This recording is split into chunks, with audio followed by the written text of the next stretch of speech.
Beis Hamikdash, forgetting that he's coming, is to be carbon of the beer. Or he forgot that he's coming, he eats kachim. The other two cases that we have to that is when he forgets that it's the Beis Hamikdash. He didn't realize it's the Beis Hamikdash. He didn't realize that he's eating kachim. Nigayim is when somebody has a white spot on his skin. The Torah talks about a ace as a harris. The one looks like snow, the other looks like wool, and we add two more derises. One looks like lime, the other one looks like the membrane of an egg. But when the Mishnah in Shavuos describes Shabbos, it only talks about two which are four, rather four that are eight, like in our Mishnah. Why? Rav Papa attempts to make a pshat, says that our Mishnah is the book of Shabbos, talking about the Sefer Shabbos, and therefore it talks about things that are also potter, not just potter. Whereas in Shavuos talks about only this. We have to realize, like we explained at the beginning, that Hachnasa, going from Rishus Harabim to Rishus Harabim, is considered in our Mishnah a Yitzia, because you see that our Mishnah starts off using the word Yitzia and goes on to describe immediately Hachnasa, going from Rishus Harabim to Rishus Harabim. And the Mishnah in Gimel is describing the last. And the Lamed talks about going from one Rishus to another Rishus, and differentiate whether you're going from Rishus Harabim, which is the Yitzia, whether going from Rishus Harabim to Rishus Harabim. It calls them both a Yitzia. Finally, Rava says, when our Mishnah talks about Shtayim Shem Arba, Shtayim is referring to the domains. There are two domains in the Reis. Yachad and Rishus Harabim. Shehem Arba was cause for Yisurim of Yitzah. And our Mishnah includes four additional Yitzhak, which are only Asur, the Rabbana. Have a wonderful day. It got a little, to me, the only problem I had with that movie was at the end, maybe it got a little bit, it got a little hairy and maybe a little political. The guy getting choked out and all that shit. But 90% of that movie, it's very funny. It's very funny. Even when they're playing with the water farm, and what's his name? Yeah. God bless you. Shabbos, I apologize that we fell behind the videos because of Purim and the scene that we had. Purim, Bezer Hashem, by tomorrow will be all caught up. According to Shmuel, anytime it says in our Masechta that a person that does a malacha that has actions where he's potter and he's potter avol us, there are banan, it is us. Besides three cases that a person took action and it's completely mutter even the rabban, and that is if person A traps a deer in a room and stands by the door, he's chayav midiraisa. Person B comes and keeps him company for a minute, and then person A disappears.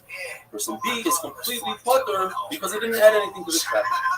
In the case where a person traps a snake because he's worried that a non-poisonous snake will bite him and cause him pain, he's completely potter and mutter because he's not doing it to catch a snake, he's doing it to prevent the harm. And the third case, if a person removes us from within a zip, he's completely potter and mutter because he's not trying to make a hole in his body, he's trying just to remove and relieve the pain. Our Mishnah in the ratio where a person extends his hand and he's just passive, and somebody puts an object from one domain but another domain into his hand, it's potter and mutter. But the reason why it's not brought down in Shmuel's cases is because he didn't take any action. He's passive, he's just standing there. In our Mishnah, we have 8 cases. The first 4 cases are cases where people are chayiv with their rice on the Isra of Yitzah, and that is because they two things. They did an akira and a hanaf. They uprooted an object from one domain and placed it in another domain. The 4 cases in the Seifa, there was a combination of 2 people. One did an akira, one did a hanaf. Now, if you look at it, it's 8 cases, but in fact, we have 16 cases because we're talking about 16 different individuals. And in some cases, one individual did an akira, the other individual did a hanacha, and it's 2 different cases, 2 different isurim. Why doesn't the Mishnah count them as 16 cases? Well, the first 4 cases you can't count as 8 cases because the second individual is completely potter and mutter. He's not doing anything, just standing like a statue, holding out his hand. So we're not going to count those 4 cases as 8 cases. But what about in the Seifa? That the 4 cases are 2 individuals. One is doing an akira, that should be 1 halacha, and one is doing an hanacha, and that should be a second halacha. We should count those 4 cases as 8 cases. The answer is because the Mishnah is only counting cases that can lead us to this is the Raisa that you would have to read part. The only person that can get to that case of this is the Raisa is the person that starts the malacha. The person that does the akira, he could also do hanacha. But the person that does the hanacha can never get to this is the Raisa because he didn't do the beginning of the case, of the case. He only did the end where you have to do an akira and hanacha in order to be chayav the Raisa. Even though two people did one malacha, there's no reason to have them bring a korban because the pasuk says, "Mi'am haaretz ta'asei so." One person who does the entire malacha brings a korban. Nine shasua, two people that do malacha are. Rab asked Rebbe, "What's the halacha if a person doesn't lift up the object, rather his friend puts it on his shoulder and he starts walking?" Says Rebbe, walking is considered not here. You lift up your feet and you move outside. However, a hand is not considered not here. Why? Because the hand never moved. The hand is part of the body. It's moving, but the body never moved anymore. Says Reb Chia, who is Rab's uncle, he tells Rab, "Didn't I tell you many times, don't ask Rebbe questions in another misach where he's not holding. You might embarrass him. What if he doesn't know the answer? And he might say something wrong. You're lucky that Rebbe is a gadol and he knows everywhere. And in fact, he said exactly like it says in the Brisa. Says about it. You see from the fact that if an anish, a person standing with his rabbi and extends his hand into his hayafin, and somebody removes the object from his hand, we don't view that removal of the object from his hand as if he removed it from Rosh Hashanah. Although the person's body is in Rosh Hashanah, but his hand is somewhere else. The flip side, if somebody standing in Rosh Hashanah extends his hand to Rosh Hashanah and somebody removes an object from his hand, we don't view it as if he removed it from Rosh Hashanah, even though his hand is an extension of his body. Asks Abaya, maybe we should view that hand. You're right, the hand is not Rosh Hashanah, it's not Rosh Hashanah. It doesn't go by the body, and it doesn't go where it's at. It's something in between. Perhaps we should view it as the Rabbanim karma. In other words, it should be a penalty.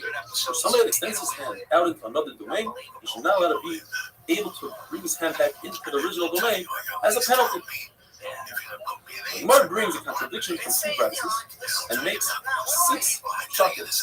How we could explain the contradiction? One brisa says if you extend your hand into another domain, you're allowed to retrieve your hand and bring it back into the house.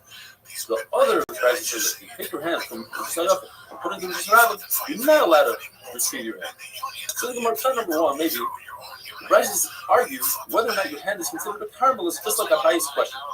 If it's considered a carmelist, I can understand that you're not allowed to bring your hand back in. Because you're not allowed to bring one domain into another. Another shot is everybody agrees that the hand is a carmelist. We all know that above 10 tefachim in Rosh Hashanah is not considered Rosh Hashanah at all. It's a makom tur. So one brisa is talking about that he extended his hand over the tefachim. Therefore, he's allowed to bring his hand back in because it's not going from Rosh Hashanah. But under 10 tefachim, you're not allowed to bring your hand back in. Another shot is, no, everybody's talking about, both brides are talking about below 10 tefachim. And this question is, one bride is talking about that he extended his hand before Shabbos on Friday. Therefore, he's allowed to bring it back in. Well, you consider reverse logic. If a person extends his hand before Shabbos, perhaps he shouldn't be allowed to bring his hand back. Why? Because even if he would bring his hand back in on Shabbos, he wouldn't be over his the right. Even if he put the object that's holding his hand down in Rosh Hashanah, he wouldn't be over his the right. Why? Because he started that hero on Friday. In order to be over his the right, you have to do Akira and Anach on Shabbos. Whereas if he extended his hand on Shabbos and he put the object down after he got tired, let's say, then he'd be over there, right? So maybe in that case, we are lenient with him and say there's a lot of bringing his hand back in. So, well, if that's the case, you're using that logic, then the question we're going to have tomorrow, in a situation where a person puts bread in an oven on Shabbos, it takes a couple of minutes for the bread to bake, and he realizes that they're going to stone him if the bread bakes. Is he allowed to remove it on Shabbos? Now, removing bread on Shabbos, Rebbiya is the issue of the Rabbanan. You allow him to do this with the Rabbanan to save his life. What did we just told you? You're allowed to. Because Rabbanan didn't say that a person should lose his life because of this is the Rabbanan. The Gemara goes into that. Do you say that kind of story? Another explanation to explain the contradiction in the brises is one brise that says you're allowed to bring your hand back is talking about that he did it by accident. The brise that says you can't bring your hand back out is talking about he did it amazing. Another child is both of them are talking about he did it. The question is, do we penalize somebody for doing a shaggy? Because he might lie in the case that he did amazing. Anytime somebody does amazing, they'll say, well, I could bring my hand back in because I was a shaykh. And finally, the Gemara says everybody might agree that we don't penalize somebody's shaykh of amazing. So what's the question? The question is, in a case where a person extended his hand and put the object in his friend's chutzner, that's when it's awesome. But if the person brings it back into his own chutzner, that's when it's mutter because he didn't accomplish anything. He didn't remove something from his domain. Whatever he tried to do, it went right where it was, and therefore that is mutter. Have a wonderful day. Guess what? Iowa Springs Film Fest. Yeah.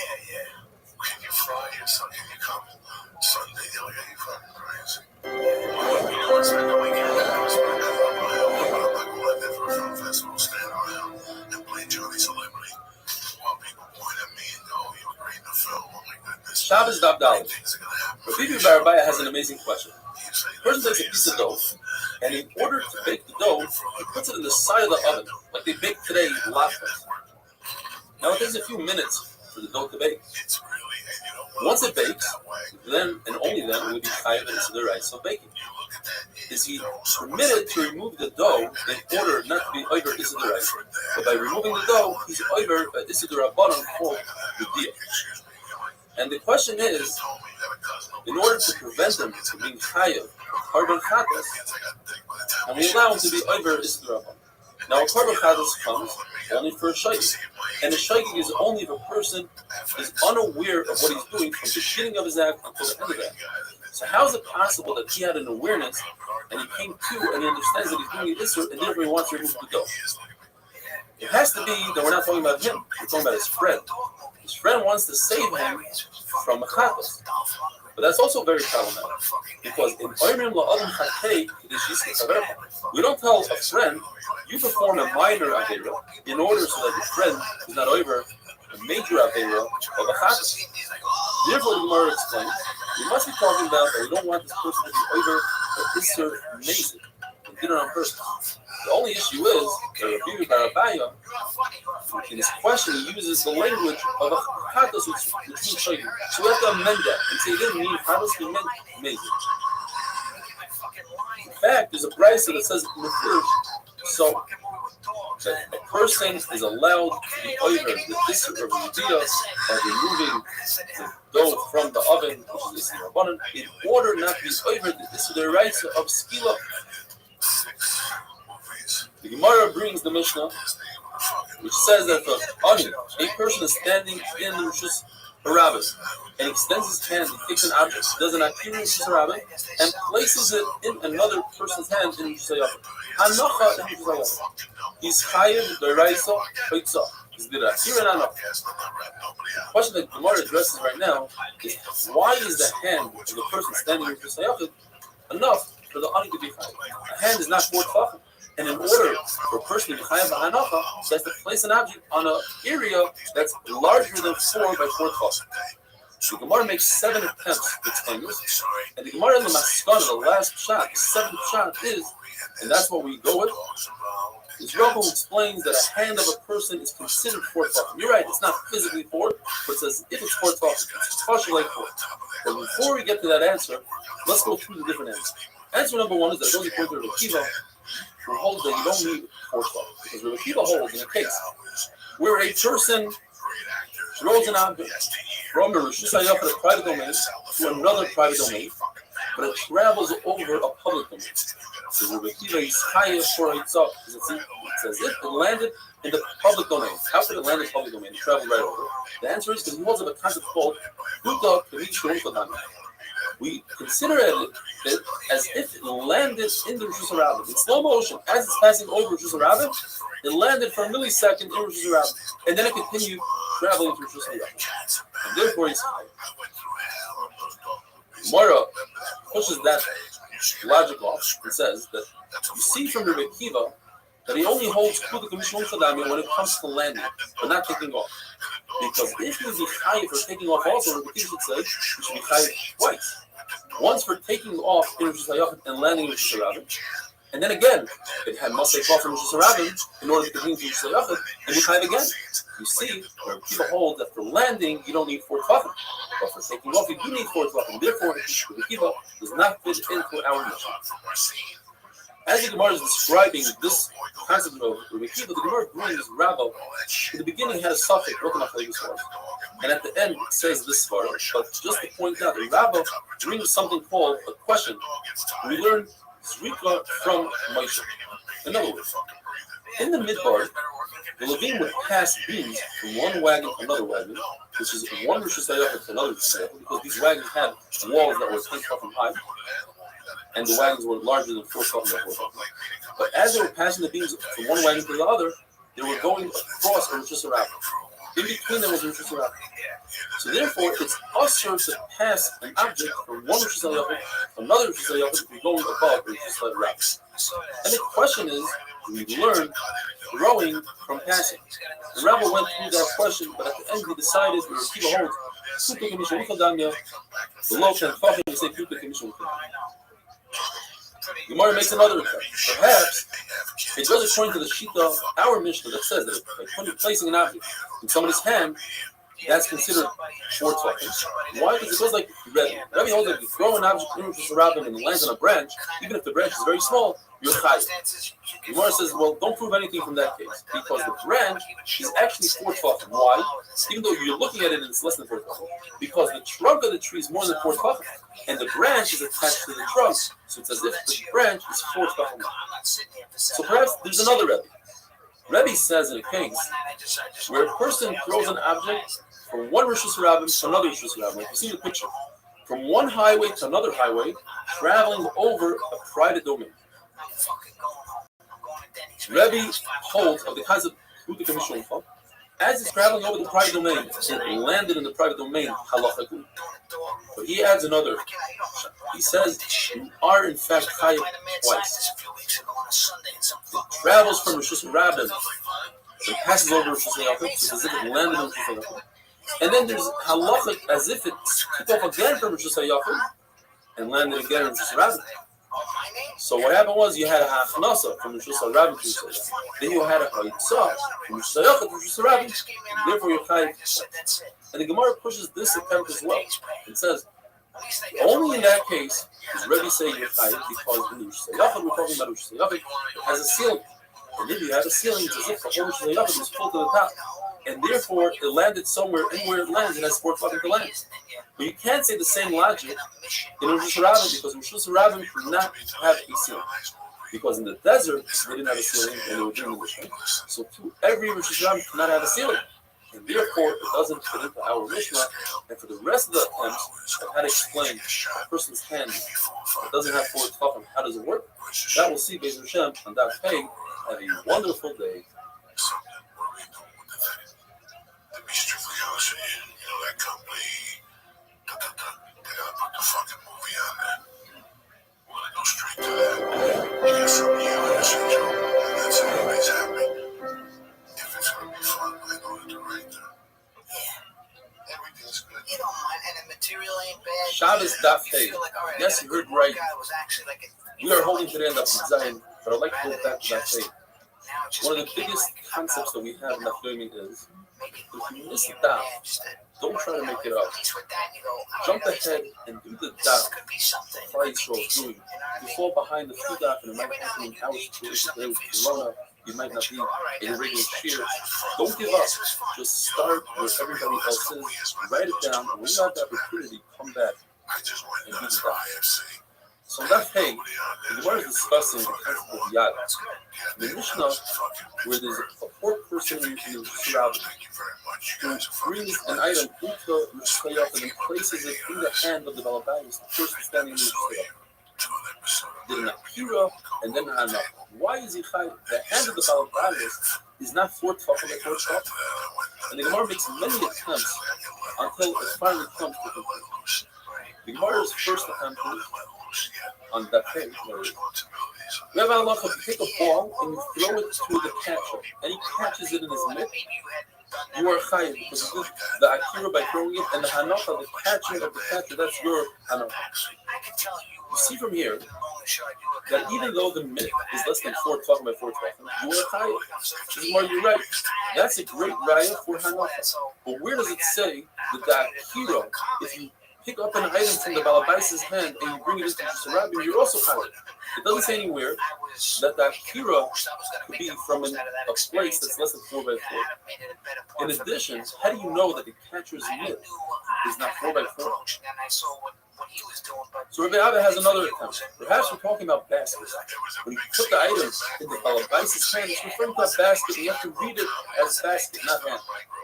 So that would be very difficult because when Yossi Rabbi says if a person has a basketball hoop in a rocket and he has a basket on top and you throw a ball into the basket, it's as if you threw it into just a yafet. You see a basket is in shift by itself. The Gemara has another account. Perhaps this hand that the Mishnah is referring to is referring to a hand that's really close to the ground. It's within 3 feet of the ground, and then you could invoke the concept of lava. Your hand is like part of the ground. The ground is obviously more tough. The issue with that is that it says the Mishnah that he's standing up. How does his hand reach the floor? Well, perhaps he's leaning over. Perhaps he's in a pit, and his hand is by the surface of the pit. Talking about the dwarf. Says Rabbi, that doesn't make sense. The Mishnah is talking about all these interesting cases. Therefore, Rabbi comes up to find out. A person's hand is considered halachically 4 by 4. So going back to that case that we said, a guy throws a ball into a catcher's mitt, he's chayiv. He did that here and now. If the catcher gets up and moves towards the pitcher, then the pitcher is puzzled because it's Shnayim Shosu. All the pitcher did was that hero, but the hanacha is not where he wanted it to land. Somebody else got involved there and made a different hanacha, and therefore they both did this malach and the both to their eyes. Ask Rabbi Yochanan an unbelievable question. What happens, and I saw a video of this being done actually, if a person takes a ball and throws it, let's say tosses it, and he runs really quickly and catches his own throw. In a way, he's acting like 2 different individuals, and perhaps he should be punished. Or maybe no. He is creating 2 different velocities in one person, and therefore he should be chayiv. The Gemara actually remains in the faith. If a person puts his hand into his friend's backyard and grabs water, and then you put it back, he's chayiv. And the finish is that water that's laying on top of water is still considered as if it's laying there. All water is one. But if you have, let's say, a floating walnut, that's not part of the water, and that's not a hanacha, that's not its resting place, and therefore you're not chayiv. A person who received rain as it was raining in his hand, that's not considered as if he did not cure. Because what's the difference if his friend put the item in his hand and he said that's not considered not cure? Or it came from the sky? That's not considered not cure. What if he pushes the water with his hand? That's also not considered not cure because it didn't come from a 4 by 4 place. Now, if like there's a roof on a slant, so it sort of slows down the descent, but that's not considered a stop.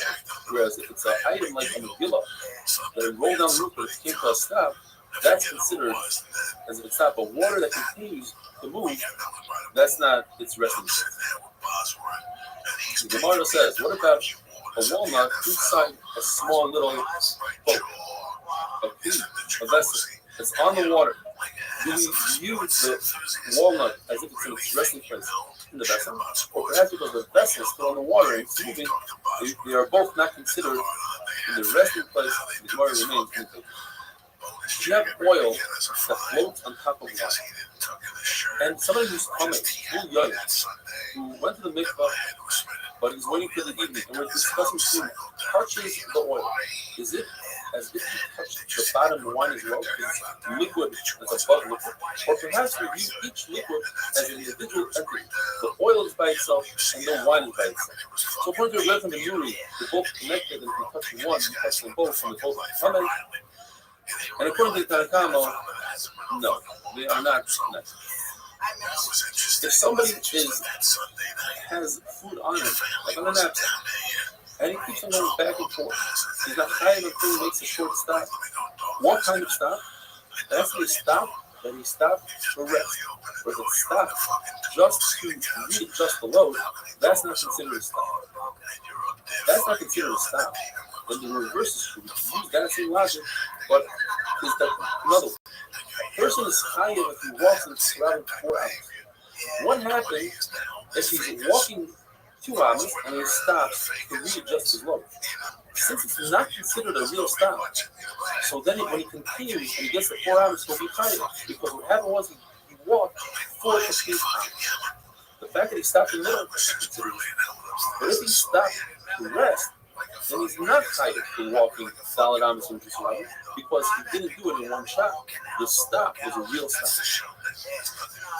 And the same thing Rabban says in the name of Yosef, that the person lifts up a paper, he lifts up an item, and his intent was to put it somewhere in his hand. And then he walked outside, that he never did an akira, because in order to be under an akira in itself, you have to have intent to lift it up in order to take it outside. But over here, his intent was to lift it up and put it on the shelf.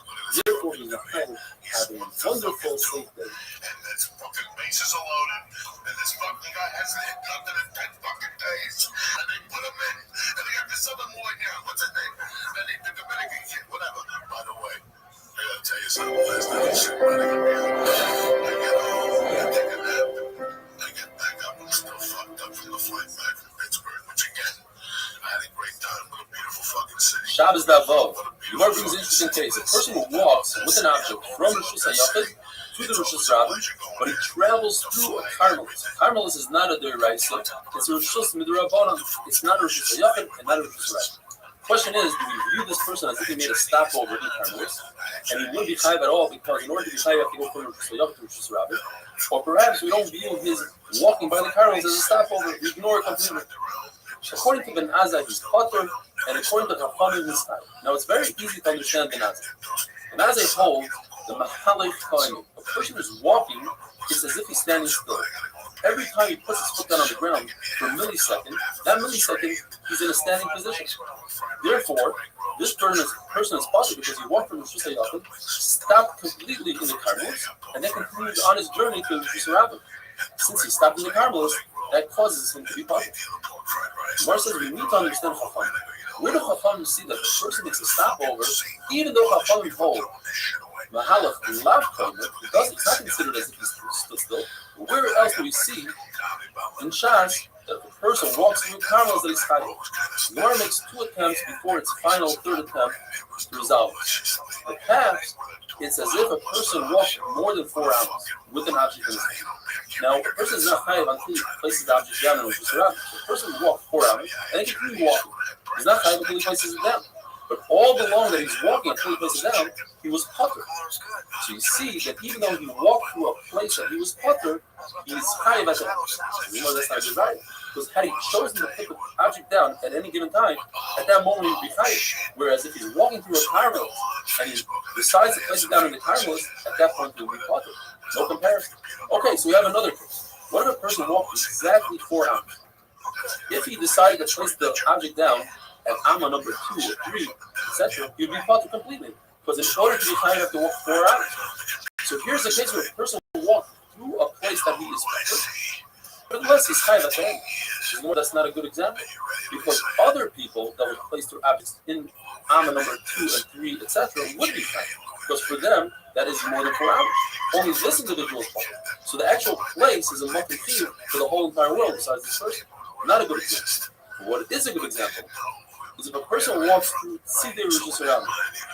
For example, if a person's fence falls down into Rishus Rabin, if Rishus HaYachid fence falls into Rishus Rabin, he is chayiv as if he went from Rishus HaYachid to Rishus Rabin. Now, that fence that's in Rishus Rabin is considered a Carmelis.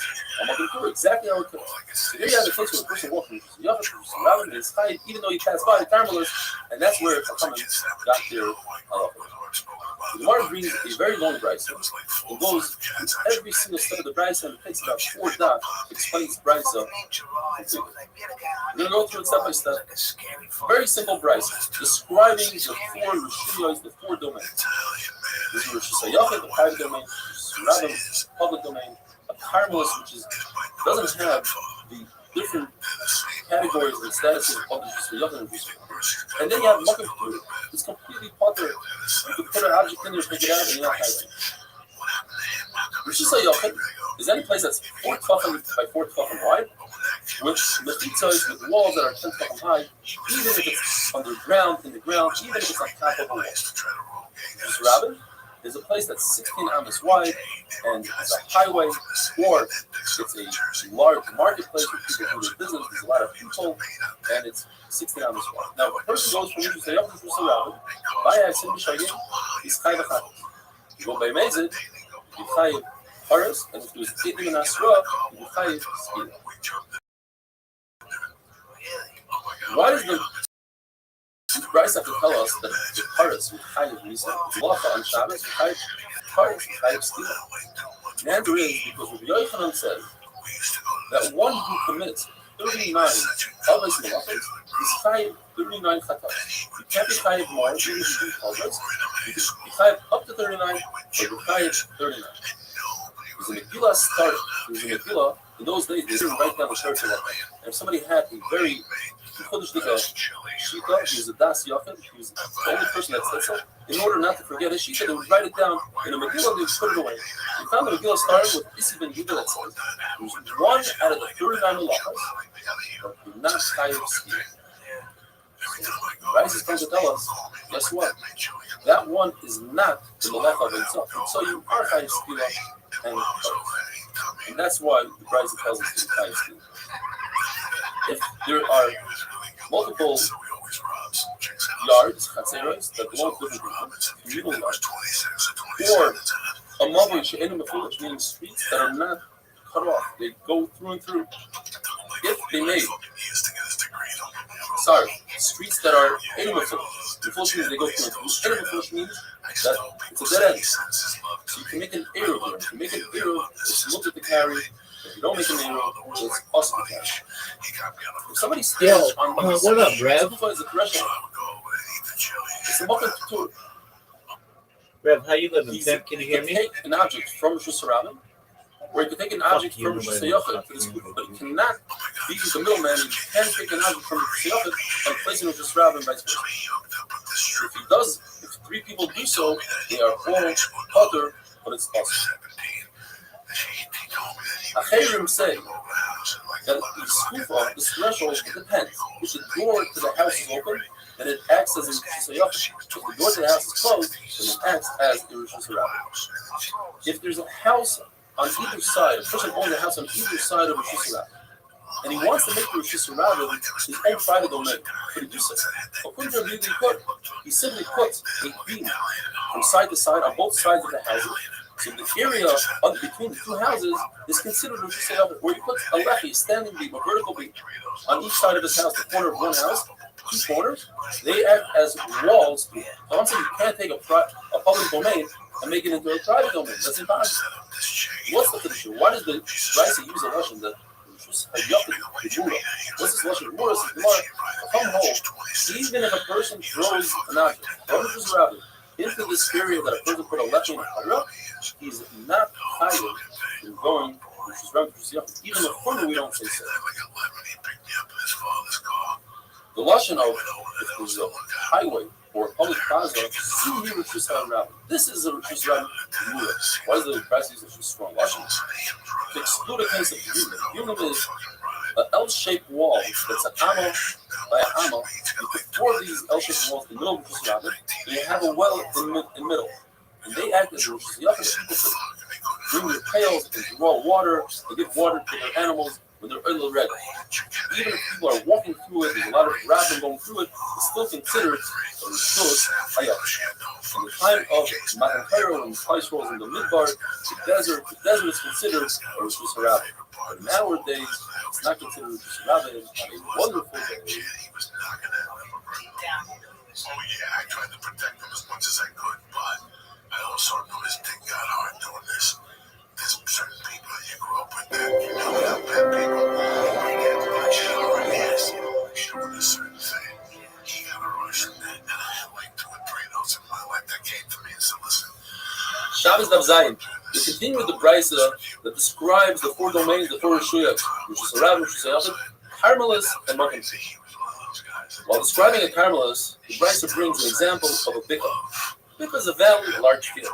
So we're saying that a Bika is a Carmelis, but on the other hand, the Mishnah tells us that a Bika is considered Rishus Hayachid 3 out of 4 times. And the other times considered Rishus Hayachid. In other words, in the summer, we consider Rishus Hayachid if somebody carries from a Bika into Rishus Hayachid. And in the winter, if somebody carries from there, it's Hayachid. And when it comes to Tumah, a Bika is considered Rishus Hayachid, but in the summer, it's considered Rishus Hayachid. Tumah is a halacha that if you have a suffix Tumah, you have a doubt whether this thing is tummy, you are tummy, You look at where you are. If you're Rishus Harabim, you are covered. If you're Rishus Hayachid, you are covered. And why is that? Because we learn from a Saita. Saita, a woman who's secluded with another man, there are no other people there. So if it's in Rishus Harabim, there are people, and therefore you are covered. So in this case, only in this case, in the summer, there are some people that go off the beaten path and they go into the field, and therefore it's not considered Rishus Hayachid. The Tumah is rather considered Rishus Harabim. The question remains though, we're calling this Bika a Rishus Hayachid, sometimes Rishus Harabim, but never do we call a Bika Carmelist. So why does the Brisa call a Bika Carmelist? The Gemara brings two answers.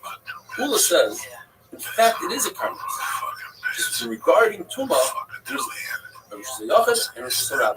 And that's why we call it a Rishus Hayachid versus a Rishus Harabim. But halachically, it's actually a Carmelist. Rav Ashi doesn't like that answer. It says specifically it's a Rishus Hayachid. It says Rav Ashi, because we're discussing a specific case of a very large field that's enclosed with a fence. And that creates a Rishus Hayachid, the Eraisa.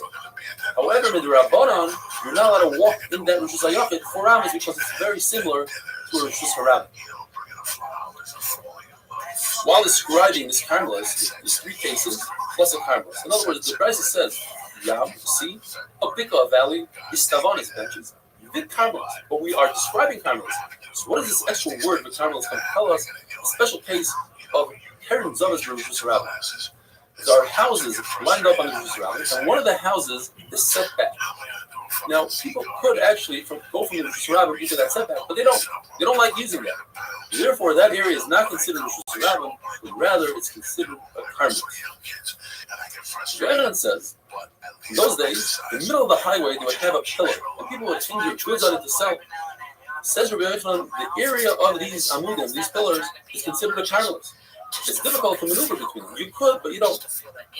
Says Rabbi Yehuda, the benches that are in front of these pillars, they are considered Carmelites, meaning that the beams are not a Carmelite, because you could maneuver if you want to, but you cannot drive over a bench. Rabbi Yochanan says that the pillars are Carmelites, certainly he would agree that the benches are Carmelites.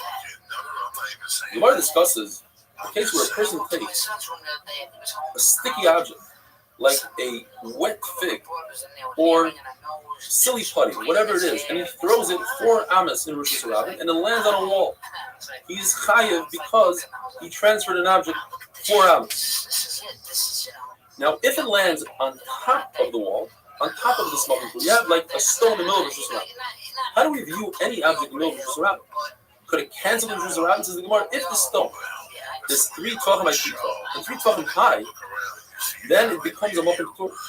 And if the fig lands on top of this object, this stone, then he's potter. If it lands on the side of the object, of the stone, then he's chayav, because it's considered as if it landed in Rishus Harabim. Whereas if it landed on top, it landed in a mokum tur, and he's potter. Now, what about thorns that are less than 3 tvachim? People don't like to step on thorns. Does it cancel out Rishus Harabim? It's machlokes in the Gemara. What about waste? No one wants to step on dog's waste. So the Gemara is considered by most as a mokum tur. However, Rav Ashi says you can't start canceling out Rishus Harabim when you feel like and say this item is cancels it, this doesn't, and therefore he says anything that's less than 3 tvachim high is bottled to the Rishus Harabim, is part of Rishus Harabim, and it doesn't cancel, doesn't become a mokum tur. The Gemara says when Chachamim invented the concept called Carmelist, they took the best halacha from Rishus Hayachid and the most kula halacha from Rishus Harabim, and they brought in the Carmelist. And they said, just like Rishus Hayachid, there's a special halacha that in order to be Rishus Hayachid, you have to be at least 4 tvachim. So too, a Carmelist must be at least 4 tvachim. Anything less than 4 tvachim is still considered a mokum tur. And just like in Rishus Harabim, it only extends Rishus Harabim up to 10 tvachim. Anything above 10 tvachim is a mokum tur. So to a Carmelist, anything above 10 tvachim is a mokum tur. However, Rishus Hayachid, can extend all the way to the sky. You have a giant pole. On top of that pole, it could be 100 tvachim. It would still be considered a Rishus Hayachid. Gemara brings an interesting case. A person has a house. Some might call it a dog house. Very short, only 3 feet tall, let's say, less than 10 tvachim. But the exterior walls actually are 10 tvachim because if you count the roof and everything, that's 10 tvachim. Inside that house, everything is a Carmelist. Above the house, it's all Rishus Hayachid because you have 4 by 4 tvachim. and you have lower walls, and you use a concept called good asik mechitzah. The walls on the side extend halachically upwards and create a wall that is 10 tefachim tall. Now, what happens if that person decided he would like to use the house and would like to dig down into the ground and create more than 10 tefachim height in the center of the house? But the side of the house, the side of the room, is less than 10 tefachim. Says the Gemara, the entire house turns into Rosh Hashanah because of the concept called Chayrei Rosh Hashanah. The holes in Rosh Hashanah are like Rosh Hashanah. The shelves that are in the walls of Rosh Hashanah have a halacha of Rosh Hashanah. So anything that's less than 10 tefachim is considered a shelf, and therefore has a halacha of Rosh Hashanah. What about shelves in Rosh Hashanah? You build a wall to separate Rosh Hashanah and Rosh Hashanah, and there's a shelf in the wall. What halacha does that have? According to Abaya, it's considered a Rosh Hashanah. Why? Because people benefit from it. They like to use that shelf. According to Rava, it's not like Rosh Hashanah. And Rava asks Abaya, didn't we just say before that carrying Zobus and Rosh Hashanah, when there's a setback to a house that's considered a carvelist and not a Rosh Hashanah? Says Abaya, in that case, no one likes to use that setback. But shelf, everybody wants to use the shelf, and therefore it has a halacha of Rosh Hashanah. Now, going back to that case where somebody threw a sticky object on a wall, we're talking about a case where there's no hole in the wall. Because if there's holes in the wall, then even if you threw it above 10 tefachim, it should be considered Rosh Hashanah. And if you might tell me, well, it's not considered Rosh Hashanah because it doesn't have 4x4 in that hole. Well, there's a concept called chagigah. And we go according to Meir. Meir says that anytime you have a hole that's less than 4x4, I halachically carve out a 4x4 area. Have a wonderful day. You wouldn't eat anything else. The kids' mac and cheese in the morning, they had a little breakfast for you. Yeah. You started the morning off daily with a nice coffee. Two eggs sunny side up. Tons of bacon. Tons of fucking sausage strips. And tons of bread. Then you got the van. Okay. Shabbos Daf Ches, Achenu Kol Beis Yisrael, we're in very trying times, like many of us are in quarantine or post-quarantine. I want to give you physical. Have to be tough on, learn a little bit more, dive in a little bit stronger, and retrospect. Let's think, why is this happening, and what can we do to become better? If you are in quarantine, looking for a share, we are still live streaming 7:15 a.m. from Israel, and then it goes YouTube, WhatsApp, all that, or any time, and on our app at 8min.com. The Gemara says an amazing concept. Take an entire fish, take a Rosh Hashanah and transfer it to Rosh Hashanah. How do you do so? You need an object that's 4x4 tefachim by 10 tefachim high. The best example would be if I take a basket, a cut basket. Now, a basket is typically round, and this rishus is 4x4 square. How do I get a 4x4 square into a round basket? Well, the is very simple math. If I have a 1x1 square, the diagonal is 1.4 according to the Gemara math. Very simple math. So if I have a 4x4 square, the diagonal is 5.6. In order to get a 4x4 square into a circle, I need a diameter of 5.6, which is the diagonal of my square. So my basket needs to be 5.6. Or everybody says, let's make it 6 tefachim to be certain you have the right shape. If I have a 6 tefachim basket, it's by 10 tefachim. Now, my basket is in just says Rabbi, I don't need 6 tefachim. Because once you have a basket that's 10 tefachim, automatically it's more than 10 tefachim. Because you have something called pieces. You have these little pieces of unwoven straw or whatever that sticks on the top. And it goes above my 10 tefachim to Makom Tur. And once it's in the Makom Tur, then my whole basket is considered in the Makom Tur, and I am. What if I take a basket of 7.5 tefachim, flip it over, and bring it within 2.9 tefachim of the ground? Now I can say lovas. Anything within 3 tefachim extends my neck, extends the walls of my basket all the way down, and now my basket is slightly above 10 tefachim. Once it's above 10 tefachim, once again it's in the Makom Tur, and I'm above. But let's say the basket was exactly 7 tefachim. I have to go a little bit less than 3 tefachim in order to get lovas. Now my basket is slightly less than 10 tefachim, and it doesn't work. Rav Ashi said, even if I flip my basket over, I can't extend my pizzas and walls. Why? The basket is not meant to be flipped over. The usage of a basket is when it's flipped upright and I could store things in it. Therefore, there's no love. What if this basket that's upright is 2.5 tefachim away from the ground? I still don't say love it to in the wall because there aren't any walls that are visible. All I see is a flat patch. Halacha is if I take an object and throw 4 amos in Rishus Harabim, I'm chayiv if it lands in the Rishus Harabim. What if I have a little bump in the road that's less than 3 tefachim? That's all part of the Rishus Harabim. It's less than 3 tefachim to step on it.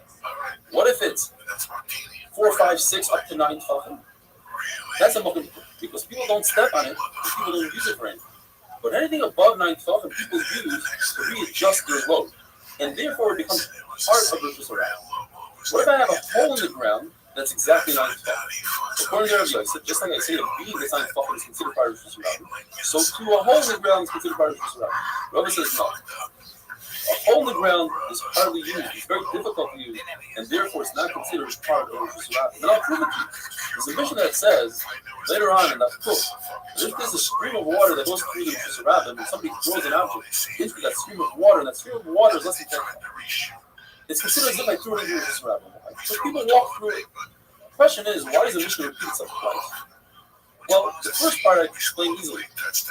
The part that talks about the water, because some people use it in the summer to cool themselves off. Now, in the winter, it's not considered part of Rishus Harabim. That's why it repeats itself the second time. They say that even in the winter, when people do go into the water to clean themselves off, perhaps in the summer they don't.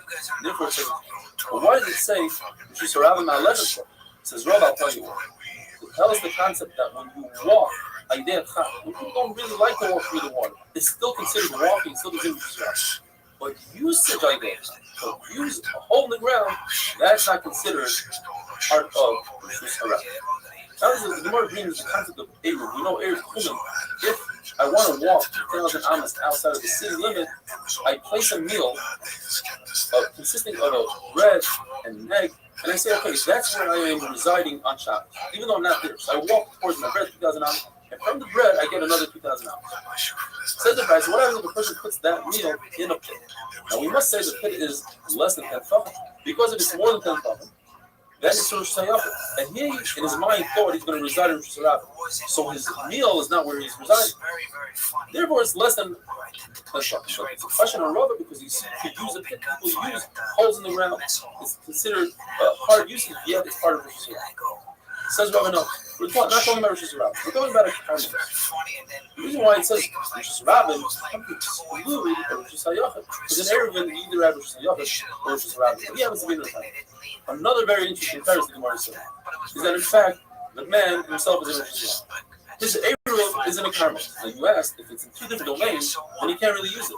The answer is yes. Because since a karma is only this of the Rabbanim weren't makbid when it comes to Ben HaShmos. It's considered a Shvus. A Shvus is an Issur D'Rabbanan. Issur D'Rabbanan doesn't apply during Ben HaShmos. And since during Ben HaShmos, he had his Eruv in place. So that wasn't an Issur for him to go fetch it. So he was considered as if he resided in the house. What happens if you have an object? Let's take an object,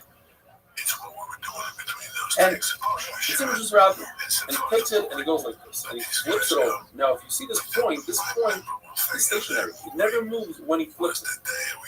The Gemara says he was never over on an Akira.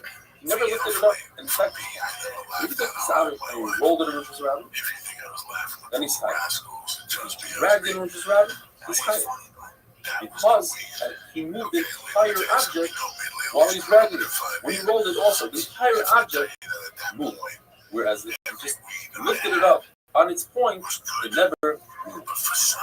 When the Bryce discusses in his skufa, threshold, the Bryce is discussing a threshold that's in bucket. It's less than 4 tefachim wide. And therefore, if somebody's standing on this skufa, he can reach into the Rishus Hayachid and grab something from someone, or he can reach the Rishus Harabim and grab something from someone. But he cannot act as the middleman and bring something from the Rishus Hayachid all the way into Rishus Harabim. Gemara asks, what's the difference? Rava says if somebody carries something above his head in Rishus Harabim, and above his head is above 10 tefachim, and above 10 tefachim is makom tur. Yet this person, if he travels 4 hours and he places it down, he's tired. The answer is because he never rested, he never stopped. But when a person picks an object and places it on the skufa, he stops in a makom tur. Then he goes from the skufa to the Rishus Harabim, or vice versa. So he made that stop, and therefore he's not chayiv for going directly to the Rishus Harabim stay safe, be healthy, and have a wonderful day. From the fucking Rastafarians, whatever, from Jamaica. That was the shit that killed Mac Daddy. But this weed took me to the next level. So when he told me 800 for the number he wanted, that was only one bag. I had the money at the house. So I told the guy, I said, you know what, show up with 2 of them tomorrow. I showed up with 2 out of 3 next day. Shabbos Daf Test. Please remember to subscribe to our YouTube channel so you can watch the full 45-minute cheers. The end of the Brisa tells us, Acherim is usually Reb Meir. The Meir says that in the Skufa can serve as a Rabbin and as a Rosh Hashanah, depending if the door to the Mavoi is open, then it's a Rosh Hashanah. If the door to the Mavoi is shut closed, then the Skufa, the threshold, is part of the Rosh Hashanah. Now we need to understand, what are we dealing with over here? What kind of these Skufa? We know the concept of Pyra and Lechi, that is, you have either a vertical beam or a horizontal beam on top that make a distinction and tell us this is the end of the Mavoi, from here on out is Rosh Hashanah. Be careful. If this Lechi, standing up, is on the inner part of the skufa closer to the Messiah, how can we use these skufa, even if the door is open?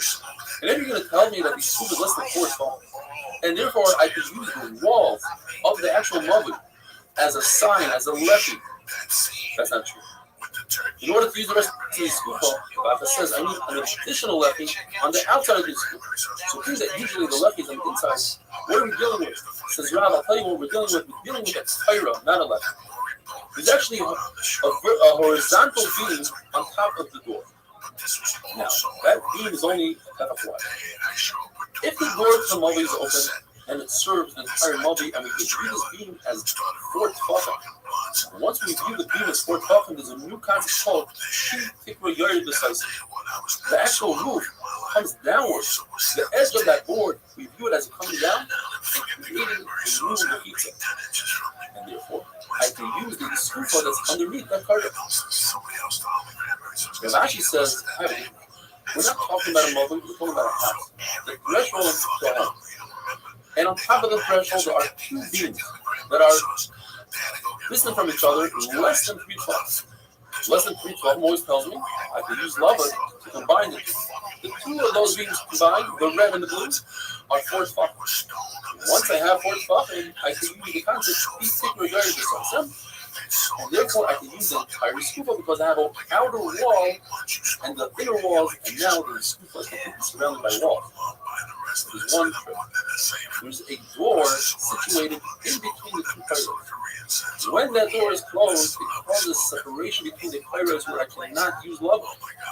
And if I can't use lava, then the pillar is less than 4 tefachim, and if it's less than 4 tefachim, I can't see the Once I swing the door open, the 2 pillars combine with each other, they are 4 tefachim.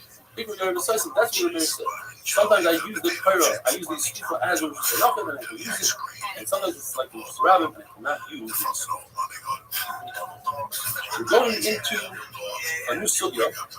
The final brisa though says one Allah. That if the skufa is 4 by 4 tefachim, 10 tefachim high, it's its own rishus. Like Rameir said, even if you put a Rosh Hashanah within a Rosh Hashanah, you create a beam in Rosh Hashanah, you cannot use it to readjust your load, because you might come to readjust your load and you just around and you forget. Says the Mishnah, we're going now to the Pesach base, brand new Mishnah, brand new Sugya. We're not even dealing with Shabbos. We're talking about a weekday. What things are you not permitted to do before you got in Mincha? The Mishnah is referring to Mincha Segayla. That is a half an hour after midday. Let's call it 12:30. We're talking about Tez Maya. So divide the day to 12 perfect hours, not hours. You're not allowed to get a haircut. What kind of haircut, according to one shot? A very extensive haircut. The haircut of the Kohen Gadol, which means the bottom of one hair touches the top of another. It takes many hours, so you might forget that. You're not allowed to go into the bathhouse. We're talking about a very long bath with the schwitz and the sauna and all the good stuff. You're not allowed to have a big meal, like a wedding. You're not allowed to go into your factory or bursaki where you can't hide or something similar to that, because you might come to get about mincha. You're not allowed to start as in fire. Now, before Mincha Hana, which is 6.5 hours into the day, the Shulchan Lady says, even if you're not allowed to taste anything, if you start the meal, you must stop eating. Now, another shot of the Gemara is a Rebach. We're not talking about big meals. We're talking about a regular meal. We're talking about a regular bath, a regular meal. But each thing has a problem. A regular haircut will worry and concern that the meal of your haircut, the barber's scissors will break, and therefore you'll forget the dollar minute, you won't get the dollar. When it comes to the bathhouse, perhaps you'll faint. When it comes to the crucifix, you'll find out that you had such a loss that you'll be too bit sorry, you'll be too pained to daven mincha. And when it comes to a small meal, you might get involved in the meal and eat more food and then forget daven mincha. Perhaps you'll find some other reason, some other logic, and it'll cause you to forget. Once for Kriya Shema, since Kriya Shema is the right, so you have to stop right away. The Esrei, you have to accomplish and do the two things. Let's say eat your meal. And after Esrei, once you start, you don't have to stop. What does it mean once you start? So what does when it comes to a haircut, it means that you put the apron on. You don't even have to cut your hair. When it comes to a meal, it means you either wash your hands in a roll or you undid your belt in butter. When it comes to the bathhouse, it means once you remove one article of clothing, the first article, then that means you started. When it comes to the Torah, if there were no other dignitaries that day, the Gemara on that Yudom and Aleph says, it means once the judges put on their cloak. But if they're already wearing their cloak, it means once the Bali did, they start saying their argument. Abaye says, in Babel, where the minute was to strap on a tight belt and undo it for the meal, it depends if you hold that Meir is Rishus, it's not obligatory, then once you open your belt, we don't force the Daven Meir. But if it's obligatory, you hold it obligatory, then we tell you must Daven Meir. Now what's the difference in Meir? The minute he said that once you open your belt, you don't have to Daven Meir. Two answers in the Gemara. Either mincha time is not a time to get drunk. People don't get drunk in the afternoon. You really get drunk at night. So at night is more of a time to get tired. Or the shot is that a person doesn't have that much time to that mincha compared to night. Only 5.5 hours. A person is always concerned about forget, and therefore we are not concerned that we'll forget. But by night, people procrastinate and say, wait, I'll have the whole night, and they'll come to forget, and therefore we tell them, Daven right now is having wonderful days.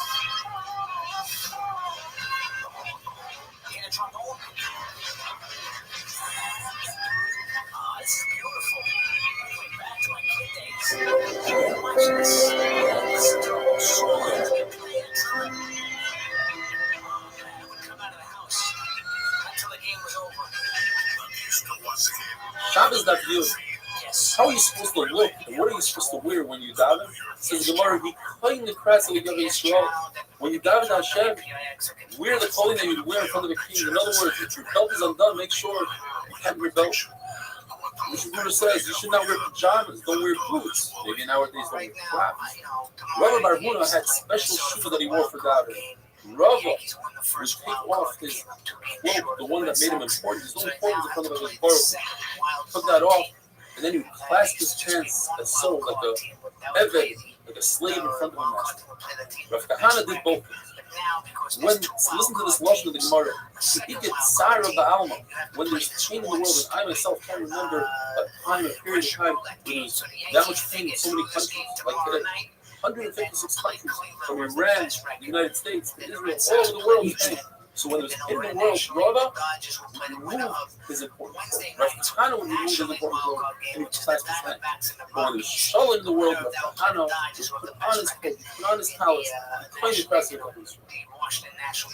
Rava absorbed Rav Amnuna davening a very long davening, and he said, "What are you doing? You meniach chayi olam and you're placing the chayi." Torah is the most important. You should be learning Torah. It brings you to the world to come. Tefillah is for this world. What are you davening for? Says Rashi. We're davening for health, for parnasa, for shalom.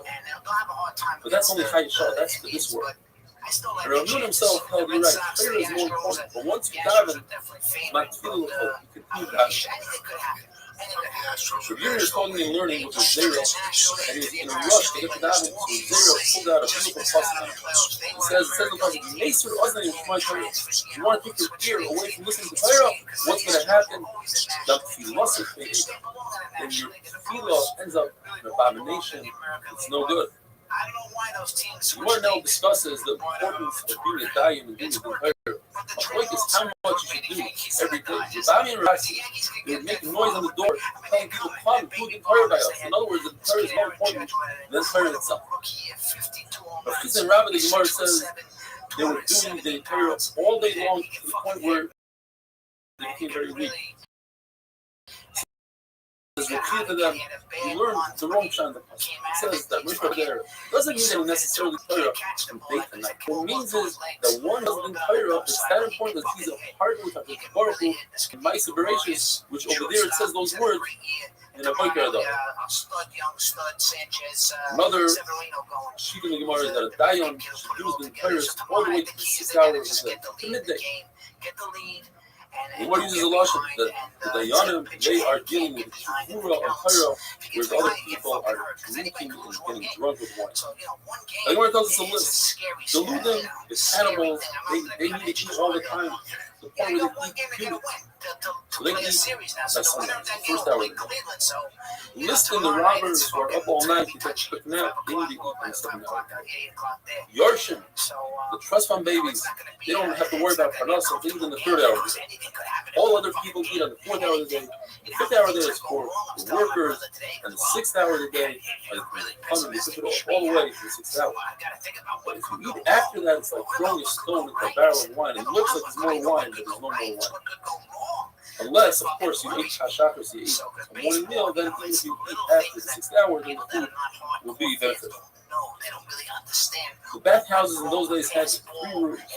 You had the bath itself, where people stood there unclothed. You have the middle room, where people ran out to get dressed, so some people are dressed and some people aren't. And they have the front room, where most all the people are dressed. In the first room, you can say Kriya Shema and Shemana Esrei, you can say Shalom Aleichem to your friend, you can even put on tefillin. In the second room, you can say Shalom Aleichem, but there's no Kriya Shema and tefillah. You don't have to remove your tefillin, but you're not allowed to put on tefillin. Third room, there's no Shalom Aleichem, there's no Kriya Shema, there's no Kriya Shema and tefillah, and you must remove your tefillin. Now, the reason why you can't say Shalom Aleichem is because Baruch Hu's name is Shalom, and because it says Hashem Shalom. But the word Ne'eman, faithful, that's not Hashem's name. Hashem is faithful, but that's not his name, so you're allowed to mention that in the business. If a person designated a bathhouse, he's never used it as a bathhouse, you're allowed to dive inside the bathhouse. But if a person designates a bathroom without using it, that thing might have to suffer. Once you use the bathroom or the bathhouse, even if you clean it out completely, it's awesome to dive in both. The Gemara brings 4 different sayings from Rabbi Bar Machasi. If a person gives a present to his friend, he must notify him that he's about to give him a present in order that the friend shouldn't be embarrassed. You see, if the Baruch Hu gave a beautiful present, he says, I have a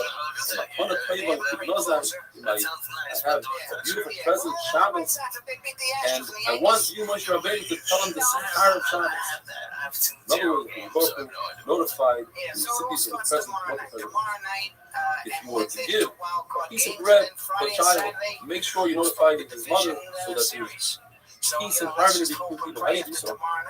Not recommended to do so today. He paint his face with some glue, with some oil.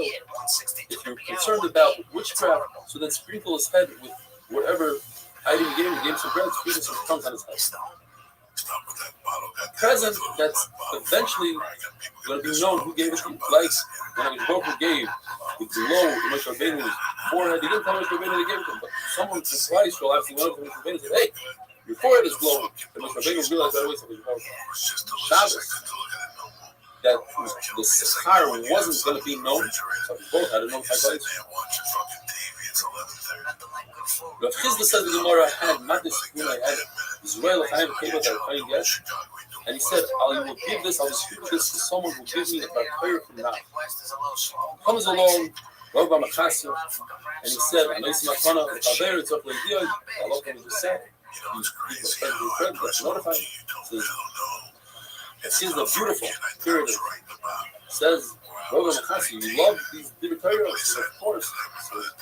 So, Rabbi Machasia, you're like a person who wears this fine garment, only he enjoys it, only he likes it. You are so used to Rab's different prayer, you love it. Who said this? Rab. So Chizah was very impressed. He said, really? That's Rab said. I like the second saying of Rab more than the first one. I wish I had more matnas to Corona to me. Another saying that Rabbi Machasia said is, don't treat one son differently than the other. Don't give him more Yerusha. Don't give him more presents. Look what happened. The Yosef Tzaddik gave him nothing, just a little garment, and ended up that he had to go to Restream and the whole Golas. And one other halacha is, if you're choosing a city, pick a newer city because the time of a city accumulate. Look, David says, let's run away, like it says, to Mitzvah, to Tzoyar, which is younger than Zdaim. Zdaim was 52 years old, and Tzoyar was 51, as the Prophet says, in Malta. No. And one last thing, Zdaim sat in peace for 26 years, whereas it was in turmoil for 26 years. Have a wonderful day. She's doing the screw box thing that you gotta come out and do a class. It's fucking good in West Hollywood. She's an instructor. It's a good workout. Both you guys will like the screw box. Over here. And fucking sweat it out, man. Shabbos Daf Aleph. Yesterday we had 4 saints from Rabbi Machasia, and today we have 5. The first one is, always make sure that your show is the tallest building in the city, because otherwise it causes the city to be destroyed. That does not include towers and forts which are not built for living. Rav Asher's Rosh Shiva in Machasia said, I saved the city from being destroyed because of the sand. I never allowed anybody to build above the shoal. The city was later destroyed, but for different reasons. If a person, says Rabbi Machasia, has a choice to be a servant, he should go in the following order. First, he should serve. If that doesn't work out, go for a Roman. If that doesn't work out, go for a Chabar or a Parsi or Iranian. If that doesn't work out, only then serve a Talmid Chacham. Because if you set a Talmid Chacham, the consequences can be disastrous. Worse than a Talmid Chacham is a Yosem Almana, a widow or an orphan, so the Baruch was very close to and listens to their crying. Another saying, says Rabbi Machasia, the worst disease is the disease of the intestines. The worst short-term pain is that of the heart.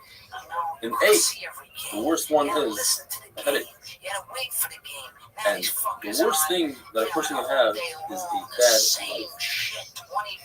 Rabbi says, and I'm trying to explain what this one means. Rabbi Machasia says, if all the oceans were ink, and all the heavens were paper, and all the reeds and wood in the world were pens, and all the people were writers, they wouldn't be able to write down all that is going on in the king's heart, because he has so much to deal with that it's impossible to write down.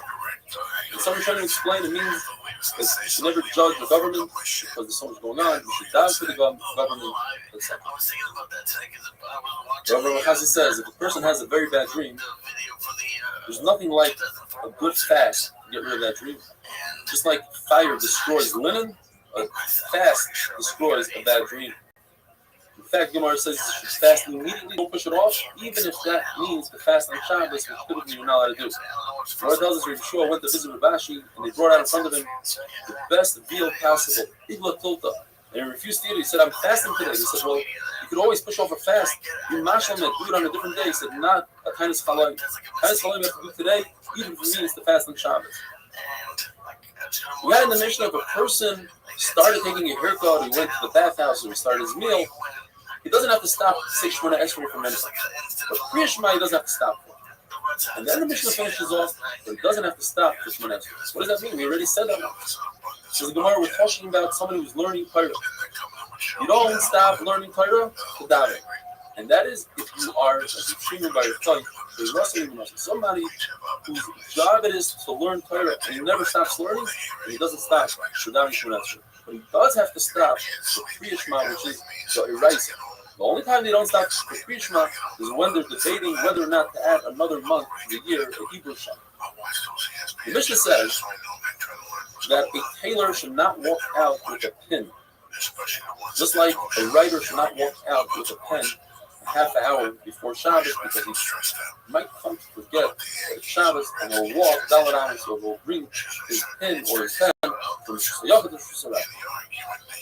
There's a mission in Eruvin that says that a person should not stand in one domain and drink from another domain from the cup. So you shouldn't stand in Rishus HaYachid, lean over to Rishus Rabbim and drink, or vice versa, because you might bring the cup back into the other Rishus.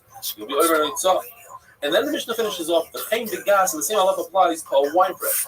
Abaye learned that a wine press is a carmelis. In other words, we discussed already Rishus HaYachid and Rishus Rabbim. Now we're talking about a third Rishus, which is the Rishus Midrabanan. Like a sea, a valley, a smaller street, not 16 hours. The Mishnah is telling us, don't stand in a carmelis and bend over into Rishus HaYachid or vice versa and drink. Rava says no. That would consist of Xera, and we don't do Xera. It's a double safeguard, meaning a carmelis is a safeguard that you might carry into surrounding. So that's one safeguard. Now I'm telling the person, don't carry something before Shabbos because you might carry it on Shabbos. That's a double safeguard. We don't do it. So what is the Mishnah talking about? Meiser. Before I drink wine, I have to take 10% and give it away to Meiser. That's only if the wine is a finished product. But if he drinks it from the wine press directly, his whole body is in the wine press, then it's a non-finished product, doesn't have to pay for Meiser. That's what the Mishnah is telling me. We have a similar Mishnah that says Remeir holds that if you dilute wine, it doesn't matter if it's with cold water or hot water, and you drink it casually, meaning you're leaning over into the wine press. Most of your body's in the wine press. You don't have to take much. Lezer and Tzaddik says no. Once you dilute the wine, that's the product, you have to take much. And Chacham make a compromise. They say it depends. If it's diluted with cold water, I can always pour it back into the wine press. It's unfinished product. I don't have to take much. If I use hot water, then I can't put it back in the wine press. It'll spoil the rest of the wine. Then I must take mice.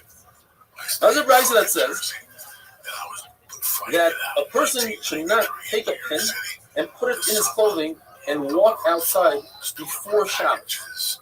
Unlike our Mishnah, that we can't prove exactly what it's talking about, maybe he's holding it in his hand, and to walk with a pin in your hand would be a deraisa. Putting a pin in your clothing is only the Rabbanan. So here it says there's a Xera. Don't put the pin in your clothing, that's one Xera, walking with that is only the Rabbanan. And the second Xera is, you might forget. So tomorrow we must say, in order to explain Rava, who says there is no Xera. Because according to Rabbi Yehuda, that holds that a professional, a tailor, since it is the way for him to walk out with a pin in his clothing, then that's not considered Xera anymore. Now we're down for one Xera. Similar to what we have in the Brisa. It says that a tailor should not walk out with a pin in his clothing, nor should a carpenter walk out with a pencil or a piece of wood in his ear, or a money changer that used to walk around with money in their ear to show people that they're money changers. And if he does so, he's usher, but it's us.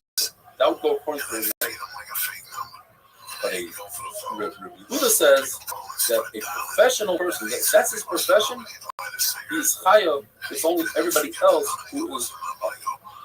And there's a contradiction in the brises. One brisa says that a zav that has emissions and he wears a pouch, a kiss, a diaper to see whether or not he has additional emissions. It's also for him to walk out like that on Shabbos because it's not the way to walk around with a pouch. And if he does, potter, aval aser. It's aser, no more than that.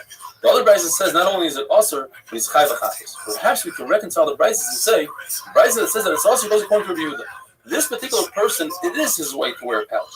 And therefore for him, it's also considered the derech to wear it. The other brisa goes according to Rameir that says, since most people don't wear pouches, it's potter. Says Abaye. Even Rameir agrees that it has to be that no one wears it like this.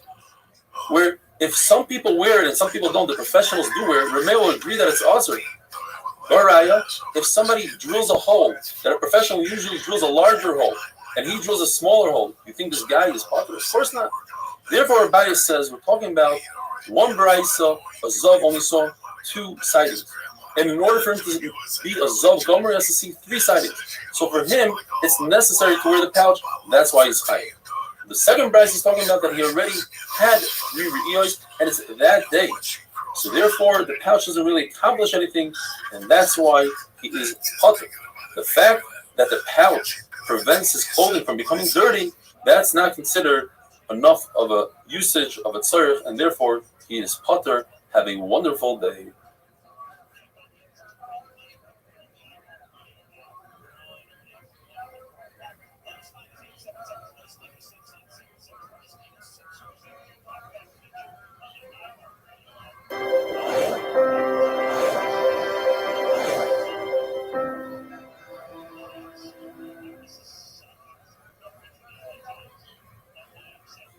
Shabbos Daftik Beis, continuing with the contradiction we had yesterday in the Brisa. One Brisa says that a Zav who walks out with his pouch is only over Issa Rabbanon. The other Brisa says he's over Issa Reis, and if he did it b'shogi, he's chayav achatos. The Maskanas Gemara says it's dependent on the famous machlokes Rabbi Yehuda and Rabbi Shimon. A melacha she'in tzrich legufa, a melacha that you don't need to do the actual melacha. You want the outcome. For instance, if a person digs a hole in Shabbos, he's over Issa Reis. But if he wants only the sand, he doesn't want the hole, so according to Rabbi Shimon, he's puzzled according to Rabbi Yehuda's time. In our case, since the Zav doesn't want the couch, doesn't want to walk with it, doesn't want to get dirty, therefore, according to Yehuda, it's still be high, according to Shimon, it would be Allah is that one is allowed to walk outside with tefillin before Shabbos. We're not concerned that he'll forget and go into another Rishus on Shabbos. From the tzitz of a Kohen Gadol. The Kohen Gadol's tzitz only has one mention of HaKadosh Baruch Hu's name. Nevertheless, he has an obligation to constantly feel his tzitz and make sure that still on so tefillin that have the name of HaKadosh Baruch Hu many times. The person constantly has to check his tefillin and make sure they're still on his head. And we're not concerned that will forget that it's Shabbos and walk outside for one week. The famous Hanan Yoimer. The person has to check his pockets before Shabbos to make sure he has nothing in them, because perhaps he'll walk outside with something in his pocket. And where it says, this is a very important halacha when it comes. We learned in the Mishnah that a person should not remove lights, and the Gemara explains it means to the candlelight. Just like one is not allowed to read in front of the candlelight because he might just wake, so too he shouldn't remove lights. Shmuel asks, he says that in certain situations the person is not allowed to pick his clothing from within his wife's clothing because it's so similar. In those days, men would wear skirts. Well, it depends. If he's a guy that doesn't really work, so his skirts are different, they are wider, they're different than his wife's. Or, if they're young women, they have wider skirts, so it's easier to differentiate. Older women, they have narrower skirts, harder to differentiate, also take them out. The Gemara teaches us proper etiquette. It's also to remove lights in public to gross other people out. The same will apply to causing one to vomit in public.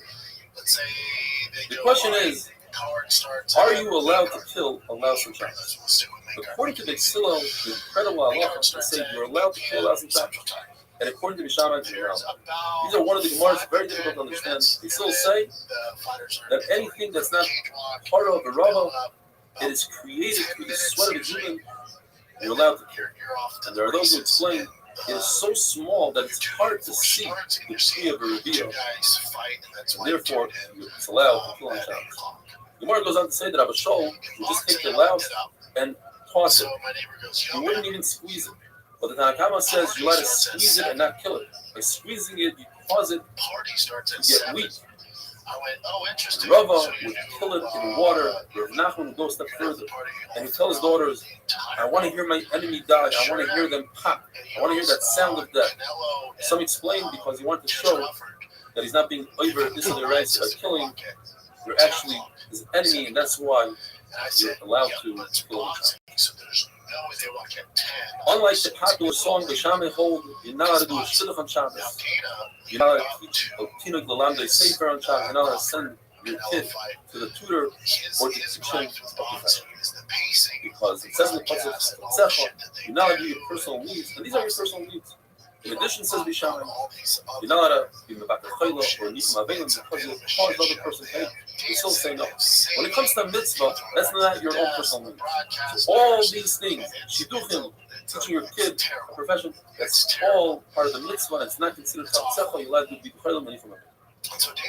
What do you tell a sick person on Shabbos or women? Tanakama says the famous Shabbos even rizah. Not screaming, crying, being pain on Shabbos with full krevelevi. The healing is coming soon. Remeir would say, you could, Shabbos itself could cause the healing if you are not in pain on Shabbos. Shevna Ish Yerushalayim would say.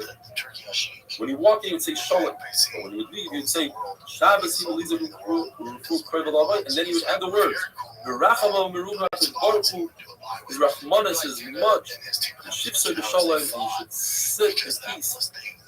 Rabbi Yossi says, anytime you mention the sick, you have to mention all of the sick appliances. Put it in certain that, and therefore you would say, Hamakom Yirachim Alecha. Hashem should have Rahmanas on you.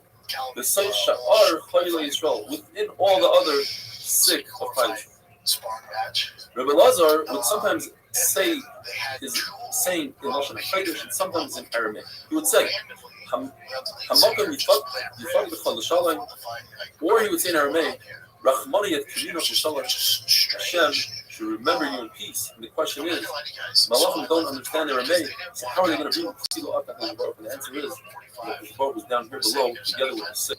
As the Pasuk says, the Baruch is there, he supports the sick, and he feeds the sick. And therefore, since the Baruch is right there, right above the sick person's head, it's also to sit on a sick person's bed, or to sit next to him, rather as to sit in fear with his talus and sit opposite of him.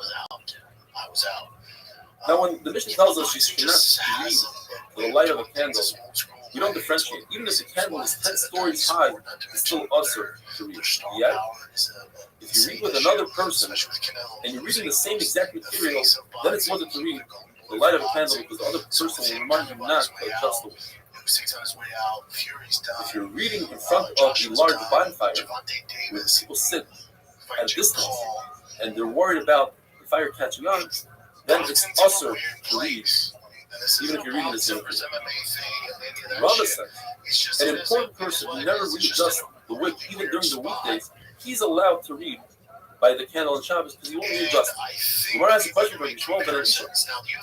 He said, I'm not worried about adjusting the flame on Shabbos. And he sat down and he read, and in fact, he readjusted the flame on Shabbos, and he wrote down in his notebook, when the Beis Hamikdash is rebuilt, I owe a nice carbon copy. And the Gemara tells us that Yishmael ben Elisha, when it came to Torah, he acted like a simple person. He would readjust the lips himself and wouldn't ask his servant to do so. The Gemara has a contradiction. On the one hand, it says that his servant is allowed to look at his dishes to the light of a candle and you're not worried he will readjust it. On the other hand, it says that a servant should not do so. One answer is that the prices it says you're allowed to check the dishes to the light of the candle because we're talking about a servant who's not a permanent servant.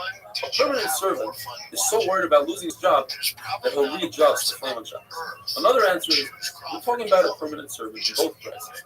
Just one price is talking about olive oil, we're worried he might readjust it.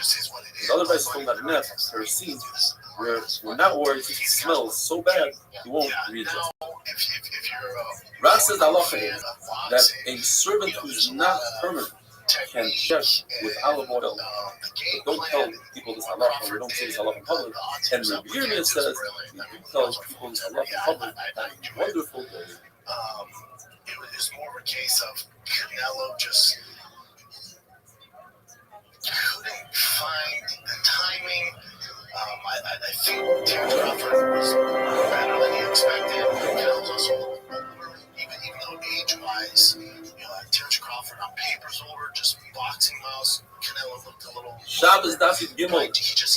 We're hunkered down here in quarantine or Ramat Bet Shemesh, but nothing's going to stop us. We have Torah. The Mishnah tells us that about Torah who has to lane the following morning, to walk over to the children that are reading from the Torah to the candlelight and peek inside. The shot is that he's only looking for a Rashi Prakim for the beginning of the parrot, and that will remind him and make it easier the following day. What about the children themselves? How are they reading from the Torah to the candlelight? The answer is either they are only reading Rashi Prakim as well, or since the Rebbe is standing over them, they'll be aware and they won't readjust the flame. I mean, Nisim Dain says on the side of the Gemara, he says, beautiful shot, children, they rather the flame go out. They don't want to readjust. They want to run home. The Mishnah tells us that a Zav should not eat a meal with his Zava wife because he might come from an Aveira. The Mishnah doesn't say anything about a person whose car should not eat with his wife's tmeah, because that we don't have to make it zero. People are very makbid on tuma and tahara. Another halacha: a person who's a zav partner, a person who's makbid to eat chulin b'tahara, he should not eat together with a zav who's a hamaris. Abai says the pshat is because the hamaris might feed him food that from some mice weren't taken from him.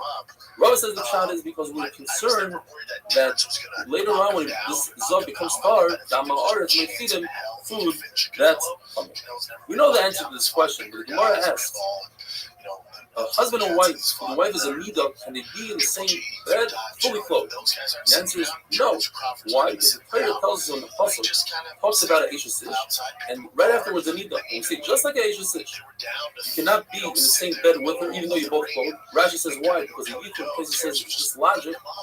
So two, a midah is also. The Gemara says perhaps we should bring a raya from the fact that they still say it's also to eat chicken when on the same table there's cheese. Chicken and cheese is only the rabbanon, nevertheless they say it's also. The other reason is because it's only one person. There's nobody there to remind you. Whereas with your wife, she'll remind you. Perhaps you can bring a raya from two people that are eating on the same table. If they don't know each other, they're allowed to eat even meat and milk. If they do know each other, it's awesome. So here's a case of two people that know each other and can remind each other. The answer is, it's different. In our case, since you're both wearing clothing, that's a hecker, that's something different, and perhaps it's different than you would be less. What about our Mishnah? We learned a zav and a zava should not be able to eat a meal together. And the answer is, there is no hecker there. Yes, it's two people, but there's nothing different about this. The das is mufot on himself. He says the only issa deraisa is gilu erayis, kashrut. Everything else, especially if you're wearing clothing, there's not even an issa derabbanan. The Gemara tells us that when Ula came back from learning from the Medrash, he would kiss his sisters on their chest, and some say on their hands. But Ula himself is mufot on himself because Ula holds, just like we say the famous saying, tell a nazir, leich leich. Amr zero, schar, person who has to abstain from alcohol, from wine, from grapes, you tell him don't go through the vineyard, go all the way around because you might come to a mitzvah. So too when it comes, it's the concept of harchaka. The Gemara tells us an amazing story. Tanan Develio is once a Talmud who's a tremendous Talmud Chacham. He learned all day Mishnah, Torah, and he's Mishamish Talmud Chachamim. Yet he died at a very early age. His wife was very sick. She took his tefillin and ran around the base of Medrash and she asked, it says in the pasuk, "You oirach yamech, you chayecha." Torah is your life. It gives you longevity. Why did my husband die? And nobody knew the answer. Until Elio told her, let me ask you, how does he treat you when you're in Nida? She said, Chas v'shalom doesn't even touch my small finger. But how does he treat you in your Shiva Nekiyim, the second 7 days? And she said, oh, he eats with me and drinks with me, and we sleep the Kiru Basar. He said, if so, he didn't do our Chokah. It's a good thing he died. He deserved to die. Isis points out that in those days, perhaps, after 7 days of Nida, a woman would go to the mikveh once, and then do Shiva Nekim and go to the mikveh a second time. And he held that since she's tar, I mean, the Rashi she's tar, it's only from the Darabban, it's okay. The Gemara says, Rav Dini says, they had a very large bed, and there wasn't any cure of basar. And Eretz Yisrael answered that what's going on, that she was wearing pants, sort of pants, so there's no pure basar on the bottom of the pants. We learned in the Mishnah that a person is not allowed to blouse his clothing or read a sefer, Laura Ner, the candlelight. And it says that these two halachas are from the 18 halachas that Hananiah ben Chizkiah ben Goron said in the attic. What happened was the Talmidim of Bishami got together, the Talmidim of still got together. There were more Talmidim of Bishami than still, and they won. And they made 18 zeres, and those are two of the 18 zeres. Who's this Hananiah ben Chizkiah? He wrote a brisa called Megillas Tainus that goes through the calamities of Klal Yisrael, the Xeris, the terrible Nisim, the terrible tragedies that happened in Klal Yisrael, and then the Nisim, the Gula that happened in Klal Yisrael. And Rav Shimon says we could also write a sefer like that. There's so many tsaras and gullahs that Klal Yisrael went through. and we're not going to write. Or the pshat is, the Gemara says that a shaita, a crazy person, can't feel pain. He doesn't know that something's wrong. We don't know all the good that HaKadosh Baruch Hu does for us. Or the Gemara says a person who's alive, who has dead flesh, you can run a knife through it and you won't feel anything.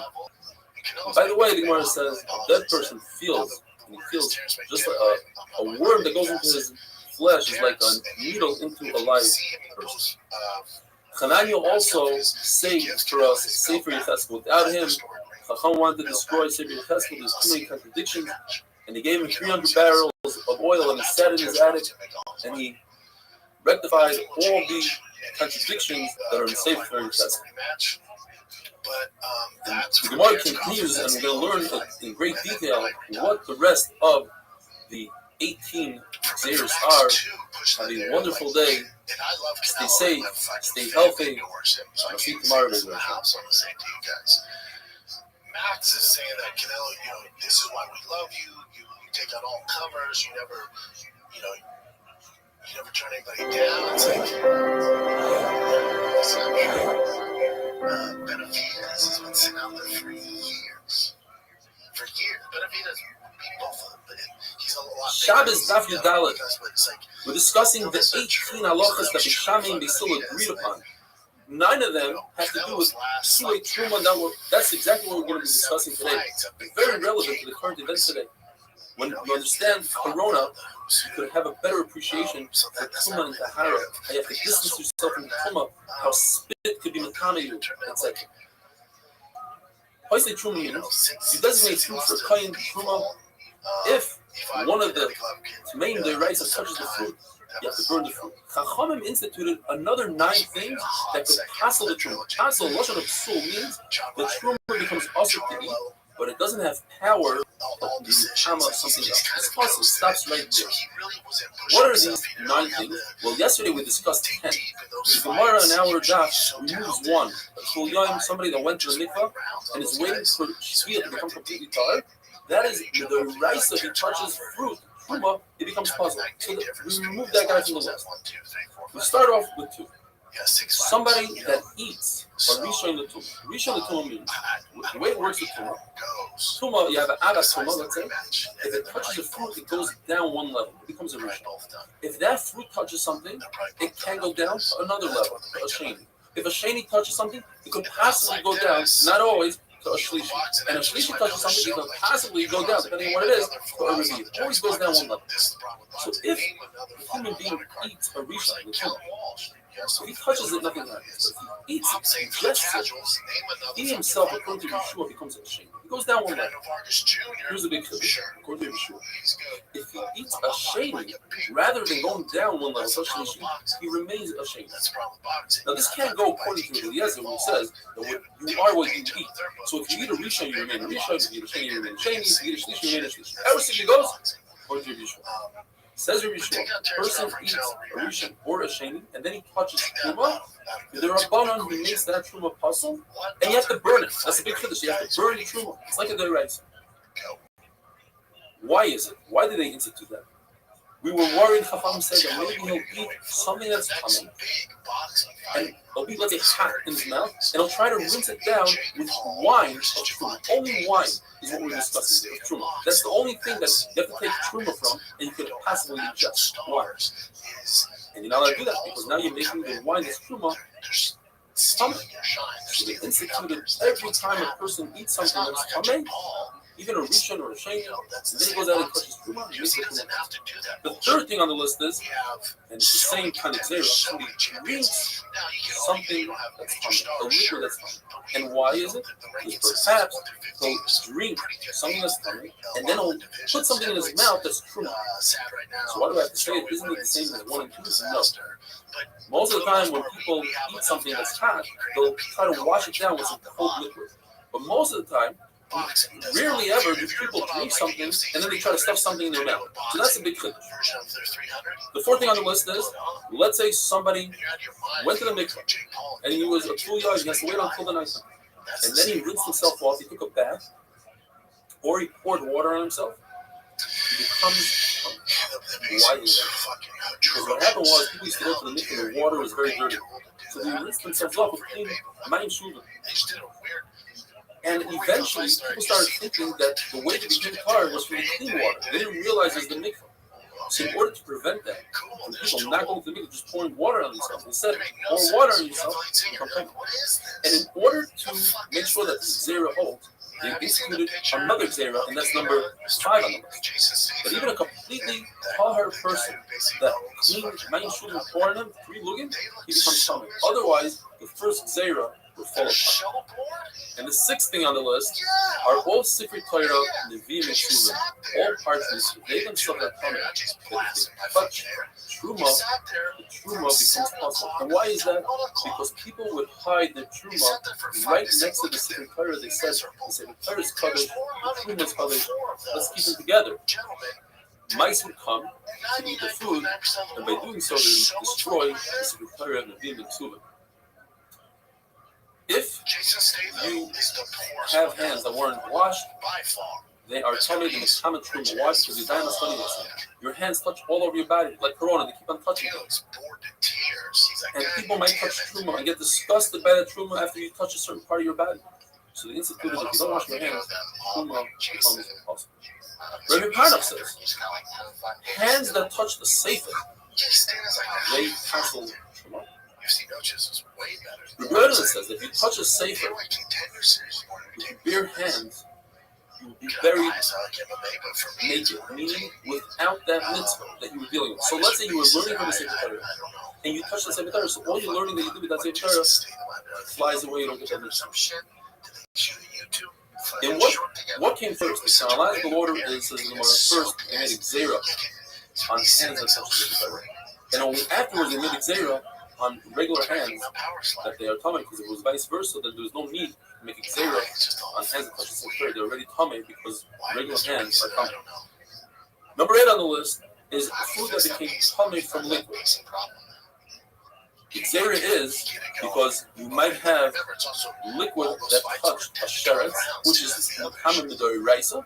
And also that everything that touches even hands, which is the rabbanan, is also tummy.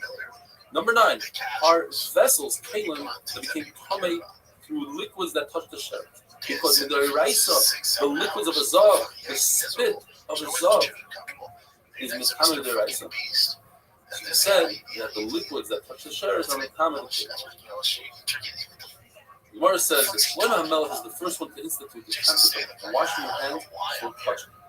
Later on, Hillel and Shammai instituted the concept you have to wash your hands for truma. But nobody accepted it. Probably didn't accept it until the Talmidim, Beis Shammai and Beis Hillel came along, and they instituted the Gzera. And then they even said, Hillel and Shammai originally said that it's so strong the Gzera that you have to burn the truma, which typically you don't do. You could leave the toilet and let it stay there and go to waste. Gemara tells us that there was Zugas, the first Zug. Was Yossi ben Yoezer's trader and Yossi ben Yoezer's line. And they instituted a number of Xeris. One of them was that dirt from other nations is Mikama because the other nations weren't careful and didn't mark the graves, and your dead are coming to the Rabbah. So they said that the dirt is also coming. And they said that even glassware is Mikama because coming. And so too clean mattress that we're going to go with. Shimon ben Shedach said that up until that day, the ksuba of a woman was put aside. Doesn't say, here, here's a ksuba that's in this vessel. They didn't get really mad at her and say, take your ksuba and go, because you had nothing to lose. It's already designated. Shimon ben Shedach said, no, a woman can go after any of the husband's money anywhere, go after his business, whatever she wants. So therefore, a man will think twice before he divorces her. And finally, Shmuel tells us that Hillel and Shammai only argued about issues in entire chapters, whereas the Talmud and Beis Hillel and Shammai argued on many things, including every one of the 18 appointments that were second to be wonderful. Names like Mattel, Gymshark, the brands just getting started like Drive Fast All Gas. We use Shopify; they're fantastic. Right? So get the word out like you have a marketing team behind you. Easy create email, social media campaigns where your customers are scrolling in. And that's Shopify is your commerce expert with world-class expertise in everything from managing inventory to international shipping. Shabbos Daf is we're discussing the 18 machlokes between Bisham and Bisil, that the halacha is like Bisham. Even though they still argue with Bisham in every single one, once they pass in halacha like Bisham, the following day they still agreed that they were right, Bisham was right. The 300 machlokes in between Bisham and Bisil. There are only 3 machlokes in between the Rabbeim, Hillel, and Shammai themselves. The first one is, how much dough does one have to make in order to be chayiv in a first challah? According to Hillel, it's 2 kav. According to Shammai, 1 kav. They're machmir even in a lesser amount. And according to Chachamim, it's 1.5 kav. The Torah says, bring challah on an oimer, which is asir sa ephah. It's 1/10 of an ephah. An ephah is 432 eggs. A tenth of that is 43 eggs. Have you remember that? Challah, ches, lamed, hey, 43. That's 18 kav. 18 kav is 432 eggs. A tenth of that is 2 kav. How is a tenth of 18 2 kav? Well, because we're going to middle kav. In other words, in Gemara Math, you take the final number. 2 plus 18 is 10. 10% of that is 2. Chachamim say, well, let's talk about Bisil Bisham for a second. They both agree it's 2 kav. Bisham say, this 2 kav is for 2 meals. So we're dealing with 1 meal. 1 meal is 1 kav, and 2 is 1,000 1. Hachamim say, we don't go milagav, we go milagav. It's 10% of 18, which is 1.8. In addition to that, we're not talking about the shiurim of the mikvah, we're talking about the shiurim of the mayim. They took 6 and made it 5. Later on, when they took, again, 6 and made it 5 in Tzipori, the shear changed again. Rabbi Yossi said you have to add a little bit more because the eggs were larger in the desert than they are now, and he added another 5%. Second machlokes is mikvah. A mikvah needs 40 saw of rainwater. Let's say you're trying to fill up a mikvah with rainwater, and then you decide, that's not on purpose by the way, you decide to put in a little extra water from the sink. It makes the mikvah. But how much water do you need to? According to Hillel, it's a hin. Use the word hin like this Rebbe, which means 12 liters. According to Shammai, it's 36 liters. And here's an amazing thing. Chachamim paskin, like 2 weavers that live next to Shara Ashby, Rashi points out. Weavers is the lowest profession possible. One cannot be a king or a kohen gadol if he's a weaver. And the worst neighborhood in the world is Shara Ashby. Yet, we paskin like these 2 weavers that testified in the name of Shemai that is 3 Lord. Why? Because they learned Torah. And the third machlokes is regarding the woman who sees dam. Any food that she touches becomes tummy. Dam takes time to emerge. Once it leaves the womb, she's tummy. Yet Shammai says she's only metama from here on out. Even though she touched food 10 seconds ago, and it's impossible for dam not to be metama, no. From here on out. Hillel says that it's me'es from the last time that she saw dam, in other words, from the last time she did a bika, could be months ago, everything in between is coming. Every food she touched.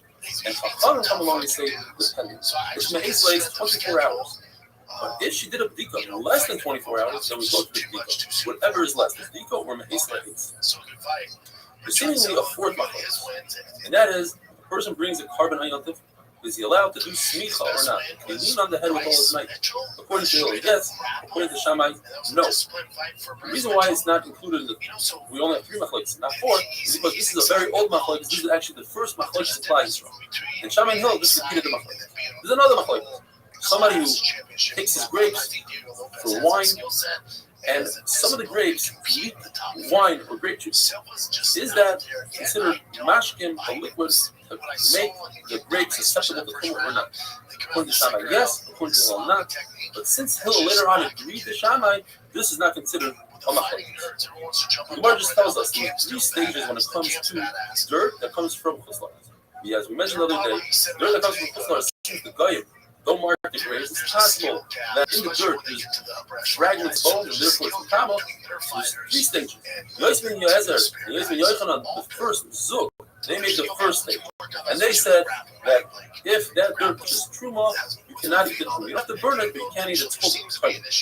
And the ear space, it didn't do any kind of xera at all. They cannot say that they said that you have to burn it, because the only thing that was burned right away is something that was true, that was touched by somebody that had hands that weren't clean. Later on, the Rabbanim of Shlem Shana, meaning 80 years before the Korban Abayis, they added, and they said that the ear space is also toilet. It also has tummy. You don't have to burn it, but its tummy can eat the truma. And later on in Usha, one of the 6 zeros that they made in Usha was that the dirt from Chutzlaretz that touches truma, you must burn the truma. But the ear space remained the same.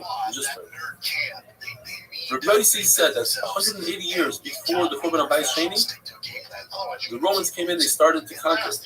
And 80 years beforehand, that's when the Rabbanon of Usha, the Rabbanon of the Rabbanon of 80, which they called, they said the Tumah, and they said what we said before. And they were also on blasphemy. 40 years before the Korban, the Sanhedrin moved from Lushkas Hagazis to Chanuyas, and they stopped doing capital punishment. That's why I look at the fight match. It's been fun. The way it went, there was 4 generations, 100 years before Korban Abayis. It went Hillel, Shimon, and then Reb Gamliel, and Reb Shimon. In Usha, there was 6 Sfeikos. We have Besa Pras, that means, according to Rashi, if there's a grave that's in a field and we don't know where the grave is, so any truma that touches that field has to be burned. As we discussed, the second thing is the dirt from Chutzlaretz. Third thing is clothing of an Amoris that his wife Lida might have sat on them, and it was with Tam of the Medras. If you find it clean in the street, you have to assume it's tummy, so it's tummy touch it. If you touch fruit to spittle, you have to assume that it came from a zav, and you have to burn the truma. And finally, May Redline. Yossi says that you burn this truma in Shusayafet, even if you're not sure that you touched it, even though it's a spectator. Let's say it came, you're not sure if it came from a Chutzlaretz, you're not sure if there's a bone in there, and you're not sure if you touched it. Double say, since it's in Shusayafet, you burn it. If I'm saying Shusayafet, you don't eat it, you don't burn it. And if it's Rabim, it's because something to Rabim is Now, why did they make a zera on glassware? So glassware is created from sand, and sand is similar to what we create earthenware from. If so, how can you put glass in a mikvah and be mitar? The answer is you can't. The only time you put glass in a mikvah is if it has a hole in it, and you fill the hole with lead. Now we're looking at a kli that's made out of lead. Like the mayor says, anytime you have a maimin, something that makes the kli function, over here it is the lead, then the whole kli turns into lead. Therefore, that's the only time you put such a glass in the mikvah. Have a wonderful day. Instead of faking a double, he kept up top because he was able to study that on film and knew that was coming. That's how he landed the uppercut. There's a number of things I should have done. A number of things. His size was an issue. He was bigger than I thought. I thought he was pretty good for the game plan. It's just he just keeps bad. To be honest, it was a bad game plan. It was a bad game. Shabbos Daf Zayin. We're discussing glassware and how in some ways it's similar to earthenware, and how in some ways it's similar to metalware when it comes to tumah. There are 5 differences between metalware and earthenware. The first one is shute kliferes. If the kliferes is flat and the metalware is flat, kliferes is not mekabel tumah, metalware is mekabel tumah. In this case, glass is similar to ferrous, earthenware. Second thing is that earthenware is not mekabel tumah from the outside. If you touch a shirt, it's the outside of the cleat. It's not mekabel tumah. Whereas metalware is mekabel tumah. In that, glass is similar to metal. And we discuss why that is. Third halacha is that if earthenware or metalware have a hole in a tummy cleat, that makes the tumah go away. What happens if you repair the hole? If it's earthenware, the tumah does not come back. If it's metalware, the tumah comes back. Glass, the tumah does not come back like earthenware. Fourth halacha is tefillah. If you take a kli that's tameh and you put it in the mikvah, if it's earthenware, it does not become tar. If it's metalware, it does become tar. When it comes to glass, it does not become tar. And finally, the fifth halacha, the amazing concept of avir, the ear space of a earthenware cleat. You put a sheret without touching the cleat into the ear space of the cleat, the earthenware becomes tameh. Whereas the metal does not become tameh. Another halacha, once the cleat is tameh, you put a fruit that's tar into the ear space of the earthenware cleat. That fruit becomes tameh, whereas in metal, it does not become tameh. Glass is like metal. It does not become tameh through the ear space. Now, why is it that glass is mekama b'gabel? It's mekama if you touch something from the outside. If glass is similar to earthenware, it should not be mekama b'gabel. The answer is because glass is similar to metalware, And the fact that if glass breaks, you can melt it back and make a new glass, just like you do the metal. You melt metal and make a new plate. So in some ways, glass is similar to metal. Now, why is it that if you repair a hole in glass, it does not become tummy? That is like earthware. Shouldn't be similar to metalware. And the answer is because the concept of repairing and recapturing tumah is derabanan. And the whole idea that a glassware is tumah is derabanan. That's two derabanan. That doesn't go. We don't do two derabanan on one item. Now, why is it that glassware, if it's flat, is not mekabel tumah, just like earthenware is not mekabel tumah if it's flat? And the answer is because Chachamim want to make a distinction and show people that glassware is derabanan, and therefore if glassware touches tumah, do not burn the tumah. Just let it hang as is. Let it destroy itself, but you don't go with your hands and burn it. There are only 6 things that you burn, like we discussed yesterday, such as during the difference from putlars, that we burn truma, even though it's derabanan. Rav Ashi says glassware, in fact, is exactly like earthenware. Besides one thing, besides the fact that glassware becomes tummy if you touch the outside of it. Why is that? Because glass is see-through.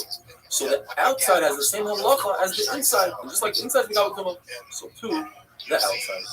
New sugya. Midoraisa, metalware is mekabel tumah. That's in the first house. Shimon Meshach came along and said that metalware, if it has a hole, midoraisa becomes tumah. But if you repair the hole, Shimon Meshach said, it recaptures the original tumah and remains tumah. There's a story with Shimon Meshach's sister, who was Yana Melech's wife. She made a big feast for her son, and during the feast, all the dishes became tummy tumas meis. Perhaps somebody died at the meal, and they all became tummy through oil. Instead of waiting 7 days for all the vessels to become covered and go through the whole process of sprinkling them on the 3rd day and on the 7th day with mechatas, she had a great idea. She punched holes through every single one of the vessels and sent them to a professional to repair. So that's a no-no. People are going to forget the whole concept of sprinkling the mechatas on the vessels. So instituted a katana that even if you repair it clean, it recaptures the tumah. Now, what if Shimon Meshach said at that time that all tumas, even tumah sheretz, for instance, and you repair the clean, the tumah is recaptured? We don't have the idea that people might forget about mechatas. There is no mechatas on tumah sheretz. Two answers. Abai says because perhaps we're concerned that people won't poke a large enough hole in the cleat. Instead of it being the size of a pomegranate, you do less than a pomegranate. Rava says that we're concerned because even if you put a kli in a mikvah and it's hard, you still have to wait until nightfall. Whereas if you poke a hole in the cleat and then you repair it, you can use it immediately. So people might come to think that if you put a kli in the mikvah, you don't have to wait till the night. You use it immediately. So Shimon Meshach was in the second, and now if you repair a cleat, it's not even tired out. What's the difference between a buying rubber in a case where a person broke the key completely, slammed it out, and started from there? In that case, nobody's going to confuse that and say, "Oh, you don't have to go to the mikvah. You don't have to wait until nightfall after you go to the mikvah," because people see you're dealing with a brand new. People might think that you don't need a full shear of a pomegranate to make a hole. When we're discussing the 18 halachas, that halachas like the Shammai versus the Sila. So we discussed so far the 9 that have to do with Psulei Truma, and 2 in the Mishnah where you shouldn't read the candlelight and you shouldn't be loud for clothing. And now the Gemara continues with number 12, and that is the concept that a mikvah needs to have 40 saw of rainwater. And yesterday we discussed you have 3 of mayim shuruvim, warm water, before you get to the 40, and you introduce those mayim shuruvim to the rainwater, it passes the rainwater. Now we're discussing what constitutes mayim shuruvim. Machlekes b'shayim yisrael, if a person takes any type of vessel, a very large vessel, a very small vessel, in other words, vessels that are not mekabel tumah at all because they're so large or so small, or they're made out of material that's not mekabel tumah, such as mud, and you put it under a downspout to catch water. You do it on purpose. You want to catch the water, even if it didn't rain immediately. But you see that there are clouds in the sky, and you think it's going to rain, but it didn't rain immediately. And you went to work, and you came back, and then it rained.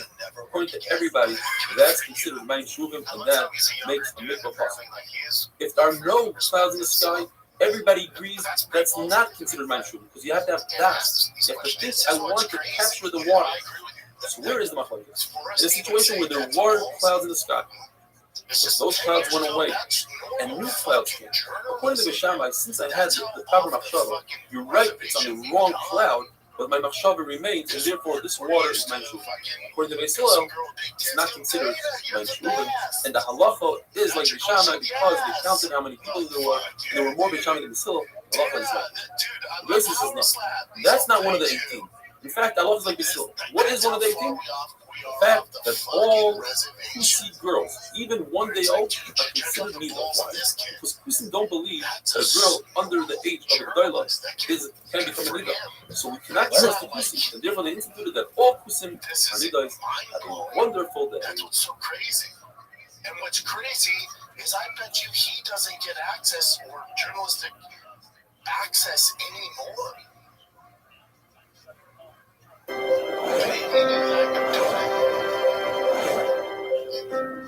you go. Stop being a bootlicker. This mindset is why we have shit. Shabbos David Zion. If a person were to take any vessel, any cleat, and hold it over a dead body, that cleat becomes tamei as oil. But that cleat doesn't have to have a shear. It can be the size of the thing. However, if you want something in the room to become tamei because of oil, in other words, anything under the same ceiling as the dead person is tamei, the ceiling must be at least a tefach wide with the rest. One of the 18 halachas that we pass like the Shammai, according to this question, is the halacha that the ceiling does not need to be a full tefach if you're holding onto the ceiling. In other words, a mardeya, a goat, you prod an animal. The shear in the time of the Gemara was exactly a third of a tefach wide. The diameter was a third of a tefach. That means the circumference was a full tefach. Since people might confuse the circumference with the diameter, therefore, they instituted that the person is holding onto the mardeya rather than making him tamei until he leaves, because the mardeya was over the body. The dead body is aviyah v'sefuk. The mardeya becomes a avat, and the person holding onto it becomes a rishon. A rishon is the mikvah that same day. But people might get confused and they'll say, wait, even a full-fledged 7-day tamei only has to go to the mikvah that same day. There is no such thing as 7 days. Therefore, they instituted a time where it's supposed to be for 1 day, they made it for 7 days. The Talmud says, I will curse my sons if this halacha is true. It's impossible, it's a mistake. What happened was once a farmer that he was walking with his goat on his shoulder, he was touching it, yes, but he went over his mouth over a grape. And that in return made him a rishon, but he thought that he's tamei for 7 days. It was a mistake.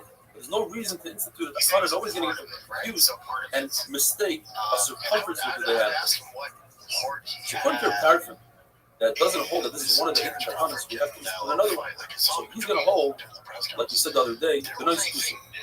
The kusim is the 18th one. That all daughters of kusim, even if they're day old, have tumas nida. There's another halacha that they instituted that day, one of the 18, and that's havoitzer legas. If you harvest grapes, wine, and some of the grapes, they ooze out grape juice, that grape juice is enough to be considered extra tumah. Now the grapes can become some tumah because, say, the Shammai were concerned that perhaps he'll harvest them in a waterproof container and he'll try to save that juice. Since he wants that juice, it's as if he had intent to use that juice. The Gemara tells us that day that Shammai convinced Hillel, who happened to be the Nasi, and he forced him into agreeing to their halacha. It was like the day Klai Yisrael in the Chek Ha'egel. They should have listened to Aaron and Hur, but they didn't. But when Klai Yisrael should have listened to Hillel, he was a Nasi. Yet they embarrassed him, they put him like a student, and they forced him to agree to their halacha. Another one of the 18 halachas, the Gemara says in the name of Havi Rishba, Havi the hunter, he says in the name of Shmuel that if you take Truma, that's tamei, you give it to the Kohen, and the Kohen, instead of burning it, he takes it and he plants it. He won't gain anything because the Truma that comes out will have a halacha of tamei Truma. Why is that? We're concerned that instead of him burning it, he's going to keep it. Now, he would be allowed to the rice to plant it. We're concerned that he might use it the wrong way, and therefore we said, burn it right now and don't wait. Another one of the 18 halachas were decided like the Shammai. If a person is walking Erev Shabbos with his wallet, all of a sudden it becomes Shabbos. With a Raisa, He's allowed to walk less than 4 amos in Rosh Hashanah and stop. Walk another less than 4 amos and stop. And he saw he reaches home. But we're concerned that he might take more than 4 amos and we'll be over there. Right? So what we say is, give it to a guy, let the guy carry it. Usually you're not allowed to do so, but it's better to give it to the guy than to walk 4 amos. Another one of the Asian halachas is that guys are on chas akum, on bread of a guy, on the oil of a guy, the wine of a guy, and the daughter of a guy. In other words, is an isur yichud for guy. All these 4 halachas are considered one. According to the yesterday, who doesn't hold that one of the halachas is catching rainwater in a tree and creating mayim shuvim, so we say that the Nois Kusim is one of the 18. He's still missing one. The Nois Kusim recounts as one of the 18. If he counts the Nois Kusim as one of the 18 and not shuvim, how does he get to 18? The Lord tells us there's a zera on all non-Jewish boys that they have halacha of becoming zav. Although guys never become zav, but they instituted that guys have halacha of zav because we don't want our children playing with their children chashash of mishkav and zav. Now, according to Rameir, you must say that the 2 halachas of food that becomes tummy through liquid and vessels that are coming through liquid, one of the 2 out of the 9 halachas that we learned in Truma, they are considered one, and like this Rameir has a total of 18 halachas. Now we are done with the sugya of Tumah, and we're starting a brand new sugya. Says the Mishnah, and we're dealing with Misas Kelim. That is the concept that you're not allowed to have your property in Malacha on Shabbos according to the Mishnah. And therefore, let's say you take your ink and let it soak before Shabbos. That's a Malacha on Shabbos that would be also the Raisa, Malachas Lisha, kneading. And so too, to soak your veg, different karshim and different vegetables. That would be kneading. According to Shammai, if you want to do so, you have to make sure that the malacha is over before Shabbos begins. According to Basil, it's not a problem. As long as you put it in 1 minute before Shabbos, that's okay. According to Shammai, you cannot set out a trap before Shabbos unless you have enough time for that animal to be caught. Still, you can't. You're not allowed to put it in wool until up before Shabbos. That's illegal. That's also making the wool white. Unless you have enough time to take before Shabbos. And finally, the Mishnah says, you're not allowed to sell something to a guy before Shabbos unless he has enough time to get to his house. You're not allowed to load him up before Shabbos. Still, as long as you have enough time, 1 minute before sundown, that's enough. But you don't have to finish the malach. According to Shammai, you're not allowed to give your clothing to the cleaners before Shabbos unless you have enough time. According to Basil, you can't. Shimon Gamliel says, Shimon Gamliel was a descendant of Hillel. In Hillel, he says his father used to give white clothing, which takes a long time to laundry, 3 days before Shabbos. One halacha that everybody agrees upon is that a halacha that you're allowed to do on Shabbos. In other words, you're not over isur the rights on Shabbos, such as putting a weight on your grapes because the grapes are already crushed, but you want to make the juice come out quicker, so you put a big stone on them, a pyra, a beam. That you're allowed to do according to Shammai before Shabbos, even if you don't have enough time, because if you do so on Shabbos, and the pyra is a raisa, have a wonderful day. He says all this, and I think he's like, he knows John so well, he's almost testing him. Like, I don't think he can. Tell John he can't. He's fucking gonna do it. Take it out of here. John's like, what? You're gonna get John in the comment on the White House curriculum because you need that in order to get maximum eyeballs and get the casuals over, especially Connor. And honestly, if John falls through, like if something crazy thing happens, he doesn't show up. Shabbos not because we discussed in the Mishnah that according to Shammai, you're not allowed to eat and soak in water before Shabbos unless the process is done before Shabbos. Obviously, the Shammai hold the only thing that's also to do before Shabbos is something that's also to do on Shabbos. Now, soaking ink doesn't involve any hand movements. You don't have to knead the ink. Therefore, the Gemara assumes that this goes according to Rebbe. Rebbe holds that the issue of Lisha, kneading on Shabbos, applies even if you just introduce water to flour without kneading it with your hands. Even if you introduce water to ashes. According to Rebbe, Lisha is when you do it with your hands. You knead the dough. Take the water and the flour and you knead with your hands. So our Mishnah doesn't go according to Rabbi Yossi. Perhaps even if Yossi would admit in an object, in an item that doesn't require kneading, such as ink and such as ashes, you don't have to knead it. Just introducing the water is enough. So why does Rabbi Yossi say that you have to knead ashes? The answer is perhaps he never said ashes. He said alpha. And we're reading it aether. You could confuse the two. The Gemara tells us there are other halachas of things that you do before Shabbos. You're allowed to make a dish to bring water from a water source to your field, even though we'll continue on Shabbos. You're allowed to put fragrance under your clothing before Shabbos, even though we'll continue on Shabbos. You're allowed to put sulfur under your silverware in order to create some coloring for the silverware, even though we'll continue with the Shabbos. What you're not allowed to do is put wheat in a watermill. There are two reasons given. According to Rabbah, because the watermill makes a lot of noise, and that's not nice for Shabbos. It's designed for Shabbos. People will hear a machine working on Shabbos. Another reason the Gemara gives, according to Rabbi Yosef, is the concept called Shisas Kalim. You have to have your utensils rest on Shabbos. According to Rabbi Yosef, even Beis Hillel agreed to the concept of Shisas Kalim. So then why is it in the Mishnah Beis Hillel said you're allowed to put flax in an oven, you're allowed to do all these things? Because all those things, the machine wasn't moving. The oven doesn't move. There's no moving parts. You put fragrance under the clothing, it's in a vessel. The vessel's not moving. What about trapping on Shabbos? Where they still say you're allowed to have a situation where you traps an animal on Shabbos. We must say that we're talking about traps that don't move, like a hook for a fish, or like a purpuri, like a certain basket that's shaped in a way that a fish, but the basket doesn't move. That's what still allows on Shabbos. According to Ravasi, the concept of Shvisas Kelim is only according to Beis Shammai. And Beis Shammai hold in our Mishnah, even if the vessel doesn't move, like an oven, like a vat for dyeing wool. But we need to explain, how do Beis Shammai allow one to light a candle, which will last into Shabbos? How do Beis Shammai allow to make food, which cooks over Shabbos? Or make beer, which takes 8 days? Even though the vessel is not moving, you need Shvisas Kelim. We must say, says the Gemara, that in all those cases, the person is mafkir his candle, he's mafkir his barrel, he's mafkir his spit, whatever it is that is mutter the pot, he is mafkir. The Gemara tells us that it's also to put beans that take a very long time to cook. We also put them on the fire before Shabbos.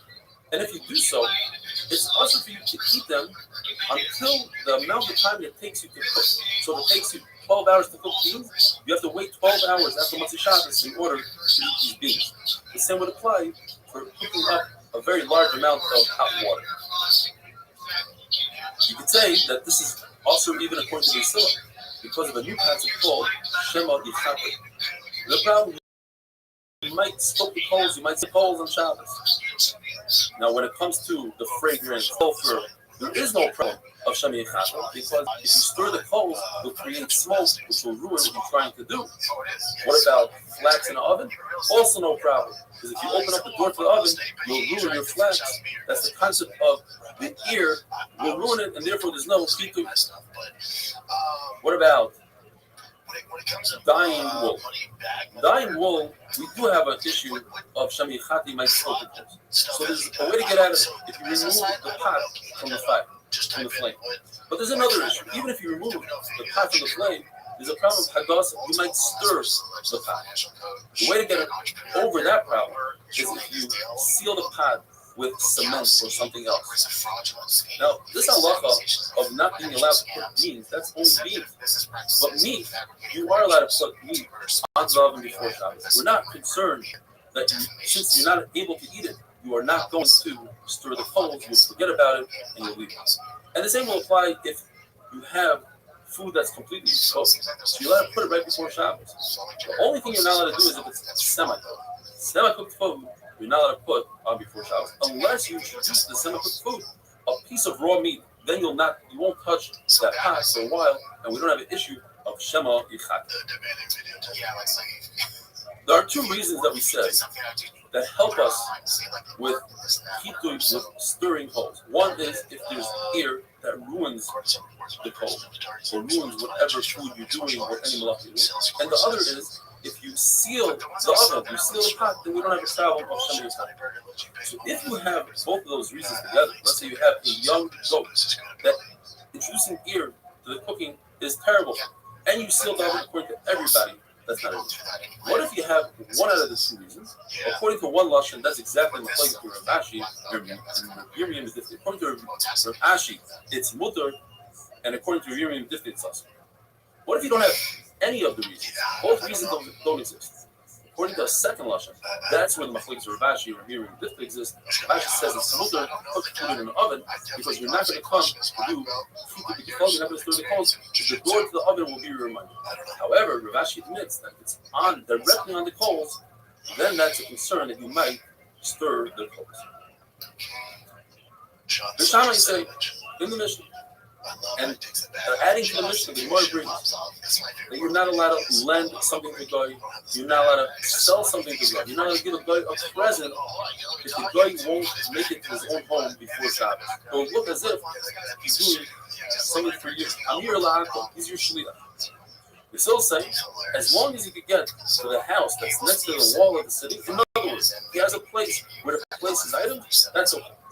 And what Akiva says, what we still need to say is, as long as you can leave your house, and that way done, it's okay. None of the items, the Shammai holds that your field to be Mavara Chametz, to be square Chametz, exists even if you sell it to somebody else. Even if you sell it to a guy, you have to make sure that the guy eats the Chametz. Amazing. If you know for a fact that the guy won't consume the Chametz, you're not allowed to sell it. They still say no. So as long as you can eat the Chametz, you can sell the Chametz. And Yehuda, who holds like Rabbi Shammai, that you can't sell Chametz to a guy as long as you don't, as you know that he's not going to consume. He says that's only 30 days before Pesach. But more than 30 days before Pesach, I'm not concerned having a wonderful day. Credentials are better broadcasters, like gold medalist, heavyweight. So he fought once in LFA. His next fight should be in Day-One Contender Series. And then they should build up on that 3, 4, 5, 6 fights and get the ratings going. He's just going to annihilate everybody on there. He's always going to compete with them. And then you put him in the UFC. I would be willing to bet, especially because the heavyweight division is so weak right now, if he can just navigate Shabbos Afrikas permitted to feed your own dog on Shabbos, and you're allowed to give a poor non-Jew food enough for a meal.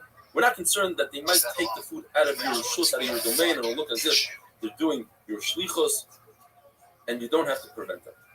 You're allowed to rent your kelim, your different tools to a non-Jew on Wednesday, Thursday. You're not allowed to do so on Friday because it looks as if you're renting it to him specifically for Shabbos. Sending something with a gut. Sending a letter is much different than sending anything else. Because a letter, as the Mishnah explains, has the writing of the Jew, and everybody can tell it's coming from a Jew. Therefore, they're the following halachas. If you're sending it on Wednesday, Thursday, it seems like for most Shainim, that's mutter. Although Rabbi Yossi HaKohen, or some say it was Rabbi Yossi HaChassid, he's machmar himself, and he never sent a letter in the hands of a non-Jew, even on Sunday, Monday. If you stipulate a fee, and now the non-Jew is acting on his own terms, according to Beis Hillel, you're allowed to send it even on Erev Shabbos. According to Shammai, you're not.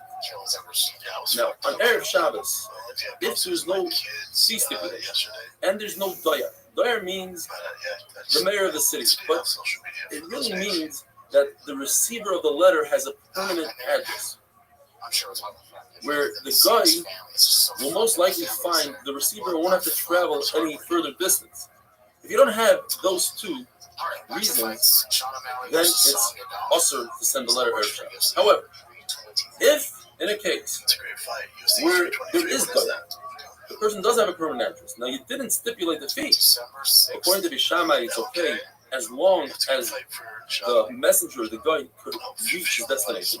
And according to Basil, he doesn't need to reach his destination. As long as he reaches the first house by the city wall, that's okay because he can put it down there, and if he decides to go on his own any further, that's on his own terms. The halacha is one should not embark a ship days before Shabbos. There are 5 down in Rishon Test. Them are brought here. Places says it's similar to swimming, and Rabbi Yochanan says because it takes 3 days to overcome seasickness, it's not proper to go to Shabbos while one is sick. But for Bar Mitzvah, it's mutter to embark the ship even less than 3 days before Shabbos. According to Rebbe, you must go over to the captain of the ship and stipulate with him and say, I'm only embarking the ship on condition that you stop on Shabbos. And the captain says, okay, and of course he laughs at the guy and doesn't stop, and that's okay as well. But Shimon Gamliel says you don't have to go through the whole stipulation process. It's good without talking to the captain of the ship. A very short trip. If you know you're going to reach your destination before Shabbos, you're allowed to embark the ship, even on Erev Shabbos. You're not allowed to make a siege on a city less than 3 days before Shabbos, but if you start, you're allowed to continue. Shana says the reason is it says in the passage, God really strong until you decimate your enemy. That means even on Shabbos. There's once a launderer who wanted to charge Abaya the same amount of money for colored laundry like for white laundry. So Abaya, I know what tricks you're up to. I learned. Shimon Gamliel said that his father never gave white laundry to launderer less than 3 days before Shabbos. In other words, it's much more difficult to do white laundry than colored laundry, and therefore the price should not be the same. Abai says that before you do your laundry, the launderer always measure before and measure when it comes back in case he decided to shrink your clothing or stretch your clothing. We learned that Bishamai hold that you're not allowed to start a process before Shabbos in something that's also with the rights to do on Shabbos. Therefore, when Bishamai say it's mutter to crush your grapes on Shabbos, to put heavy loads on them, the heavy beams and stones on your grapes and olives on Shabbos before Shabbos, that is because on Shabbos it's not a considered rights. Who does that go according to? Gemara brings 2 shittas. It can either go according to the Shmuel or holds. So once you start the process of crushing non-mature grapes before Shabbos, you're allowed to continue on Shabbos.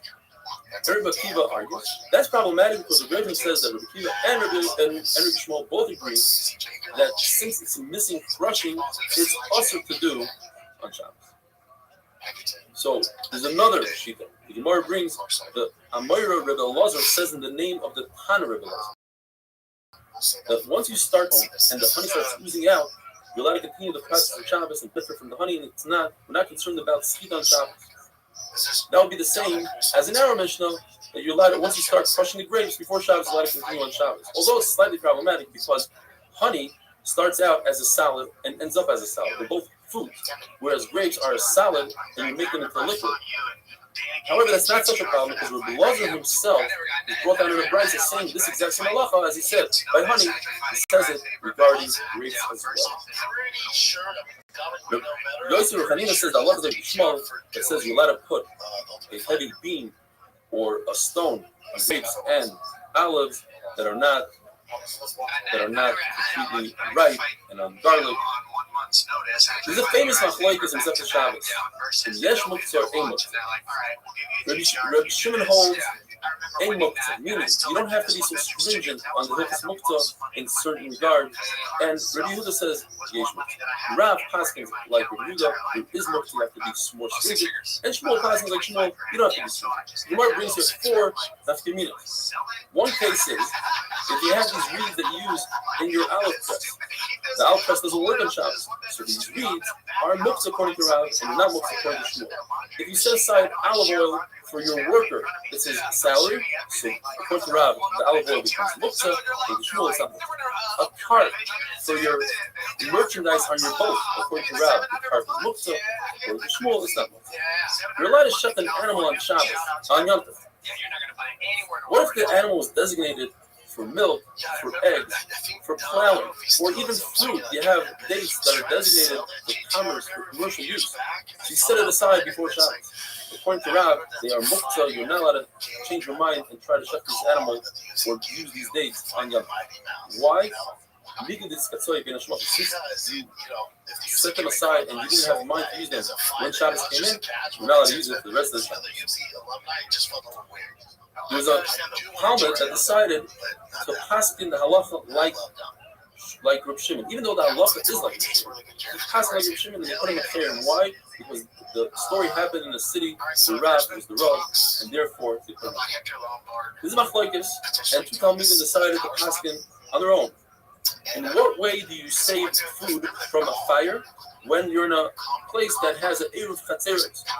One paskin that you have to take you can take as many meals as you want as long as you put into one vessel, and the other one said you can take as many vessels as you want full of food as long as they fit into one vessel.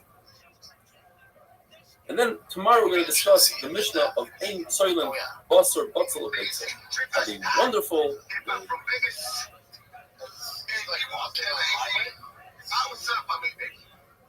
These guys are big. Half the people. Beautiful. So all you guys, safety. And also safety. Right? Donna White. You guys building an amazing company. And as I said before, what's up, baby? It's gotta be. Shabbos Daf, we learned in the Mishnah that Erev Shabbos, one is not permitted to roast meat, eggs, onions, unless you're able to roast it before Shabbos. What does that mean? Machal ben Busoy, it's a shear, according to Rashi, it means a third done, according to the Rambam, 50% done. Once we're going back to Machal ben Busoy, there's a few clues. Number one, once the food reaches Machal ben Busoy, according to Rashi, it's a third done, there's no more issue of a visual action. The guy could take on the cooking from that point. According to Hananya, there's no Isser Shehiyah. Once your food reaches third done, you can leave it on the flame when Shabbos comes in, and we're not worried about Shehiyah, even though you don't have roof of Tuma, you didn't remove the coals, and you didn't sprinkle the coals with ashes. You learn in the Mishnah you don't put bread into the oven before Shabbos, unless Karma Panel has a nice color. According to Tanakh, it means the outside of the bread. Lezer, it means not only the outside, but also the part that lays on the oven. As we learned yesterday, a young goat, if you introduce air, oxygen, into the oven, will ruin the meat. So therefore, we're not concerned you're going to open up the oven door and stoke the coals. Yet, when it comes to carbon Pesach, we say that you are allowed to put a carbon Pesach on a spit into the oven because you are part of a group. And the group is going to remind each other not to stoke the coals. But what happens is the reason that oxygen is not good for the meat? The answer is because carbon Pesach is a whole goat. It's not cut up into pieces. It's sausage. So therefore, the air and the oxygen doesn't cause any harm, and it would be a concern. But because you have other people there, it's not a concern. There's the Mishnah that in Beis HaMikdash, there's a fire to warm the Kohanim's feet. You let it start the fire right before Shabbos, even though you didn't have most of the wood burning. But outside of Beis HaMikdash, that's not allowed. What is the reason? So one reason given by Rav Huna is because it says that there's no Isser to light the fire on Shabbos in the Beis HaMikdash. Gemara has a bomb kasher Rav Huna. But Chizda says that because Kohanim's reason, beautiful Rashi, the Kohanim are all b'nei Torah, and they're very careful with the mitzvahs, and we're not concerned. And the pasuk, the Sevarish Publish Vizegam, is referring to Haktar Sevarim Chalavim that they're allowed to burn on Shabbos on this bed. So outside of the Beis HaMikdash, the shear is that it has to grab most of the wood. What does that mean? According to Rav, it means most of the pieces of wood. Every piece of wood, you have to have a majority of that piece on fire. And according to Shmuel, it just means that it caught on enough. They don't have to bring small pieces of wood to create a flame. Now, we have a great riot for Shmuel because it says by the menorah that you have to light the wick enough that the flame should go by itself. In other words, that it doesn't have any help from the outside. If you're lighting one piece of wood, so according to Rav, it has to be that the fire catches on most of the circumference. Another shot is most of the actual piece of wood, the thickness of the wood. The flame has to go through the wood. So what Papa says, so let's do both.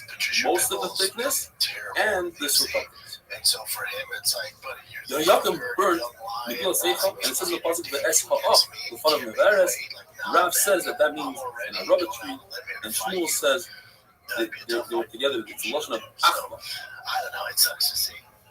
So we have a three-way machlokes here. Reads that our individuals, they don't need roiv, They're easy to catch flame, according to Rav Huna, and if they're in a bundle, they need that the majority of it should light up. But this is the exact opposite.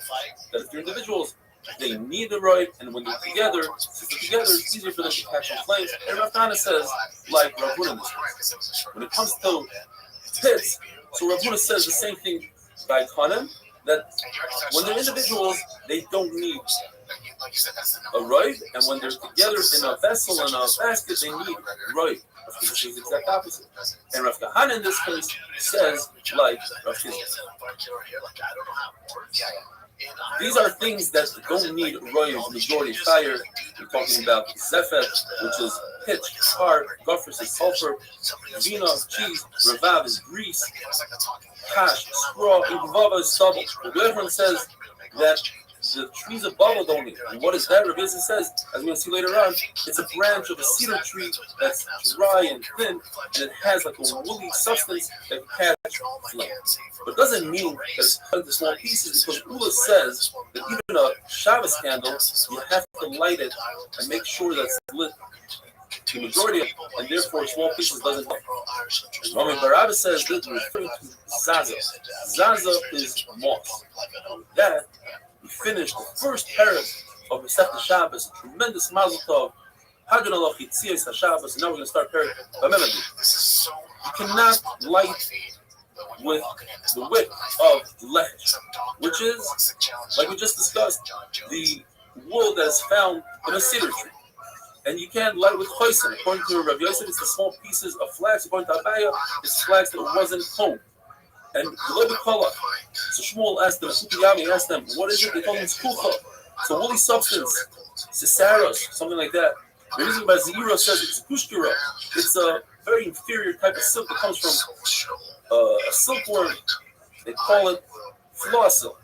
Robin says no, it's a good grade of silk. It says the Mishnah looks and Seizon, which means achrina, which is like the woolly substance from a willow tree. And Robin showed Abaya. Abaya says, that tree, a willow tree? Yeah, no, but he pulled it apart and showed him, look, there's a substance, like almost like a wool in there that catches on fire. It says, midbar, shavra, which is nettle grass. They braid it and they make wicks out of it. The loibi or roidal, that's not referring to algae, but rather it's referring to the moss. Now, some people added hair and wool, but our Tana says that hair and wool are not added because wool actually shrinks and hair burns. Now, from here on out are the oils that you're not light with. You can't light with tar, which is pitch, and shava is wax. But to make a candle out of the wax, since this is in the category of oils, but not the category of wicks, so you're allowed to, you're permitted to use, as we do today, make a candle out of wax. Have a wonderful day. The shop show ad-free. If you're sick of the ads, you just want unfiltered, uncut, ad-free episodes, go over to the Fire Kid Patreon. It's patreon.com/TFATK. That thing is booming. We should have done a long ass time ago. I'm sorry, but now we're back. It's rolling. Things doing way better than I could ever imagine. So I thank you guys. We just popped the new Q&A on there. There's probably 20 questions with me on there. Brian's next. You have extended episodes. All sorts of Shabbos footage on there. That lists the Mishnah, different wicks that are us to use in Shabbos. These wicks are only us to make a candle out of them. If you use it to make a bonfire or for heat, it's mutter. You can't use shemen kit. 3 opinions. Shmuel says it's the name of a bird. Yusuf says it's cottonseed. And Rishonim says this is the koyon. Kik is kikoyon of yaina, the leaf that protects the yaina. From all these 3 things, you cannot make oil. The isser of using wicks on Shabbos is because these wicks flicker and you might fix it. This is to use the oils in the Mishnah because these oils are not very absorbed into the wick. And again, you come to fix it. Now, if you added olive oil and now it works well, it's still also because you might forget to use the olive oil. Reb Shimon Gamliel says the whole list of wicks that are also to use, if you use them for flotation devices, the mutter. The only time it's also if you use it to be a wick and use it for the actual flame. Says Rab, melted fat and melted fish inert are also to use. Now, if you add oil, it's mutter to use. The reason is because now they are absorbed well in the wick.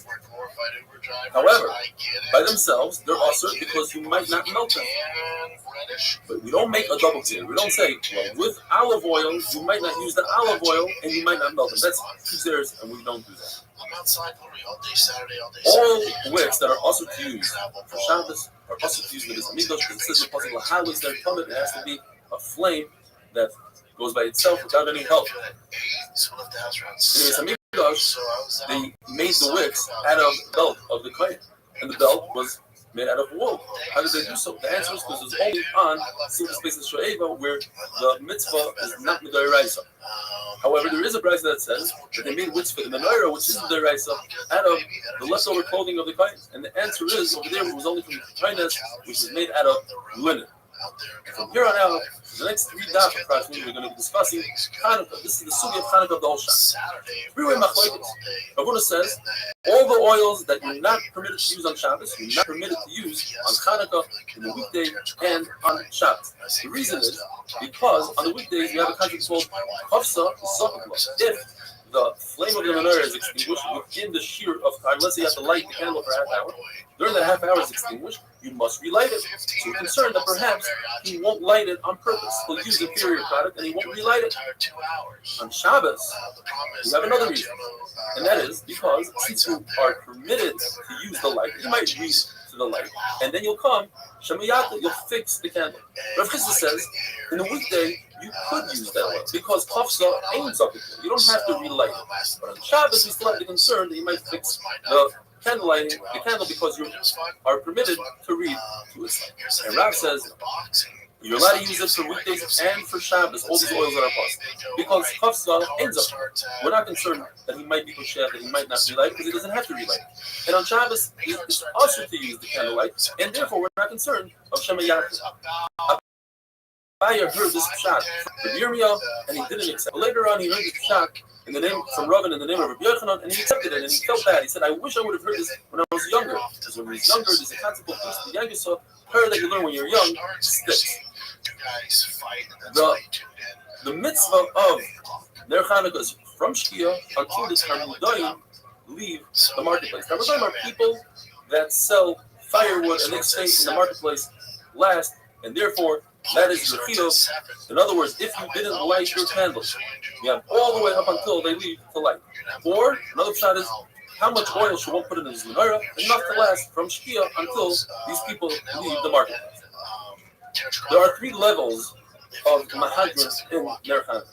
The basic level is 1 candle every single night for all the people in the house. That's all you need. On the 8th night of Hanukkah, 1 candle is enough for everybody.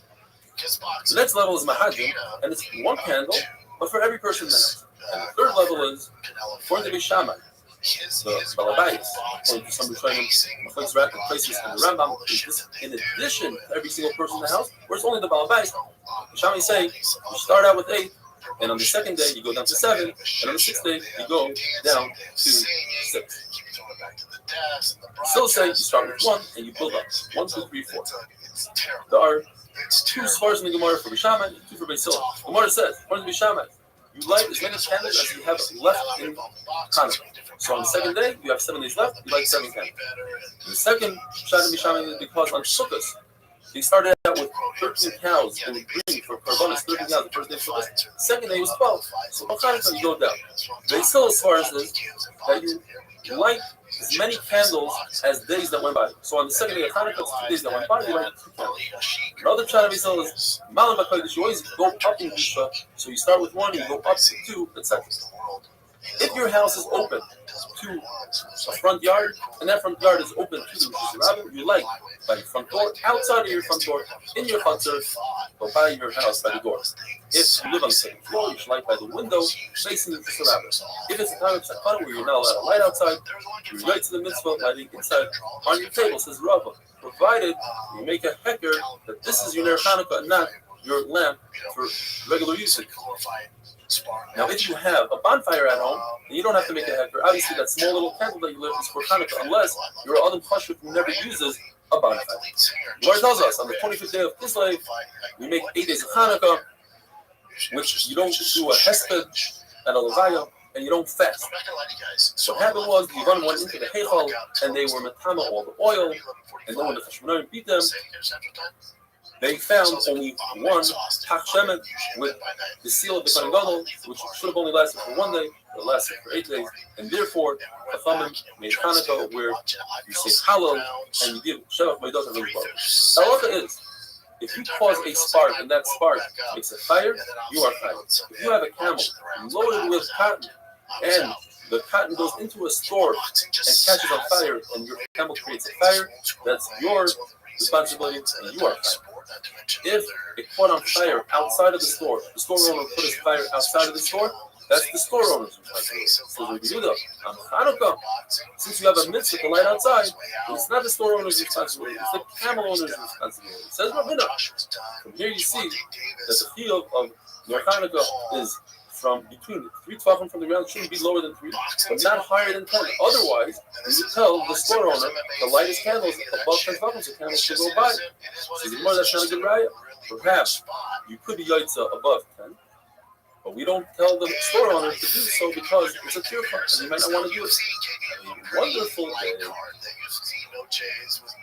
Whatever. It's not our best foot forward. But just going off, undercars, we destroyed boxing. We destroyed that destroyed whatever product, that Netflix, whatever, destroyed. But if it just as far as entertainment wise, and value wise, and pacing, excitement. But if you compare the main events, Shabbos Daf Chobeis, Rabbi Tanchum says that just like you're not allowed to build a sukkah that's over 20 amas and you can't have a mavoi, a cross beam of Kaira above 20 amas, so too you cannot light your menorah above 20 amas. Another famous saying that Rabbi Tanchum says, when the Shvatim threw Yosef HaTzadik into the pit, the pasuk says, "Habor reik, ein boi mayim." It's empty and it doesn't have water, which is a double language. Gemara says, yes, it didn't have water, but it had snakes and scorpions. Rabbi says that when you light the menorah, make sure that you put the menorah 1 tefach within the doorway, not further away, because people might confuse and they won't realize that you are the one that placed it there. Rav Acha says you put the menorah on the right side of the door. Rav Shmuel says you put it on the left side of the door, like this. You have the mezuzah on the right and the menorah on the left. Rav Yosef says you have to treat the menorah with respect. Even a very simple task as counting money should not be done by the light of the menorah. Where do we see this from? From Kisvei Hadam.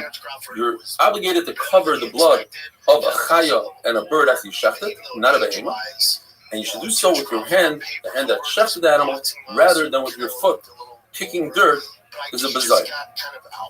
Rav Yosef, Rabbi Shua ben Levi asked, how do we know that you cannot benefit from sukkah decorations? Let's say you hung a fruit, you can't eat it. You learn this from the menorah. Says Rabbi Yosef, Marida Avram, as we would say nowadays, the master of Avram. It's a Mefurish Braisa that you can't use sukkah decorations. Hanukkah is not. Rather, the Mekar of this halacha is from Kisvei Hadam, and we learn sukkah and Hanukkah from Kisvei Hadam. In all of Shas, when Rav and Shmuel argue the halachas like Rav and Yisur, but the following 3 halachas, Abayi's Rebbe, Rav Nachmani, paskin like Shmuel lekula, and that is that you are permitted, according to Shmuel, to light one candle to another. You're permitted to untie your tzitzis and place them in another beged. And the halacha is like Rav Shimon, according to Shmuel, the greater, that you're permitted to drag a heavy object on the ground, even though it might create a furrow in the ground, as long as you're not mechaven to make that furrow. Now, what is the issue with having a ner l'ner, lighting one wick from the other? One man Omar says this is a design of the mitzvah. You should not be using a mitzvah to light a match to light another candle. And the other man says it's akushi mitzvah. You're taking away from the original mitzvah. It looks as if you're using some of the oil of the first candle. What is the difference between these two shatim? In a case where you go directly from wick to wick, in that case there is no design mitzvah because you're going directly to another wick rather than going to a mundane thing like a match. However, there's still a kushe mitzvah. It looks like as if you're using some of the oil of the first wick. Now, the Gemara asks a question from Meiser Sheni. If a person has a lot of fruit, which he needs to bring to Yerushalayim to eat because it's Meiser Sheni, he's permitted to redeem all of his fruit onto a coin. The coin becomes Kaddish.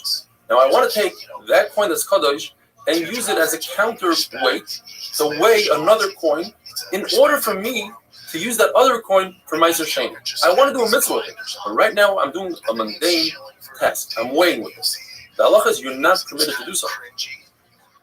We must explain, in order to explain Shmuel, that the reason why it's usher because we're worried about the outcome. What if you find out that the weight of the second coin is not adequate? It doesn't weigh enough or weighs too much. You're not going to use that coin. Therefore, you weighing it the first time, you're using a Kaddish coin to do a mundane thing that never had a good outcome of a mitzvah. But in our case, when you take a match and you light one candle, perhaps that's okay because the chances that you're not going to use that to light another candle are very slim. The Gemara tells us that the 40 years that Klal Yisrael was in the desert, HaKadosh Baruch Hu lit up and created light for Klal Yisrael.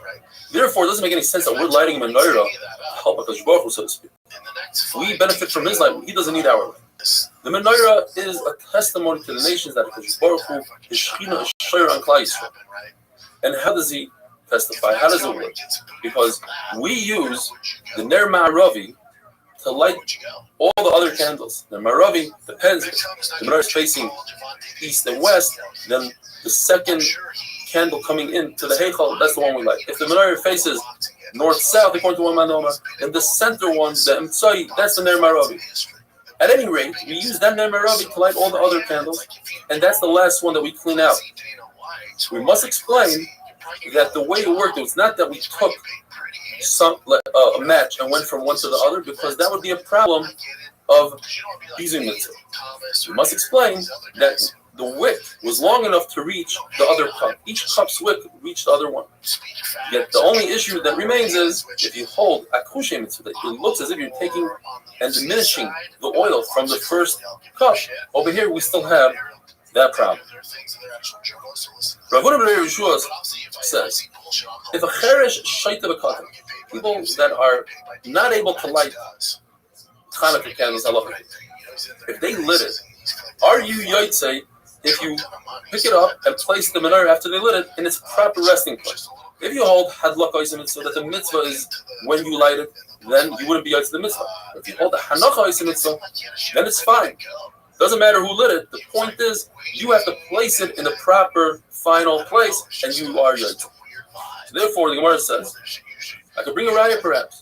If a person lit the menorah but kept on holding the menorah throughout the whole duration, he's not yotzei. Why not? He performed the hadlaka. Shouldn't he be yotzei? You see from here that hanacha is in mitzvah. The Gemara says no. Perhaps the reason why he's not yotzei is because other people don't see the Persuma Misa. They're going to think that you lit it for your own good. So the Gemara will have another raya. What about a case where a person lit it indoors and he brought it outdoors? The halacha is he's not yotzei. Why not? If hanacha is a mitzvah, I put it in its final resting place, it should be okay. You see from here, hadlaka is a mitzvah, Moshe says the same answer. Perhaps people will say that you did it yourself. And finally, the Gemara brings a raya. If a person lights a very large glass bowl of oil from Friday all the way to Motzei Shabbos, and he wants to light candles, what does he do? He extinguishes the candle and he relights it. But if hanacha is a mitzvah, he should have to lift it up and put it down again.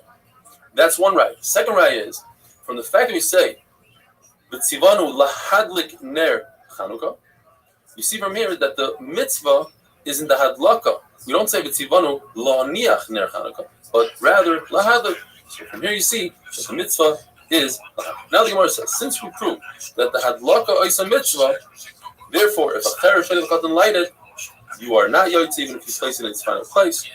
And a woman certainly could be yotzei with the mitzvah, as we're going to see tomorrow. She could also be yotzei to your husband, because Atain Hoyu Bais Yehudis was the one who cut off the general's head, and was a terrible decree Tibal Hegman Pila against all women, all brides. Therefore, they were in the nace, and they could certainly light Hanukkah candles. Have a wonderful day. So people say it ain't goddamn food. Let's get on the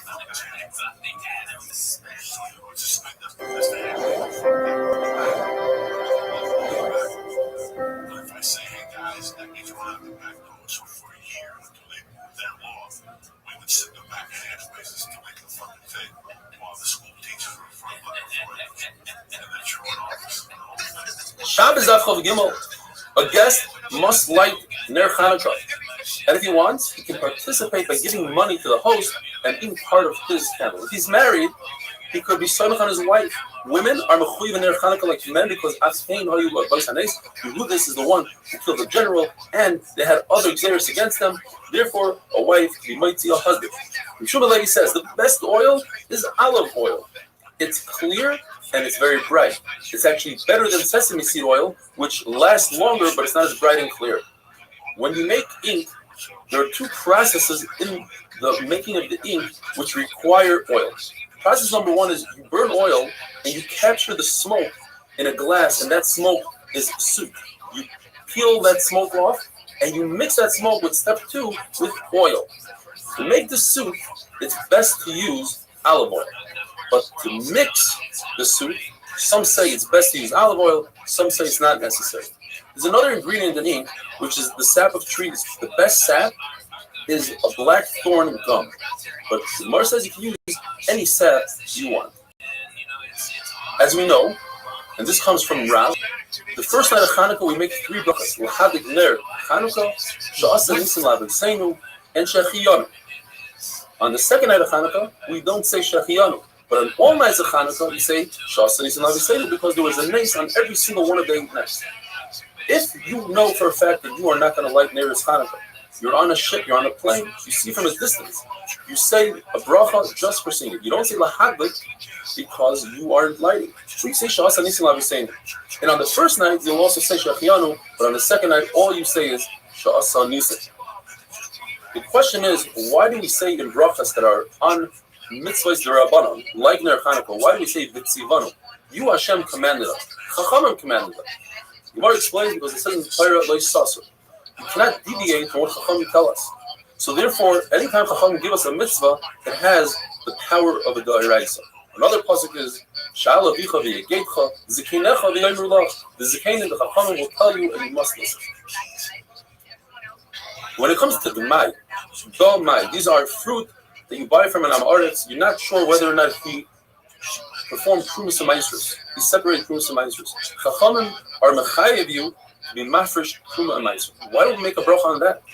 It's a derabanan. We should make a bracha just like we make on Ner Hanukkah. In fact, the halacha is you should take this mai and make a bracha on it, make zimun on it, use it as an eruv chatzeros, as an eruv tafshilas, as a sheet of mavais. You could also be mafresh the Truma and Maisrus unclothed. That shows us that there's no bracha. And the answer is, says Abaya, because it's a suffix derabanan. The Rabbanan are not sure whether or not the Amaretz was mafresh Trumas and Maisrus, whereas by Chanukah it's a vada. Rabbi says even more. Not only is a suffix, it's not even a suffix. It doesn't start at all. Because most Amaretz do perform Trumas and Maisrus. It's a chumrah. And on a chumrah, you don't make a bracha. Ravuna says that a house that has two front doors, we're not concerned that some out-of-towner that's not familiar with your house will think that two separate families live there and will wonder how come one of the families didn't light Ner Hanukkah. Therefore, all you need to do is light one candle. However, if you have doors on two sides of your house, let's say on the front of your house and on the side of your house, you're mechuyev to light two candles. We are concerned for the people that live in the city. They might think that since light on one of the doors, you didn't light the door. We see that you must be concerned with what other people think about you. In the Torah, by Payah. The Torah says that you have to leave the corner of your field for the poor. And you must leave it all the way at the end when you're finished harvesting. Why is that? Why all the way at the end? Why can't I leave the corner in the middle while I'm harvesting? There are 4 reasons given. Well, the reason that's important for us is that we are concerned that other people might think that you haven't given Payah. And they'll curse you. And we don't want other people to think bad about you. The other 3 reasons are because if you could give it whenever you want, you wait until the poor people leave, and then you'll make a phone call to your best friend and have him come down and take it. Or we don't want the poor people to waste their time. They don't know when you're going to give it, so they'll sit around for days. Like this, they know exactly when it's going to happen, and they won't waste their time. And the 4th reason is, the Torah says, you have a chiyuv to take pay. We don't want you to lie and say, yes, I gave it yesterday. We know exactly when you're giving it. You're giving it all the way at the end, and like this, you won't come to life. A candle, a lantern that has two wicks coming out of the two sides. The Mishnah Berurah says even if it's one long wick, but you don't see it, you just see the two ends of the wick. Two people could be yotze the field of Ner Chanukah. If you have a bowl with many wicks in it, many people could be yotze the field of Ner Chanukah. However, that's only if there's a cover to it. If there's no cover, then it'll be one large flame, and one large flame is called a mezuzah, a bonfire, and that's puzzle for Ner Chanukah. The Gemara teaches us that Shalom Bayis is the most important. If you have a choice whether to buy a candle for Shabbos, which is considered for Shalom Bayis, or a candle for Hanukkah, Shalom Bayis goes first.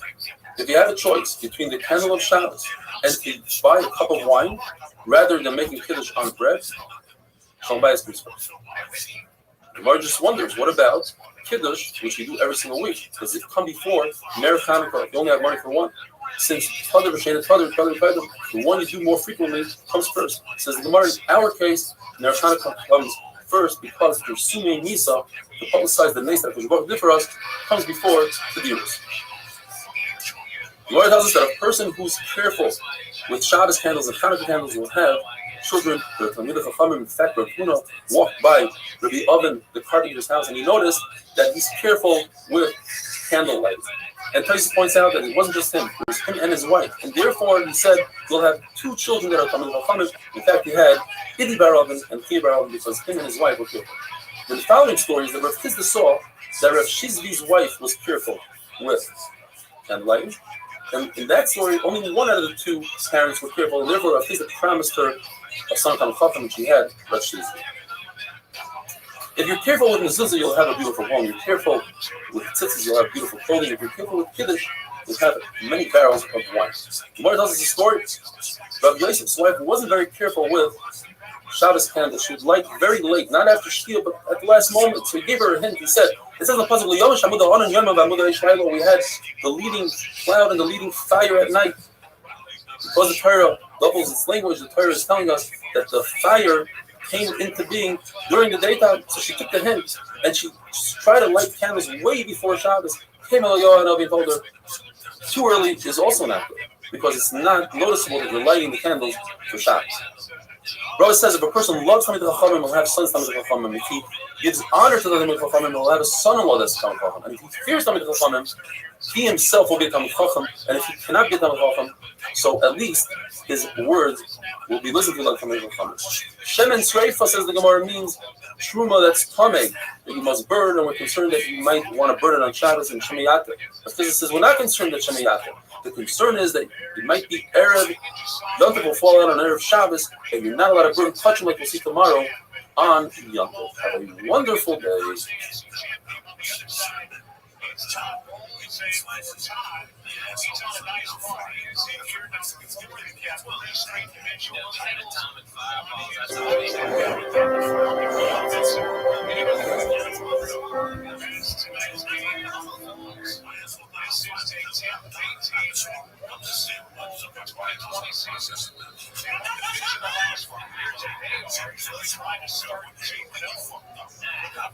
Shabbos Daf Kuf Dalet. Please join us for our live Zoom share today. We have 110 people that joined the live Daf from all over the world, from New York, from Brooklyn, from Los Angeles, from Melbourne, from South Africa. Please join us 7:15 a.m. Israel time. The halacha is that we say Ala Nisim in Shemona Esrei because Ala Nisim comes to place like this from the Chayei Sulahala. Where do we insert it? In the part of Shemona Esrei that's praising the Kodesh. But in Birkas Hamazon, it's not necessary to say Ala Nisim because Hamazon is the Raisa, Ala Nisim, all kinds of Hanukkah is the Rabbanah. If one insists on saying Ala Nisim in Birkas Hamazon, it should be inserted by the Eidah part of Birkas Hamazon, by Neidel, and not insert Yalav, which is by Bnei Yisrael. Bnei Yisrael is a bracha that is going to the Bnei Yisrael, and you should have this on your list if you're able to do Rabbanas, and that's the key of Yalav. Rav says that on Rosh Chodesh, you say Yalav convention. That's what we do today. Why is that? Because it's the Eraisa, which Kodesh is the Eraisa. So Tanya says, no, we don't say Yalabiyah, since there's no Isser to do Malacha, let it work on which Kodesh.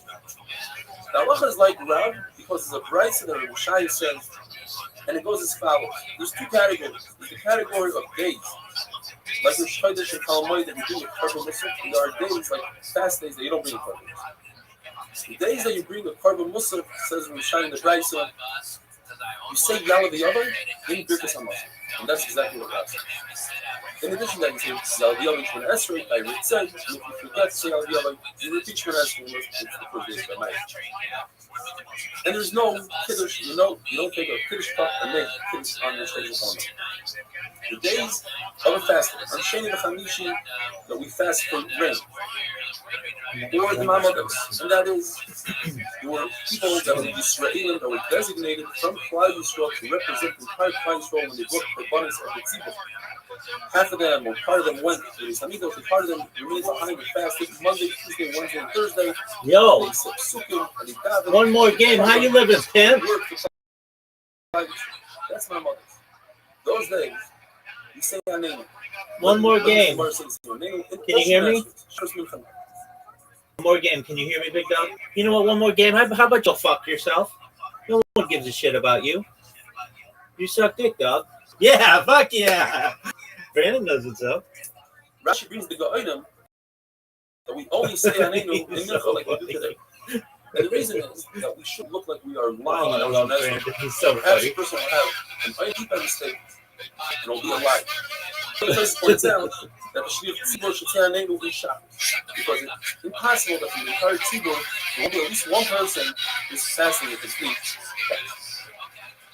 Rav Huna and Rav Yehuda hold that you don't say Alanisim by Musaf on Shabbos and Hanukkah. Since Hanukkah is not the cause for Musaf, there is no Musaf for Hanukkah. The other Shita is that you do say Alanisim because all the other Shemini Esreis had Alanisim in them, and we don't want to make Musaf different from the other Shemini. The Raya 4 rounds is a very similar thing. Yontif, that falls out on Shabbos, you don't mention Yontif in the Haftarah of Mincha. In those days, Rashi says they would say Haftarah by Mincha until the Haftarah thing, and they get away with that, But nevertheless, even though it's Yontif, you're not mentioning Yontif because there is no Haftarah because of Yontif. Even though Yontif itself invokes Haftarah sometimes, not today. So that's a good rider. What's not a good rider is from the other things that Rosh Chodesh that falls out on Shabbos, you don't mention, and that's what we do today. We don't mention Rosh Chodesh in the Haftarah brachos of Shabbos. And the reason is, Laura says he's not a good rider because Rosh Chodesh never invokes Haftarah. There's never a concept of Haftarah Rosh Chodesh. Rosh Chodesh just happens to be today, which is Shabbos. Laura says, I love it when you shoot the lady. Another similar thing. You have a skipper that falls out on Shabbos. By Nehila, we mention Shabbos. Even though we never have any Nehila on Shabbos, the whole Nehila is only because of your skipper. Nevertheless, we mention Shabbos. The halacha is that we mention Hanukkah and Nisan. Now, when Shabbos is Chodesh, according to Rashi, we do mention the Chodesh in the Torah, but as places points out in the halacha, the places we don't. And the halacha is that the halacha is not that we don't say Yontif in the Torah of Shabbos. The Leil Shabbos, Friday night, is different. Friday night, when the Tzibur says Chazar Shashat, and it's Yontif, we don't mention it. Why is it? Because the whole reason we do Chazar Shashat for Meir of Shabbos is because of Sakar. The shul was always out in the field, and we're concerned about somebody coming late to shul, and you have to leave after everybody left, and he'll be by himself, and then the Zikim will get it. So if the wrong, the Meir. On a weekday, people didn't go to shul in those days. So because it's a sakana, we said Chazar Shashat, but it's only because it's a sakana, there's no reason to mention that. In the Mishnah, there are two shittas that say the same exact thing, that you should not light from failure from fat, whether it's cooked or uncooked. One of the shittas, though, is different. One of those shittas hold that you add olive oil to the mix of diluted fat, or melted fat, it's actually mutter to you. Says the Mishnah, you don't use shemen sreifa, as we explained yesterday, shemen sreifa is truma oil that became common, and you must burn. Allah, you have to burn. You cannot burn it on Yom Kippur, as we had double. Now, shemen, sreifa, the reason why you have to is because you cannot burn that oil on Yom Kippur. Even though you have a concept of asay, the asay of burning the oil should push off the loisas of you should not make a fire on Yom Kippur, which is not good for you. There's three reasons given. Either because it says, I've boited twice. And the second time comes to tell us, the second morning, you have to wait to burn it until Elamah. Rabbi said, or Rabbi said, Oilas Shabbos Shabbat. You bring the oila on Shabbos, you don't bring the oila of the weekday on Shabbos or on Yom Tov. So certainly, you cannot bring the oila on Yom Tov, so certainly you cannot bring oil that's possible. And our Rabbi said, we learn from the question, you cannot make machir, you can't make knives on Yom Tov. Levado, you cannot make a bris milah for a child that's not on his 8th day. 9th, 10th day, it's ready for 12. You don't make a bris milah, even if it's called a timer, that you should be able to. So you cannot do a bris milah, we learn from it that anything that's pushed off, you push it off on Shabbat Yom Tov, including this one. And Rav Ashi says, even though we have the essence that should push off a lois essay, but Yom Tov is actually an assay in a lois essay. And one assay is not push off, an assay in a lois essay. A wonderful day.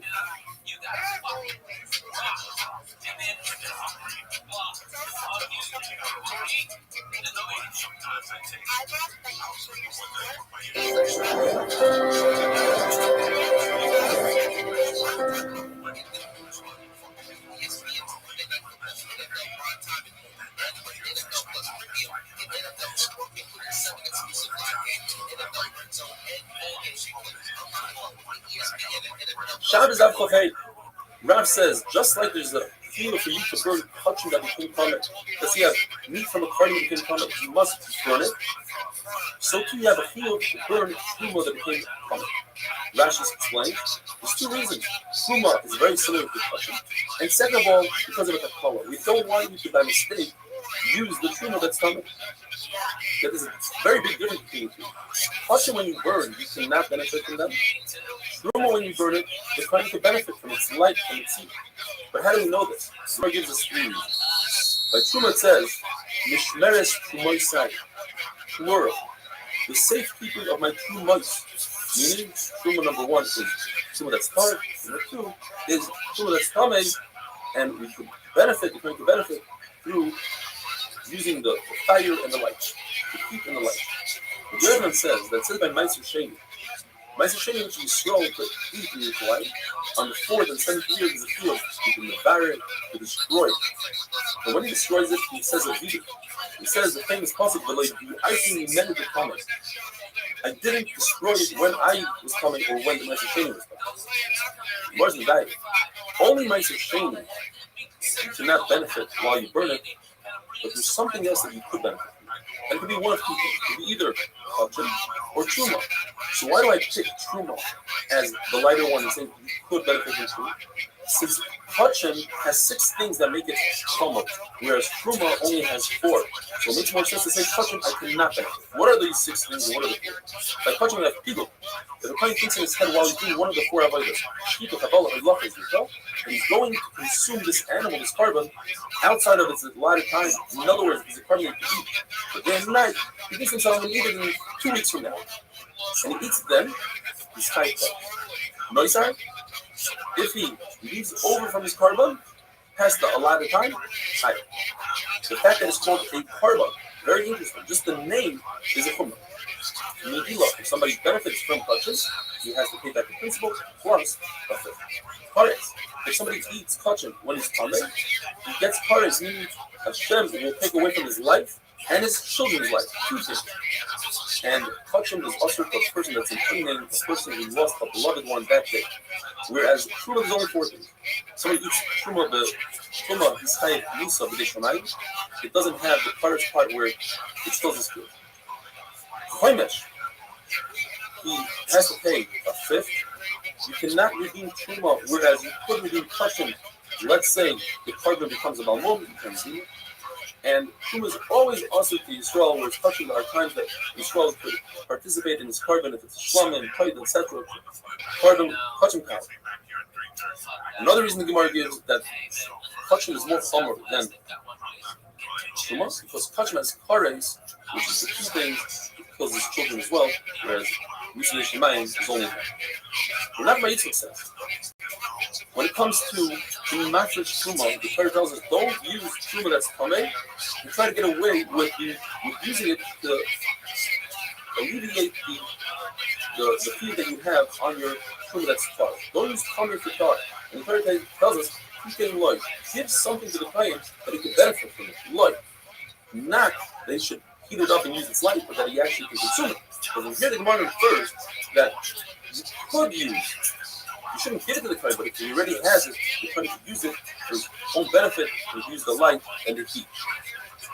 Rav says that lighting the Shabbos candle, have light in the house, is a mitzvah. Like we say, it's a chayva, he calls it, but it's a mitzvah. And we say bracha. It's one of the hatik nerve for Shabbos. Whereas washing oneself before Shabbos, according to Rav, is only for Rishos, it's not obligated. But Nachman argues and he says that bathing oneself before Shabbos is a fight.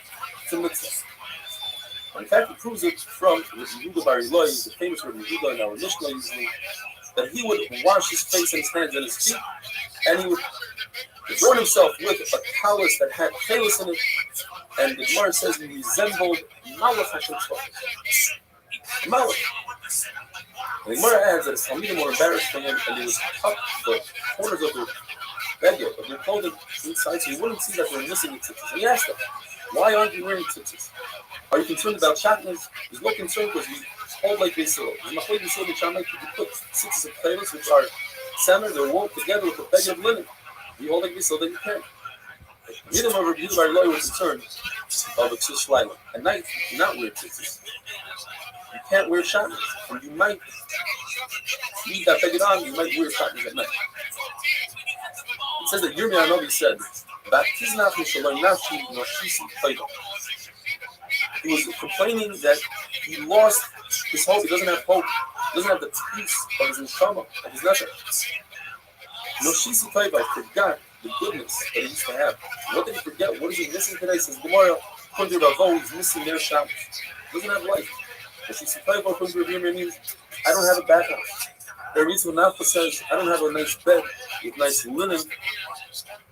Rabbi Abba says, I don't have a made bed with a woman who's adorned with jewelry. I'm just thinking, we should be grateful. We have all these things. Yes, we're quarantined, but we have based on American Shabbos. We have a shower, we have great light, we have light. Their Shabbos. We're doing great. Ezel Usher, who's considered wealthy? Reb Meir says somebody who appreciates his wealth. Reb Tarfon says if a person has 100 vineyards, 100 fields, and 100 slaves, has way too much, that's an usher. Reb Kiva says a person who has a good wife, but Isha Noah the nicer, has good midos. Reb Yossi says someone who has a bathroom in close proximity to his table, meaning he has good hygiene, he has good health, have a wonderful story.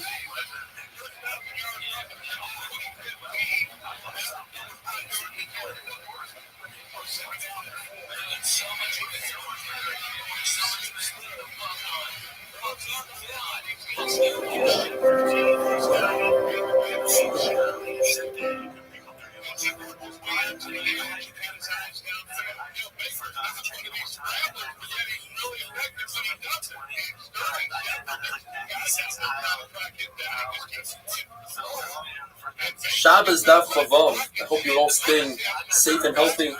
And let's dive in one for another. You're not permitted to use sari, which is balsam oil, for Ner Shabbos. Since it smells so wonderful, one might come to remove some of the oil and try to use it somewhere else. And that is the issue of Mechaba. He's causing the flame to extinguish earlier than it was supposed to. And another reason is because balsam oil is very flammable, and it might burn the house down. The Gemara tells us one of the craziest stories in Shas. There was a mother-in-law who hated her daughter-in-law so much so that she convinced her to use this balsam oil. It smells really good, she tells her. So she sprayed it on herself. Then she tells the daughter-in-law, hey, I need this candle. Can you please light the candle? And she went up in flames. With the Zar done, the Torah tells us that he sent all of Klal Yisrael to Golos, besides the Kerman and the Yoigim. Kerman, says Rav Yosef, are those who know how to harvest a parsimony.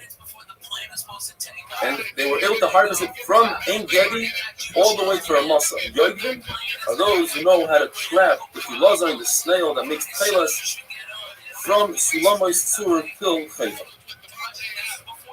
You cannot use white neft, even in the weekdays, because it's so flammable, it's dangerous. It's certainly not on Shabbos. You can't use oil that's hevel. In other words, from fruit that you didn't remove fruits and nitrous. You can't use it now in the weekday, and certainly not on Shabbos. How do we know this? Because the pasuk says, Mishmeres, Kumoisa, as you had yesterday, Kumoisa is plural. Two trumas. Tar truma and Tamei truma. And just like in tar truma, you can't use any of the fruit until you mafresh the truma. If it's tevel, it's also. So too, if the truma is tamei, tevel is also also. There are some who are more mafmer than our Mishnah. Rav Shimon Elazar says you cannot use sari, as we had before, which is balsam oil. Rav Shmuel says you can't use any oil that comes out of a tree. Rav Berger says only that oil that comes from fruit. And Tarfin says you can only use from zayis. Says Rebbe from the Nuri, he got up and he was upset. He said, if so, people in Bavel who only have sesame seed oil, how could they light candles in Shabbos? The mother, they only have nut oil. In Alexandria, they only have radish oil. The Kapotikyo, they only have kerosene. The halacha is everything that it says in the Mishnah is also. Those are the only oils that are also. The rest are mutter. But the oil of fish, according to Rashi, the innards, made from the innards of fish, according to Tosis, the oil from the eye of a fish, and itron, which is from tit, that is mutter.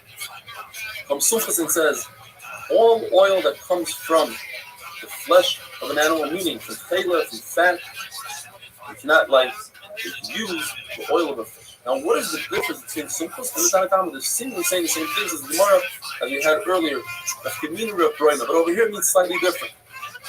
In other words, according to one of the two Tanoim, we don't chayla, fat is mutter if you add olive oil. And fish innards are mutter even without adding olive oil. But according to the second mandama, we take it down one step. Chaylev is never mutter, even if you add olive oil, and fish innards are only mutter if you add olive oil. And then Reb Shimon Shizuri says, and we're not clear why and how he adds anything, he says, Hakois, which is Calicinate, and Nef, which is kerosene, is mutter. And now the sugya of Tuma. We're going back to the sugya of Tuma, and I'll make it very simple. When it comes to the Tuma of Nigayim, first let's talk about the size of the cloth, and then we'll talk about what it's made out of. Even Shesi Veir, in other words, a string that you were about to make a cloth, and it's as long that you can make a 3x3 finger breadth cloth, that's Mikabel Tuma. Certainly, a 3x3 tefachim cloth, which is appropriate even for rich people as a beged, as a fabric, is Mikabel Tuma.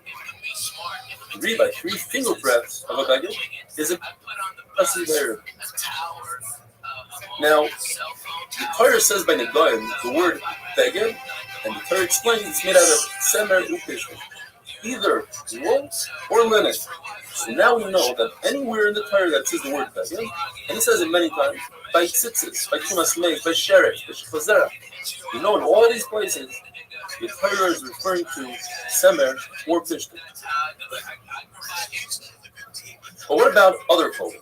So we know that by semer pishtim, no matter what size it is, even a string or 3x3 fingers, and certainly 3x3 tefachim, is Mikabel Tuma. What about other clothing?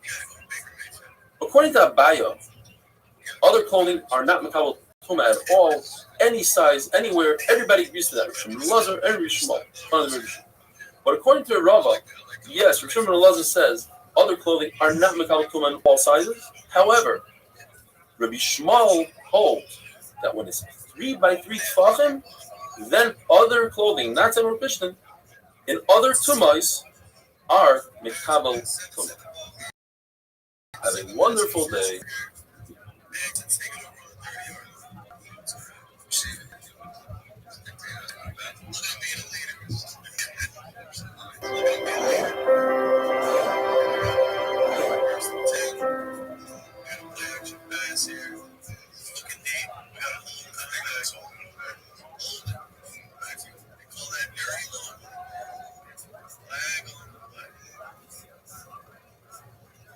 Shabbos Daf Chav Zayin.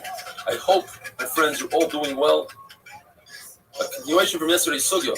According to Rava, in Reb Shimon ben Elazar, the Torah says by Negat Tzoras the word beged, and then explains to us Semer Upishtim. It has to be wool or linen. It doesn't matter what size that beged is. It's Mekabel Tuma. Whether it's a thread, 3 fingers wide, 3 tefachim wide, they're all Mekabel Tuma. And Rava holds that there's a binyan now we learn from Tzoras to all other tumas in the Torah that they're Mekabel Tuma when they're Tzemar Upishtim. But if they're not Tzemar Upishtim, they're not Mekabel Tuma. Shimon ben Elazar says, however, if other begadim are 3 by 3 tefachim, then they are Mekabel Tuma. Where does he get this from? So the Gemara gets it from in the pasuk of Sheretz. It says, "Oy beged."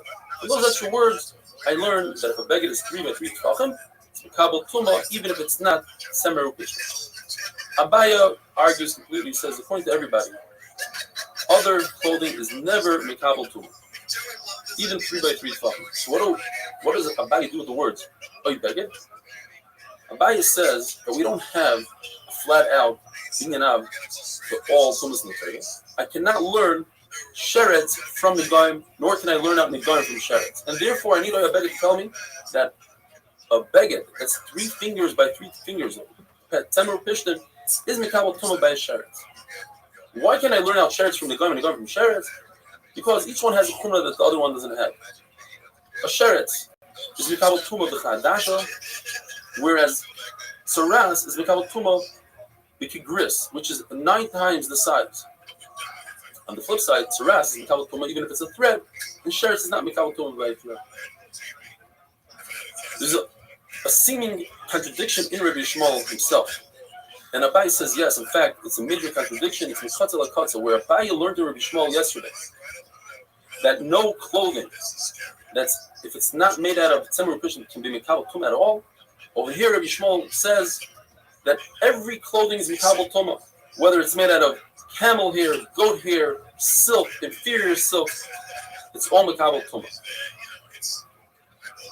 Rava says a pshat that perhaps Rabbi Shmuel is saying that there's no Tuma sheretz in other clothing when it's 3 by 3 fingers, but it's 3 by 3 tefachim.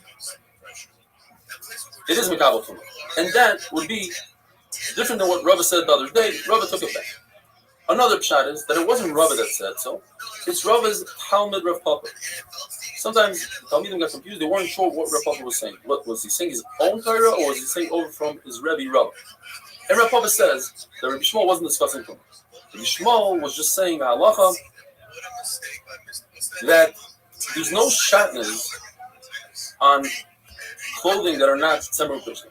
The fact that the Torah tells us Tzemar Upishtim by shatnez, the Torah is talking about wearing it. But if you just put it on, I would think that there's shatnez, and that's why the Torah comes and says there's no shatnez even if you put it on. And the Gemara says Bedusehi, it's completely wrong. The opposite. If we know that when you wear clothing, it must be Tzemar Upishtim, then certainly when you just put it on, it has to be Tzemar Upishtim. Nachman Bar Yitzchak says that Rabbi Shmuel wasn't talking about Tumah. Rabbi Shmuel, the same Rabbi Shmuel in the contradiction, is talking about tzitzis. And Rabbi Shmuel holds that the only garment that's chayiv with tzitzis is a garment made out of wool. If you wear a beged made out of wool, then you have to put on tzitzis. If you wear a beged made out of cotton, you don't put on tzitzis. In fact, that's how the Mechaber passes la'alacha, and that's why Sfardim wear a beged made out of wool with tzitzis made out of wool. Ashkenazim paskin like the Ramah, and therefore we wear cotton with wool tzitzis. Although the Mishnah says that a Yirei Shamayim should be makbid to wear wool and wool tzitzis. According to Rabbi Shmuel, we just said, he learns from Oit Beged to include all begadim for Tumah. So why don't we include from tzitzis? It says Asher Techasa, we should include all begadim for tzitzis. And the Gemara tells us that from the word Asher Techasa comes to include a blind man's clothing, the schai b'tzitzis, because other people can see it. Where Re'isim Oisai, though, comes to exclude something that you don't see. What don't you see? Night clothing. That no one can see at night, and therefore Sislaila is utter from tzitzis. Abai says a statement that Shimon ben Elazar and Sumchos agree to the halacha that you're not allowed to use pishkan. In other words, something that's mekabel tuma for negoim for your schach.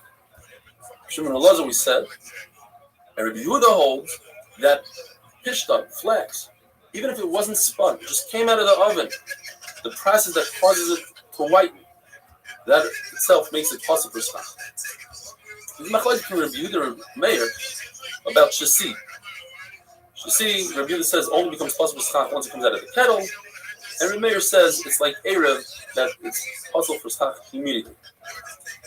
The Mishnah says on the Zayin on the base on the bottom, anything that's a derivative of a tree, you cannot make wicks out of them. Says Rashi, for instance, cotton and hemp. And Taisus doesn't understand. Says, cotton, what's wrong with cotton? The whole point is, according to Rashi, that it doesn't carry the flame well. What better wick do we have than cotton, says Taisus. And anything that comes out of a tree, says the Mishnah, does not become common to soil. In other words, if there's a dead person in the room, the roof, the ceiling does not become common. Unless the ceiling is made out of cotton, then the ceiling will become tamei. Have a wonderful day.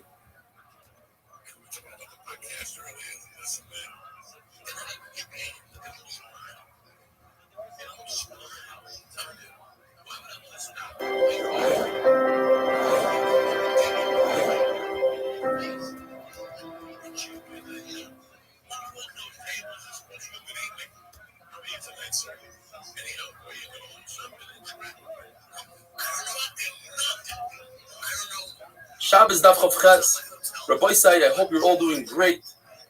What a tremendous opportunity is right now to add Torah to our lives. If you're not part of a shir, please join us. Today we had over 200 people live watching the shir on Zoom and on YouTube. If you can't catch us live, you catch us afterwards on YouTube, on Torah Anytime, on our app. The Gemara tells us that typically when there's a dead person in a room, the ceiling is not mekabel tuma. It's attached to the ground, so if you have a ceiling made out of cement, wood, etc., not mekabel tuma. However, if the material is identical to the Mishkan, such as flax or the hair of a goat or different type of hides, they are mekabel tuma. The Gemara learns that out from Xer Shabbat. That's only the material, but it doesn't have to be done exactly like the Mishkan.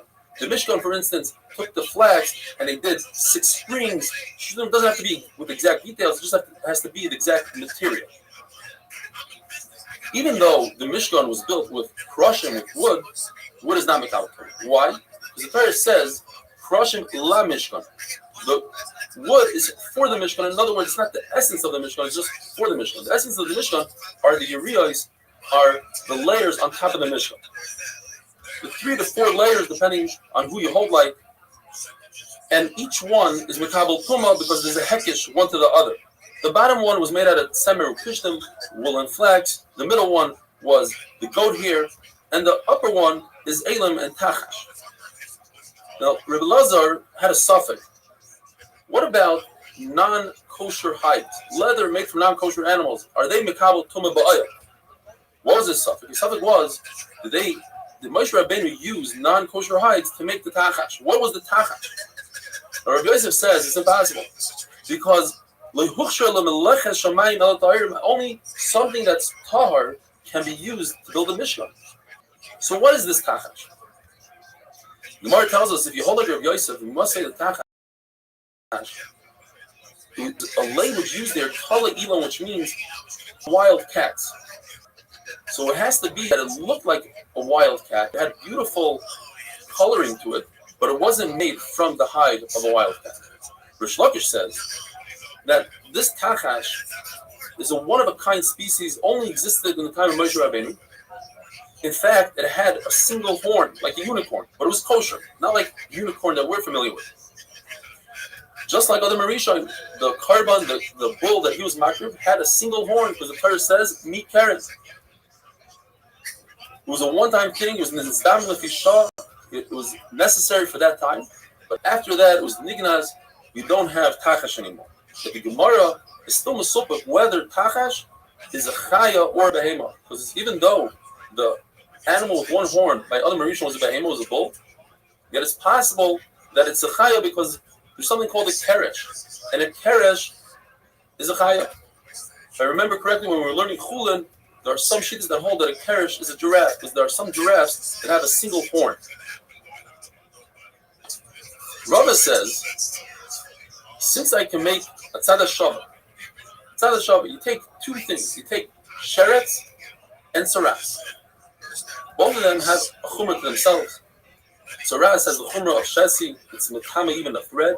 Sheretz has a chumrah that it's metama with a very small amount of kadash.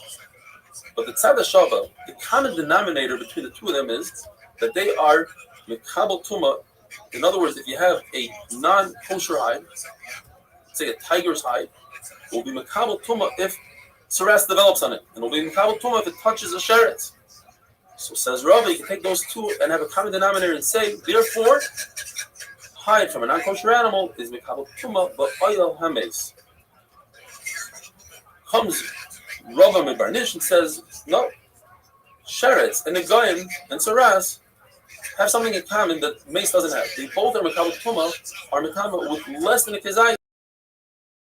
Where a mace, in order for it to be mekabel tuma, that gives off tuma, it has to be at least a kezai. Therefore, Rava Mebarnish says he learns the kabel chomer from the izin. As we mentioned before, one of the layers in the Mishkan was the hair of a goat. And it's not mekabel tuma from tzaras, as we said the other day. Tzaras, when it comes to beged, has to be semer ukishta, not goat hair.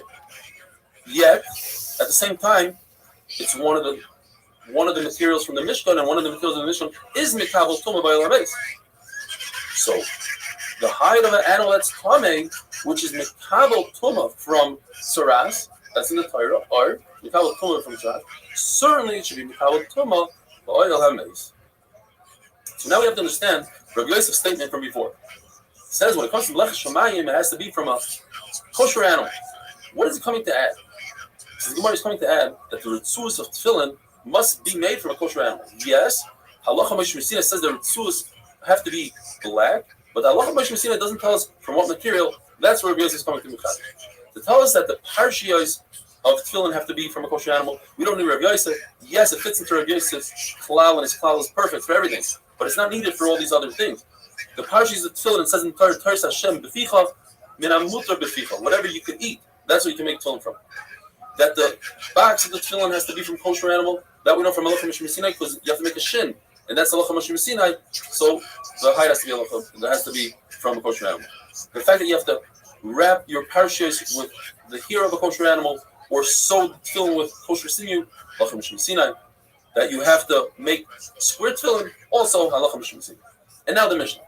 The Mishnah tells us that if you make a wick out of clothing, you fold up clothing, you make a wick out of it according to Rebbe Lezer, it's tamei.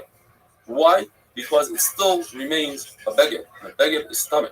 This is Rebbe Kiva, but when you fold it up, you take away the name beged from it, and it becomes a wick, and therefore it's the longer term. Says Rebbe Lezer, since this wick remains a beged, and he says a 4-step halacha.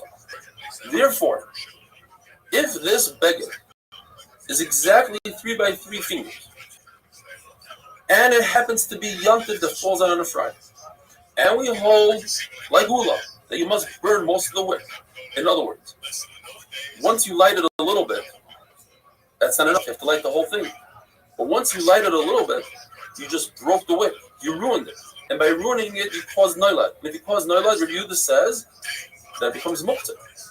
So it's also for you to light this on Yontif Shechal B'Erev Shabbos. Now, according to Rabbi Kiva, when you fold up this wick, it's no longer a kli, so just lighting wood, so you're not over anything. Rabbi Yosef says, now I understand. I always heard this halacha about being exactly 3 by 3 fingers. I never understood what it meant. Based on this halacha, now I understand completely. Have a wonderful day.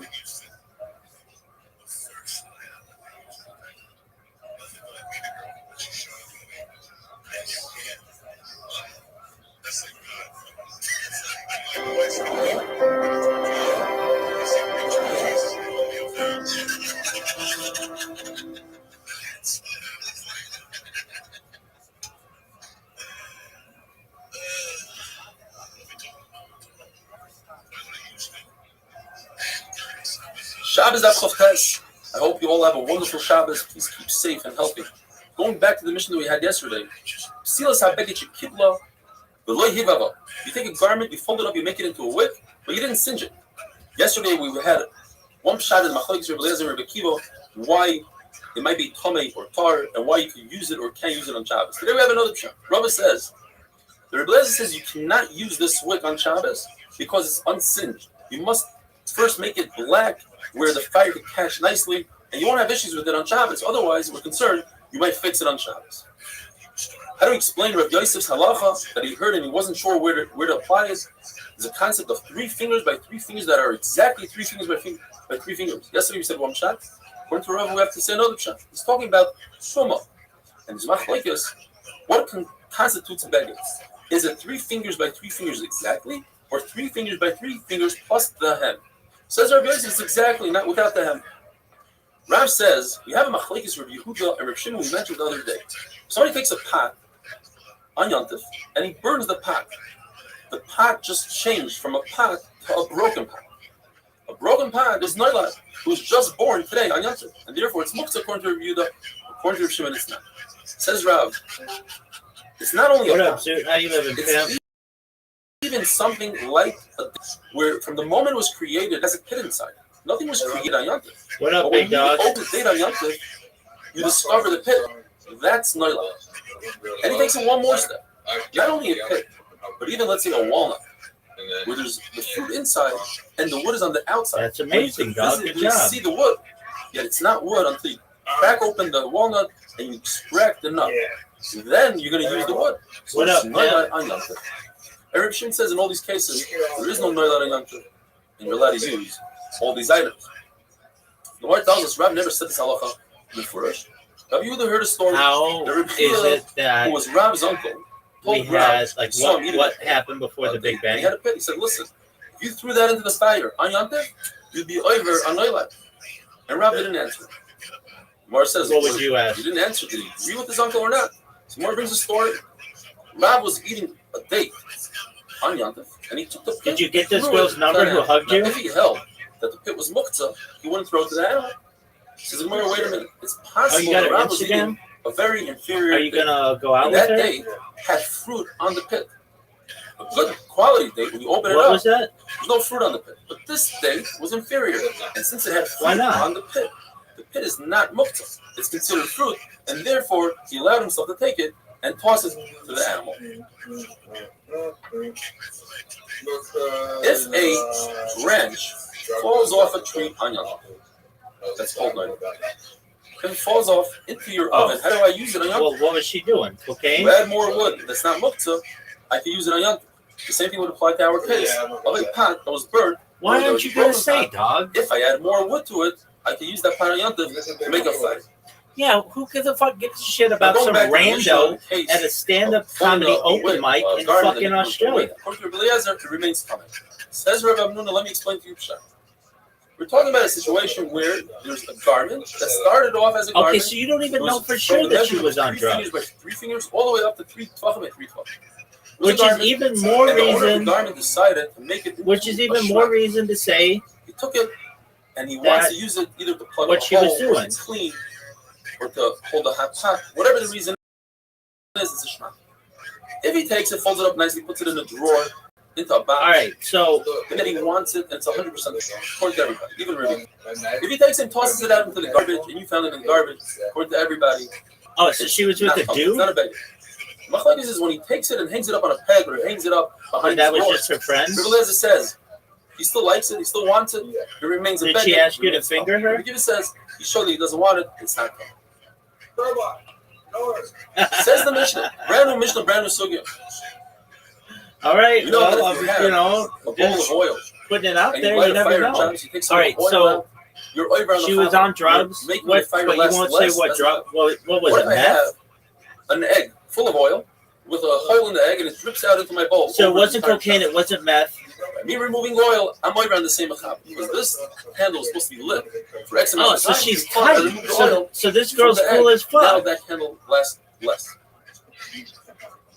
If I do so, even with All right, so you something got her that's disgusting, Instagram. let's say instead of an From egg, a I have scale of earthenware, 0 to 10, how hot is she? most people won't use that oil, still awesome. If I do so with a bowl side by side to the other bowl, still awesome. Review this says in all these cases. However, if that egg is permanently affixed to the Dude, bottom bowl, you talk to let's say anybody the ferrous with a is fixed, that's how fucking I pulse. created, or later on I glued it together, then it's mutter because now I know it's one of the same, and I'm not going to remove the oil. The Gemara tells us that Yehuda was in Beis Nitza, it's the name of a place, and they gave him this egg, and he filled it up with oil, and he used it over Shabbos. So the Gemara is different because in Beis Nitza, there were reasons, they were very careful. Dog, a shower So drain so happy with is that. a 9 in Gemara comparison says to that the Rebbe ben experience. Elazar gives So, Musar, he was Machiach, he was From Moicha, 0 to 10, how hot was this chick? famous Machlokes. Are you allowed to drag a bench on Shabbos, knowing that perhaps you might create Yes, you a do. groove in the All ground? you do is fucking And rank that's Issa people. Parisha. Rishon says it's not a problem. Rishon is Skaven. I don't have kavanah to do it. It's mutter. Rebavin, he's dragging a bench over a marble Dog, floor. It's quit with the impossible to make bullshit. So was this girl at least a 5? Rabbi Yisrael was Moichan. He said, listen, maybe today you won't, but tomorrow you might forget and do so. And therefore it's awesome. You want to tell us Okay. if you're Machlokes very Rishon. Was she What higher happens if than I an have 8? a very light bench? I can lift it up easily. It's Efshar. The concept of Efshar. The answer to that is no, because you would have said, dude, this girl was really hot, and she gave me her Instagram. Rabbi Shimon only said his Allah was very heavy and you can't do it otherwise. But if it's light, you have Even no if this business girl was a dragging 7, it, perhaps creating a group, and she'd therefore, be your in that type. case, he says, So this bitch was barely a 6, which is cool. now we have to explain what the That's Mishnah cool. talks about. 6 is He say the Safsol that mentions a chair, talking about a very heavy chair. Ula says no. The Machlokes is even in a very light object Okay, like a chair. so she had Rabbi Shimon says it's tattoos. mutter. Let's say she didn't have tattoos. How hot would she have Bench been? or bed. The Rabbi Yehuda would also agree that it's mutter. So why does the Mishnah talk about a bed? Talking about a very light bed. Rabbi Yosef says no. The Machlokes is in both Okay. cases. Even if it's very heavy All and right. light, Rabbi Shimon says mutter. Very heavy So, and light, Rabbi Yehuda says it's possible. Are you question, gonna from see a her person who's again? selling clothing in the street? Says the Gemara, if he's just putting it on him and he's not having any benefit from it, he's not saving himself. Oh, from you're the gonna elders, like follow up with this chick? Right. It's mutter. But a tsanua, a tzaddik, should put it on a stick and not hold it. When you see it's Okay, did you efshar, tell her to come back it's in 2 weeks? impossible for him to get away from the whole problem of Shabbos. Yet we say it's mutter for him to carry it on himself. So that's what joke Asher did you Biri tell? that says that in a situation of efshar, you're not allowed to do so. Have a wonderful day. Have a great Shabbos. We'll see you tomorrow. How much time did you spend up there?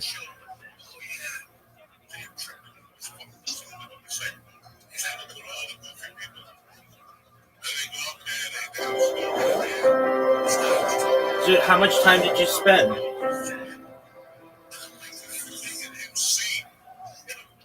Do you remember that time I asked you a question?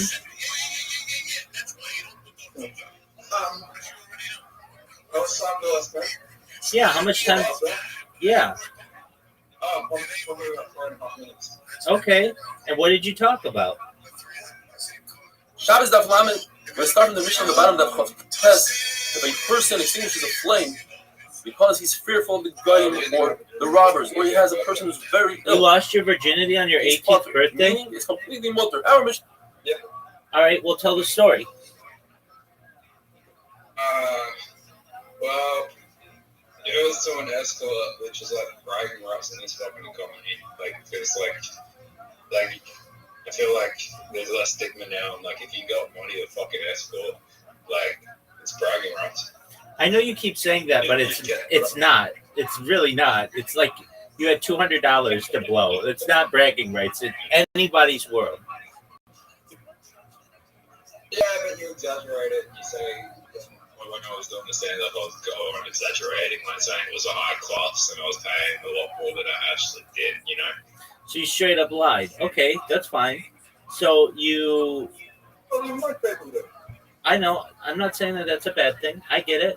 All right. So you go up there and you're like, I lost my virginity when I was 18 to an escort. And then what? Yeah, what did I say? Yeah. Look, hold on, you're putting me in the spot. Like, it's hard to do this. Like, if you were there, you would get it, right? But like, you're not there. Like, and I had in on my phone report. Like, I'd rather you be there in the room, or what should like me doing stand up, right? It's like going. Someone told me, like, asked me, like, to tell them a joke. It's like going up to an escort and going, please, suck my dick. You'd find that extremely disrespectful if you're an escort, right? No, you wouldn't. If you paid her, guess what she's going to do? She's going to suck your dick. She knows how it works, dog. Since the beginning of time, any escort, once they're already paid, they know what to do. They're smart individuals, son.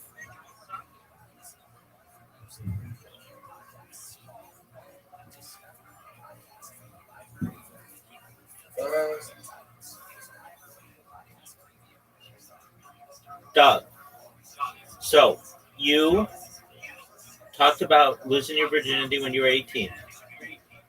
What else did you talk about?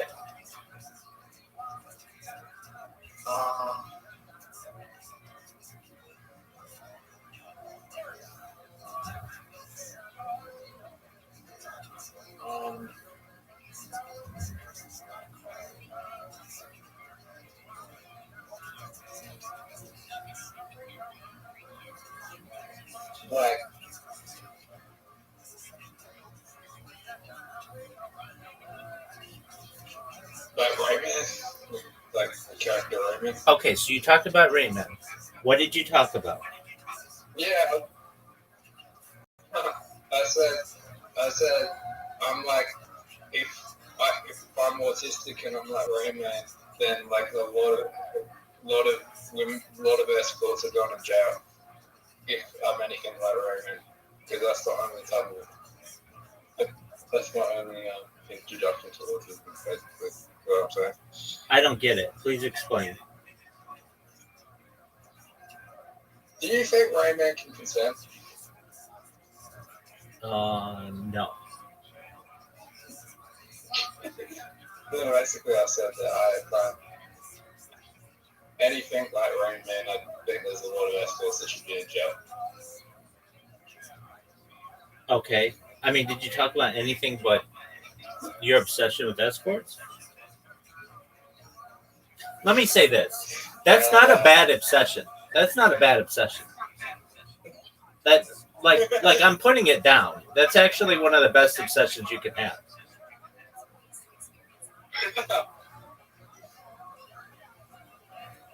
Yeah. Well, That was one of the best obsessions you can have. I've had a theory that I think doing what you did is like exactly it. When you're 18 years old, you should go to a brothel and lose your virginity. And then there's not this huge buildup and you're not hooked on a girl. And it's like a good thing to get out of your system. And I have thought that, I think that that's a great way to do it. If not, you build it up and like girls won't necessarily find you attractive if you wait, and they'll think that you have an issue with commitment, and or they think that you'll have another issue. Like, what if this guy's got, you know, like isn't able to perform or whatever it is. So basically, like if you get it done and over with, then you can move on with your life. I think that that is the way to do it. If I had a son, I've heard of people doing that, that they will take their son to a, like, pay for them to have a hooker.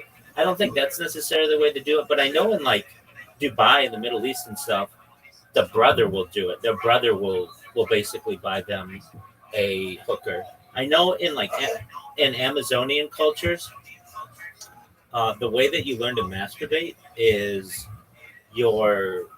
I mean, I'm not saying in all of the cultures, but in at least one, the brother takes the little brother out into the woods and like basically teaches them what to do, and then there's just like then they don't need to be taught anymore. But it's not like discussed, or it's not like the parents discuss it with the kids ever. They just understand that it's a normal part of life, and then when a kid needs to masturbate, they just go out into the woods and go do it.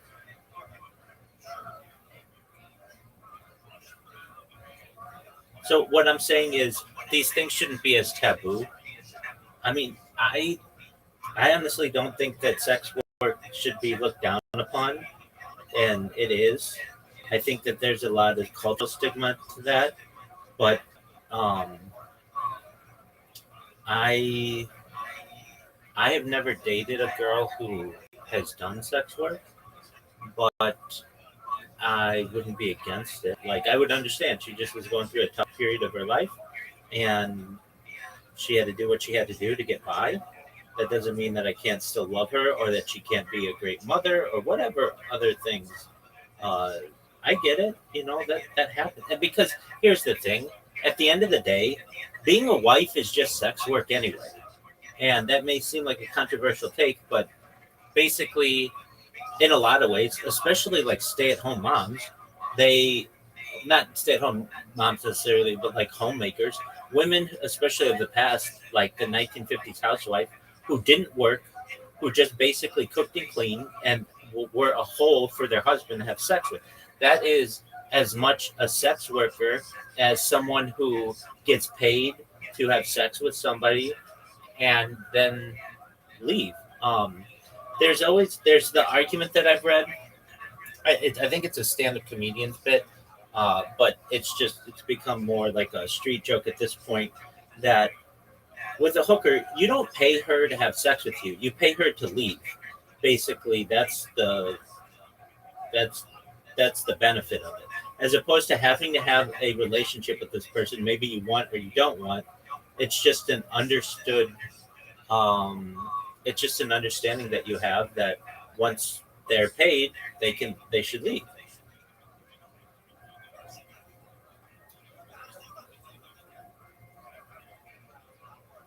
Not just that, right? But you know, uh, after you fuck a girl, like you you don't know if she was just like using you because she wanted what she wanted from you, right? Or she's gonna have an emotional attachment, right? You don't know what's going through her head, what she wants. But when you're booking an escort, you know what you're getting, right? You know what you're getting. There's no commitment. You know that you're never gonna see it. You know it's on you to organize, right? That's right. You know it's the organization for it is just one way. You can book her again anytime, right? That's right. If you want to, right? That's right. With, with someone that's not an escort, there might be a disappointment of rejection even after you slept with her, and that can really, really damage you psychologically. Yeah, I mean, I get that. I I want to say, at least for the male point of view, I guess all people are sex workers in their own way, but basically, um, let's see how it would be like if a woman's having sex with a man, not because she enjoys it, but because she is getting a certain level of life that she wants, then she's just like a sugar baby. Like, so I guess or like makes the guy a sugar daddy. So even if you see it as uh, like a lot of women in particular, not necessarily men as well, don't like sex work. They just don't think it's a good thing. And I personally think that everyone is a hooker for the right price. So it just depends what you're going to get out of the other person. So I don't think that we should look down on it, is what I'm saying. Like, um, the reason why it's looked down on a lot is there's a societal stereotype, in particular because of it can't be I mean, taxed. there's a lot. Just zoo. Hold on, I'll listen to you. Especially because it can't be taxed. So media and such looks at it as being very negative because it isn't taxed, but um, it it isn't that bad of a deal. Okay, go ahead. They'll always try men that would suck a dick for $100 million to consider themselves straight. Absolutely. I mean, that goes to the argument that I have that everybody is bisexual, just everyone on earth. It just depends on how bad is the punishment. So if I were to say, and I give this example, if I put a man, like a guy who's like, I'm the straightest guy on earth, and I put him on a desert island, and I say, you're never going to see a woman again unless you have sex with a dude, after maybe a month or two or a year, he'll have sex with a dude so that he can get off that island, which technically would make him bisexual. It is just the environment in which he was in. And most people would say that's not really bisexuality. That's basically avoiding a punishment. But in actuality, it, like from a straight line technical um, definition, that would be bisexuality. So I have this saying that I have that is, it's not necessarily everybody's bisexual. It's just how bored are you? And what do I mean by that?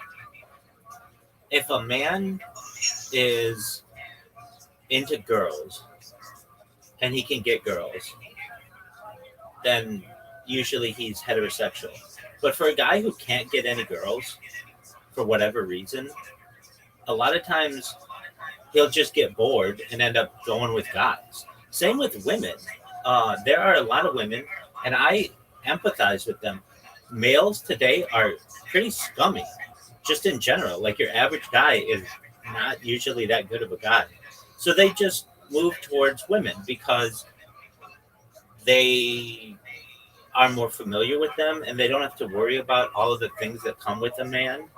Like basically what I'm saying is if men didn't cheat as often as they did, I think the lesbian population would be lower. Or at least the bisexual uh, rate would be lower.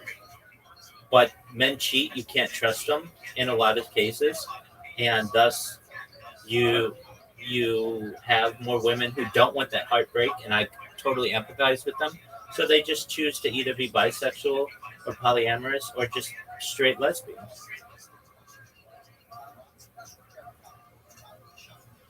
All right, so Zoo, you talked about um, being your first time with an escort at age 18, which is a good story. That's great. And you did about 3.5 minutes of material, and you got a girl to hug you afterward. On a scale of 0 to 10, with 10 being like a roaring standing ovation, and 0 being people booing you, how was the crowd reaction? Probably about to make my butt. Okay, that's really good. How many people were there?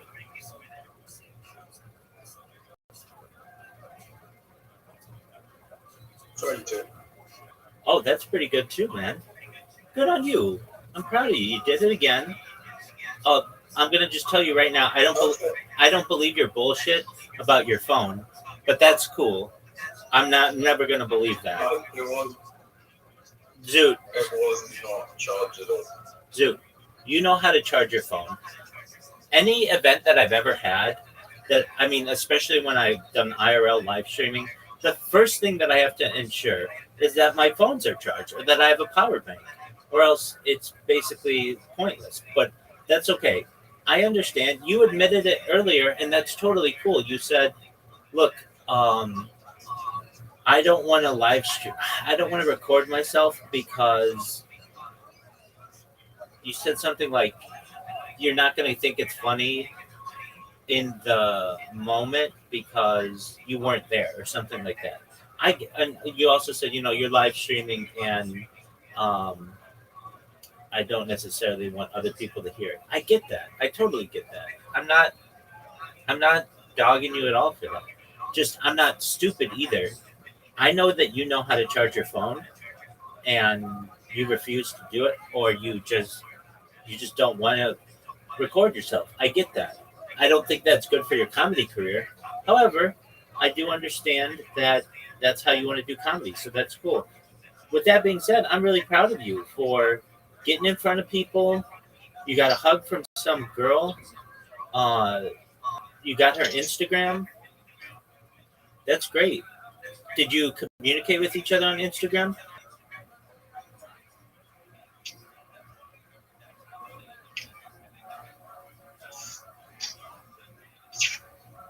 Did you- Yeah. yes, you did. What did you say? No. No. Yeah. Okay. Do you sometimes either, especially if you get distracted, you just say something, even though it may not be a real answer, just to say something? So I just say something, even though it might be real, so just to say something. Yeah. Like right there, I asked you. Yeah. Okay, that's cool. I'm not like you're at least being honest. Okay, so you had to tell more than two jokes. You told a joke about Rain Man. Anything else that you told a joke about? But Rabbi, What up, pimp? it's really common for people who like had head injuries when they were younger. It's really common for them to do that. Okay, but you didn't really have a head injury, dude. I know you say you did, but and maybe you did. I don't want to put that down. But you were fine up until age 13. So, like, you didn't have it. It would be one thing if you were totally fine. Your mom's friend dropped you, and then all of a sudden you changed. But there was none of that. At least in school, they didn't think you were weird. You didn't have Tourette's till you were 13 years old. You were a pretty normal kid. As you've said to me, I was just quiet. That's all. But that's fine, and that's totally normal. So, for you to be like that you had this head injury, I don't necessarily buy that. If anything, your brother caused you a lot of trauma, and that could have been caused issues, especially around that age. But and maybe you did experience head injuries, but I'm saying, and I think what I say makes sense, that the teachers would have thought that you had experienced a head injury, or your mom would have thought you experienced a head injury between the ages of whenever it happened, 18 months or whatever, and 13 years old. Like something happened with you at age 13 or around there that triggered your tics. How about your uncle who has Tourette syndrome? Did they always have it, like from My cousin. or your cousin? Did they always have it as like a little kid, or did theirs come on at age 13 as well? Yeah, it came on at age 13. Okay, I wonder why that is. Let's look it up. Have you ever looked this up?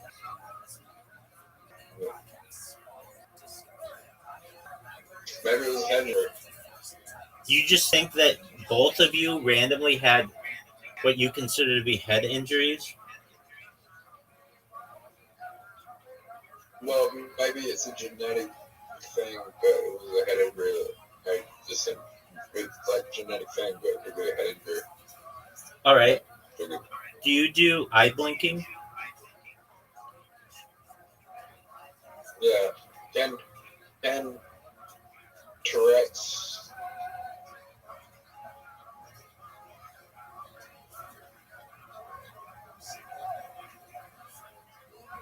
Do you do Tourette's or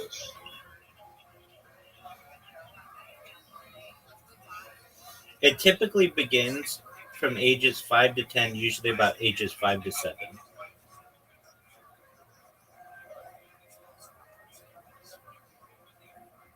okay. So yours came in on at 13.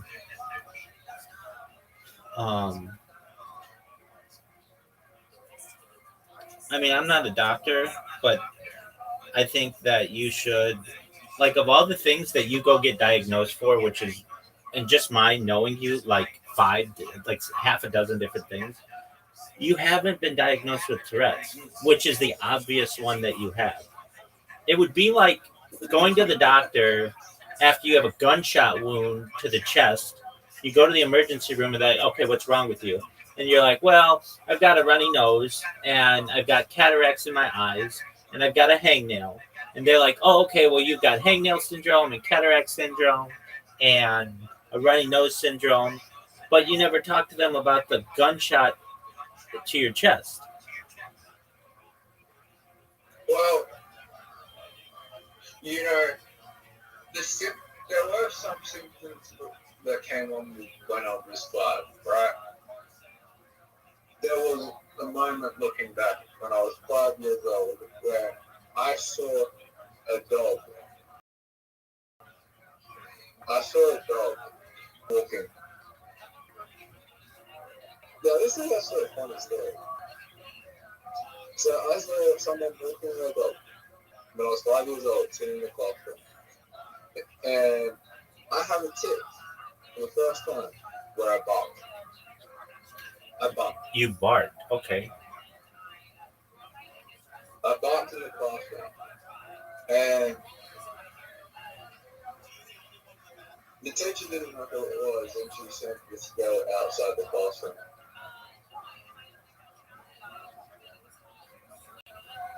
That's hilarious. Because she sent they didn't even admit to it. The teacher didn't know. And like everyone in the room knew it was fucking me. But she sent that far. But like, you're 5 years old, no one was like, fuck, no one snitched. And, like, the only one that snitched on me was the girl that didn't do it. Like the one that had to get sent out of the classroom is the only one that snitched on me. Alright, no snitch. And like no one else, like I barked in the classroom. She sent her out of the classroom. And yeah, like it was a tip. And it was like, okay. now if that teacher was paying attention, right? Maybe I could have got a fucking Tourette's diagnosis at 5 years old and life would be different. Yeah. Okay. But you're almost 30 and you haven't had one. So why don't you schedule an appointment for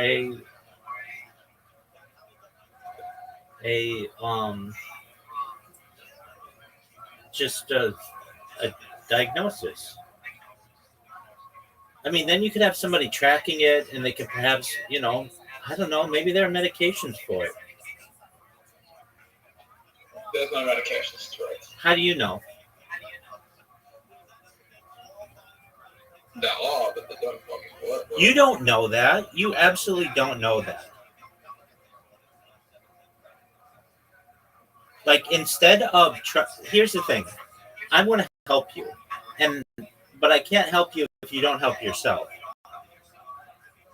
And there are medications that are used to manage this, which can significantly impair daily functioning. The most commonly prescribed medications are Haldol, Orap, Abilify, which are FDA approved specifically for treating ticks.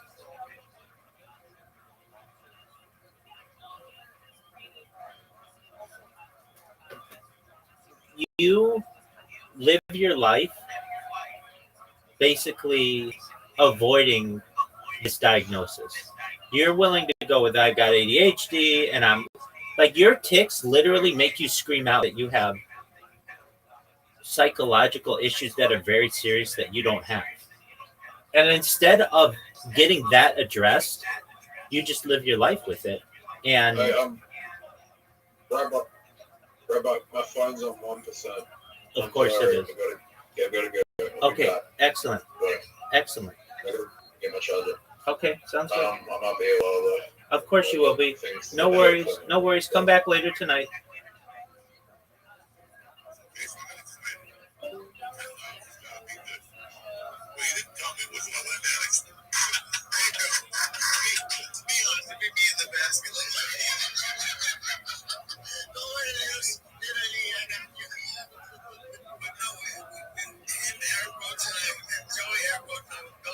she always get down to touch it. And there's this nice little lady. Like it's like midnight, but like to be fair, we were like the best people there. There were like homeless people with the shirts off who weren't there a lot. People would tell like whole workstations there. But like we were sitting there and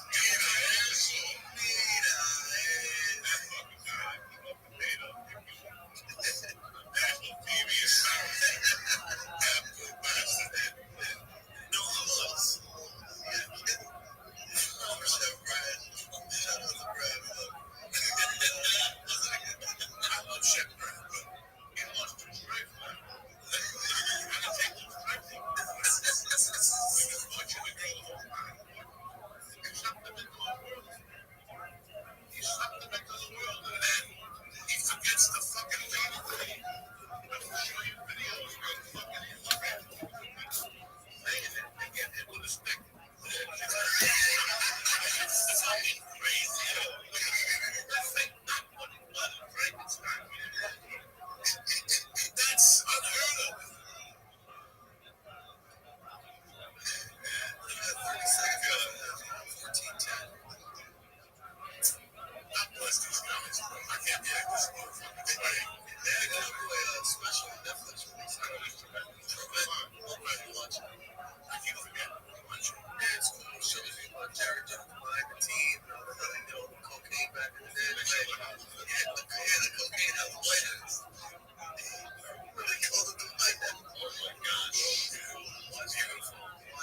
Watch that show. It's crazy. Fantastic.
It's really crazy. This man could be that real. That's a lot of people don't understand that. People after me, they realize that now. This fucking knucklehead Ozzy, God rest his soul, That's authority, this guy, and sometimes that's what takes guys. I'm sorry to tell you that.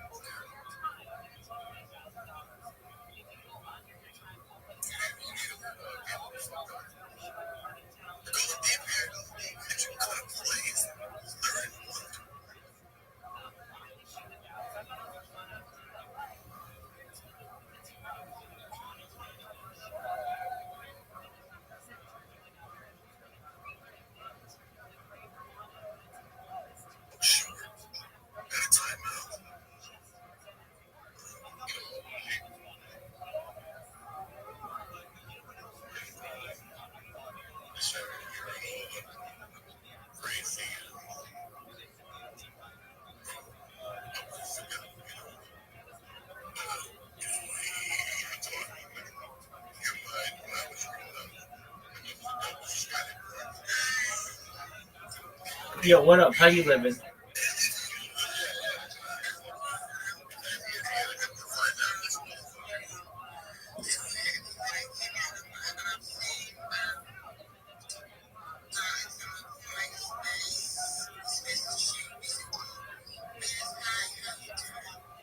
I'm lovely. How are you?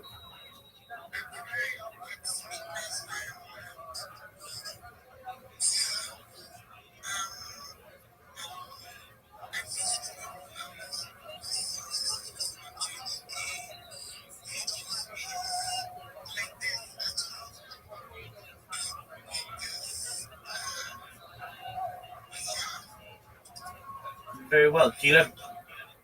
Go ahead. Do you have Discord? Okay, so I've got a bunch of people in my Discord right now, where you could probably hear me and see me better. Um, the link is in my profile, and if you just want to type in a browser, it's discord.me/rabbi, discord.me, like me/rabbi, and you can get the link there. But yeah, we're watching Monday Night Football and some comedy, and we've got people streaming two different things in the Discord, so we've got a party going. What are you up to? What are your hobbies? What do you like to do?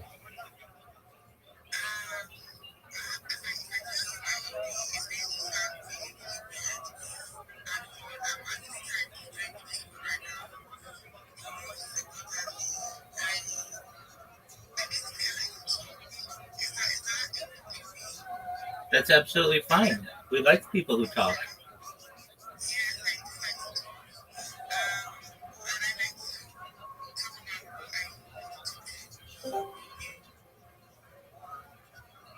Excellent. Did you just join? Is that you? Is that the person who's from Twitter? Yo, it is. What up, Hiswaf? Can you hear me? Hiswaf. What up, girl? Can you hear me? If you're Mike, can you hear me here? Yes, I can hear you now. How are you, Hiswaf? I'm fine. I'm doing very well. Excellent. Okay, so you like to talk about what you like to do. So what do you like to do?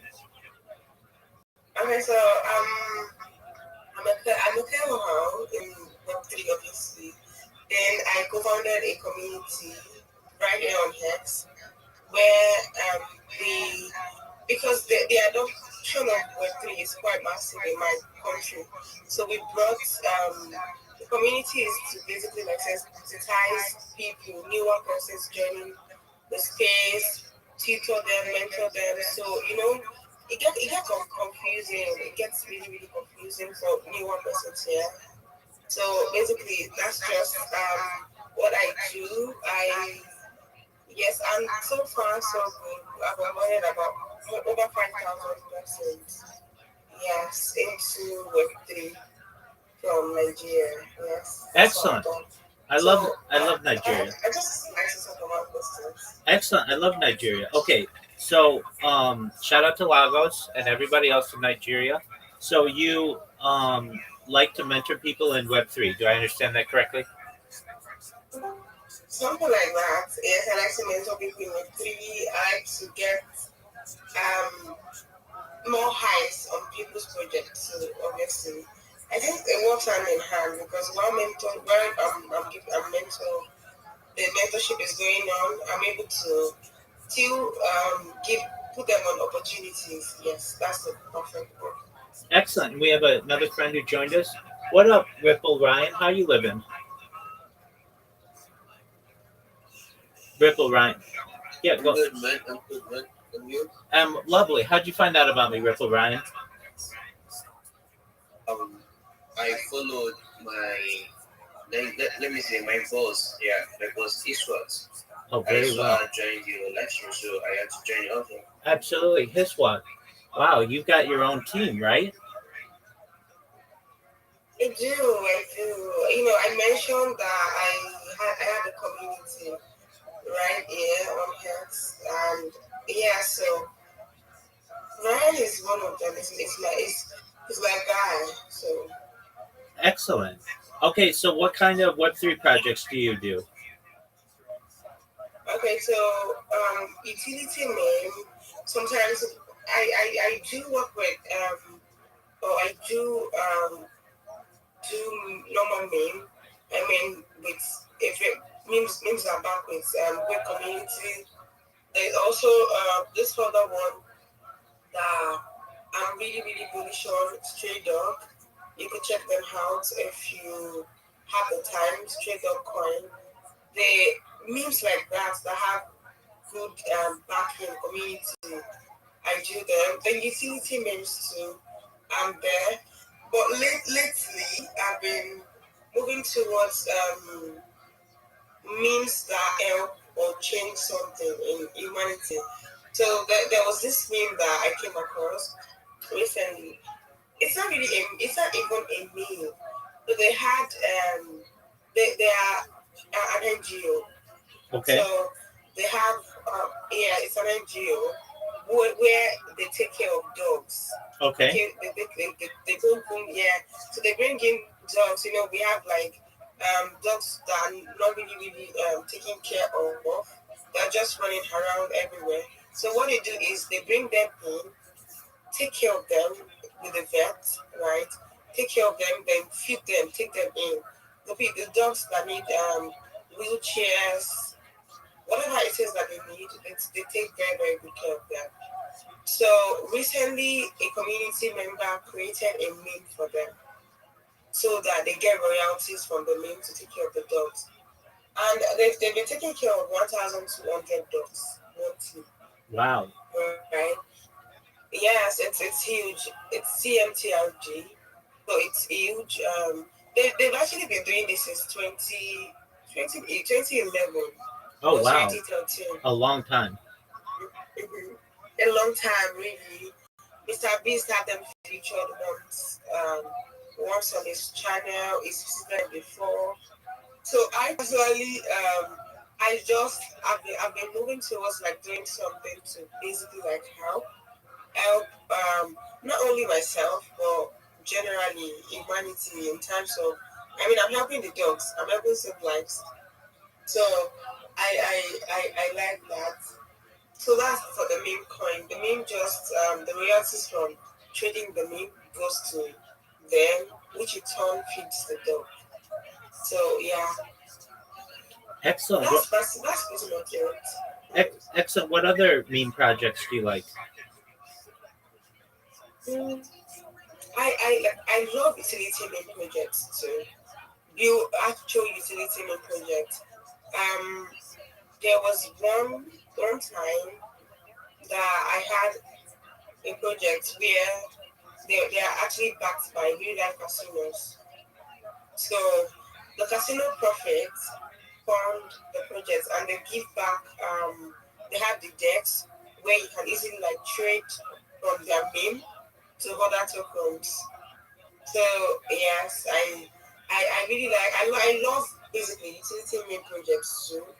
That they seem to understand what they're doing.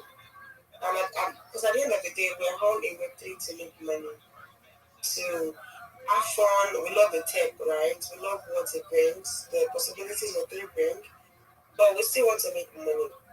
So for me, I like to see, okay, this meme, what is backing it? Does it have utilities? I like that so much. So the other one, that golden donkey, has that effect, has that power. Because now you don't only trade the meme. It's not just to trade it. You're able to use it on their decks as the native token there. You're able to get buybacks. They buy back the token, then give it to community members as airdrops. So it's like a whole lot. There are utility projects on the three, a whole lot. Meme tokens actually. But you just have to look really, really well and look way beyond the pump fund coins, the pump and dump ones. Because all you do is take your money, you're just gambling. So that's it for me.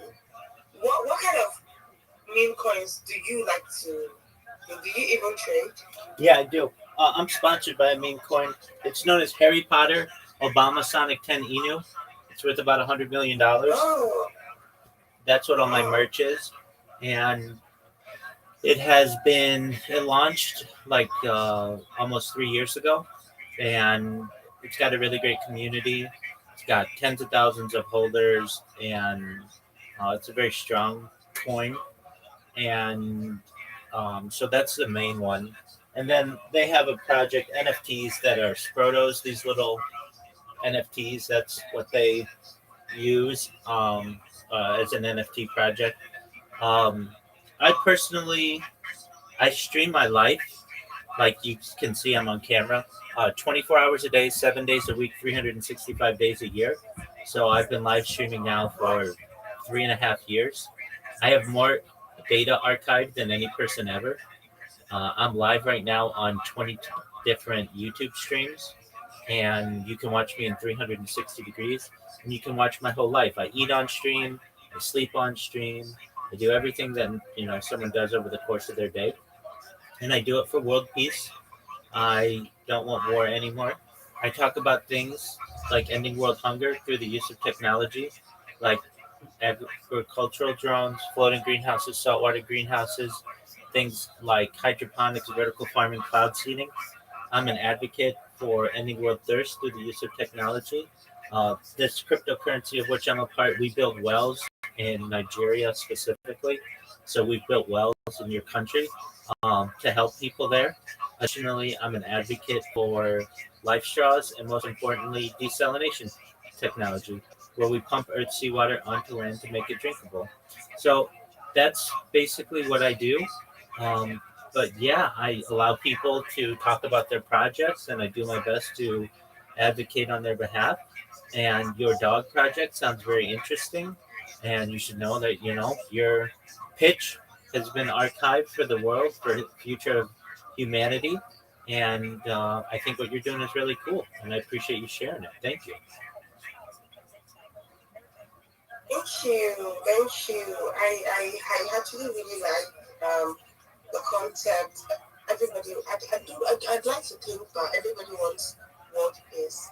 It's really, really important for humanity, and I don't know why. Personally, I like to avoid lots of conversations on it because I mean, you know how controversial it is. But at the end of the day, everybody likes to would like to sleep on their bed and wake up the same day.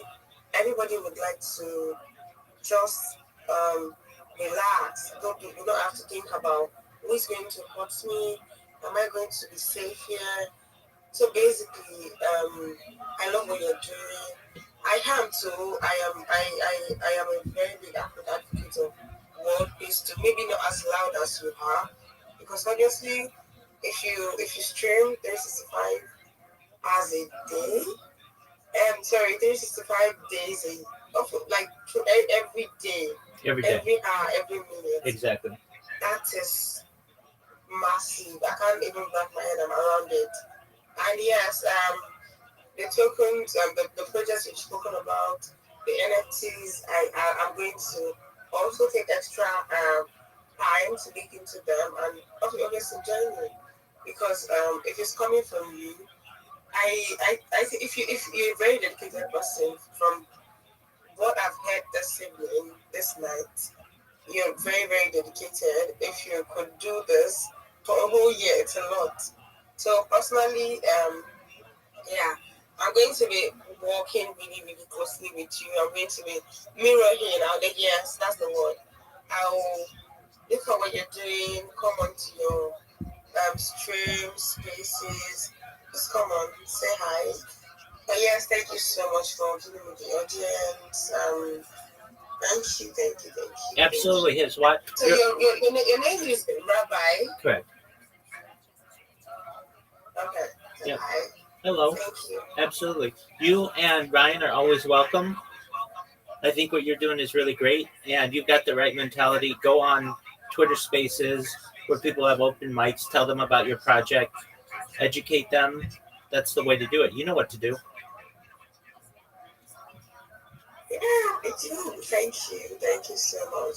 I hope you do. Is it morning over there or night? It is the evening. Okay, so I do hope you have a great evening. Thank you.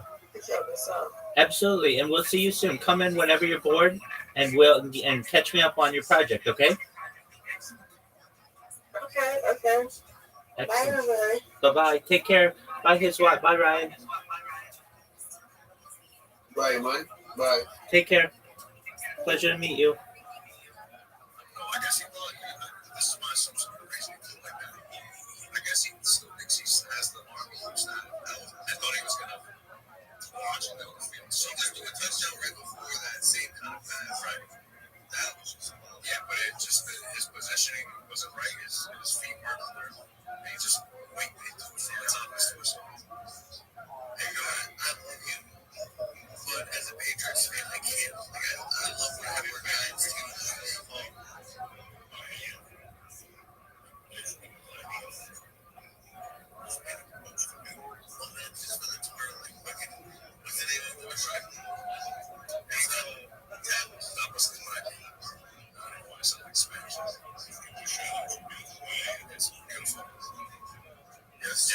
That's right across from the border. Right across from Muncie County border.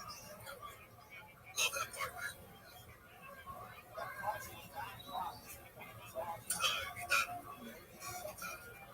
We got a second and 3.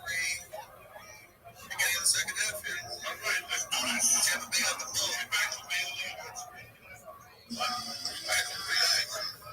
Yo, what up, Pam? How's your day going? Do you have Discord? Join my Discord. The link's in the chat. We're watching Monday Night Football. The link's in my profile. If you want to just type it in a browser, it's discord.me/rabbi. Discord.me/rabbi. Well, right now we're watching Monday Night Football and watching Joey Diaz, if you know who that is. He's from the Joe Rogan sphere. And we're just hanging out. My Discord is about world peace. I stream my life all day, every day, 24/7, 365 for world peace.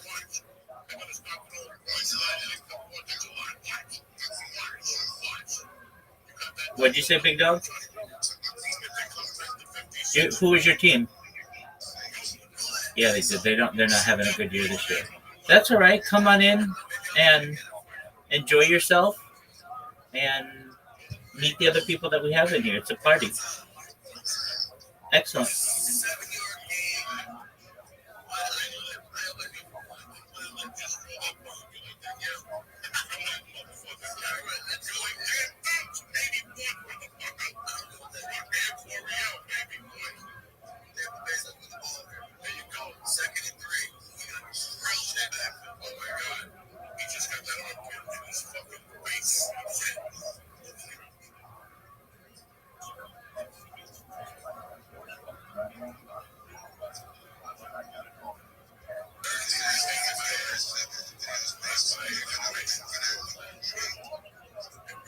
Come to the Discord, discord.me/rabbi.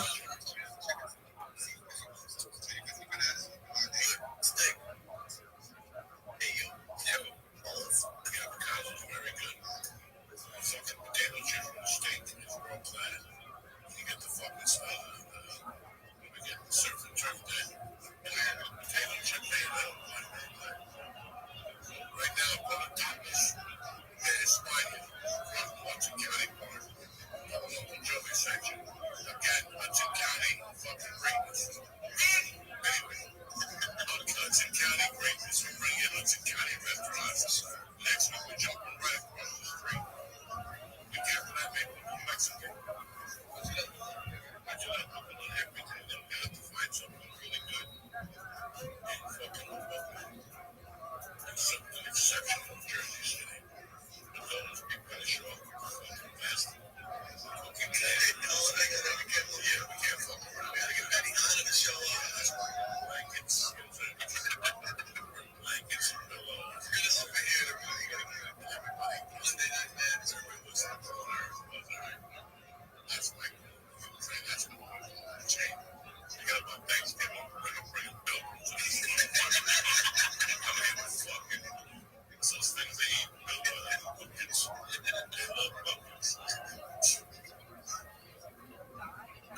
Yo, what up, pimp?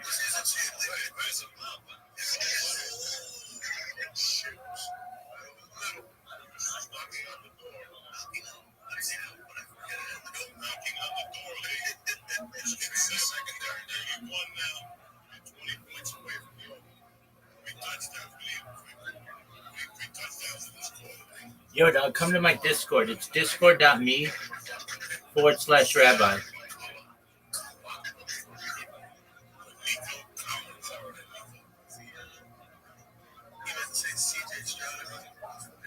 Discord.me/rabbi.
allegedly has the over.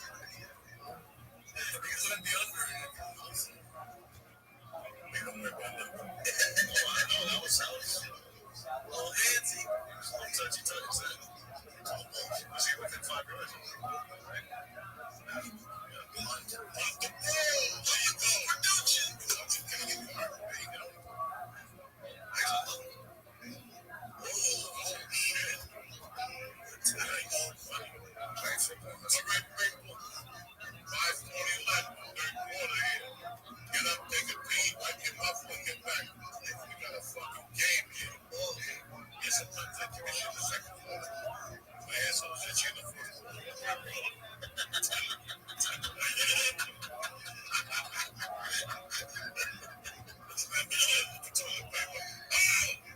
There's 2 periods left. DraftKings. Download the app right now. The crown is yours. Who's playing? Listen. You and everyone else, not go with the best. You know, Peach plays will say the best. Go with the rest, not be with the best. DraftKings. I've been with them for 8 years. I've been with them for 8 years. I've been working with them for 5. So I was a get my money way before I went to work. They know I was a slow jump. Partners every week. Partners. Man. What deals do you guys this week I'm giving you? $5 for 200 instant bet just like that. You missed the deal last week when you had $200 off YouTube. You missed that. Now you're gonna miss this again by me and one. I'm telling you, DraftKings, no cheese. The crown is yours. You're gonna be happy with it. Take a chance, come up. They just sign up right now. Right now, you can be signed up. $5 get 200. I know there's a baseball game going on right now that nobody's talking about. 10 doesn't talk about it. And there's 10 baseball games that nobody's talking about. You got 3 games tonight. All right. And you still got another game. I told you, you got over numbers. You're gonna get that car in Las Vegas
talking about gay people.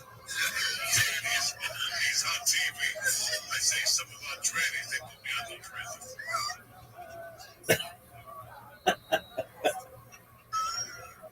He's stoned as a motherfucker. Talking to a 5-year-old.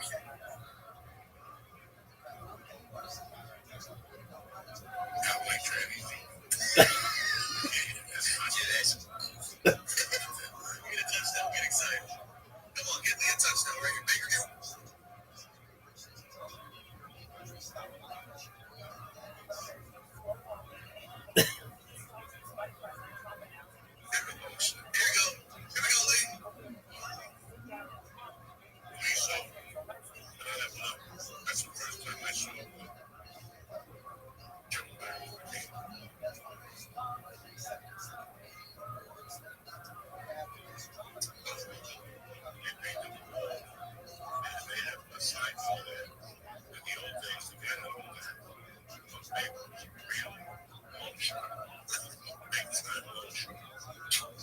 It's called Aries now, right? I used to walk every like 5 weeks. Maybe 5 months before I told her this girl has to get the bush and she didn't look my ass. I would say that she hung up with his phone. So he would have to get me the black and speak up about my girl and my whole summer. And I understand the fucking chicks in the back were fucking up with the chick work fucking. And I was always going to have $25 my friend needs an abortion. And he would give me the vibes. 500 for 750. It was 10 weeks and $75. And I would get him down to the third payment. And I would hit him again. Another 5. And get him down to 5 payments. Bang him up for $1,000. And I would just work and keep working.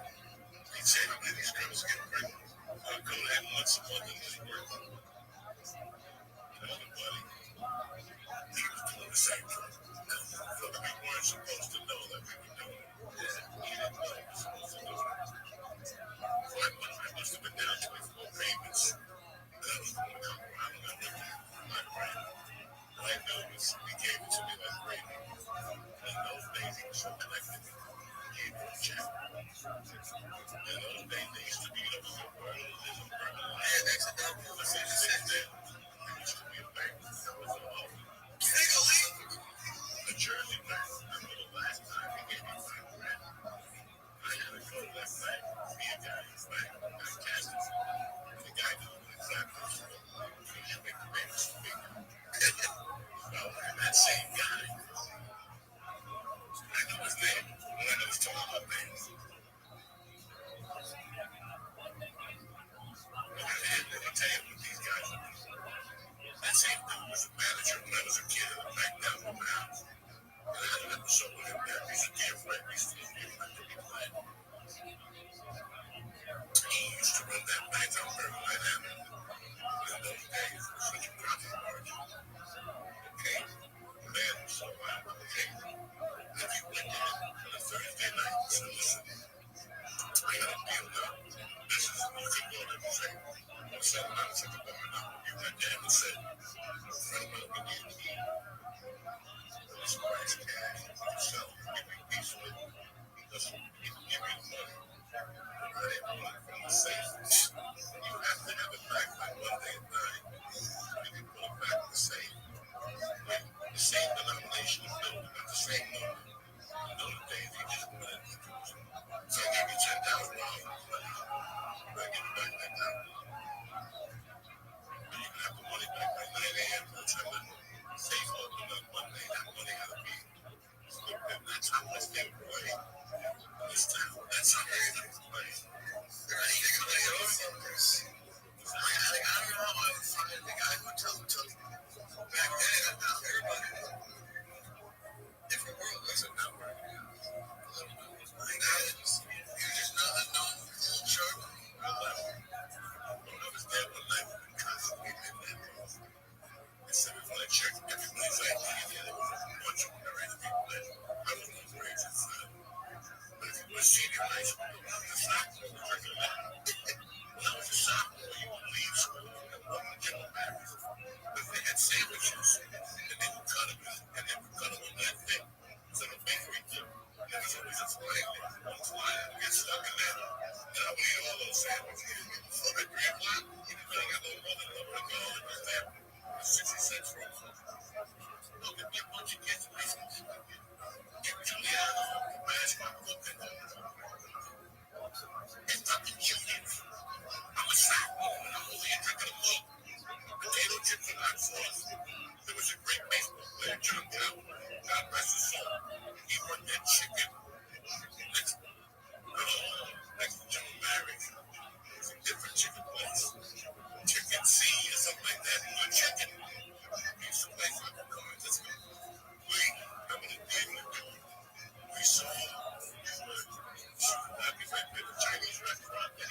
chicken plays, all that. I don't eat all that. Well, it's really crazy that I left for 13 months. Catch your touchdown, they saw that.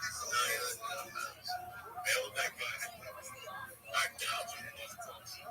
My buddy on 5 pounds. And he'll do the papers he paid. I come back. Cookies. And I asked him what was going on. Joe Larry, what I wrote. What I asked him for. Like, where's this person? He's a Joe Larry right now.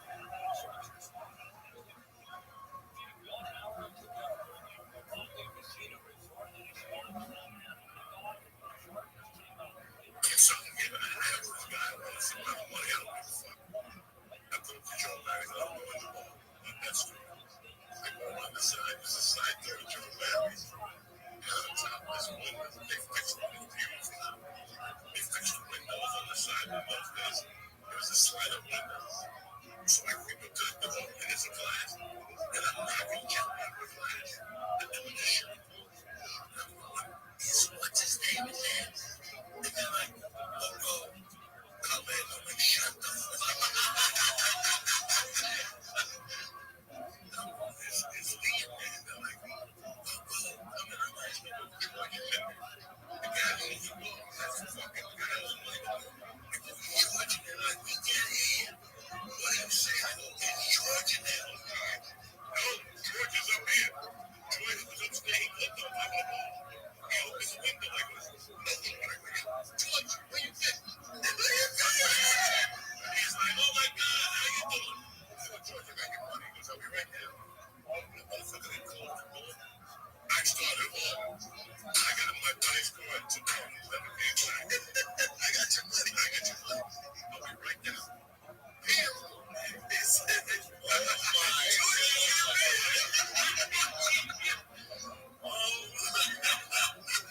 the fact that Lee said they're going to miss the field goal 33-yard, and he was up there, right? Of course. Oh my God.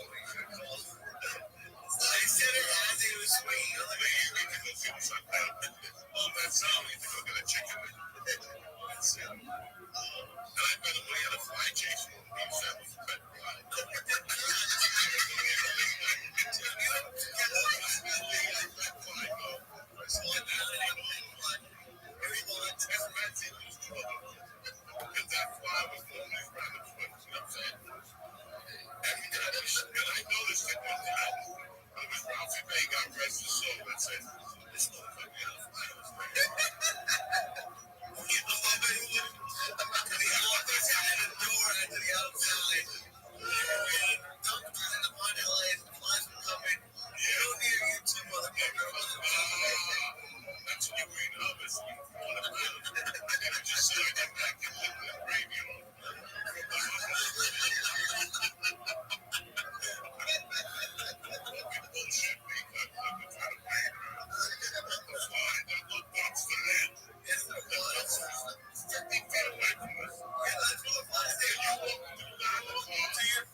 Yo, what up? How are you?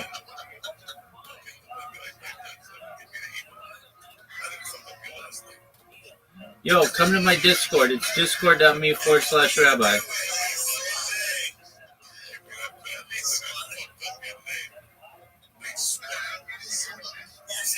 We're watching Monday Night Football, son. Oh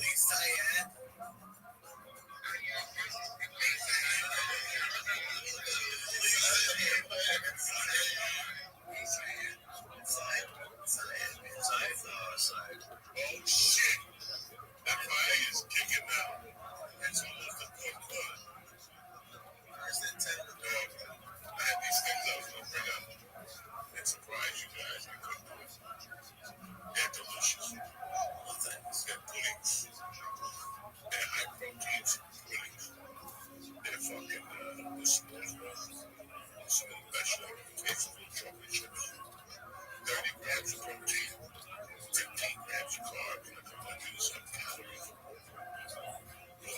This guy puts high caliber protein there because the farts that were coming out of my ass. No, even the cat left them back the other night. I can smell them from the sleep back in my ass. It was terrible. I mean, terrible. 3 days. I get fart outside and I can smell it.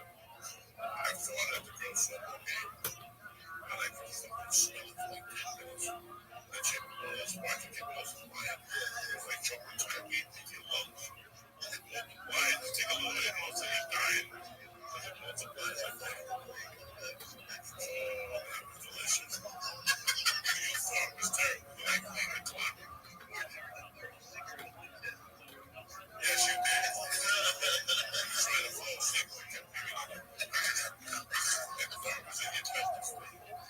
For 2 minutes until that fart got over your lips. I've been there with those farts when they become a body nightmare. But I got a break so you're on the turnpike. Yes, I was all that shit. Has anyone ever said anything to you? Like that? No, but before I love playing. Like those Billy, can you stop farting?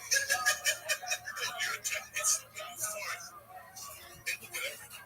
You fart. Think about it. Somebody farts. You start looking around and you start judging people. You know what I'm saying? And you look at the fattest guy first. That's the worst guy. But you can't let that judge you. Like those other people. Like I didn't know you had fart on that plane. It was terrible. It smelled like me. It smelled a little chewy. And now I have a Philadelphia smoke to it. That's what we're going to comment on that. I like my work.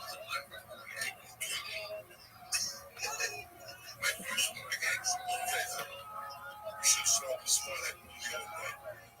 Fucking eyeball. I'm hanging out of the top. The dog is rough. Those farts are rough. Those fucking pilots. I was worried about them. Yeah, but you didn't come back out. Fuck him. Coming out with 40 jokes and shit. Get back in, they let check them with the farts. He never came back. Once you walk out, I'm like, fuck, there ain't no coming back. He said, I'm gonna go up there front mic and let me like 2 minutes. I'm trying to be funny, man. I work with comics, so you won't be fucking. So you won't be making references. Because I'm the best. Nice for shit. I'm gonna read and look up and oh shit. What type of jokes? I got joke.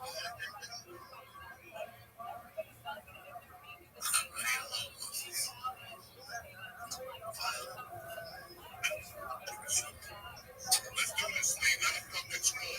Come on, man. You got second in line. 15 minutes is what 21 points, nigga. Okay, there you go. There you go. Oh, Jesus Christ. Oh, all right, now, point the arrow. Shoot at my fucking heart. We need to fucking school here. And don't forget, people, we got this tremendous play.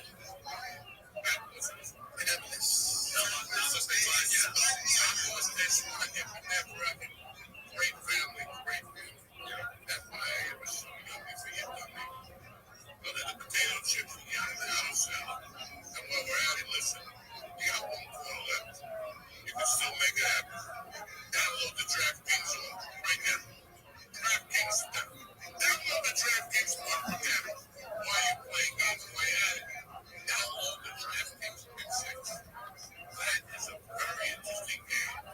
You pick 2.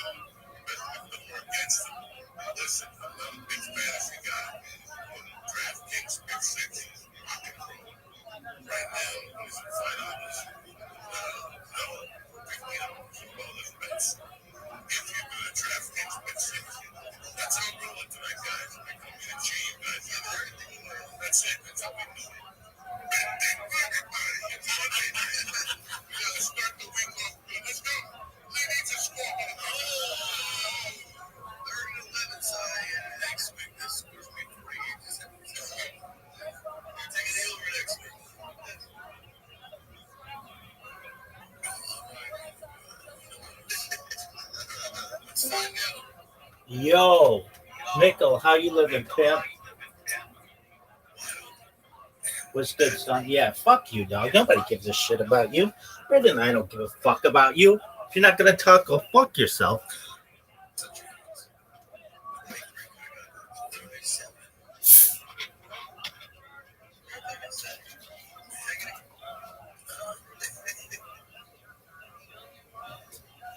Stupid ass way of spelling Michael. Nobody spells it that way. These are douches, maybe.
Giants.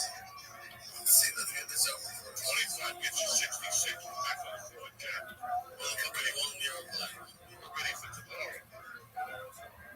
Sure, right, why not? Run the ball.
Sometimes after the direction, hey, I didn't get to the George Washington Bridge. I didn't get to the George Washington Bridge. Good. How about I get it and show you? In North Burton, I'll tell you all about it. Get out of town. Now we're into the tree. And then we're people. You'll be safe. Yeah. Nobody did. Working guys in the trees. This was insane. And as soon as you took your belt off, and you went down that one knee, you never landed on that one knee. You can't make her go. Don't break your head. Don't break your still go.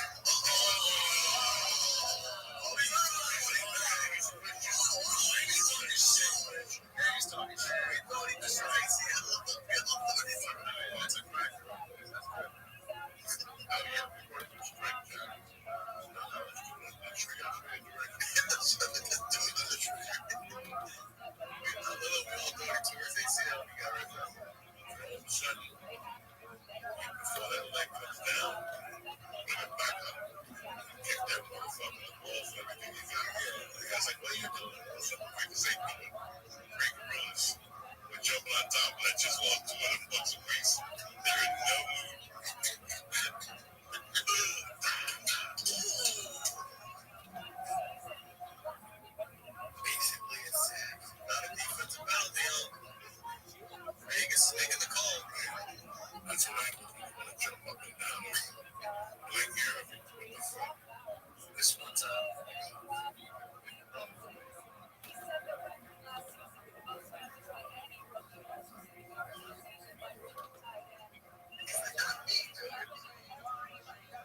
Let's see what he did.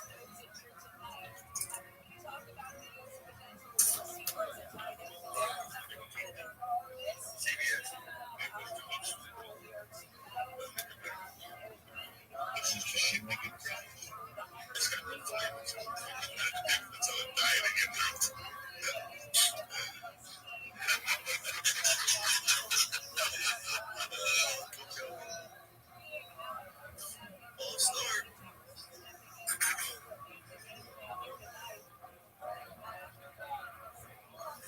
bag every player's bro.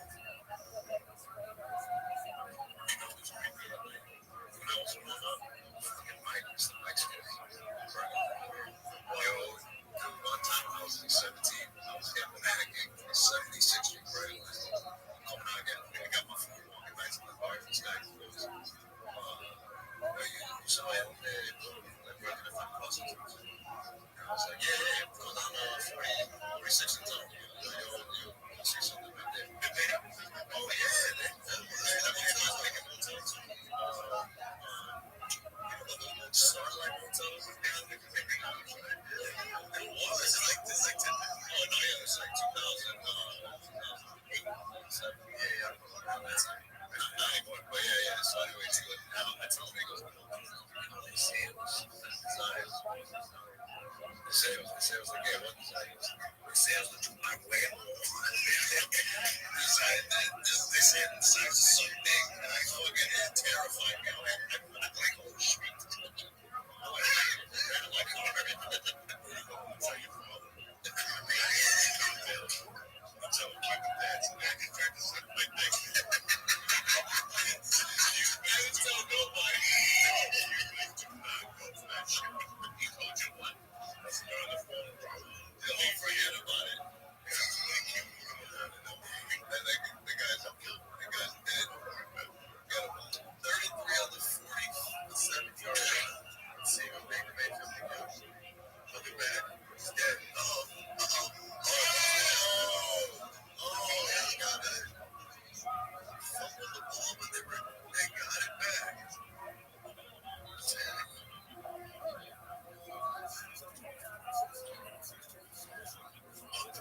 It's gonna happen again. Thanks.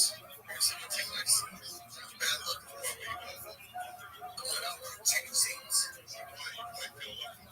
don't feel lucky right now. The superstitious? Fuck yeah. Yeah, the same way. I'm chicken seats.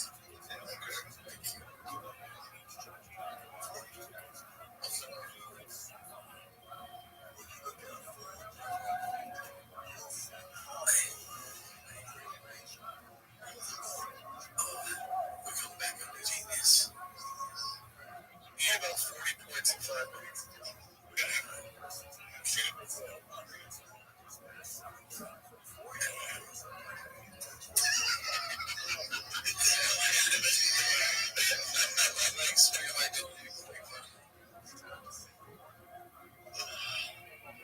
Terrible. Too much heat.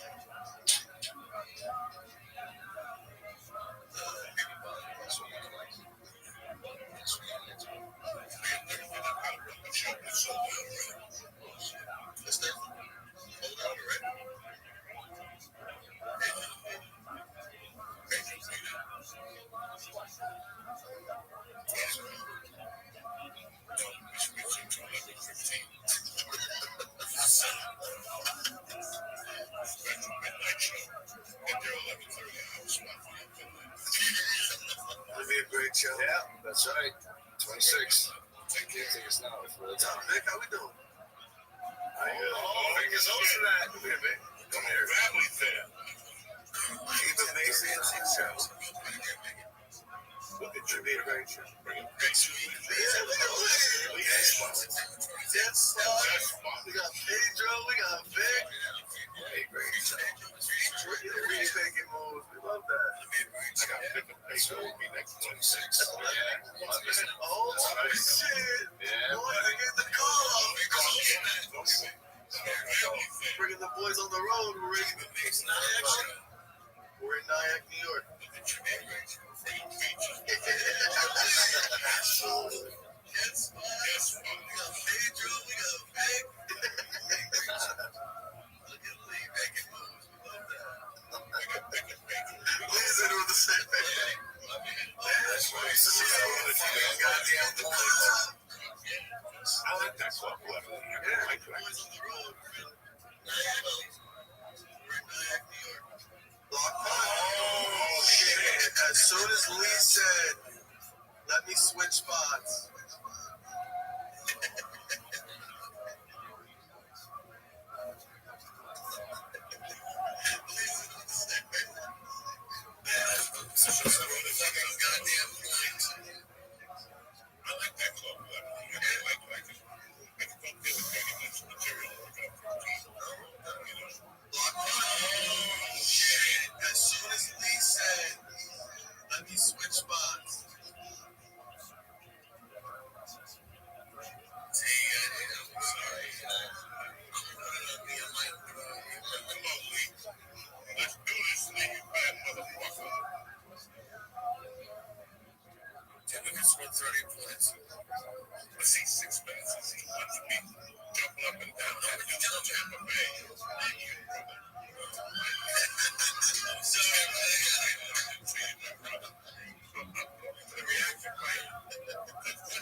fucking moving it.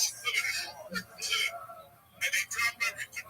If it was a pound of coke, I think they would have dropped it. If that was a pound of coke, I think they would have dropped it. It would have stuck to his fucking hands. I ain't been being this poor fast. What are you? Here we go. Oh my God. No.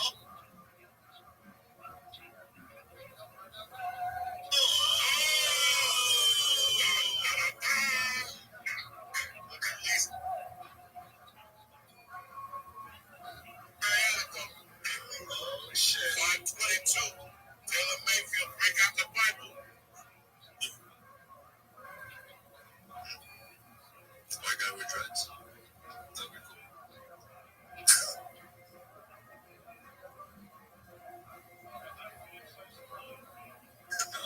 He's black guy. Yeah, a lot of milk in his coffee, you know what I mean?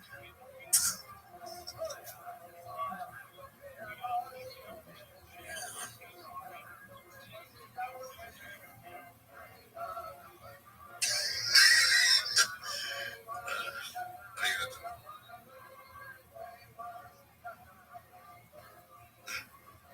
If it was in the end zone, come on, 35. That's crazy. Really? Just 35 is what you really. That's crazy. It's insane. Jeez Louise. Amen, brother. Look at this. The game of once.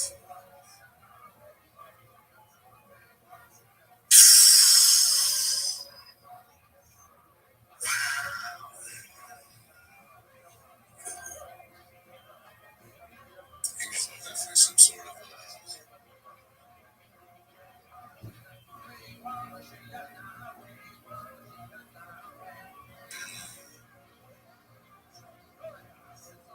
there's a white ceremony too. Like, I haven't been there in years, but I always liked this area by the stadium here, downtown. They did it just right, you know. People walk there, people walk down there. You got a lot of, I don't know, like I said, that used to be Orange Juice Park, Orange Aid Park. Minute Maid. That still is Minute Maid for the baseball. Is it? Yeah.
say, I just record Joe and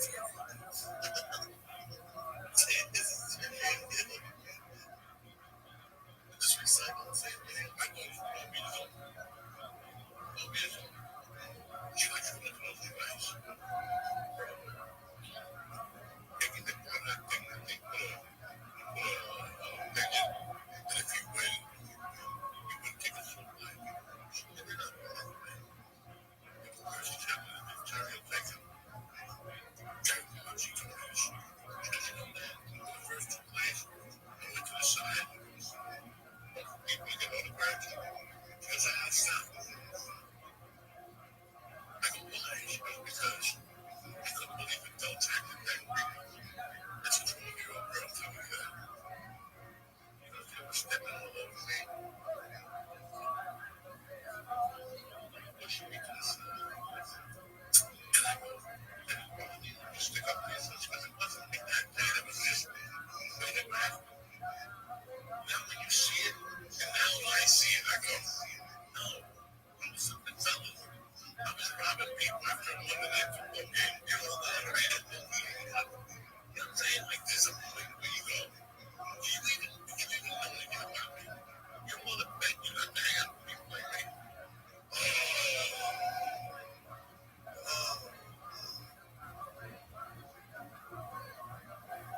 And I get it. I get it. You say that to me. But the way they're running, I'm not doing that. Good. Why?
What's her name? His name is CJ. Since he's cute. He thinks he's cute. Enjoy switching governments. Switching sides. Alright, Georgie.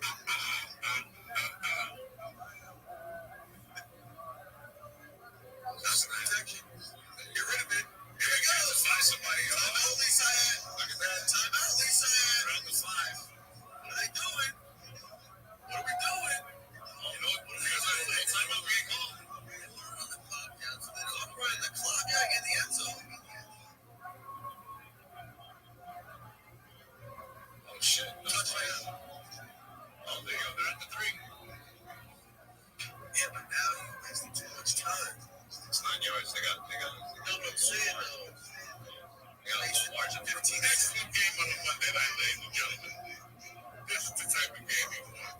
Not a blowout. We got paella. Nobody's blowing paella for yet. Shout out to Topless España. I'm burger like that. One burger. Type of that. Let's go past it.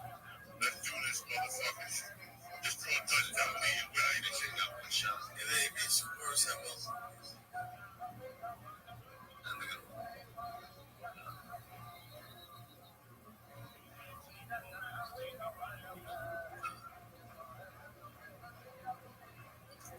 What do you think they're running? No. Now you have to work. Quick pass. Sure.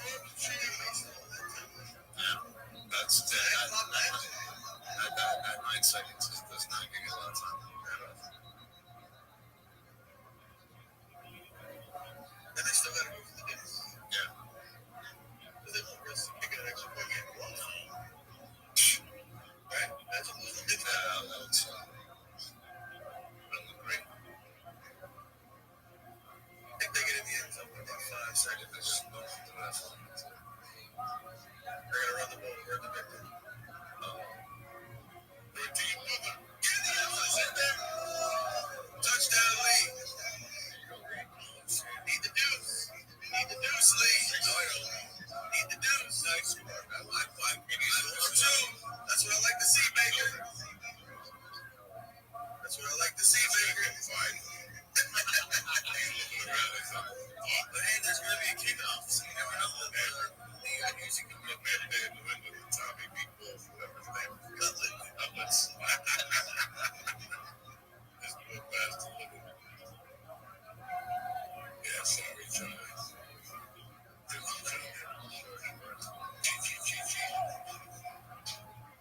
They fucking blew it. Well, there you go, Houston Texans. You did it again. Great Monday night game. Hey, thank you for return the kickoff.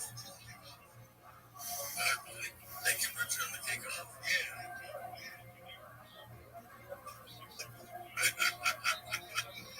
Thank you for return the kickoff.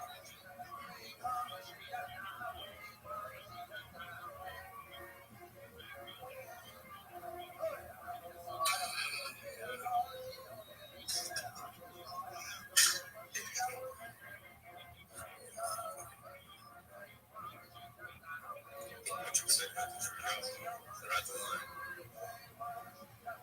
I got up at 5. There's some jokes there was left.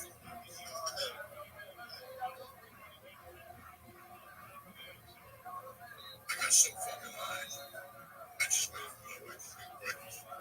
She had to rise a little right back on that. I grabbed that cat in the house and tight loaded. It was about 11:30. Fucking out of it. I was out of it. I had drinking coffee. I didn't sleep good night before. No softball game, 7 a.m. Gotta be there at 9. Sun was strong, but not as much. My neighbors went to the check game. They're like 3rd degree sunburn. They were right no seats with the sun. There's no wetness.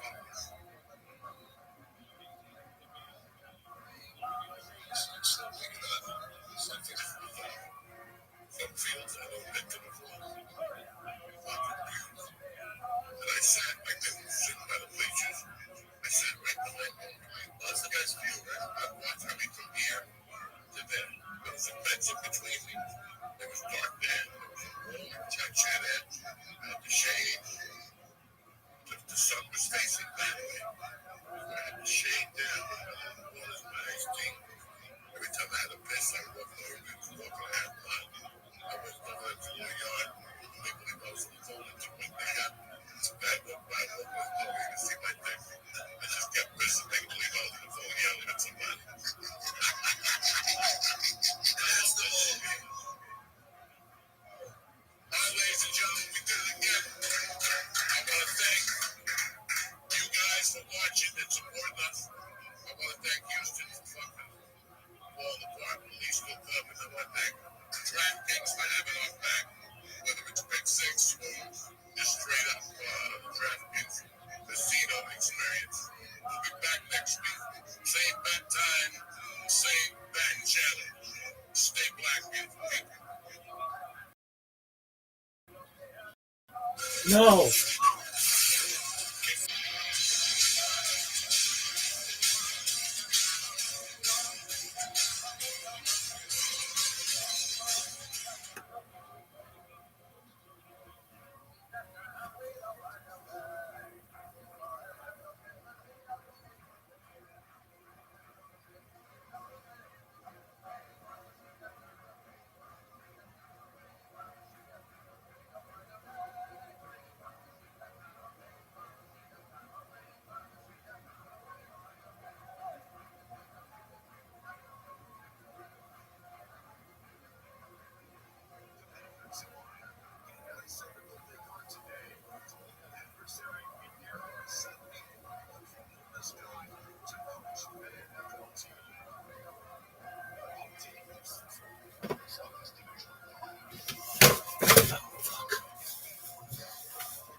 The parents, Glenn and Gary, were the sons. And when they were in college, I would go in there in high school. I was like a junior. Mrs. Ash would say, go stock up the used, because we're also, used would sell by 10 o'clock. They put 100 used in that fucking case. But it was all day, Lee. It was all day. The teachers Busy all day. the school got so pissed that they told people they weren't allowed to leave the school for lunch now. Why? Because they wanted the cafeteria to make money. So, they caught you at halfway. You understand, You're not suspended. all the food distribution in North Jersey is handled by a lot of people you don't want no fucking problems with. You know what I mean? All right, so people stay and eat the goddamn food. All right, this guy They would suspend us, but Mr. Hash got to go in the back. I'm going to go in the back. But if I say, hey guys, that means we're out the back door. So for a year until they moved that law, we would sit in the back halfways and still eat the fucking thing while the school teachers were in front looking for it. And the truant office and the whole thing. It's terrible. Man, there was no goddamn good place in my shit town. I got no good stories. You know, we had fried bologna sandwiches. Like, oh my god, you hear that? Like your grandma rolling up. When I went back in Like just 93, just flipping right in her grave. oh God, when I went back in 93, I stayed with my buddy in Seacorp, his name Mike Running. And down the block from his house was a fucking deli that I'll put it up against any deli ever. But their fucking claim to fame was they had peppers stuffed with mozzarella sauce. Oh my God. What's some cheese and more sauce going in the morning? Just the green peppers? Just the fucking like a pepper. And it's a spicy pepper. I had to get 3 of them. And a sandwich. So you can eat the pepper while you're eating the fucking sandwich. That type of old school deli. There's different types of delis, but that was Right.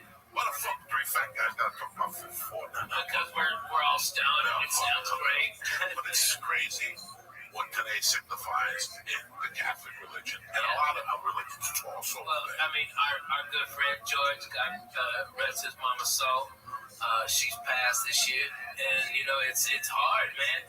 My Uncle Jim passed this year. It's hard. You know, you see people at the end of their life, that cancer is a miserable, miserable thing, man. I mean, it is a horrible way to pass. You know, I'd rather get slammed into a sign on the side and break that bitch. I'd take it, but hey, I'd rather take that than that stuff. You know what I mean? So it was just fun going to church. It really by myself, no pressure. My family kid I didn't want that. I just wanted to go because we did that church over the St. Bartholomew, like we did it over. So I just went in at 7:15. I tell you what, man, it just brought back a lot of fucking memories. Like that's what happened in church for me now. When I go to church, I look at the 12 stations of the cross, and it's like a fucking acid trip, man. Yeah. I just go back into sections. Yeah, here we go, And I baby. remember I was got my godfather. One of the worst things I ever did in my life was fuck my godfather over. Church, I went home and I tried to find him. On Facebook? Yeah, he's those fucking Cubans from off Facebook. He lives in the Keys. When I was a kid, my God, man, it's amazing what has happened. Did you see Mad Max? Yes. Okay. The question that fucked me in that movie is what killed the world. Oh, yeah, man. Ask me what killed the world. You know what, man? They killed the fucking world, man. The world is half dead. We don't even know. No, it's more than half Trick or dead. treat this week. I saw trick or treat now. There's no kids on the daytime. I mean, these are great areas to trick or treat. I get one at night. I saw kids, but they're confined. The parents put the fear of God into these kids. Yeah. You know, Friday night I went to this trunk or treat. You know what, man? Did Mercy have a great time? Fuck yeah, she had a great time. You know, did I have a great time? Fuck yeah, watching her and watching the kids and watching my wife. I dressed up. I put fangs in my mouth and she kept saying, No, thank you, Daddy. take the fucking fangs out of your mouth. No, thank you, Daddy. And she would keep tugging my cape. No, thank you, Daddy. It was the cutest fucking thing. I went in there and I had a great time. We got that 5:30. The dinner they made us was, you know, not bad. It was a cheeseburger, macaroni salad, it was a barbecue. I enjoyed it. And then I watched her play ball with other kids. And I could tell that we're okay. We got a little kid, the ball hit her in the face 3 times. She cried. Some little boy dressed up as Captain America. I hit him once, he wouldn't stop crying. But when the kids left to eat, she didn't want to eat, so she stayed with me. She goes, Daddy, come in. And I started playing ball with her. So when kids came over to play, she was like, da, da, da, da, da. That was the only problem we had on it. Everything was great. Back to trunk or treat, it's like cars get together. It's like a beautiful car show. And they back up and they open their trunks and they hand kids and they sit in front of the trunk with disguises. And I tell you what. Is it like a lowrider club or hot rods and stuff like that? No, it was just all these fucking Studio City people. Oh, yeah. You know, whatever they are. I don't know what was. I didn't talk to them. Well, I talked to maybe 2 parents and the principal. Man, you know, I've done that same thing with Mexican car clubs, bro. They are the nicest. They had a whole dough cooking. Okay, I mean it was the real deal. Old ladies was making tortillas. Okay, they was handing out good candies and stuff like that, having a blast. They had a band, a salsa band. It was on, man. I'm telling you. It's the fucking kids. Yeah, that's for kids too. Yeah. There's no salsa band with this kids. I'm telling you, they're all white kids now. It's the white kids. There's no salsa band. There's no Beatles. They're Dude, barely walking you around. want to hear about white people? So these motherfuckers, I mean, the most interesting thing in the world was I looked at my wife at one point and I go, what the fuck is this? I know. I almost have a nervous breakdown. I'm like, what the fuck is this? This is like Puerto Rican shit. But I go, this is what we have now. The kids.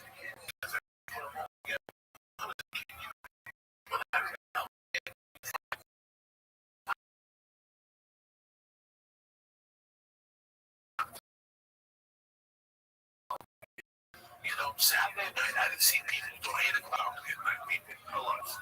I'm standing out there and I'm smoking. My kids are going to walk up after 30 minutes. Nobody said nothing. Every once in a while, it's 3 kids and a parent. But the 80 touched the room with 80 fucking kids. I'm like, yeah, you ran 80 people. Thank you. And you keep running 20. Yeah, well, no funny. I didn't see that. But I know, and they need those fucking every year, some fucking dummy in Pittsburgh. Hypodermic needles and fucking chocolate. All this shit. Man, that's why I tell all my kids, hey, Daddy has to inspect all of your candy. I need a bite out of all this shit. That's what I did on Saturday night. Friday night, I got so high I had to drink. I went home, she came home with a bag of candy, and I kept sitting there, and I just started talking to me like cocaine, like a little kid. And you have Comes out everywhere. I got the whole cup. Oh, I God. got the Swedish fish. I did. All those Swedish fish, that's my world. That's my world because I'm fucking fine. Just I came from Cuba, I discovered Swedish fish. The red ones or the multicolored ones? Listen, the red ones. They only come in one color, Swedish fish. That's it. The ones that sell out in the back. That's the only one I eat. All those imitated skinny worms and shit. Shove those up your mother's ass. I don't need none of that shit. I'm a fucking Swedish fucking fish fan. Since day one, when I was a kid, I'd buy them by the box. So then I get a brown bag and then stick my hand and put it in my pocket. That's how it was. That's how when I was in your pocket, in a bag, in a brown bag. You get there's a big tray of them. No, I bought the box from the wholesaler. Oh, really? In Holy the sixth shit. grade, I used to know where to buy the box. Like, there was a fucking wholesaler for candy. When I was a kid, I'm telling you. And I would go down there, I wouldn't tell nobody. I wouldn't tell nobody. I go down there and I get a box of Swedish fish and I get a box of a thing called Devil Gum. What's that? Devil Gum. Way before fucking these other gum thieves thought about Big Red. See, Big Red. Who makes Big Red? Wrigley. See, Wrigley. Big Bum Devil Gum. When I was a kid, Devil Gum was cinnamon, but it was hot. You ate 3 slices. The asshole was let me on fire, dog. That's what Mexicans give their kids when they're daycare. We had atomic fireballs. That's all we had. Right, no, atomic fireballs. But you also swallowed gum, Joey. You're not supposed to swallow the gum. That's why your asshole's on fire. My asshole's not on fire because of that. I'm telling you, I've been swallowing gum since day one, so my body knows how to process it now. See, if you start swallowing gum when you ain't, then you fucked up. I've been swallowing gum since day one. If you're a doctor, please email Joey Diaz. And go what? What's he gonna say to me? I've seen to learn how to. Listen, I have pulled the gum out of my ass. I have little pieces of gum sometimes. That don't get processed. Yeah, out of the hair. Oh, God. Or sometimes you gotta pull the shit out of here. You can hear the gum. Oh, God. You can hear the gum? It's like Let me tell you what. Have Joey, when he gets one of them good ass zits above his asshole, to come and pop it like a 1.5 feet away from you so you hear it. Okay, he did that in my fucking apartment after he drank all my goddamn orange juice. Alright, he drank a whole fucking bag of orange juice in 10 minutes. And then proceeded to pop his zit on his asshole? Yes, no, not on his asshole, in the crack right above it. So to get any pressure behind it, he had to take those big ass fingers in his go one knuckle deep. I know all the stories. I was there. Go, baby. I ain't ashamed to say, I used to travel by bus to a lot of gigs. Greyhound was my sponsor for a long time. The Joey Express. Joey Express. I would get on that fucking downtown bus to El Paso. And I'd drop me off and pick you up. The longest bus ride I did was New York City to Dallas. That was the longest because I had nothing going on. I'm going to go all the way to Cali and drop 200. When I get up here right here, and I can pay the express for $48. I'd like it just to get to Boston. It's like only like 2.5 days for like $100. So I would never, I'm just saying if I had to. You'll never have to. Man, I've traveled by bus because I own one. Get a king size bed. Don't do that. I could never sit up. I could never sit like that. But you guys ought to jump on the bus sometime when we do this church and other parts of the country. Yeah. Where's the bus? The bus, it will be here tonight.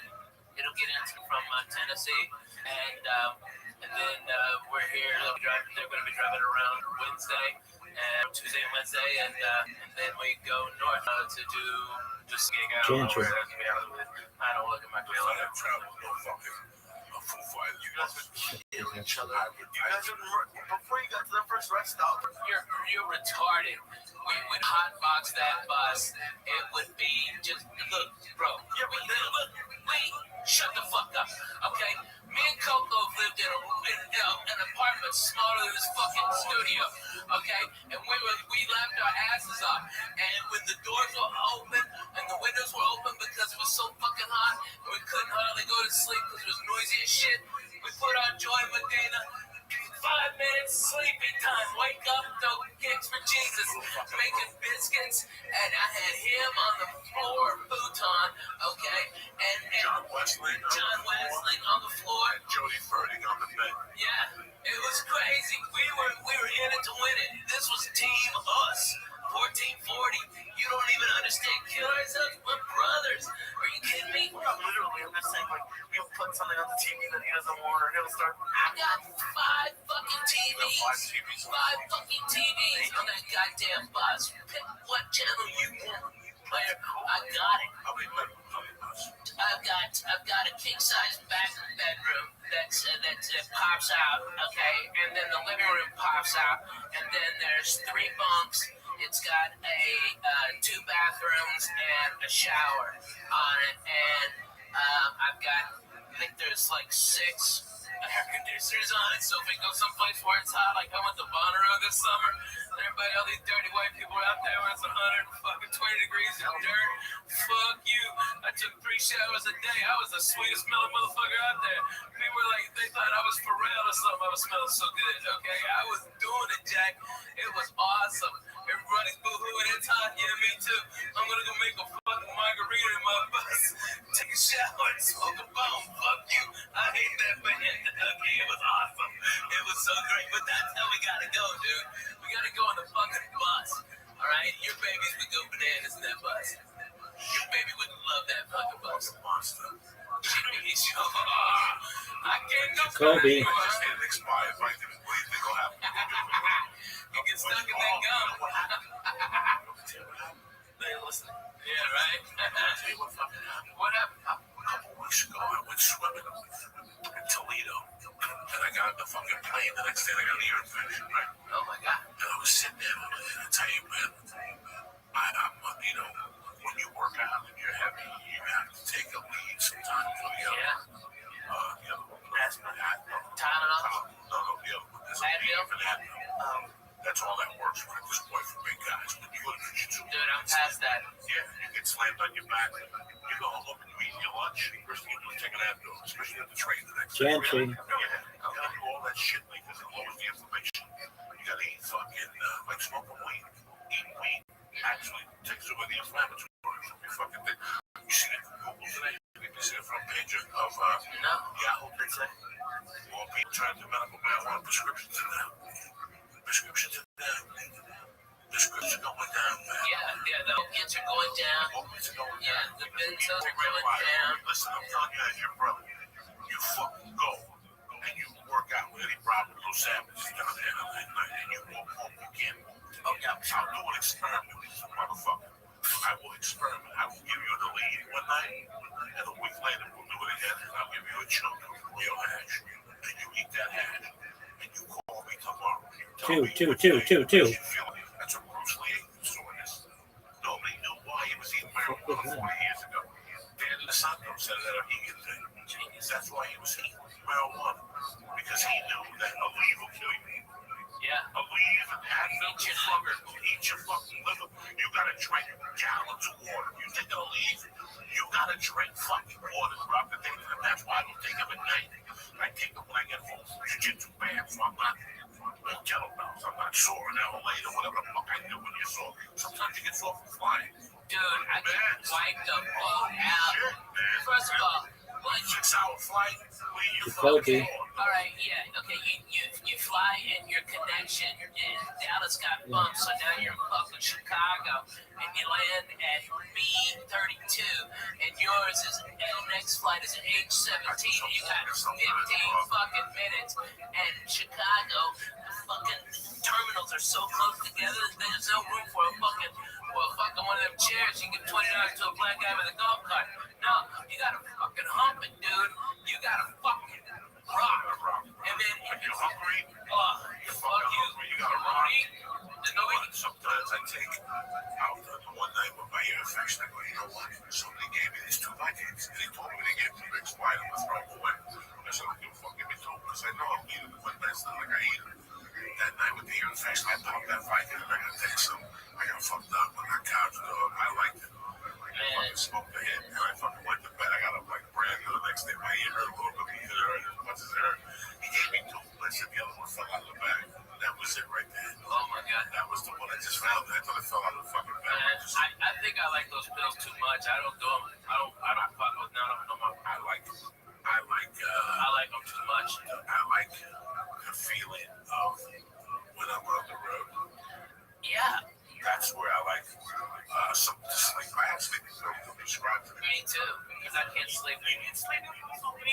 Yeah. I could fall asleep right now. You're not us. When I get up at 5 on the We're road, a titty baby. when I get up at Thursday morning, I gotta look at the radio, right? And I get up at 6, right? Like they're picking me up at 7:30. Okay. So I don't want to just get up at 7. I don't want to rush. I want to get up. I want to relax. I want to read the paper. I want to eat a good breakfast. I want to write a little bit. I want to slow down. I want to Stretch a little. stretch a little. I'll get out. Take a shit. Do all that shit we told me. But getting up time management, yeah, with that, With the, like you still need sleep with the fucking thing. yeah, you fly to the other side of the fucking country for 6-7 hours. Okay, you get in your fucking shit hotel at 1:30 a.m. Those dicks are coming to pick you up at 5. They didn't even call it and be considerate of go. What kind of coffee do you need? Can I bring you some breakfast? I do all that. I do all that on my own. All of them. I do that on my own for 7:30 when they get there. I'm prepared. When I get back to that hotel room and I get high, I'll sleep like a baby. Right. But after the 2 shows, the weed, There's too much energy. There's too much energy. After the show. So I know for a fact that I'm not going to sleep Saturday Four? night. I know for a fact, even this week, I'm in Florida. My flight, I got to be at the airport at 5:30. I get back to Burbank at 8 a.m. Yeah, Jesus. I'm out. So 5:30, if I got to be at the airport at 5:30, that means I'm working at 4:30 in the morning. So I am prepared for that 3 hours sleep after the comedy club. So what I do is Saturday morning, I get up, eat breakfast, I walk around, I get high, do whatever the fuck I do. I get back to that room about 10 o'clock, Jack. And Ralphie does the same, because Ralphie will call me on Saturdays from the road. And I go, what time is it? That break time, the little time, that's it. Yeah, that's Once I take that nap after that, it's over, because I'm sleeping straight till 3. Yeah, because we're at work. And I don't sleep Fucking late. work. You know me, I don't sleep late. Ever. But Saturdays, I don't do lunches, I don't do nothing, because I know I'm going to be working all night. I know that I have a chance to fall asleep for 3 hours. But I'm probably not even. Yeah. I'm used to it now. Bro, they got a flight. I'm going to Jersey. And I'm still flying to Kennedy, Jersey. I'm going to New Brunswick. Because there's no connected. Everything is connected to Jersey now. There's only one direct, and that's Virgin. But Virgin gets me in at 8. Virgin will get me in Thursday noon at 2:30. Sunday, I wait till 1 to fly back down. No. It gets me back here at 3:30. Fuck I that. can't do it. I can't do it. Hey, man, So look Virgin don't at have Southwest. They've got one I'm not place. doing Get 2 it. chairs. It's too connected. No. Listen, Southwest is good for 2 hours. Yeah. After 2 hours. Yeah, your back starts to hurt. There's no entertainment. There's nothing. There's no. So Southwest gives you free TV. They give you free TV on the Wi-Fi. They got your own TV and a line and all that shit. What the fuck? I sit next to an army and this and that. Oh my God. Listen, I know. American Airlines, I got 200,000 miles on that. Yeah, right. Platinum. Virgin or Platinum. Right. There's no Southwest. This one. California. Nevada. Nevada. California, LAX to Boston. Yeah. Houston, 2 hours, 2:10, 2:15. Anything after 2.5 hours of Southwest, you're asking for trouble. This whole story started with the pimple in the ass because of the bus. If you want a pimple in the ass, that's that bad. Fly fucking Southwest. And so what happened was, I come back on a Monday night from fucking El Paso. I've been sitting on a bus for 12 hours. I must have fell asleep sideways. I was about 370 at the time. And the crease of the fat in my ass built the pimple up. 3 or 4 inches from my asshole, and it like north of my asshole is right here. On the cheek, on the inside, I've got a pimple that stuck out an inch. And it was developing, like it started with an inch. How did he find it so quickly? How did I find it? I couldn't sit. Every time I went to sit, I'm like, wow, something hurts. And then he pulled the hair out. So I took a fucking mirror, and I took this in the days when I was Is this my apartment? Yeah. It's in my apartment. and I went my ass and bent over. Guys, There was a whitehead on my ass. Oh my God. That was throbbing. It hurt so much. And I couldn't take it over. I'm sitting there talking around people. And I remember that actor, he was telling me a story about something. And I'm sitting there, I finally opened up my pants from the front. I had no underwear on. You didn't take your pants off. I didn't take my pants off. That's when you hit the ball pants. I stuck my hand through A hole like in a fucking yoga position. I had to get to a yoga position, Lee, and I had to squeeze the pimple, but I had to turn the skin down so it would go pop. And Lee, you could hear it go pop, and it was just a yellow ball of pus. I had to go back in, and I had with my fingernails, I had to take the fucking, took a piece of skin out. You take stuff out of them? Yeah. And they grown hair from sitting twisted on Yeah. the floor. If you sit down all day, you will have pimples on your ass dramatically. All those fat people that walk around and work in offices, look at their ass from time to time. Oh my God, They it's got a me big, down. it's like strippers. Some reason strippers always got a big white head. You ever look at a stripper's ass when she's dancing close? Look up closely. You always see a little white head on their cheek. Just teasing. It's just a joke. It's like, Lee's going in. It's like, really, it's just for the experience. I didn't know you could pull stuff out of it. Well, when it's an ingrown hair like that, yeah. on your ass cheek. Yeah. And it was a long hair, too. I saw it. Made me vomit a little bit in my mouth. Totally gross. Terrible, terrible. I know. People think they're comedy when you sell balloon busters for that long. And now, it's you fly so much over the years. And Southwest, I love them. I'm not saying that they're a bad airline. Not at all. Southwest is big, fast, Burbank. I think Southwest, up to whatever that thing is, the level that A-level. I love Southwest. I used to hate the way they board, but they board much quicker. Dude, so much quicker. So much better. It works so much better. Get the fuck on. Fuck you, get on. Fuck you, get on. 8:15, 8:30. You get a seat there. You sit there. You give people dirty looks as they walk by. Right. I had to do the math because I forgot to check in one time and I was like B30 or something, B20, but I did it math as like 96 aisle and window seats. So as long as you're in the first 96. You did the math? I got nervous, dude. That's the Jewish thing you've ever said to me. And I'm a chubby guy. I haven't said that in years. Dude, you got the flag of Israel right there. And that is the Jewish thing you've ever said, that you counted all the fucking windows in the house. Really? Oh my God. Dude, here's what I do. Cause I'm fat, I gotta buy 2 seats, right? And I don't mind. That's no big deal. Here's how cool fucking Southwest is, though. If that plane ain't full, they give me one of those seats back for free. And so the next time, I fly, when I live in Nashville, 2-hour flight, I'm in Boston, 2-hour flight, I'm in Chicago, 2-hour flight, I'm in Miami. 85% of my work is within 2-hour flight. So I go over there, Southwest, that's how good they are in Nashville. Holy shit, I got there 10 minutes before the plane was supposed to take off. And they go, Ralphie, we've already got you checked in. The plane is now having mechanical problems, and as soon as you get on, it'll be fixed. Okay? And they rushed. This was before the TSA bypass, all that bullshit. They were like, just pat him down, get him on the plane, and they wheeled me from in on one of them go-karts. Cause this is how much Southwest loved. They got me to that plane as soon as I stepped on. Hey, the problem solved. Yeah, everybody clapped. I had my 2 seats right there waiting for me like a doctor. And those guys love me. They come out. They're the best. Burbank is cool. Southwest Burbank. Burbank are cool. Real That's nice. Orlando Garcia's daughter. Oh, yeah? She works there. She's the front desk manager. So sometimes I get there, whatever. If I know she's there, she got clapped. Yeah. One time she took me into the Southwest thing and I was eating food. Sandwiches from the fucking lunchroom. They had a party. I'm in the party. She got delayed. So you might as well come with me. And I went into the there and they had little sandwiches cut up with potato chips. And people from Southwest were back there eating it. She put me right in there. She goes, they're really nice. I didn't say they were bad. No, but it's not that comfortable. It's Gantry. not that comfortable. It's a gig. Two. It's not that comfortable if the plane is packed and we're a fat fuck. Right. Okay, my shoulder goes on Southwest. Man, me too. Oh my God, I get shoulder pain on Southwest. I know. I made a mistake. I connected one time to save $300 from 2 papers. Because you're always looking to save. Right. Fly. And flying is something that if you're looking to save, you're going to have an uncomfortable journey. Prepare for it on their website. Spirits the worst. You know, United has a thing where they give you a bigger seat and they give you security clearance. Yeah. For $75. It's worth every dime.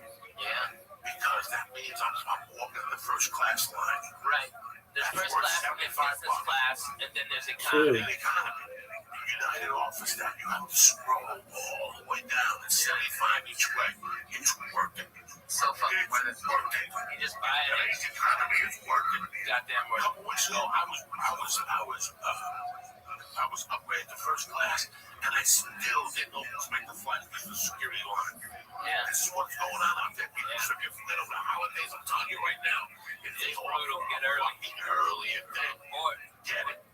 if you have a passport, by the way, and you travel a lot, just go get TSA pre-approved. It takes about 5 minutes, okay? Which utterly scared the living shit out of me. That I showed my passport and my ID, and they asked me like 6 questions, like, "Do you love America?" Of course. Are you allied with any of the terrorist group against the country? And I go, not only do I fucking hate them fucking cocksucking dirty sons of bitches, okay, they shot at me, fuck you, all right? I hate Russians. I'm bona fide, Jack. Fuck that. And they go, have a nice day, Mr. Man. Raise my hand, sign a piece of paper. Boom, had it then. And all you do is go up there. You don't tend to take anything off. No, I know. No shoes, no fucking Email me. yeah. They email me, and I show my wife. Eventually, you have to give them like access to your social media, or is that bullshit? No, that's bullshit. What are you talking about? I just hear stuff. I don't know. That's bullshit. But you know what? You know what though? It would be smart, and let me tell you, every business I'm doing it. I put on the bus a tower, a mobile cell phone tower, Wi-Fi rather, like the largest one you can get on in a mobile unit. And so it's free Wi-Fi at all my shows. All right, but what happens to log in is I get all your information. So next time I'm in the area, I can hit you up and go, hey, I'm here. All right, and that's how I do it. I provide. It costs me a lot of money to do it, but at least I get something in exchange, and they get free internet. You know what I mean? Right? That's cool. It's really cool. That's what you got to do for people. But businesses all around are doing that. But you know what they do? It's not like on Southwest, you give them your email, and you got like an iPad or something. You can watch real TV, and they've got movies on there too. All right, and you can flip channels, and it's real time, and that's for free instead of like what is it, Boeing or something like that. That's like fucking $22. Goddamn, getting shit. You can't work Twitters or nothing. But that's way too fucking much. I mean, like a month. So Southwest gives you free Wi-Fi. Yeah. But it's when you want Wi-Fi, I don't get it. So you just have to, but they don't want to pay for the screens. So you could bring out your tablet and log in, just log in, you just hit accept, and then they have like a whole bunch of TV stations. Yeah, but you can get all your Wi-Fi, everything on there, and everything. Especially if you're A-list, you get everything. You get all of it for free. I do not fly JetBlue. I'm too wide in the ass, and I don't live in a hub of it. But I do live in a hub. Nashville's a hub for Southwest.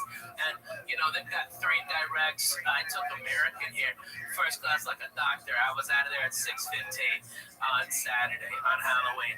That was the first one in there, on there. America's got a nice flight today. Dude, it's a fantastic flight, man. They add one during the winter. Yeah. There's a problem. Right? In the winter, you have to look. They add an extra one on the way back. Because usually you have to leave early. They have one at night. Yeah, they get nervous about Dallas and Chicago, so they add extra direct to Nashville because Nashville's such a great hub that you can get all to the south and right there from there. Like that's like their emergency one. Like when Dallas has an ice storm and Chicago's fucked up, they add extra flights to other key cities just so like to Miami so they can bring people up to the East Coast. It's crazy, but that's what they do. They're smart, They do what they do, baby. They do it like they do. A lot of people don't fly. They get Big Sayat. I'm going to tell you what the best flight, I'm going to tell you what the best ticket is in the business. What's that? Virgin. Main cabin select. Fucking A, man. I tell you what, Virgin first class is bomb, dude. I'm talking about the main cabin select. Oh, yeah. The one behind. It's fantastic. Or first class. Oh my god, it's first class. It's first class. It's first class. It's first class. Like it's first class It's for, first class. for half the price. It's first class half the price. Best seat in the business. And then without a doubt, you've got more leg space actually than you are in having first class. I've been more comfortable main cabin select than I am in first class. You know Yeah. why? They have a desk. I can put a notebook down. I can actually fucking type something. And you can I got gorilla hands. bro, you can stretch the You can boat stretch out. back. It's got more space than first class does. You have to hit a button. They bring you free food, Yeah. free booze. Everything's on the house. So it's still first class, only not first class. And you still stay on the first class line. That fucking Brit. And if you want to fly first class, you book 12 hours before the flight. Yeah, if it ain't full up. 49. Yeah. Boom, they bump you. And that's to go across the country. That's going across the The only country. problem is they're like, all right, I want to go to fucking Austin from LAX. Right. Now, You gotta go to San Francisco first. yeah. That's the problem that I foresee. Chicago. I'd love to take Britain to Chicago, but you know what? I don't want to get to LAX at 9. Yeah, that's hard. LAX at 9 is rough. That's a rough flight. You know what? America don't get me anywhere at 5 a.m. if I call them and ask them. Right, that's one thing about American Airlines. That's one thing about American Airlines. That's They why. have flights all That the is time. why I fucking fly American. They are Because 24 9 out of hours 10, there. they got a vampire flight. They are got a 24 They hours. got 5 a.m. to Chicago. That means you have to be at LAX at 4 a.m. What type of human being are you? You're working at 4 a.m. without drugs. You know? Yeah. Me. You know, it would be more effective, like, if they ran, like, Southwest is almost a 24-hour-a-day airline, and especially with all its international flights now. But I'm telling you, man, American is the smartest in the business. They lower the rates of what they could, but they run them all the fucking time. And they lower the rates in that so they have more people who are bargain hunting like those stuff is used to, and then make consumers can pay at an accelerated rate for the last immediate good flights that aren't as full because the cheap people got diverted to the other flights. It's a goddamn beautiful business model. That's how you fucking make money. But it's amazing how much these companies treat the customers like crap. Like, especially, Well, there's no fucking reason why I mean, all right, if you were the worst person in the fucking world, go work at the airport, because no one will bitch about you because they don't have time to fill out a form. They don't have time to fucking, can I talk to your manager? They just don't. They got a plane to catch, so they go, oh, that guy was a dick, and they watch your next plane. You can, it's free. It's awesome. If you're an asshole, go work at that airport. About a year ago, I made a really bad mistake. This is the type of person I am because I know it's a corporation. I know it's a company. And I know, was you and I never happened to know. I was having a chat today with somebody about agents. And I said, listen, I know people who are shit agents, but the agents are killing me. Yeah. Doesn't matter. Just because I was looking at it, here's the funniest thing about IMDb. They've got a rating for agencies and management and all that shit. CAA is obviously number 1. William Morris is number 2. Innovative is like 8. And then the agent top was like 200. It's like 300. You know, I mean, it's a fucking nightmare. There's some management companies I looked at, and here's what's fucked up. You look at Jeff Susser's management, they're 4,300. A regular person who looks at that door, I wouldn't even talk to that management company. Yeah. what do you mean for that? That's how much they cost. That's how, like, that's the rating. That was the rating that was this far down the list. But they've got 3 flights. They've got 3 millionaires. Millions. So it doesn't matter. It doesn't fucking matter. It doesn't matter. You understand this? Let's talk bullshit. What are the rankings based on? Fuck. The client's earnings, and the client's earnings. And so, like, I'm with William Morris, and I think worldwide they're number 1, but here in America, CAA is, especially in LA. All right, but William Morris is badass. Who gives a fat baby stick? If they're at that level, they're I mean, unless they're worthless or fucking strung out on something. I mean, there's been a lot that have risen and fallen because of what they're snorting and what they're drinking on their fucking expense. But man, if you got one client and you're that guy's manager, and that fucking guy is Kevin Hart, your rating would be, I mean, client and you're so far down. But Kevin will work hard and make a Get ton him. of money. But what if he takes 2 years off? You know, just to relax and build up a new act. You know, that's when your rating drops to 5,000 like assessments. I mean, but how much TV does Stephen, Joe, and Kevin do anymore? No more. I mean, is Joe doing? He's still throwing people around in UFC's right? But that's theatrical. Some guy called me and they said, he would be such a fucking. I understand. Oh my God, he would be fucking amazing. Okay, but Joe Rogan, okay, with a fucking skull and tats and crazy shit, okay, driving a hot rod to the fucking desert for hot bitches. What the fuck? I'm all for that. That fucking nice ass Corvette of his fucked up. Oh God, damn it, run to it. He can do it. He can change a light bulb with a kick. If you put a show on TV when you want to be a second producer, he probably would do it if I asked him. But it's the last thing on his mind. It's the last. And if you understood his life, he does the easiest path of resistance. You know, we were talking about work ethic a couple of weeks ago. Well, you know, he got that job at the UFC as a volunteer. He called the guy and said, I'll fly myself out. I just want to do something with my time. You guys have an idea what the UFC pays him? What he's become on that channel? He's like the voice of that shit. Yeah. This didn't come to him because he trained. He went to the ITT Institute of fucking announcing. He stepped up. And that's what this whole thing's about. It's about. So if you have a job, right, guys, this is how he looks at it. And I look like the same way, right? You got this job that flies you into Vegas or whatever every once a month to call a fight. They pay a shitload of money. He gets residuals from 2 shows, guys. Yeah. Remember, he was on 2 syndicated shows. Hits. Why would you want to drive for Warner Brothers and put up with that? Yeah. Why?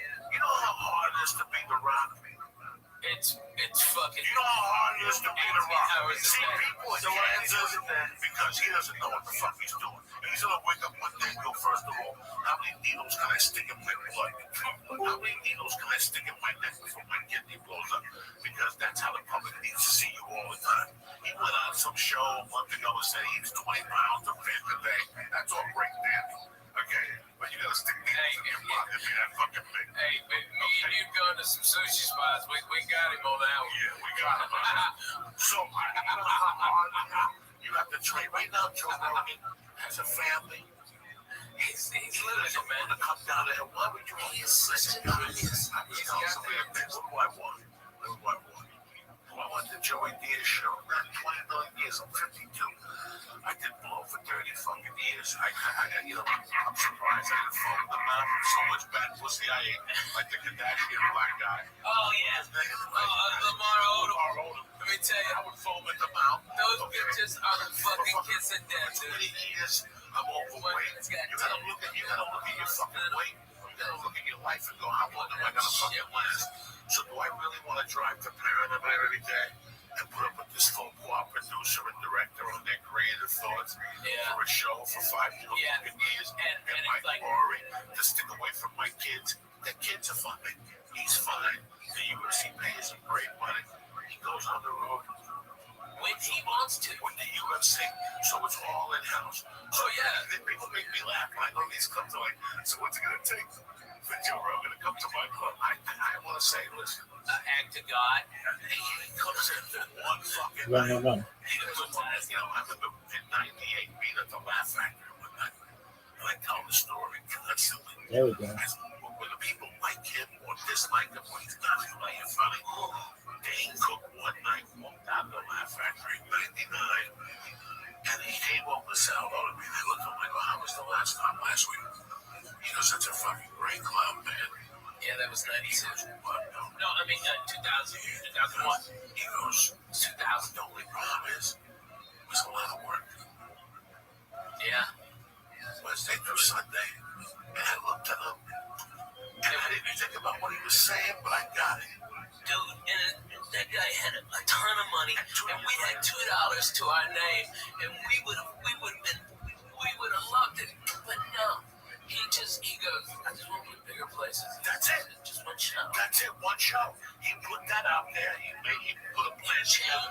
He changed comedy with that move. And I saw it happening. I remember saying it started. Dane is the one who started.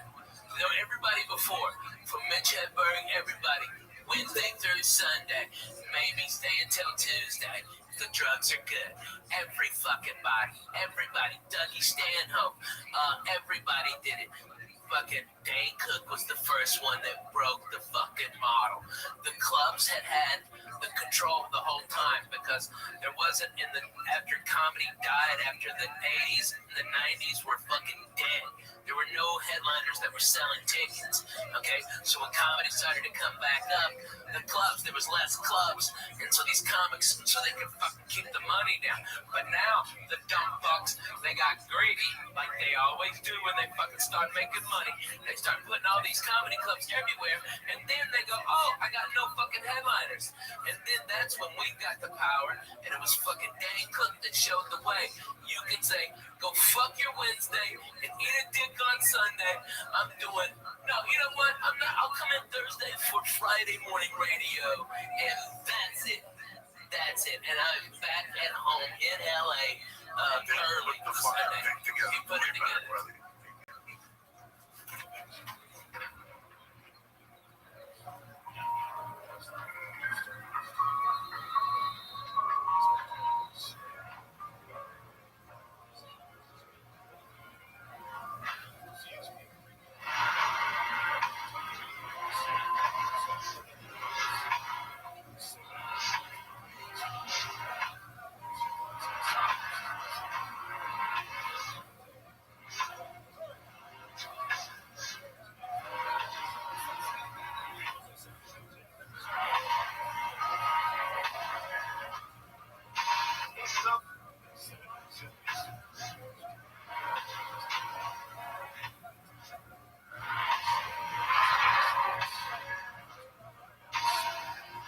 Ashton. What do you think of dealing with Lisa? Bad motherfucker, you. Jesus Christ. The drugs are good. Fuck yeah, they're good. Yeah. Let me tell you why the only reason I went to church was the other day. Why? Because it was the 36th anniversary of the night. That morning was the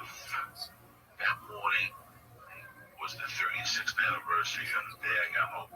Steve Avila was called the show. My friend Steve Avila a couple times. He had a party one night.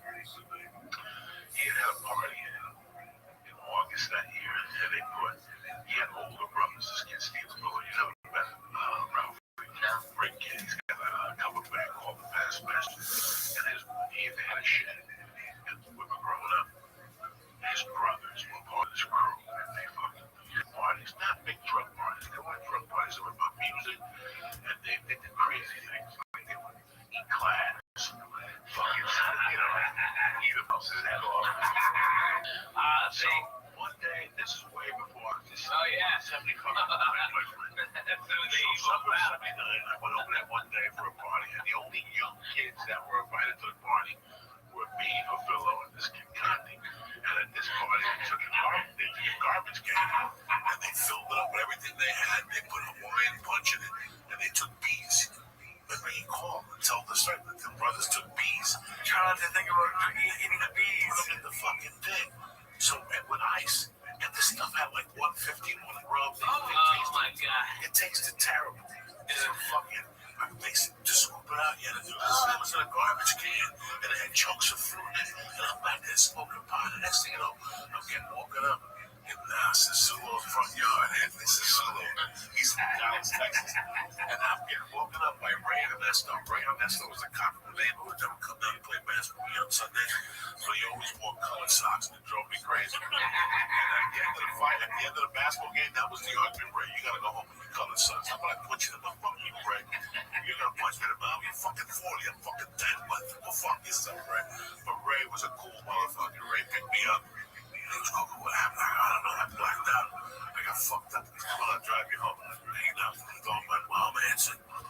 She was gonna fucking sleep it off, you idiot. She yelled at me. That's when parents were fucking parents and police were goddamn police. And police didn't have to be fucking parents too, man. Right. I'll never forget that I was fucking hungover.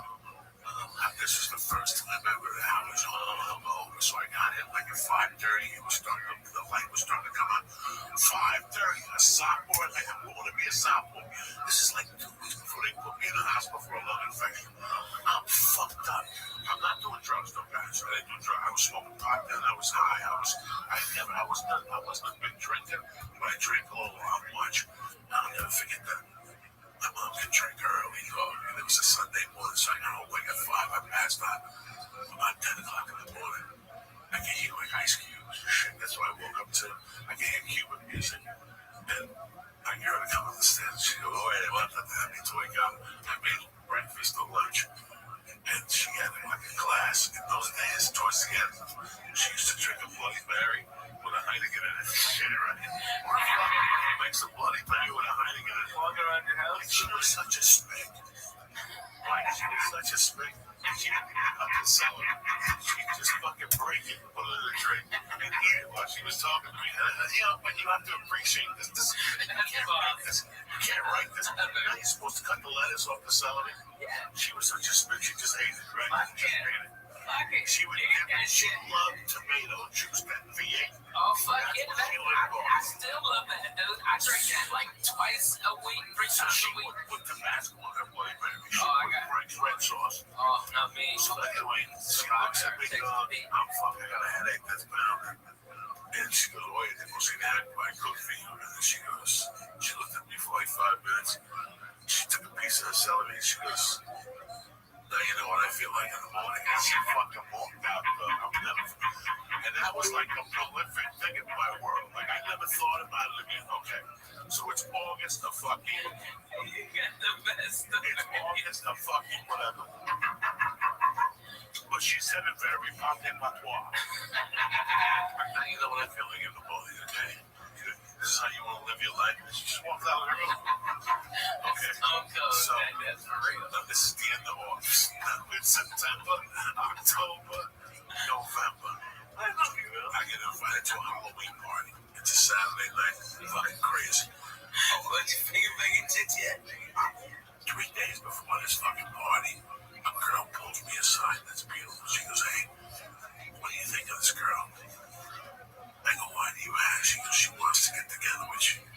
You want to know? And I go, "Sure," because she had just broken up with a kid. And even in 1979, I went up to the kid like a man. The kid was a tough kid. And I went up to him and I said, "Can I talk to you for a second?" He already knew. I go, "I know you're not with her anymore. Do you mind?" And he goes, "You know what? I like you. But I do mind. I'm still in love with her. Just give it to me." Okay, fuck you. I just, that's how deep I was at 79, guys. At 15, I already knew this. Right. Everything I'd be there. You gotta be respectful. And then Halloween night, we all dressed up like ghosts. We took a hit of acid, went to the Gabrielle's garage. And it was tremendous. It was tremendous. At 11 o'clock, I went to fucking meet her. Yeah, because you went to Jacoby. Said, "She's not coming. You have to go get her." And I was like, "What?" And the girl was hot. And on the way walking, in fact, Timmy Holloway is her cousin. He's listening to this podcast. Robin Thompson. It was me and her. Robin Thompson started walking. Her boyfriend, Glenn Zemnick, was a man already. Me and Robin were 15. Her boyfriend was a man. That's how hot this bitch was. He was a fucking man. This bitch didn't even date high school kids. He got out of the car and thought we were leaving together. Started yelling at him, but I stuck up for it. You know, he was like, "I'll deal with you some other time." And he, was very nice to me that night. All that shit went down. I forgot the whole thing. I forgot to call home. Jacoby. That was the rule of the house. You gotta fucking call home.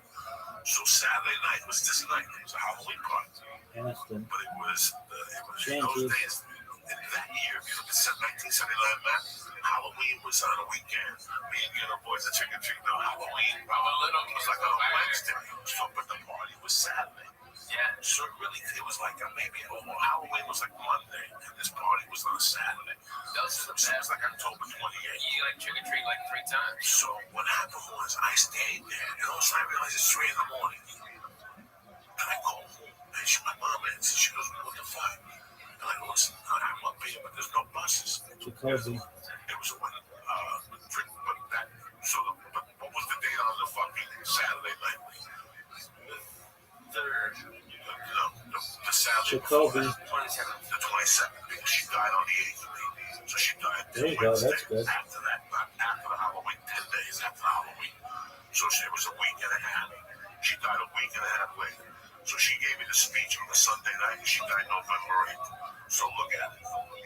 You follow me? Yeah. She helped me with the guy. Wow. So that Sunday, she goes, I'm on the couch. What are you going to do? And I go, I don't know. She goes, we'll take a taxi home. I go, we're going to take a taxi home. I got other buddies with me. We're all going to walk home together. And I'd done the acid stuff. And the acid was coming down. I was getting like the little jingles and shit. So something happened. Somebody took a ride downtown. But by this time, we were talking. It's 5 a.m. I'm not going to call her back. She was already sleeping. And I'll never forget that my friends dropped me off. I had a ghost costume on. And I walked up the fucking stairs. And as I was putting the fucking keys into the door, she opened it, grabbed me with one fucking hand, and just smacked me across the face. She hadn't smacked me in 4 years, 5 years before that. And I was a big boy, you know, and that just wasn't her MO, you know, to hit me. She didn't say, I'm gonna fucking kill you. 2 years before that, she did light me on fire with a mounty road. She put me on my Balzano's backyard. So, but she was mad. Oh, baby. She was mad. And she slammed Oh, there you go. She goes, someday you're gonna be fucking married. You're gonna have a fucking life, and you better follow every hour on the hour. That's the deal in this house. You can stay out all fucking night. I don't give a fuck what you do. Drinking with your stupid buddy. She went off. But she got us. All I want, and I'm standing there going, you just smacked me in the fucking face hard. Like it was a hard smack to the face. Like it was still stinging. And she's like, you know, you fucking idiot. You know, what the fuck is wrong with you? Staying out till 7 o'clock. Get upstairs. Ashton. I don't even want to look at you. And I was pissed. I'm like, I might even move out. Like, that's it. I'm like, Jacoby. get the fuck out of this bitch. Fuck this place. Fuck you. No wonder your husband left you the other one time. Fuck you. Talk about, Holy shit, that was fucking real as it gets. That's real. My father died at 37, and then one who was a killer left Tug because he hit him in the head with a fucking saint. A fucking Catholic saint. Which one? Who had a little bit? No, Santa Barbara, the man that with the sword. He flicked the cigarette. She fucking waited for him to fall asleep. She broke it over his head. Nobody could deal with that. He didn't even know what to do. He was lost. He was the deep sleep. So that night I went to bed thinking, What was that after she got home from closing the bar?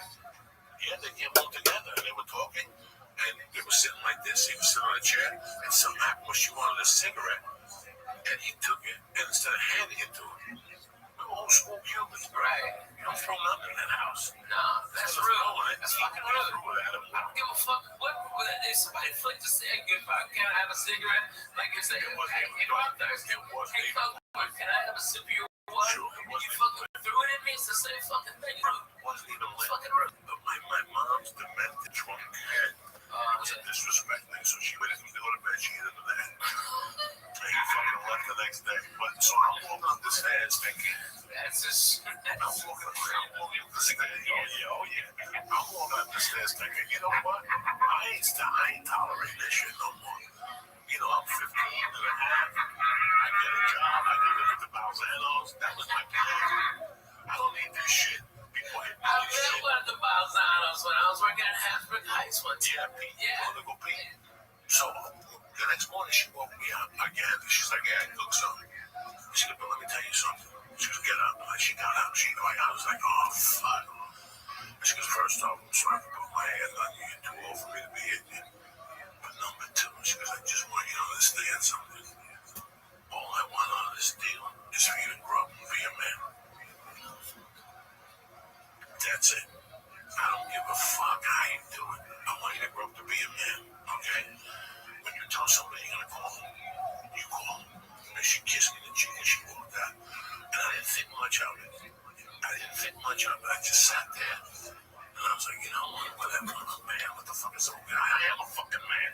I was just sucking titties behind the high school last week. I'm a fucking man. I worked last summer. I made $75 a day, you know, in my head.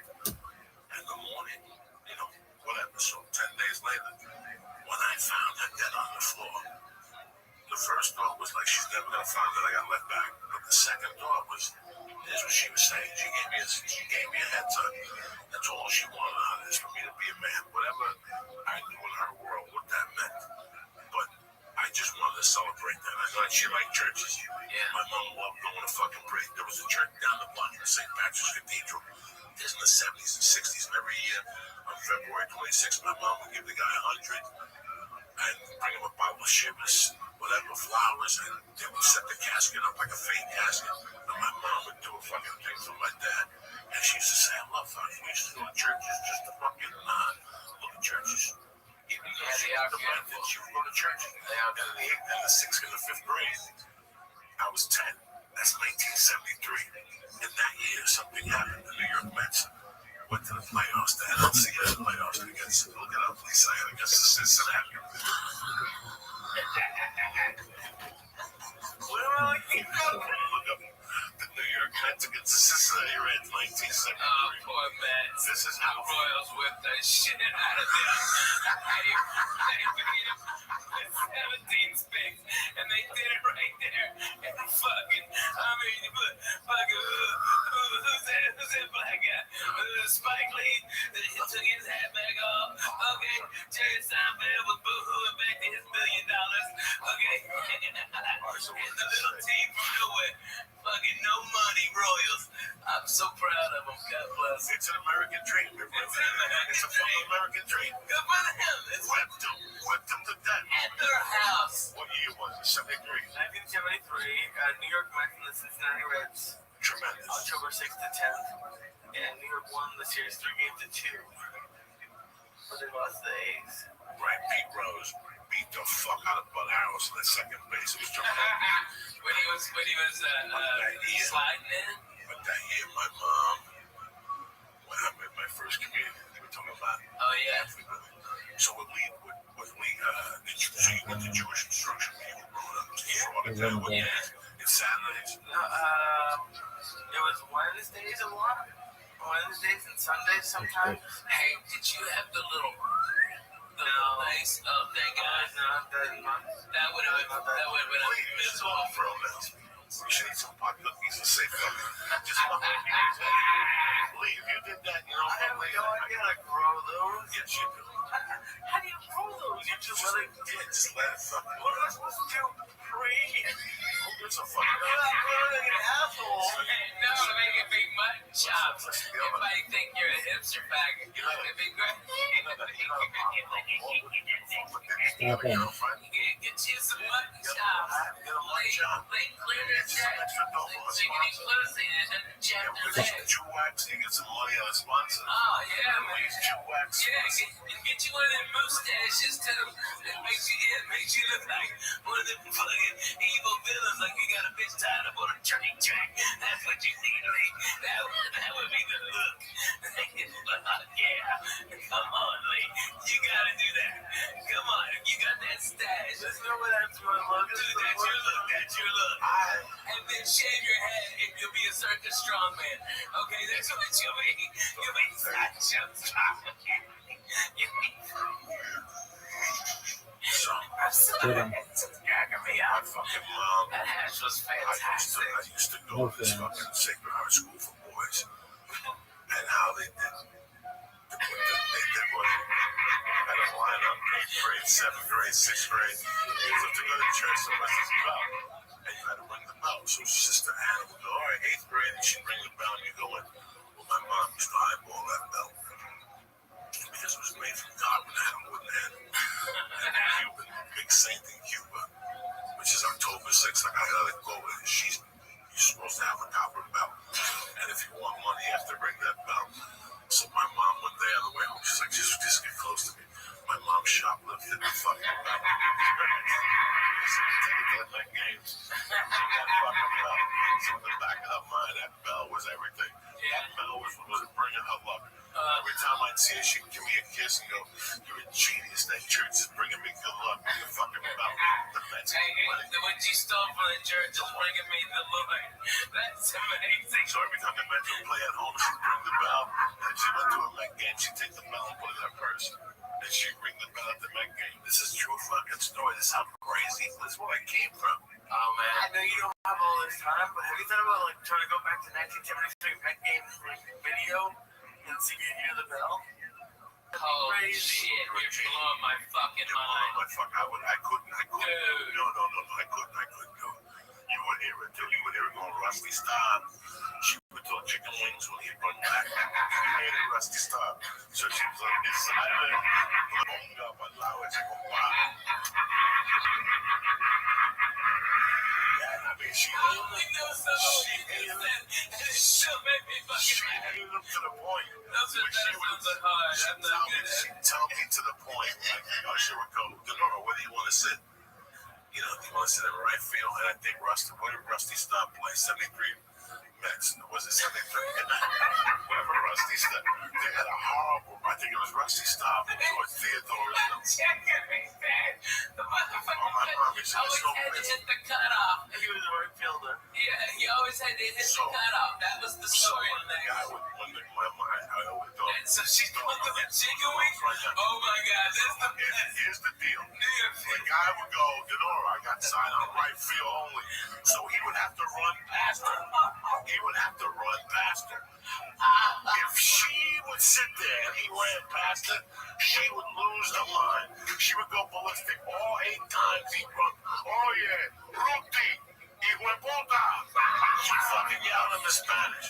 And then if she was close enough, she'd throw chicken wings at him. Oh yeah, hijo de puta. So when the guy would ask her, where do you want to sit? He'd say like, what do you want to sit? My mom would go, oye, no me ponga para ese lado, compadre. And then he boy say, I don't like that fucking dude. So she would sit on the other side. Who was the left fielder? Oh God. Oh God. No, thank God you give me a break. Oh God. Plus they got Wayne Garrett on third. So she was in love with Wayne Garrett. Wayne Garrett took his dick out. My mom would jump the fence and suck his dick. And Tom Steve at the same time. Your mom's got high. Give me the tea. By the way, this Friday I'll be at the Club Nokia here in Los Angeles. If you're a church member, please come in. I'd love you. I'd love to see you live. I'm going to do about 2 hours, blow your fucking minds. Come on, baby. What's the team? Who's the left fielder and who was the fucking baseman? Alright. You want the left fielder or Cleon Jones? Cleon Jones, who was third baseman. Wayne Garrett. Yeah. That motherfucker, dog. Reminds me of David Wright, the hot corn they used to call. And my mother loved Wayne Garrett so she could tolerate clean. Kobe. And my mother used to call Cleon Jones like Cleon. Vamos para la Cleon. Vamos a hablar con el negro. Because he was black. So my mom would clap for Wayne Garrett. She liked Wayne Garrett. Let me put on Cleon on the side. She'd be to him at the whole game with Rusty style. She'd turn and look at me and be, I don't want to look at this motherfucker. I gotta sit there and look at this motherfucker. So, Why did you like him? What did you do? she lost like $10,000 one time. He dropped the ball, and that was it. That's it. Was My he mother's dropped the world. ball, or was it because I heard No, he did something stupid. he couldn't throw it to first base. He had to hit the cutoff. I don't know what he did to my mother. My mom just didn't like him. So my mom, if she sat on the right side, not only would she ring the bell for the Mets, but then she put voodoo on Rusty style with the same guy. So that year, bro, listen to me. The fucking Mets beat the Reds, right? Sure. Fucking Jesus Christ. Yeah, they won three games to two. That's one of the Do you understand what that was for the fucking Mets to beat the Kobe. Reds? The Reds were beginning a dynasty. That was the big red That was machine. a big red machine. Now, you know what happened? Holy shit. You know what happened? My mother went to the World Series. My mother put, I remember I was still going to Sacred Heart School for Boys. I still remember that play this day because my mom had that belt. And listen, this is going to get creepy. This is going to get creepy. Not only do you, the school, you go in on Sundays and you come home on Thursdays. Here's what really gets me. Blake Williams people see what day the World Series was on. The game that what was the series when the Oakland A's beat the Mets? 1973 World Series.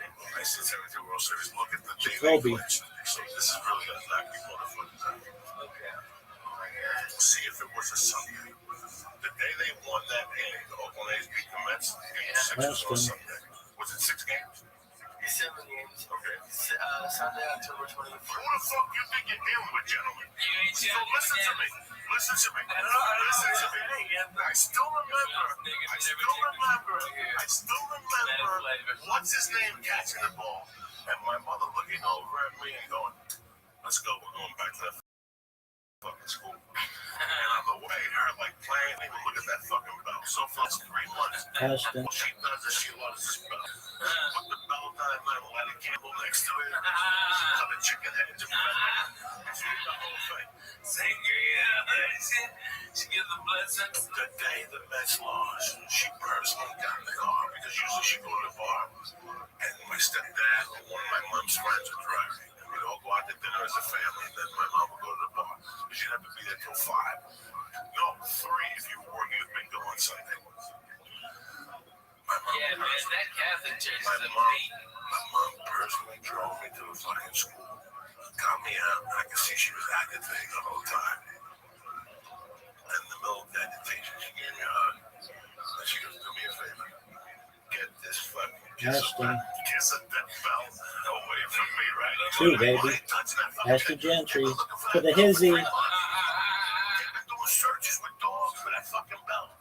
Oh my God. And I go, you put the fucking bell back, you robbed it. Here we are in front of the church, the nuns are 10 feet. 10?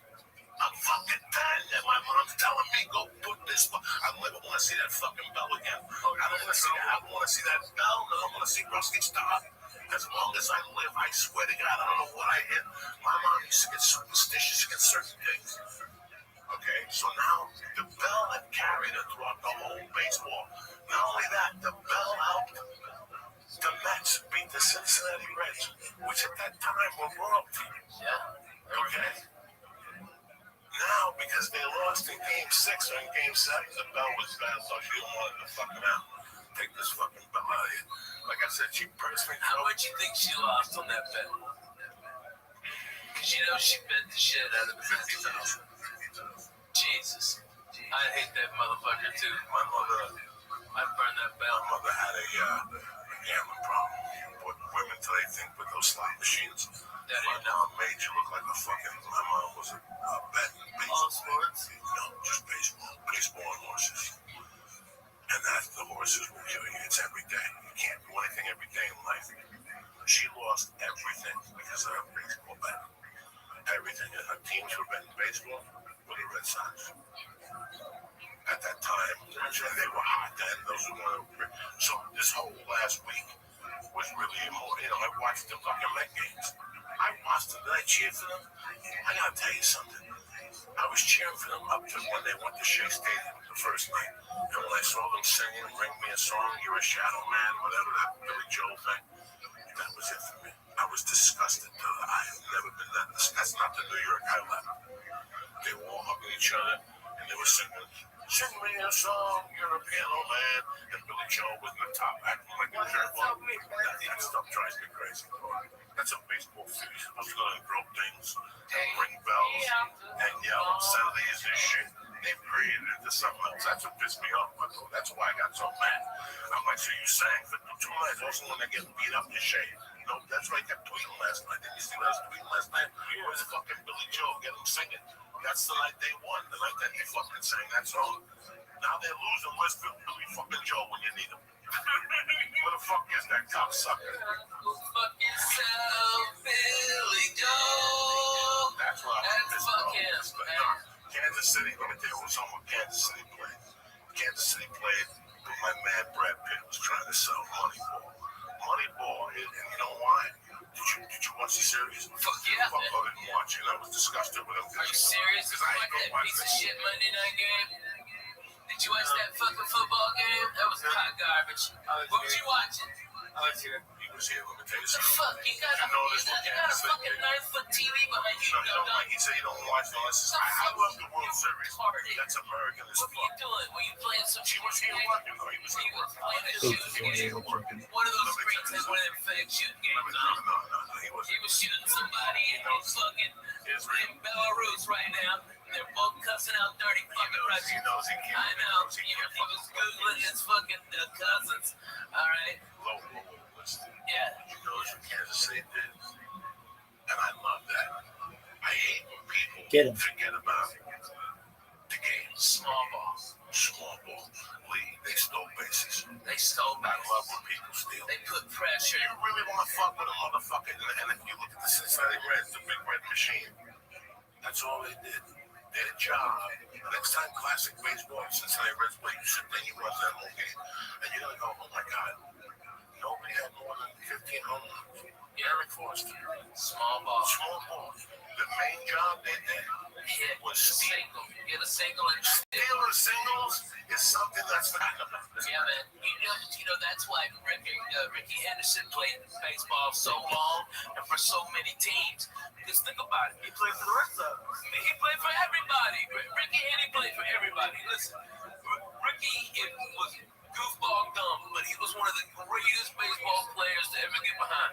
All right, this guy, if you've got a pitcher and he is out of business in 96 pitches, and Ricky gets on base with a bunt or a fucking single or a walk sometimes, he gets on there, he jumps out, that guy's gonna have to throw over there 3 or 4 times. He's gonna wear out his arm.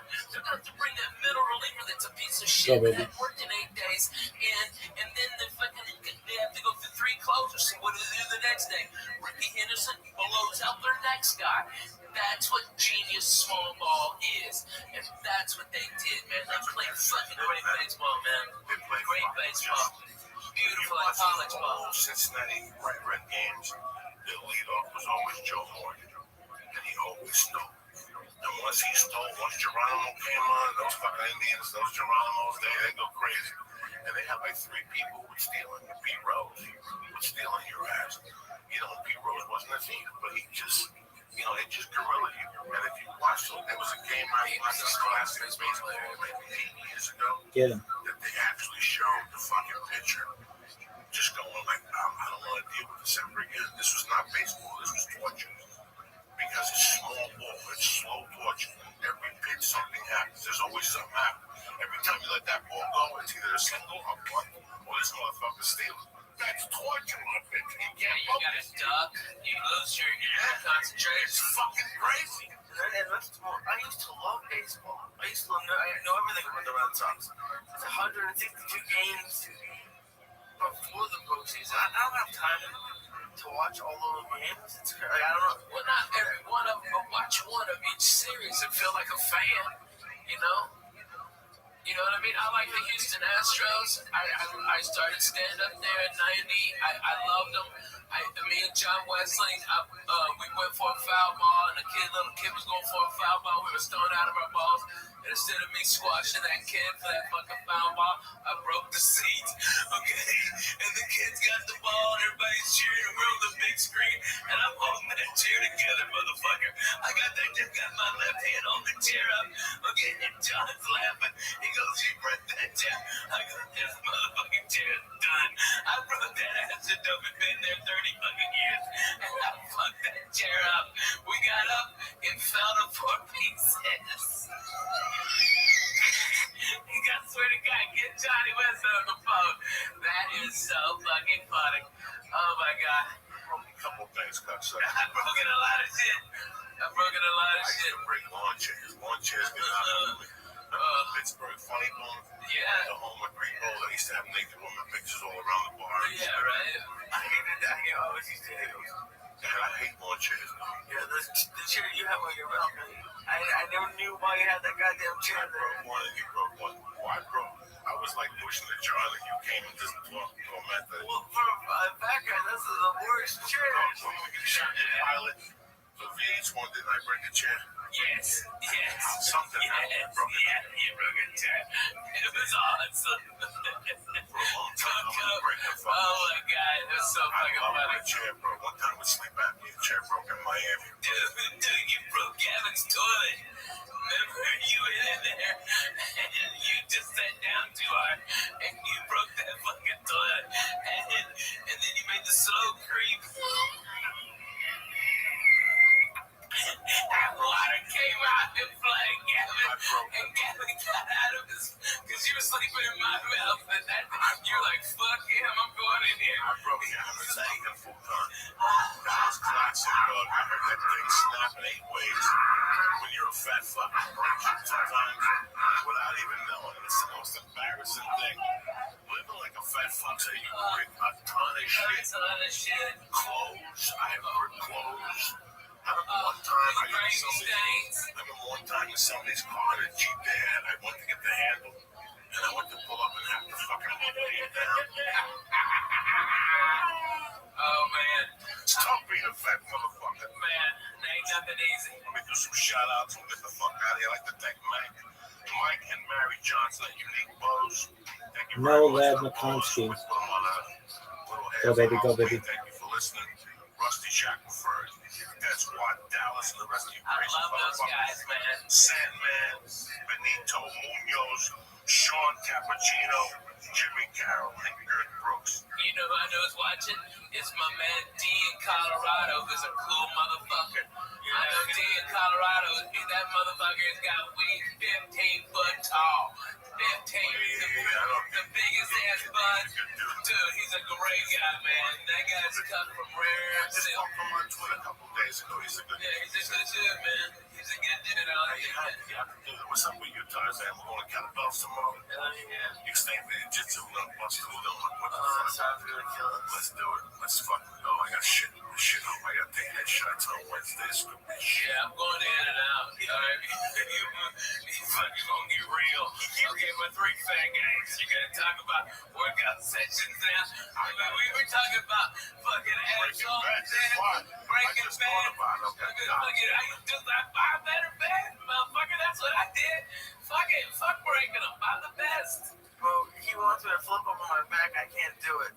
I've never in my life been able to do it. He's like, oh, just do it. I'm like, yeah, it's never gonna happen. Just fucking go there and do the best you can. Don't worry about doing nothing. Oh, You can't do oh something. my God. I know, it's easy. Okay, I can't believe I can join this conversation, but I can actually and be relevant. Holy shit. Okay, I've been trying to limber up and like, because traveling so much it hurts. And so my doctor, as part of, I broke my wrist, said, you know, as part of my physical therapy, go to yoga, okay? So I'm having this one-on-one with this yoga instructor, okay? I'm going down and I got my legs spread as far as I can. And the fucking yoga mat split in the middle. And my ball hit the fucking floor. And I almost passed the fuck out. My fucking thigh have been killing me for 3 weeks. Dude, I swear to God, I did the full splits like I was trying to block a goal. It was the worst. Oh my God, dude. I think I ripped my groin muscles. All the shit. I ripped that yoga mat right down the fucking middle. You're the first person I've said that too, because it's so embarrassing. But those fuckers will rip if you get fucking 450 splitted.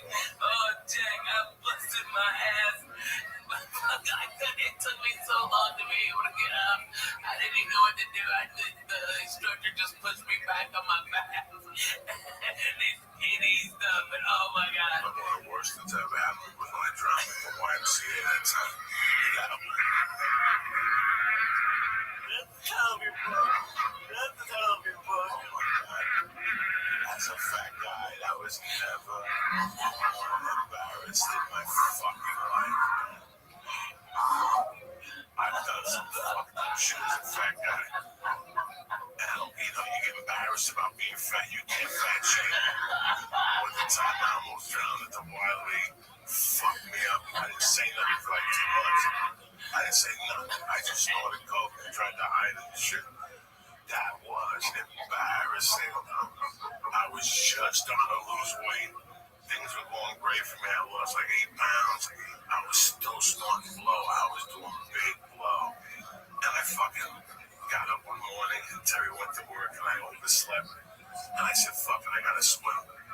And I went over to the Y, and the Y is packed. I used to go to the Fat Man Pool, which is a little Russian pool. Right? It was like 4 feet, but it was 96 degrees, so it's like a therapeutic pool. And I would walk around, and if there was nobody in there, I would do laps. And then you could get short laps, and nobody would see you. Welcome. How are you, Springtrap? And people see you, and there's lifeguards Hello. I'm not gonna be a fat guy who wears a t-shirt. Springtrap. Hey, can you hear me, big dog? I am. I'm a hot mess. Yo, can you hear me? Springtrap. Can you hear me? How was your day?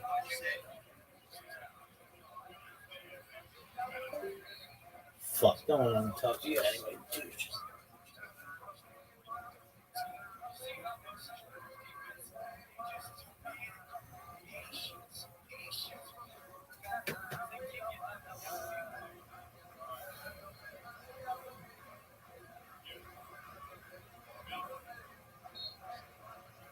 You don't want to see me. I keep all this head. I'm gonna go in without a t-shirt.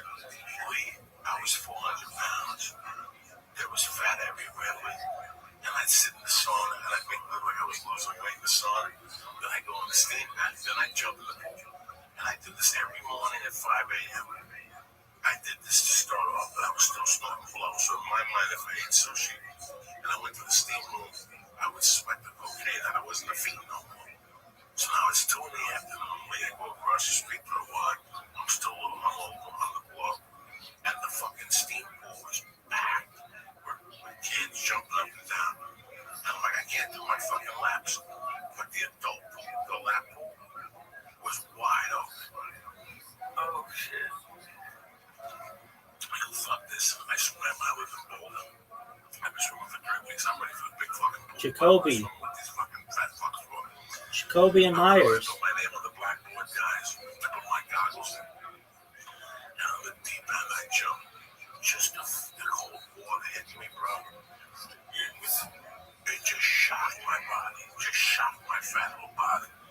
And then I'm trying to swim. I'm swimming. I'm doing everything I can. I'm turning my head. I'm remembering my form.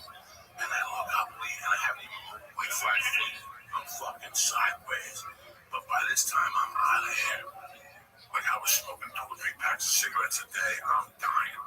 I'm 10 feet out. But I can't swim back. And my feet can't take it, so I'm just holding on to the rope. And people are swimming by me. They're going, come on. Let go of the rope. Come on, swim. And I'm like, guys, I'm dying. I'm trying to get the shortest distance was this way. If I swam vertically to the fucking wall, I'd never make it. So I had to swim this way. So I pulled myself like Spider-Man. And I get to the wall, and I'm huffing and puffing, guys. Guys, I was fucked up. Seriously. That's when I realized this has to end. And I'm holding on to this, and I can't kick no more. And I'm on oxygen, and I'm holding on. And I got my fucking chin on the thing, just holding me. And some kids are like, Mister, are you okay? And I'm like, no, I'm not okay. Help me. And they're like, come on, pull them out. And all these little kids get together, these little Mexican kids. And they're trying to pull me out, and they can't pull me out. They're like, 1, 2, 3, pull. And they're pulling. I'm like, and I'm turning purple. I'm not breathing. I don't even know about breathing through my nose. I'm starting to panic. People are starting to circle and look around. And these little kids can't pull me out. They're like, fuck it, ring the buzzer. They ring this buzzer.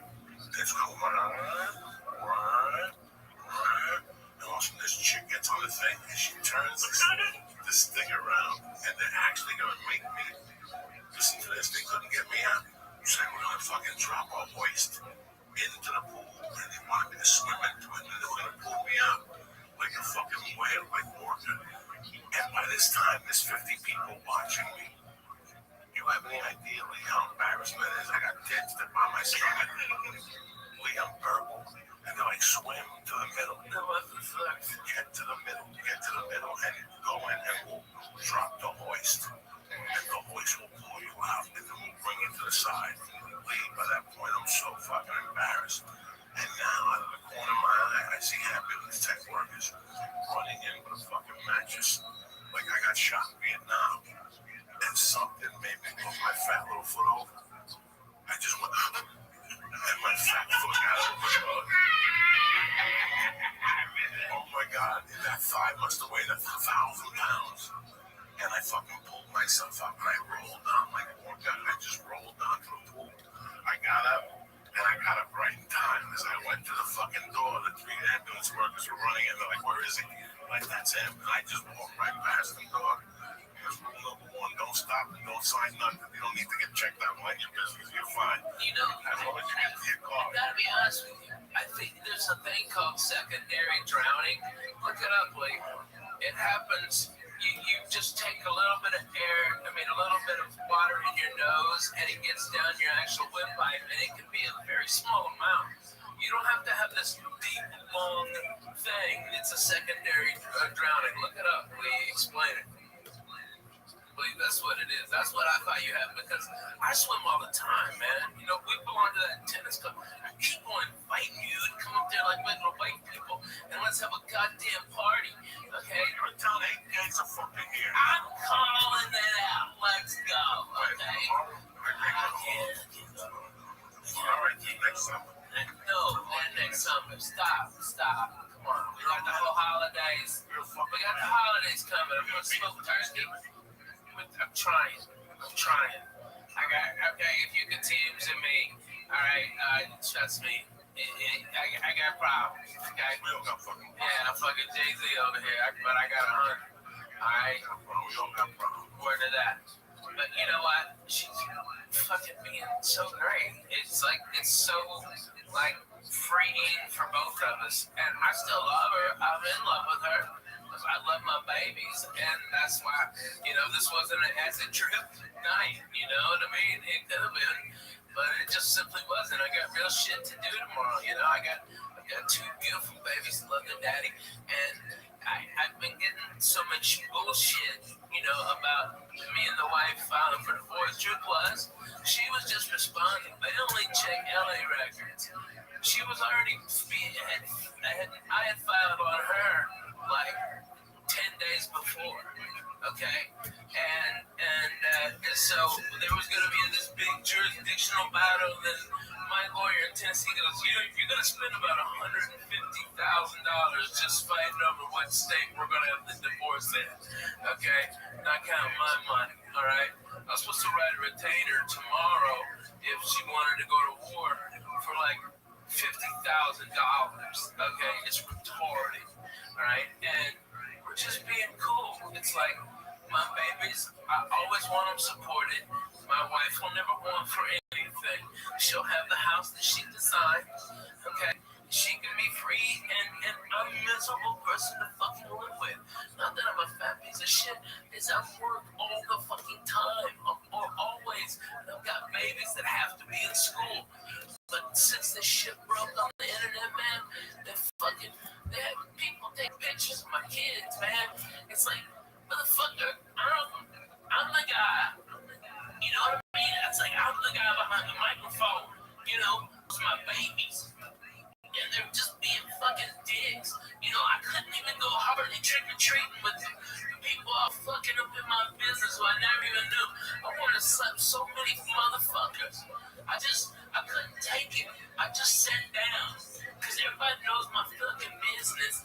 But they also know my babies. And they go, yeah, their parents, And everybody up there is either swinging, fucking divorced, fucking somebody else, or doing coke. There ain't no innocent ones over there, but they're throwing stones. But man, they're coming at me. Let me ask you a question. Yeah. You told me a story that was fucking hysterical. I didn't understand it. Because you're a funny fucking dude. What's going on in your life right now, Ralphie? With your children, the people in the church we love, man. I know. Got your back. I want you to know one thing. Divorce ain't easy. There's 2 ways to do this. You want to do this with shotguns and Jews. No. Or you want to do this with, and that's the way you got to do it. Because you have a career. Yeah. And you want peace of mind. You want peace of mind. Listen, man, sometimes people try out to get about this wrestling, but I didn't know. I don't know anything. Guys, I don't know anything. I just found out that these people broke up. And she's dating a new dude. When does this happen? How does this happen? The singer from No Doubt. She's dating a judge from fucking the show or something. He broke up with his wife, but she broke up with her husband after 14 fucking years. And they had like a thing today, like, these 2 Shelton guy. Yeah. Listen, man, people in life sometimes don't get. I pray every day that Larry stays in love with me. And I keep it together with her. I pray every day because I know how quick it can go. And the longer you're with a person, the harder it fucking is, and when you have children, it's even fucking harder. It's so hard. There's two ways to do divorce. You can either A, Go to war. or B, take a fucking few lumps in the head, but you're gonna take anyway. Okay, that's all. You're gonna take anyway. I'm taking that my whole life. It ain't no big Listen, deal. either 10 people can hold you down and put a big black dick in your ass, or you can just take a fucking white flag, get naked, put it on your back, turn around, loop your own asshole, and do what the fuck you gotta do, okay? You know what? A dick in the ass hurts both ways, but I'll tell you what, it hurts more if you clench it up. She You clench it didn't up. do anything wrong. She didn't do nothing wrong. And you know what? She did help me in my career. You know, the truth is, when I got Last Comic Standing, okay, Jay Moore, dickhead, called me on Thursday, go, hey, I need you for an audition. I was in Hawaii working at the Laugh Factory, and he said, come back. I need you here on Saturday. And I looked online, the cheapest ticket for round trip, because he still had to finish in Hawaii. Nobody on that fucking island who could have done it, right? And so I had to come back, and the ticket was like $1,100, you know, and that was 2 months rent, man. That's real fucking shit. Like for a maybe, for a big fucking maybe, and I rolled the dice, and I couldn't afford it. Lana had a credit card that her mama gave her for insurance, and she put it all on there. And that's what launched my whole career. So does she get half? Yes, motherfucker, she gets half. Okay? And she should get more than half. She's gonna be drawing a salary from my place. She's gonna be getting alimony like regular white people, because we're Jews, you gotta respect. Alright? My babies already have big things set up for them they'll never want for anything. They'll never have what I went through. You know? And it's like, that's what you want. But now they're coming. It's just so irritating. It's like, you know, they're just dumb. These motherfuckers. You know, it's The like, internet is a good thing on a bad thing. yeah, right? The internet is a good thing on a bad thing. You know, I use the internet for certain things. I see people use it for other things. And that's fine. That's what the internet is. It's your expression. But sometimes, if you open up your life on the internet, the result isn't going to be good. It's happened to me. It's backfired. Yeah. But in this situation with divorce and stuff, who knows? You know, And nothing's happened yet. keep doing what you're doing. Yeah. Try to put the pieces together. Try. Be a father. Listen, the divorce in my life, I had to be tough in a prison sentence. I lost a child in the divorce. I lost dignity in the divorce. And to this day, I have animosity. I know that I'm like Michael Douglas in Step Was a Movie, where he just snapped on the 405. Walking tall, standing tall, when he started shooting people. Yeah. Last straw. When I saw that movie really scared me. Why? You ever seen that movie where he goes nuts on the 405? Yeah, he's lost his job. Drug dealer goes to London and all of a sudden he shoots him because you want my briefcase. He's pretty funny in that.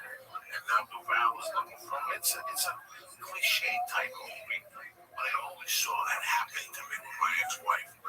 That's how bad of a divorce it was. I forgave my stepfather. Till this day, I go to old school Cubans and I always say, fuck him, he never gave you what was coming to you. You know what, son, I gotta go get what was coming to me. That was my frame of thought back then.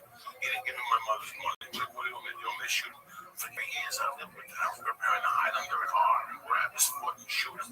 Where's his money now? So I shoot him and kill him. I'm gonna get his money now. So I had a terrible idea. And I hated him for fucking years. And one day I go, what? This is the guy that raised me. When you give me $300,000, what was I gonna do? Was I gonna invest? Was I gonna buy a building? No. You'd be dead. I was gonna buy a yoga plant or some fucking. Fuck yeah. So in a way, he saved my fucking life, you know? So I forgave him over the years. And I forgave him. That was it. When he died, I didn't go to the funeral. I sent flowers. I went to see his wife, and then she died. But I let it go. I gotta tell you something. I had such Yeah, I don't have any divorce. anger. I have right now, only you know, love. No, I know. I don't care. Right now, I'm gonna say all the numbers. I just love my babies. I have to get another place here, and I hate it out here. Listen, it has nothing to do with numbers. Okay? There's levels of a divorce. When she walked out of the house, she goes, listen, I'm just gonna be a mile up the road. You come over anytime you want. Let me just get some space. And I was cool with that. I'm like looking at it going, this is a dream come true. I can work on comedy. I wanted to be a fucking comedian. I just got out of prison. I was doing the working stiff stuff, and I go, fuck it. I want to do fucking comedy. And all of a sudden, it went from one thing to another. I hope it doesn't go that way. I hope you handle it maturely. I love my babies. I love my wife. I hope that the attorneys don't get a hold of this and turn it into something else. They're not. I hope that, because that's what happened with me. Yeah. Once attorneys get illegal, once the fine print, there's a fine print. And once that fine print comes out, we say that there ain't no coming back. And that fine print has to exist. It has to exist. The law says it has to exist. And sometimes that hurts, you know. So, you have my love, you have my love always. Oh, I call you every day. I know. I send you videos of a little Spanish guy. You gotta knock it out with that, man. Right? It's like, I'm the real deal. I've been through a divorce. I've been through a separation. Guys, it is brutal. I always advise people, keep it together.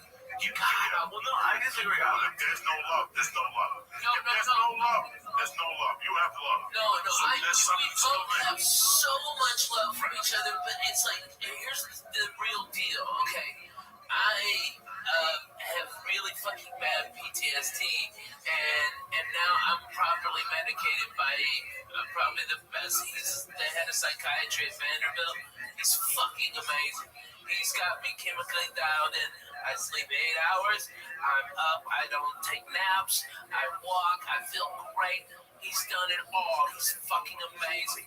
All right? But before I got properly medicated, I was a fucking nut and a complete asshole. Okay? You know what you do after 2 years? You deny it. Elvis glass, you started to wear me that day.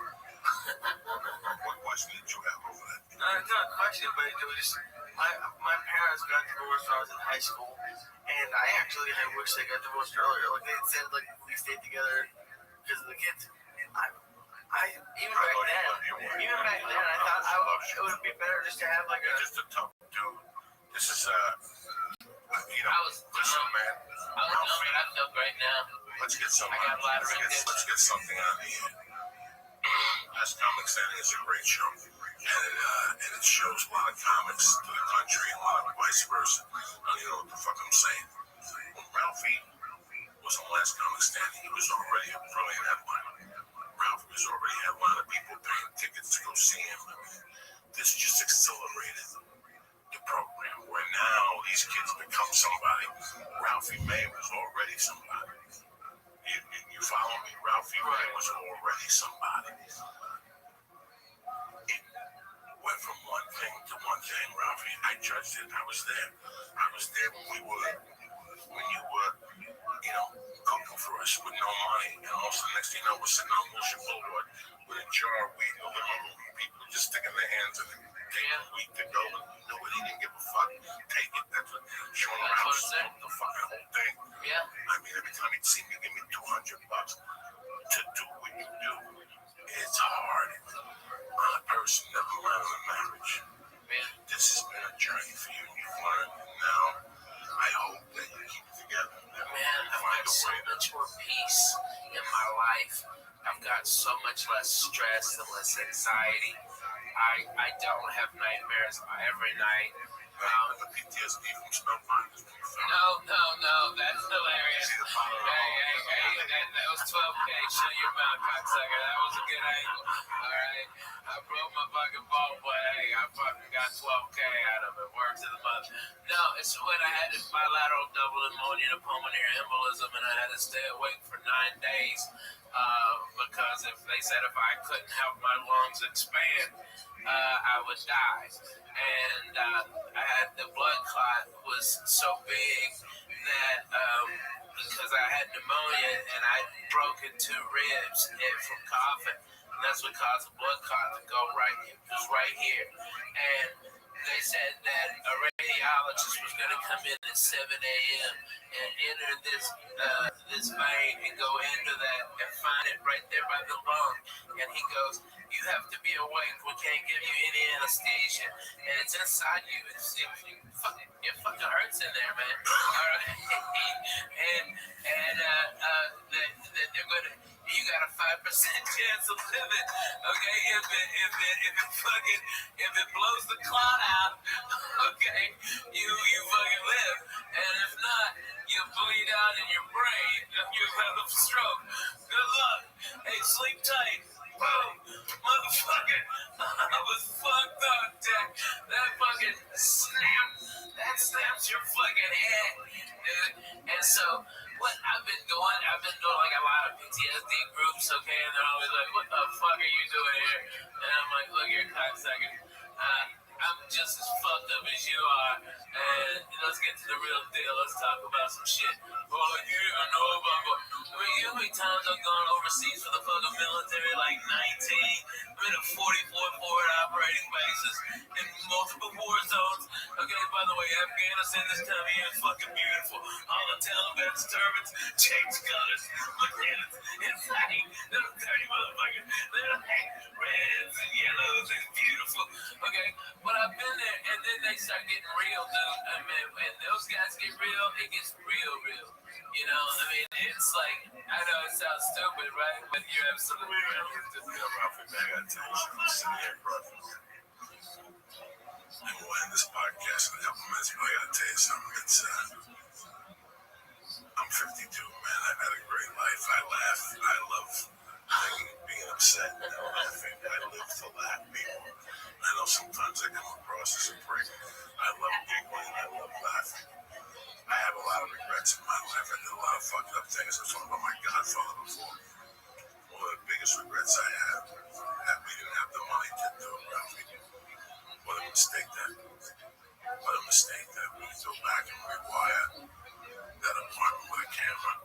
Oh my God. We would have a show. And I'm telling you, that would have been the all-time. It would be HBO's all-time greatest comedy show. And you can't, you know, when I'm sitting across from Ralphie, I'm listening to a story, I'm like, I can't even go to HBO. I know I'm talking about. I'm thinking of Ralphie narrating a show about Adventures of the Fat Guy. And just even though that's something too, when you fell that time. Oh, falling on Gardner. Listen, I'm sitting here. Like, not even Gardner. The thing you were telling Lee about that, he's going on. You don't understand. This chick is living in his house. Before we're talking about the story, he has 3 guys trying to fuck the same chick. It's miserable. I'm the only one not trying to fuck her. But when you wanted to fuck her, if your face fell into an asshole, it wouldn't have been the worst. It wouldn't have been a worst. So something happened. They have an argument. You cannot write this, Lisa. This is an apartment that's living on whatever Ralphie is. I'm sorry. I'm living off Ralphie. I got a little bit of coke in my pocket. Ralphie's making Bloody Marys. And we're going over it. We're hitting this every night. Red Devil. You knew that at 2 in the morning after the council stuff. The party was at my apartment. The Red Devil, Ricky Cruz. Babaloo, you know. And we just talk shit. The producer. Somebody would have a joint. Somebody wouldn't have a joint. But this one night it was just me. Dude, we always had drinking Bloody Marys. And we're giggling. And Jody said something to Ralphie to piss him off. And there was a big Japanese man in the kitchen. All right? And fucking kid, he sits down and she pisses him off. And he's sitting in the position and something happened if the light got a little lower. And he's fucking saying shit to her with his face red, right? He's like, fuck you. This is my house. Like Ever talk to me like this? This is my fucking house. You play this Coco. She's my guest. And she's talking to me like this. This is my vodka or something. And he in the middle of his rage. He's like, and he stops because the light burning his head. It burned my hair. You can't write that. You cannot write that. That's Inspector Clouseau type shit. For like 3 weeks, I was like Junior Judge Wolf. I always had a hat on. You busted that toilet in your house. No, it was Gavin's. It was Gavin's. You fucked up Gavin. Stop. You also shit in Gavin's shower and then pushed it down your toe, motherfucker. Okay, I know on the real. You, Coco. Alright, you can bullshit with these other faggots, but I'm bona fide. Okay, I was there in the beginning. Okay, I was fucking. Okay, Light the bomb on fire. you light the bomb. People's pussy in that apartment building had a fucking camera. Oh my god. We would be multi-millionaires. I tell the story that I brought Shayma there, and she was giving these people, drug dealers wanted to fuck Shayma. Oh, so And I hot. left her downstairs in Gavin's apartment. Oh, she's And dancing. she's dancing, telling the ESPN story. And I come back at 5 minutes. One guy, Horrible I'm impression. waiting for you. Oh my god, horrible impression. Oh my god. Every time they get my She's all coked out. I'm still and this dizzy bitch like breaks out into like Joe Pesci. You have no idea. like, hey, shut up, bitch. Dance, take them titties out. Yeah, that's what she told her. Do you remember that? He fucking told her. Goes, yeah, whatever, bitch. Take them titties out. I always love her. I still talk to her when I go to Vegas. Is she in Vegas now? That's awesome. She is so cool. She opens for everybody. She got a little gig. She's a Dude, I bet she's making a fucking dance. She's 45. She dances in a Hey, cage. she looks like she's like 26. She dances at a fucking lesbian bar. She keeps marrying gay guys by mistake. What? She hooked up with that dude in Alaska. I had to do this. What? Listen to me, about 15 years ago, I got to do this. She married a gay man. Listen to me. I had to do this gig in Alaska one time. And you've been Charles. And one of those people. And I canceled. I got like this stupid TV show or something for NBC. And I had to cancel. And she went up there and met a go-go dancer, like a male dancer. And they fell in love. And she put his name on a little pussy. Oh, And then whoa. they moved back to LA and they were in love. Man, that's He was fucking. he was like unemployed, but he always came up with a little bit of money. And she was dating him for like 2 years. They were in love. And then one day, she wanted his email. She saw an email from old dudes that he would go to their house in the afternoon and put like a bikini and they would dance for old dudes and shit. They would get like $50 to do meth. So she threw him out and shit. She was heartbroken because she always Come on, makes score. tough choices. I've told this story before. Run the That's ball. hilarious. Somebody tells me this is the name of the guy that she's got on her pussy. This guy is a go-go dancer for old dudes, and he's smoking meth, so she throws him. Holy She shit. throws him out. I hear about this. Right now? I bump into her, and she says to me, "How you doing?" Blah blah blah. We're going back and forth. And I go, "Hey." I don't know what the guy's name was, but you know, they do it. So how's Mark doing? And she gets kind of sad. She goes, "I'm not with Mark anymore. That's a shame." I go, "Listen, I know this old dude."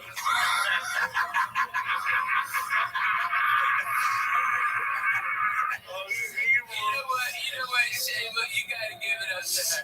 She is a queen of a ball buster. She will give it, but she will fucking take it.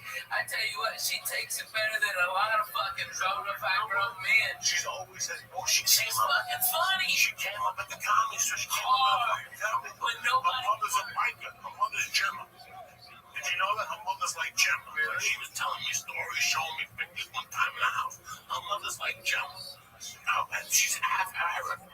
I didn't know that. And she's Arabian. She's like a Iranian. She's beautiful. I tell you, if you look at her, you think that she had plastic surgery, and you're like, but you realize it's just natural. She glows. Her and April Mason used to be real fucking tight. Run it. 2 pieces of ass hanging out together. This is 12, 15 years ago. They go and doing these dirty shows all over the place, and they start doing our voices show. They got a MySpace. What was before Twitter? MySpace. They got a MySpace page together, and they would do all these dirty rooms, and they got that house to pay them peanuts, but they had some going on things. They were really trying. And every time you'd see one, you'd see the other. And one day I see Shay, I'm like, "What's going on? Where's your buddy?" She goes, "We don't talk no more." So in the back of my mind, I'm like, wow. It's 2 girls. They went for the same guy. It's some girl shit. About a month later, I find out they're on a trip back to the fucking, and it's Sarah Tiana verified. plane on the way back. The plane starts having engine trouble, and they're gonna die.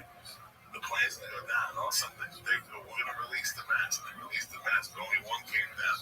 If you shave this mask, fucking April Lacey took it, held it down, started choking. That's savagery comedy shit right there, isn't it? Oh, man, Are you still on the Netflix tour? Yes, unruly. We've got the West Coast this whole month for the next 2 weeks, and then it's Lord's Day, it's Thanksgiving. You got to get back to Grace. I'm hitting Eugene. I got Santa Cruz, Fresno. Holy shit! Look how high Portland. over there. I don't know what I'm on, but man, this is great. No. Seattle. Get the flying joke. Oh, he is fucking in sumo land. Jesus Christ. And look at you. Oh my Dude, I'm telling you, Lisa, get that mustache. Like the villains, get that mustache. I'll toast it up. You alright? Look like the fucking circus strongman. You should have seen your face coming up. Hey, all the church members up in Canada. First time I'm coming to Vancouver, man. Come out and help me out, See, man. that's the fucking town. That's a town, Jack. I've heard a lot of great things Oh about shit, I Vancouver. gotta carry after the bus. See, Denver. Oh my god. Oh my god. No. That's the fucked up, dude. I had to go through Utah. Those cocksuckers. The cops searched me. Those motherfuckers asked me if I did cocaine. I'm like, the fact that I'm Hispanic and talk to you proves I cannot do cocaine. I never done it. Okay? And then the guy asked me if I want some Quaaludes. You want my own Quaaludes? And I'm like, what the fuck year is this? 77? Yeah. Can I buy Quaaludes from you? Well, give me 20 fucking grams of Triceratops horn, you dumb fuck. There's nothing there. You know what the official quote was? The one I gave him? Because I was fucked up. You know what I was fucked up on? Cold medicine. I had a sinus infection because I had just come from a goddamn Disney cruise with my kids. Okay, we were in the Bahamas and I was on that fucking pool. Give me that boat of germs. Okay, and then I flew to Denver, so I went from 82 to 12. Okay, fuck me. All right, and I had all this shit in my head, and it was horrible. So I started off with like all the Dayquil stuffs. Okay, like fucking just like Dayquil, Theraflu Day. Okay, like every Mucinex day, every day shit they had, and I dried up a little bit. I wouldn't have boogers coming out of my head. Okay, all right, this is the real deal. Okay, all right. So, but I started shaking, dude. I started shaking because I'm all fucked up on all that cold medicine. So, okay, Coco, I'm not gonna bullshit you. I got the NyQuil out. I'm trying to smooth this ride out. I'm trying to fucking mellow this drink, and then I just take a big old swallow of fucking NyQuil. It wasn't weed. I played NyQuil roulette and lost. Okay? And you know what my wife goes? She goes, dude, why didn't you use the measuring cup? And I'm like, what the fuck are you talking about? Measuring cup. That's that cap on the top of the fucking NyQuil. It's a measuring cup. I've never fucking used that in my goddamn life. I had no idea. Okay, I just drink it up. I go like 2 shots. Fuck it. Like when you broke shit down. Hey, that's your fault. That's good ass fucking drugs you get. Alright? Okay. That was you and Gravity, motherfucker. You own that. Okay, you're a dick. And I wasn't the only one. You fucked up some shit on getting out of there. Okay, so you suck a dick. And by the way, we went to that Jack in the Box right behind his house because we were smelling all that fucking jalapeno poppers. Bullshit, fuck you. No, I didn't go to that Jack. I had to pull over. I couldn't stop laughing. So what happened? Okay, Restream. Okay,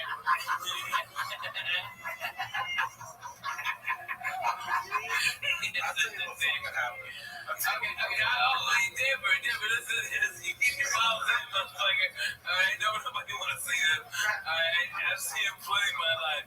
Alright. Well, Christ is out. No, man, he cut you. Let me finish this, you cocksucker. Alright? Because I know you don't believe me. But my wife goes, that's a measuring cup. And I'm like, well, I might be dumb, but you're a dirty bitch. I ain't never seen one in a dishwasher. That's just gross. You like the same cap? That's disgusting. Alright? And so I was just like, fucking hit it. But you know what I quoted them? Because they were just making lies up about me. I was like, last thing I said before I head on stage, I heard was, all I said was, yes, Mr. Cosby, I'd love another cocktail. That's all I remember. And that's just like, go fuck yourself. You fucked up my ankle. Dude, I was so fucked up my ankle. You get a bottle of Michael, give me a star at that. Smoke a joint, it's all over. It's in 92, I played the hip hop comedy stop. Steve Harvey's and Rashawn McDonald's, all black, and a comedy club at a hotel. Okay, and I was sitting back there with these crazy ass, like, I met this guy and he goes, yeah, my name's Willie D. All right, and he's Willie D from the Ghetto Boys, okay?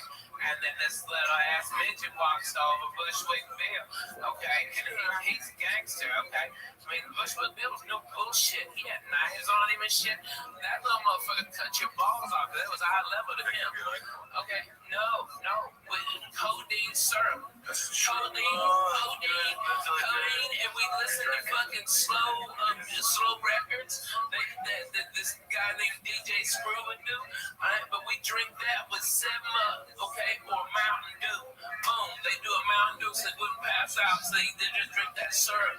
All right, and we was fucked up. How much are you pouring? Because I only, like, every time I get bronchitis, Dude, they poured a lot in mine, okay? They poured a lot, and they shitload, and a lot of them was putting that, what's that, the raspberry liqueur, like Chambord or something? They pour Chambord in it too, so you'd have like grape soda with some Chambord and syrup, okay? And all those fools were doing that, all of them. It was, and it was like, I didn't even know what hit me, okay, because it tastes like Kool-Aid. And I was like, what? And they called me up on stage. And for whatever reason, it was the greatest set of the 4 years I've ever done comedy. And I relax. Yeah, but I was, I've been smoking weed in the back with this little crazy midget passing it because it was so funny to look at a midget when you're out codeine and smoking weed. And like if the midget takes the joint out of your hand, it looks so much infinitely bigger in his hand than it ever did in yours. That's crazy. Like what? Okay, it's amazing. But I came in and blew the place apart. Got a standing ovation. All right. But a comic came on stage who hated my fucking guts. That he was trying to be like the number one guy, and he tried to do everything, and I blew the guy out of the fucking water. Steve Harvey told me I did. Okay, it was fucking unanimous, and he starts talking shit about me being fat, like made all these fat shit jokes, and the audience turns on the guy, and then out of nowhere you see this nickel 45, 1911. 45 caliber come up and go, and it's Bushwick Bill, and he goes, bring the fat white boys back, shut the fuck up, nigga. All right, and he was about to shoot that man, okay? That's how gangster fucked up this guy was, and they were like, okay, well, fuck it, okay, we'll be. I had nothing fucking left. What the fuck? How can you follow what you just did? I had nothing at all. I'm like, man, I love those midgets, they've always got your back up to here. All right, and I got the fuck out. I was so scared. I'm like, he's already pulled a gun once. He's gonna shoot me for making a midget joke, but he loved it because it was all fucked up and falling over and shit. It was crazy, man. Midgets, when they pass out, they just kind of like, weeble wobbles, and then they go. Okay? 97%. You never hung out with no midgets like that? Dude, not me. I like them. They're the pink. Shit happens. Get the fuck out of here. Word to that great church, by the way. Thank you for having me, Coach. Man, just getting fucked up on call. I want to drink. Jacoby. Drinking now. I I saw it on drugs. What is it? That shit they drink in Memphis and the What is it? 98% cocaine percentage. Oh yeah, the syrup. Yeah, that's the exact same thing they were doing. It's just you mix codeine with a drink. No, what you do is it's cough syrup. It's cough syrup, and from Fucked up on that stuff. well, you I don't drank drink Nightfall as a kid. As a kid, I discovered Nightfall when I was like 9. I remember they would help you fall asleep. Oh, so I liked it, but I didn't like the feeling in the morning. I've never chugged codeine, but it's great just to have it's like a joint. It's like a joint. Pills get my Dude, I get so fucking. I can't eat that shit. My fucking little pooper gets worn out. I can't Ashton. shit and it's miserable. Fuck that. I don't do none of that shit no more, man. Is that my boy? Dude, you don't want Kobe. to. Oh man, that's what we used to do. Play slow The metal. horse in this motherfucker want to bring it back. Bring the horse in this motherfucker want time. Hey, Lee, put this song on. Okay, this is a great 99% song. chance. We gotta get the fuck out of Okay, here. all right. So we can get the fuck All out of right, here. word to that. Let's do this real quick. For 9,000 years, that's how long humans been making wine.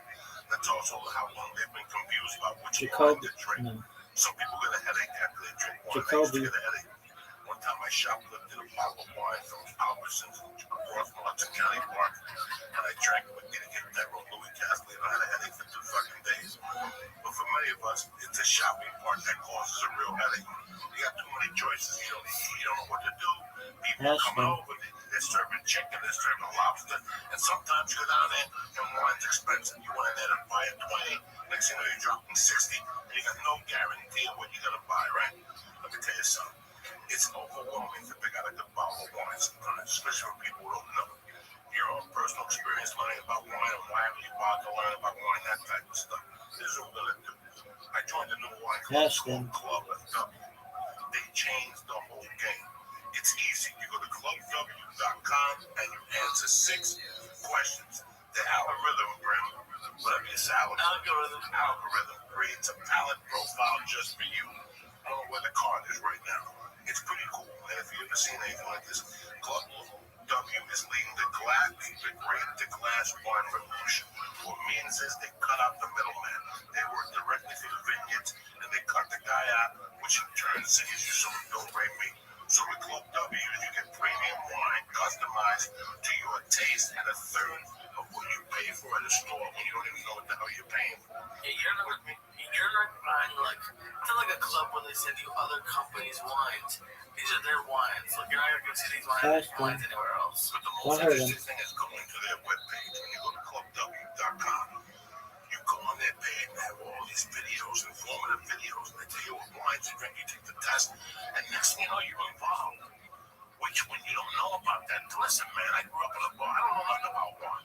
So when I went to Club W, I was blown away by how much interaction you have. They'll put it down to the exact thing. I mean, the nut, the grape, where it came from, the vineyard. Anyway, what they do is they save you money. It comes down to maybe $13 a bottle of wine or something like that. And there's even a no risk. What the fuck are you doing? That you'll love when they send you. So do me a favor right now. What they're doing is, all the listeners, is they're offering 50% off your first order when you go to clubw.com/Joey. So do you understand me? 50% off your first order when you go to clubw.com/Joey. And this is not like fucking Columbia House where they send you records every month, even if you don't want them. No, you order what you want. Right. So if you think you need 3 bottles, you order 3 bottles. It's $13 a bottle. They get delivered to your door, and it's exactly what you like, what you're guaranteed to love, or you get 100% money back guaranteed. So again, do me a favor. You get 50% off your first order. Go to clubw.com/Joey. Stop wasting time and stop losing money at these retail stores. And start drinking wine you know you're going to love. So go to clubw.com/Joey, 50% off, right? Just to get this to thing parties. Just get this thing. Like, let's say you stuff to a party. Yeah, just get 3 bottles of wine, and you're gonna have to. This town takes the whole week off. There's parties every night. We're off until the start of the new year now. When I used to work on TV, a little bit of work, not really. Yeah, until Thanksgiving, it's been busy. But then after that, they're out. Everybody's skiing. Yeah, it's good to know. Anyway, let me tell you something. I tell you once, I'm going into a heavy season now. I'm going for like 6 weeks of flying. So those whole thing, dog, I got my honor. I always slap it out. What's the one I take? The Immune, the Shroom Tech Immune. Let me tell you something. Those planes are filthy. Those planes are filthy. Fucked up my sugar. If you think you get off a plane, they steam it with chemicals and they wipe down nothing. In my bag, there's a fucking deodorizer. I got a hand sanitizer to wipe everything. That's the first thing I do when I sit down now. I don't want somebody else's ass on my ass, and I'm sticking like their fucking ass. You gotta wipe those fucking seats down. So, do me a favor. It's just bad. When you fly, there's a lot of human contact this time of the year. Do yourself a favor. Go to onit.com. Get the Shroom Tech Immune. You boost up your immune system. You have a lot of human contact when you're flying. We're out. We're smoking dope with different people. You hit a vapor pen. You know, you get sick this time of the year. You lose fucking thousands of dollars. Especially you, Ralphie, man. I can't afford to fucking get sick. I can't. So I don't take a chance. I up my vitamin C when I fly. And I also take Shroom Tech Immune. That's not only the only thing fucking on it's got. They got Shroom Tech Sport. Which gives you more endurance when you roll, lift weights, walk, whatever the fuck you want to do. Even when you fly, it opens you up. They have strong bone, they have the hemp protein powder, and they got alpha brain. You know, it's an 100% money back guarantee. The new truck, it's off the fucking chart. So do yourself a favor. Go to onit.com right now and press in. Church. You get 10% off your first order. And if you get it sent right to your fucking door, you don't have to leave the house, you have to go to Whole Foods, you have to do nothing. When you press in link, church, beautiful. Number 2, eddy6.com. What your dad say? he loves it. He says, we say it's 5 for 50. It's half off. They're usually 20. No, because it's usually like $20. That's 20 a piece. You get right now, Eddy6, tremendous 1,200 guaranteed bucks. Right here, I'm smoking the reefer. Right here, my little fucking cigar. Yeah, I'm living like a doctor. I'm like Pacino and Godfather. Jacoby. I don't even fucking know.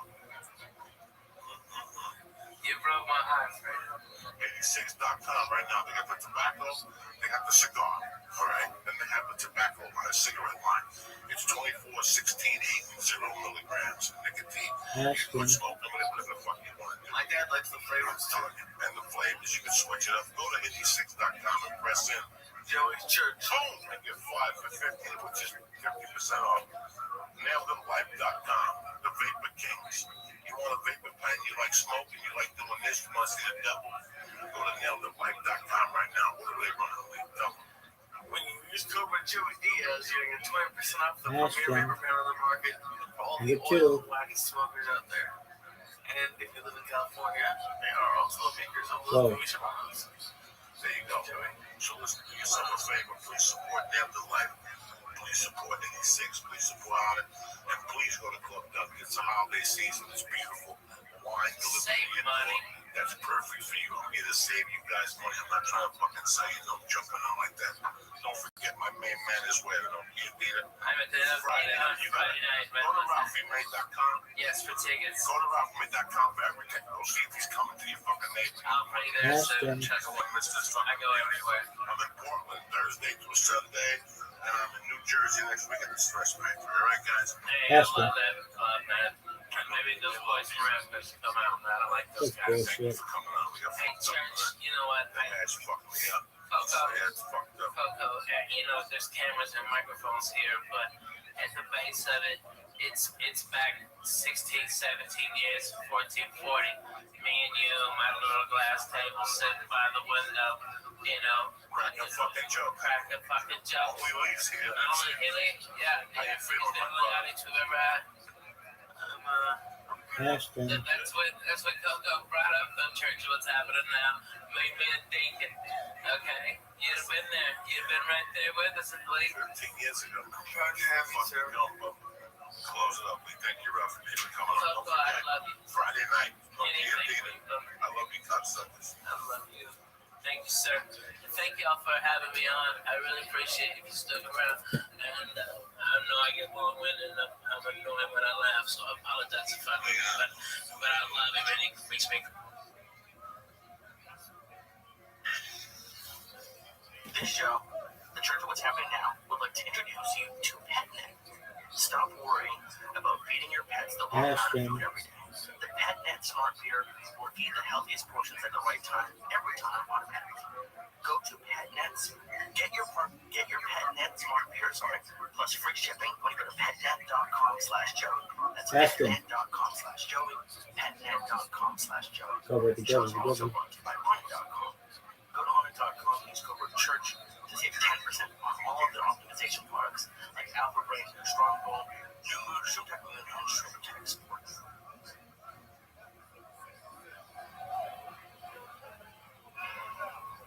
Oh shit. The church of what's happening now, bitches. Drink that Muley. Monday, October 17th. The day the devil was buried at sea. Jacoby. Lisa, Jacoby and Myers. Robbie May. Injury attorneys. 888. Uncle Joey. That's your number. Whatever. Thanks. Little Michael Jacoby. Shaker. Jacoby. Oh, that's my boy. No, it's not. Oh shit. Break out Fourth those down? fucking bazookas. What is this Uncle Joey's garbage? in your living room tonight.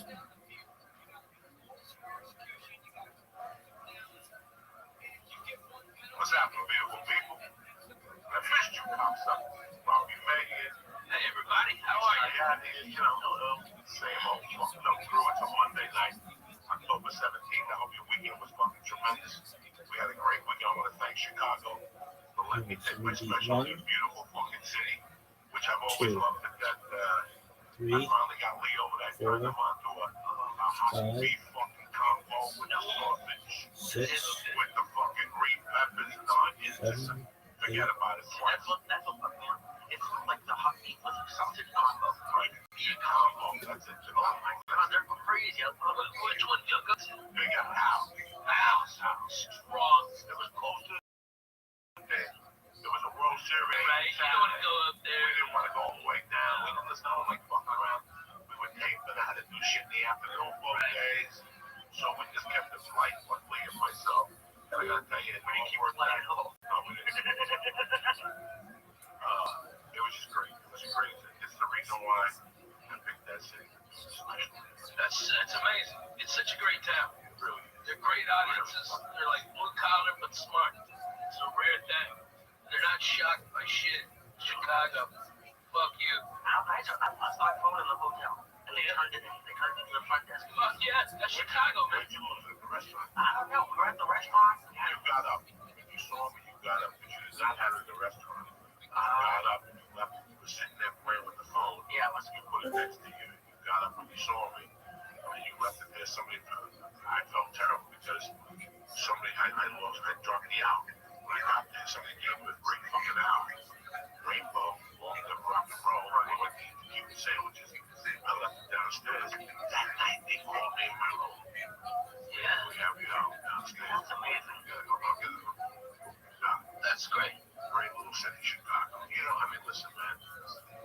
Chicago's one of those places that once you get into the suburbs, it's the last American frontier. Yeah, right.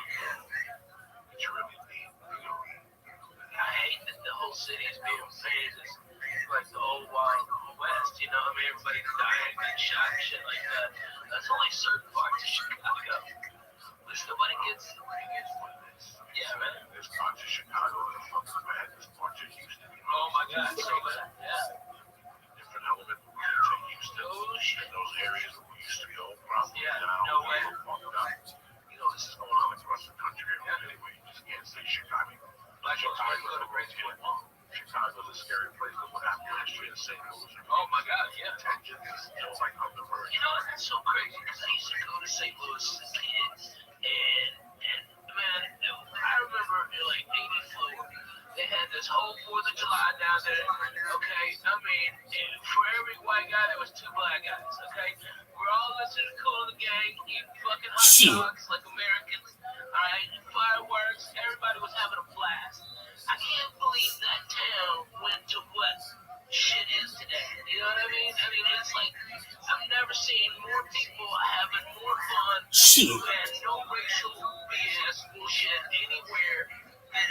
fucking 4th of July.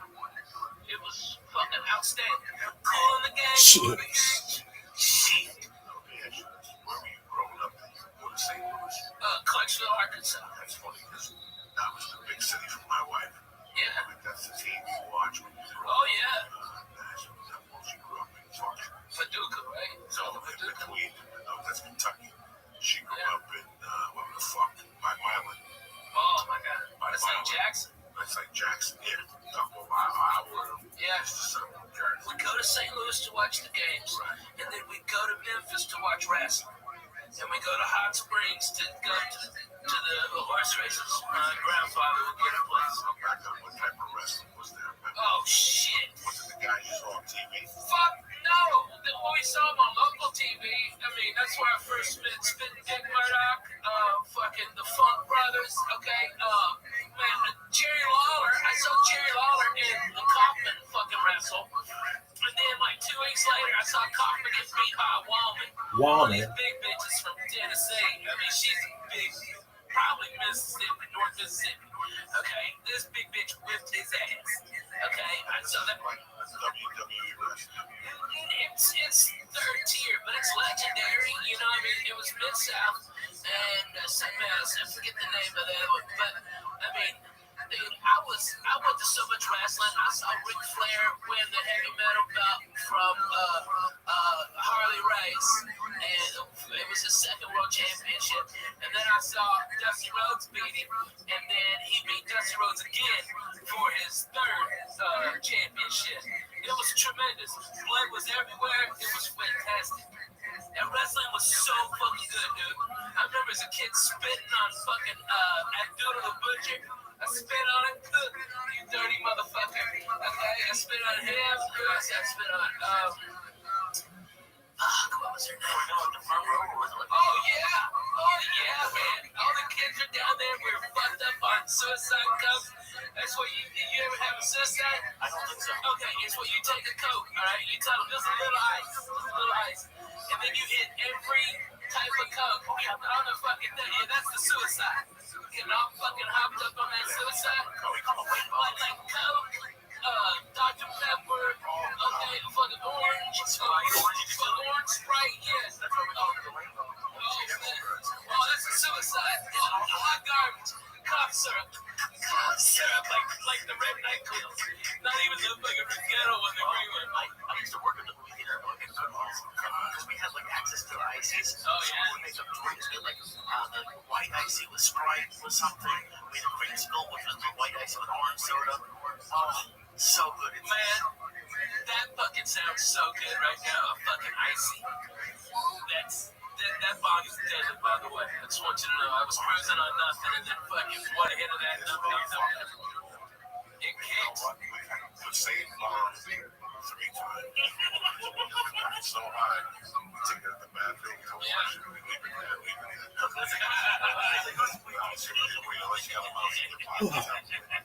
I fucking and I buy the same one because I know it's. Listen, I got my first bomb. Let's pretend. 1985. Yeah. I got my first bomb, and I went for the mid-level one.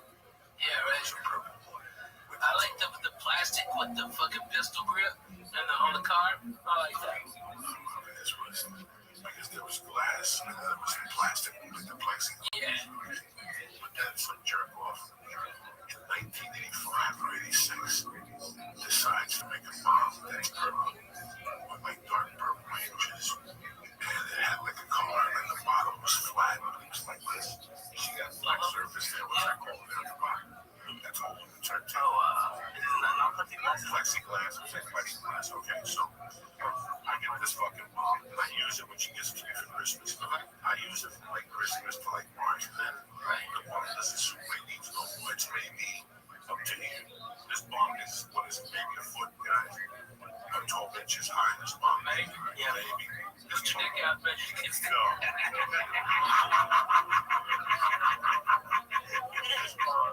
had to be maybe 18 inches. Okay. So I used the bomb from Mount Launch. She gave it to me 85 for Christmas. And I used to bump way too much, 86. Well, somehow I was clean and sober. I was smoking dope when I was 18, and I was drinking, but compared to what I was doing, I was fucking clean and sober. I mean, I'm talking about weed. What we do now times 10, but to the fact that you didn't know what you were getting yourself in. And this was clean and sober for you. This was clean and sober. I gotta say. There's people I think I need an intervention. No, okay, so. You want a number 2 good rehab? I got one. Okay, so. Sure, yeah, right. You gotta assume from, okay, let's do this from here to. Understand. Nobody can read with your fucking I right know. hand. I was trying to figure out on paper. I don't have to match the scoreboard. That's nice. Yeah, right. We'll have the scoreboard over here so people can see. From 80 to 85, it was always something. You know what I'm saying? I'm not embarrassed to say it was because it went from. When did your mama pass? My mom passed in November of '79, but before that, I was already a scallion. I don't want anybody to think that all this shit already I was doing. You were dancing for money at the bar at 6. No, but I had already, by that time when she died, I was already doing acid. Oh, shit. Sold acid that whole summer. I was making a living off of acid, a living off of microdot acid. I had it down to a science, Ralphie. I had it down to such a science. I had another friend of mine in on it. And then the real money maker was black TVs. I would get Those are the toilets, right? the ups. Oh, okay. So I would get 1,000 for $45, but I would sell 100 for $35. And then you sold one for $1. And you, Ralphie, you sold 40 of them. You already got your money back. Right. And you still had 960 of them. And there was no, you could only lose money on that. Yeah. And I would sell those to wrestlers. Well, why don't you go down to Adderall? Get him. Get him. Get him. How much time are you gonna fucking give this guy? Walgreens don't get them those numbers. I mean, like, these were fucking solid. I was getting these from these two chemists that were getting down in fucking in a college in Pennsylvania, East Stroudsburg. And I remember towards the end, I was opening them up and just snorting them like 2 capsules. So you figure, I think a lead a lot. So I go home at night, I think about drug shit. And I go out one particular night when I was selling purple microdot acid. I probably had, when you sell a lead, you do it. So remember, you build your resistance. So I might sell you one. Get him. You might do one and get fucked. Get him. There we go. And I'd be walking around, I'd be bumping into people. What's up? You got that's what tell me something to it. Sell me to it for $1 a piece. They cost me $1.80.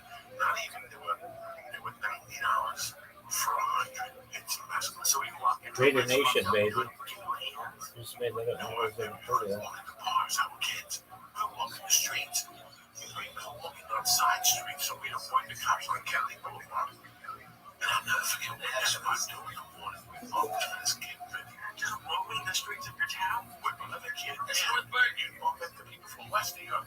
You bump into people from fucking Guttenberg. Northburg was farther away, but the people locally, like that would be on those streets. But we bumped into a kid from St. Joe's, West New York. And I'm talking to him. He's loading up his pipe. And he goes, you got 2 hits of mescaline. I'll never forget this. He bought the 2 hits. He goes, get one of those hits, big crushes. I would put in the pipe like smoking. And I almost thought my head was going to blow. I looked up and I go, I've been thinking about this for a year. Now you just said it. That means I got a partner. That's good. And we smoked that fucking acid. And I got a headache like one of those headaches.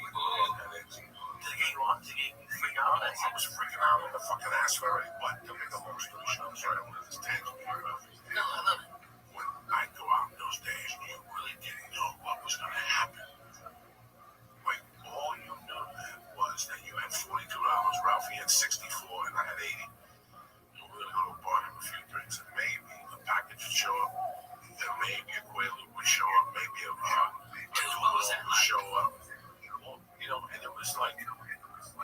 That's what I wonder about the fucking Quaalude. Like I went from living this fucking going to the bar on a Monday night. Okay, like tonight. What's tonight? Monday. Yeah.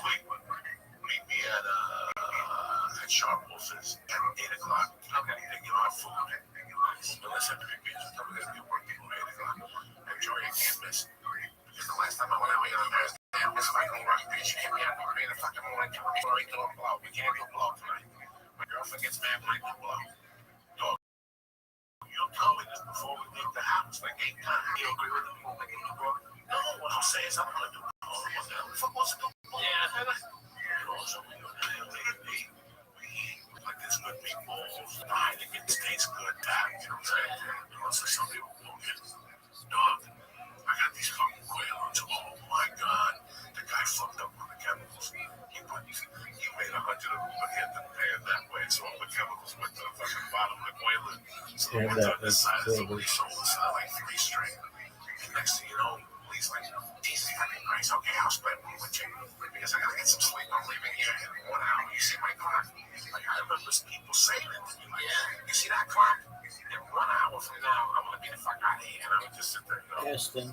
This is when I become De Niro in Casino with Mickey Rickles. Aston. Remember when the plane broke? When the plane broke, and now they got you. That's me. At that point, like, That's fucking goddamn it, what's his name? John Rickles. Yeah. At that point, Lee, that's when you come back to you. That was moment. I gotta leave here in 1 hour, Joey. Okay. You know, do not to me. I hate to have a Quaalude. That's it. No, I'm not gonna have another drink. We're gonna have another drink. Ralphie just more fucking round. Gotta have another fucking drink. And in that meantime, some skinny fuck with a missing tooth walks in and goes, no. Hey man, I'll buy grandma blow for $75. Jacoby. Give me 25 and I'll give you 50. Jacoby and Nash. Aston. Look at him. Monday fucking night. What else can happen? And all of a sudden, Fire walks in. This kid Fire. Joe Litchie's cousin. Fuck God. And he hit a light bulb and set his hair on fire. And all of a sudden, he walks in with fucking values with the visa. You know, this was a constant. And now I've never had anyone come up to ask me that. They don't even ask me. They just get a drink. You know, so they wave. And then they go back to the B. And they they got you in the bathroom. Oh, you want to buy these? And technology, basically, for 7, I need the money. I want to go to the museum. Like this. What are you going to do? I'm going to pass out some of the bills. Like, let's get it. Come on, get it. I don't pass on the bills. They give it a You're crazy. Come on. Never pass. We give it fucking 20s. Let's get the 60. Jacoby. Shit. And that's it. That's how quick it happens. There we go. You're going to have orange juice and a hamburger once a game. And you're going home to chat to the kids for 5. Wait, the grandma blow in your pocket is 6 Quaaludes you didn't want. And your dick's mysteriously wet. I owe you $20. I gave you 3 of the Quaaludes to hold. You know what I'm saying? Yeah. I don't want money because I don't want to be there. I don't want to Oh, man. Aston. George would be holding it, didn't even know it. He didn't check the Aston. inside pocket. So That was wrong to Aston. Like some people carry it sometimes. Listen, not the Coke always was at home and pop. Okay, don't get me wrong. The package, there was no putting away. There was people that said, "Oh yeah, grandma, that's me here." I do 2 lines and put it away. That's right. Once I stop, it ain't stop. It's like M&M's. It's like cigarettes. It's like anything else. Okay. I think that honestly, okay, for the people at home, okay, Coco is the head French man on church was having now. I've been a member of the church. I might have been the first member. It was just the first member of the church. It was us. And okay, the last time I saw Coco do exactly what he was talking about the 80s, like he was a demon then.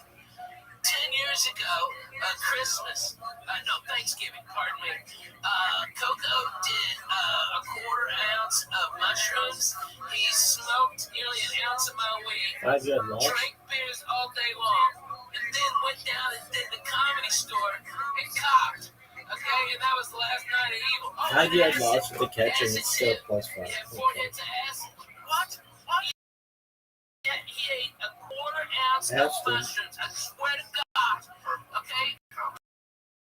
Jacoby. 4 ounces. Alright, and then 4 hits of acid.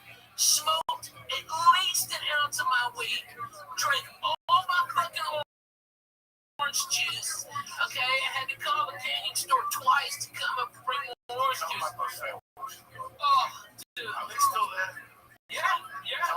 Bag. Okay, I get him to set up fucking chicken salad on toast.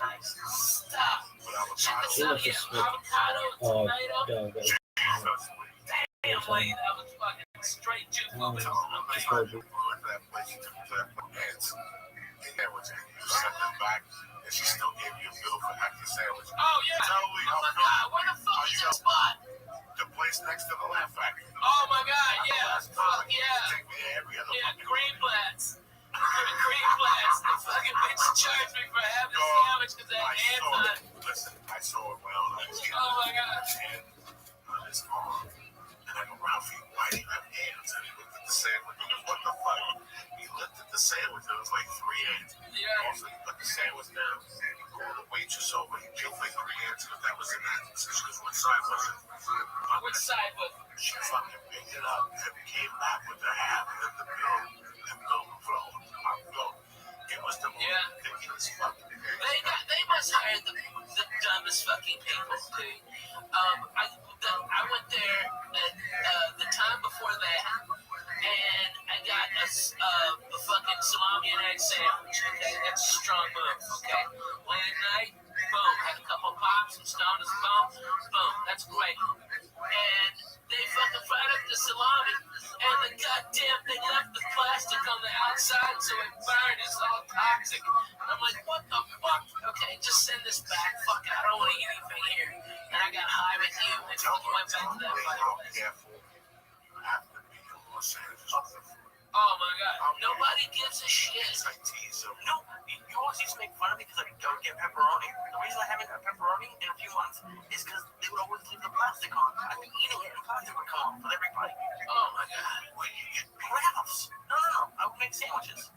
Oh my god, really? And then every bite would have the ring around it. So I'd have to tell them, and like the third time it happened, at different rounds. So let's get back to something. yes, I make pepperoni sandwiches. No, I'm not making pepperoni sandwiches. That's So good. as you're eating it, the string is still on. Yeah. Well, you have to take that on the guys. I know. I think LA's problem is it's like an airport.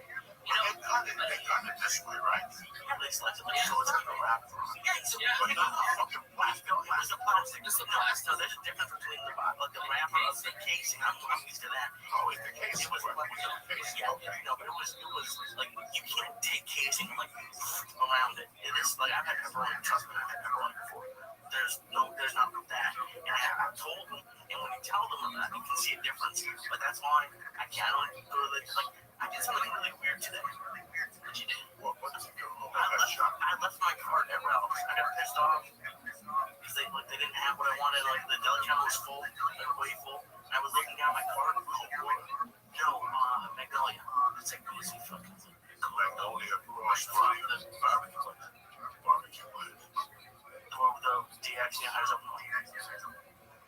It's right across. It's right past like the show. Oh, you going to that hellhole? Yeah. Why do you like that? It's right there where I go to. That's the worst. You want to go to that one? That's why you get shitty coconuts. They don't have the coconuts there. They don't? No. Where do you go? John, the rouse up by fucking cold water and any other rouse but that one. They don't have a slice, so they give it to you. No, they have a slice right there. They give you the shit. They give you Yeah, most of the time they do that. No, they don't have to do it. You can't go there. You gotta go to Vineland. Oh, that's a good one. That's where I go. Magnolia Island. Yeah. Yeah. No, Vineland and You said across the street from the barbecue place. Yeah. No, That's not Vineland? no.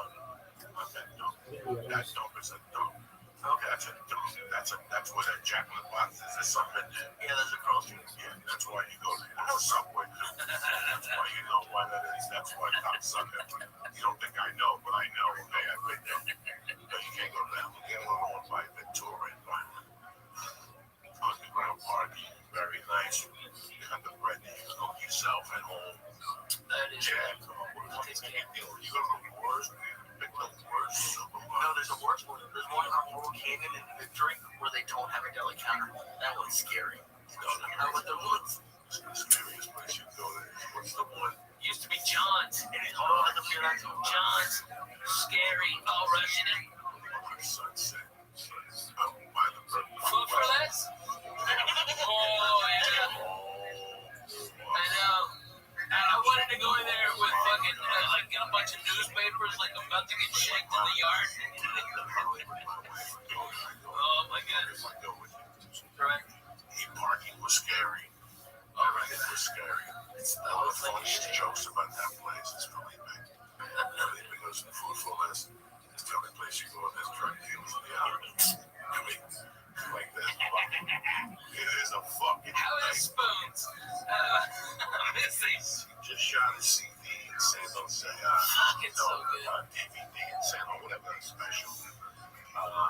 It's fucking funny, man. Felipe's a great guy. He's doing a great podcast with What's all I gotta get in on? with my brother Silent Bob. We have to get in here after doing his podcast. Oh, fuck yeah. What's your good work? Yeah, Rodrigo Torres. We have to do his podcast. I've just been so busy the last 2 fucking months. So, Melissa was still all here, Ralphie. I know. I just had Willie with me. Roby's doing his thing. Fucking. Man, Joe's doing it big, man. Dave Cook is working. Fuck yeah. Duncan's working. Ari's working. We're still here. I guarantee that nobody meant this to be here. Like Josh Wolf was in Syracuse this week. He's working. I like the Q's. Q's in the house, oh my god, Q's in the house, oh my god. We sit there, we were the original Sunsetters. Yeah, man. Dougie. Yeah. Mitch Hedberg, Nick Oh, Capaldo. man. That whole neighborhood was rocking. Dude, I just hung out with Doug. He just he came and stayed with me. And Andy Andrews and fucking Junior Stopcock. Alright, they all came and hung out at my house. It was fucking hilarious. Those motherfuckers, oh my god. Okay, if anybody out there is in entertainment, put a camera on those motherfuckers. They're all degenerates. They're all fucking weird, and they're extremely goddamn funny. And they brought over these singers, Bird Cloud, which are fucking hilarious. And Google "Washing My Big Old Pussy." Okay, yeah, that's a real song. And they passed one of them passed out on my couch, and my dog Biscuits went up on Facebook and like, hey, something wrong with your lipstick? Let me touch it up. He had his little pinky tab. He's awesome. This is what I think you were there when I was talking about this what baffles me, okay? It baffles me. When you go on the road, you watch TV, when you leave the room, you come back, you two sides, you sit there, you look at no box. You put the fucking ESPN on, you go on the channels, and there's the that's the usual. You have a movie on TNT, you got something on USA, you got FX has the Strand on or something. And then basically you have the 3 networks, you have the main networks, HBO, Showtime, whatever. Then you have a bunch of ESPN. You have more ESPN channels than ever, and more Fox Sports than ever, and you go through these things.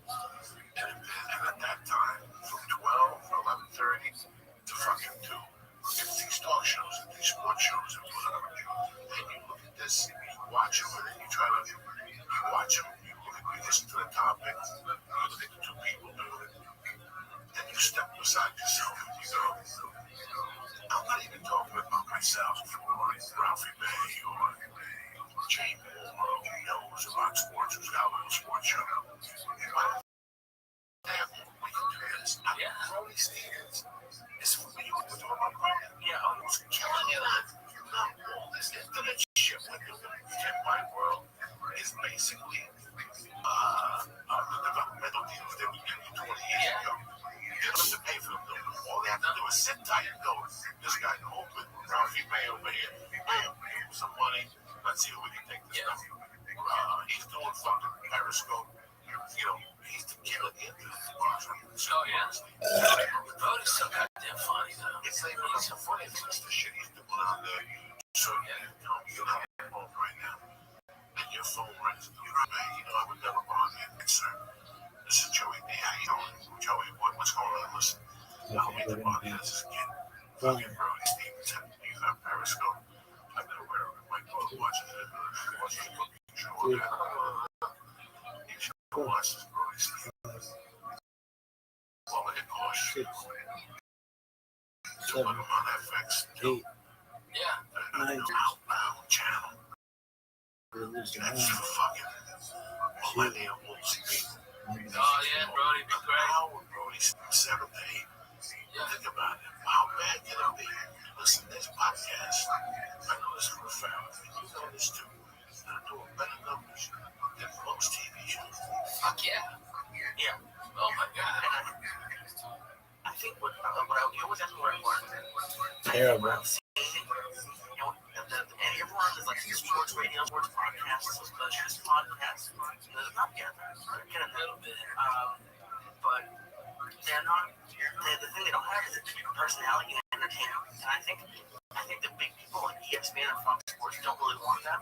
They want it to a degree, but not really. Because comedians have taken over podcasts. It's not even close. It's not, and bad. There are a lot of bad ones, but the good ones are good. That's why Jay Moore is good. He's a comedian. He's entertaining, and there's people on those sports talk shows you're talking about that are just awful, and they have the ESPN voice, which is no one can listen to. So it's like almost like the athletes when they have those athlete interviews, we're just on to the next team, whatever. They're not like saying anything.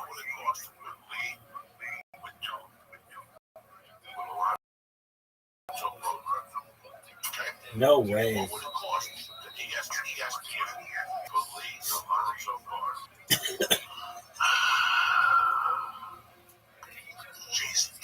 Tebow, you could have Ian Edwards for soccer. Like, there's a lot of comedians who have. It's just my part.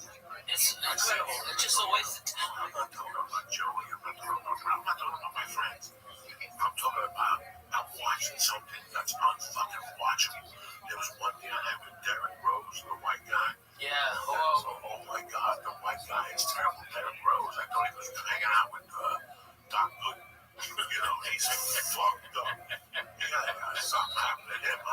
And I love all that shit at night. I watch that shit cheerfully. There's one show with the white guy had dreads, unwatchable.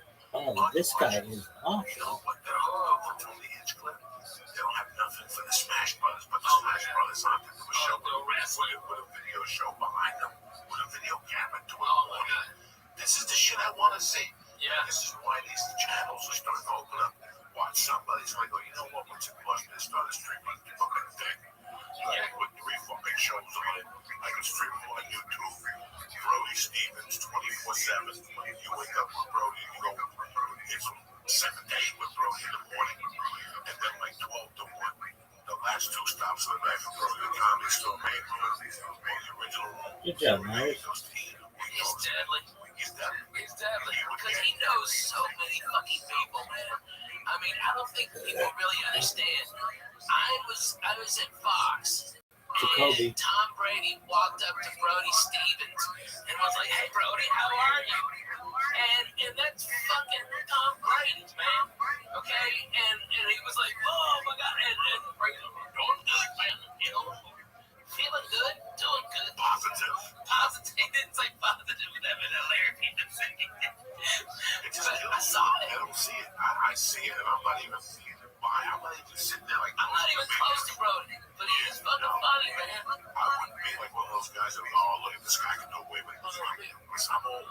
I'm talking about Brody Jacoby. Stevens and what he does on Periscope. So funny. Ashton Gentry. It just, you know, and this is Jacoby and Myers, injury attorneys. Fuck yeah, in the mornings, he lives wait and see those Jacoby. games. Plays the drums for no reason. Jacoby, just run it. Just beating the shit out of the steering. What the fuck, dude? Geno Smith, you are dog shit. Talking shit behind the bush, you know what I'm saying? I don't have the bull. Where's the cats? I don't have a bull, but I can't smoke in the house. If I can smoke in the house, I'd have the cats in there every day. I'd have pure fucking entertainment every day, but I can't. I know. You believe in Jesus. You can't do that, you babies. No, I can't fuck with the cats. I get high in front of them and shit. That shot, that cocaine with Fetty. Just terrible. He lost that fang. God, you're terrible. Go check out the film, man. Because you're terrible. This is hilarious. I remember, I was reading Doug Stanhope's new book, okay? And I remembered all the crazy shit we did around fucking Hollywood. I mean, everything from Doug, there was this guy, Blackjack something, okay, that Doug would just be annoyed by, like so fucking annoyed. And I'd be over there and we'd be playing Scrabble or something, or just fucking, you know, just being, you know, I'd bring over coffee, fucking go over jokes and shit. And Blackjack would just show up because he knew where Doug was. Doug had his door, the screen door open on the Curson apartment. And every time he'd come in, Doug would just nonchalantly slide a videotape of outdoor anal fucking gangbang. Okay, this girl had 2 dicks. Okay, all these cums and shit in there. Oh my god, it's horrible. It's like a blizzard. You can turn it upside down, like. Alright, and while mouth was a game, okay. Alright, just gurgling cums is disgusting. Alright, a fucking fly. What fucking came in, alright? And that fly was there on the inside of her asshole. When the next dick came in, and you can see it going in and out with the fly and the puddle of cums on the end of that guy's dick. Alright, and we just be drinking our coffee, and Doug, you tell me whatever you do. Don't look over there, don't look nothing. Alright, I don't care what he asks you. What did you get exactly? 98. Okay, so I get here January 29th of 1997. Coco. Okay. I'm here a year before you. That's what you're A telling me. year. But bro, okay, you gotta understand. Alright. We're all disciples of Stan. We're all disciples. All disciples of Stan. Everybody who's really been on the road fucking knows Doug Stanhope is fucking the best rockin' today. So when I get here, he's a big shot. Yeah. Got a guy from Vegas living with him that's a part-time bodyguard. That's a dunce. Got arrested. Like he's just a retard. He wasn't even a That was a big bodyguard. fat guy, right? Yeah. He died. Got arrested. So he was a dunce though. You know, he was a fucking num-num. He was like, dunce don't think you're big enough as his bodyguard. He got a big jacket on with bullshit. So I get here with the broad. We live with this girl on the trail. We get to work. She throws me out. We put Doug in the bed. No.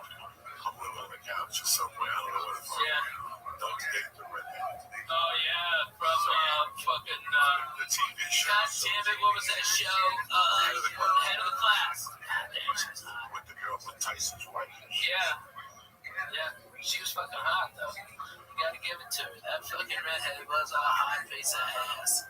Alright, and Dougie was deep into that, okay? He was like all in. So we used to hang out at Coach Horses.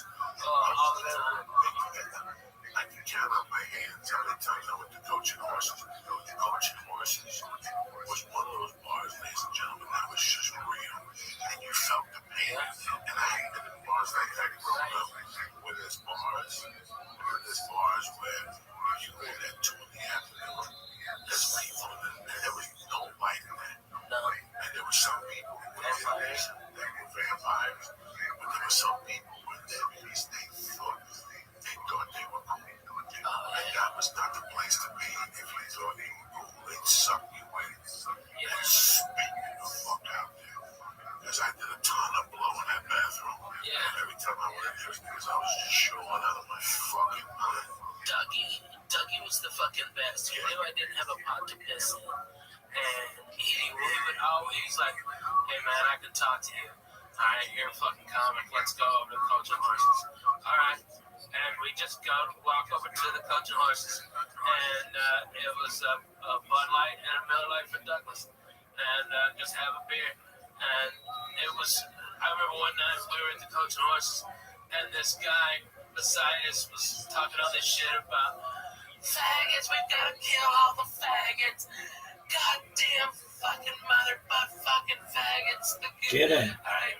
And Doug goes, fuck yeah. And Doug's amping him up, okay, getting him with this. And then Doug fucking grabs my head and makes out with me, okay, at the fucking bar. Alright. And this guy's, oh my god, what the fuck? Alright. And Doug goes, alright, another beer. And a shot. That was a shot. That was a fucking. It was we were maniacs. Complete different times. I remember one night. Nobody's like that now. I was so gacked up that I walked right back to Josh Wolf's. So I had the car, but the battery was dead. So I would just go in the car, put the seat back and lay in there.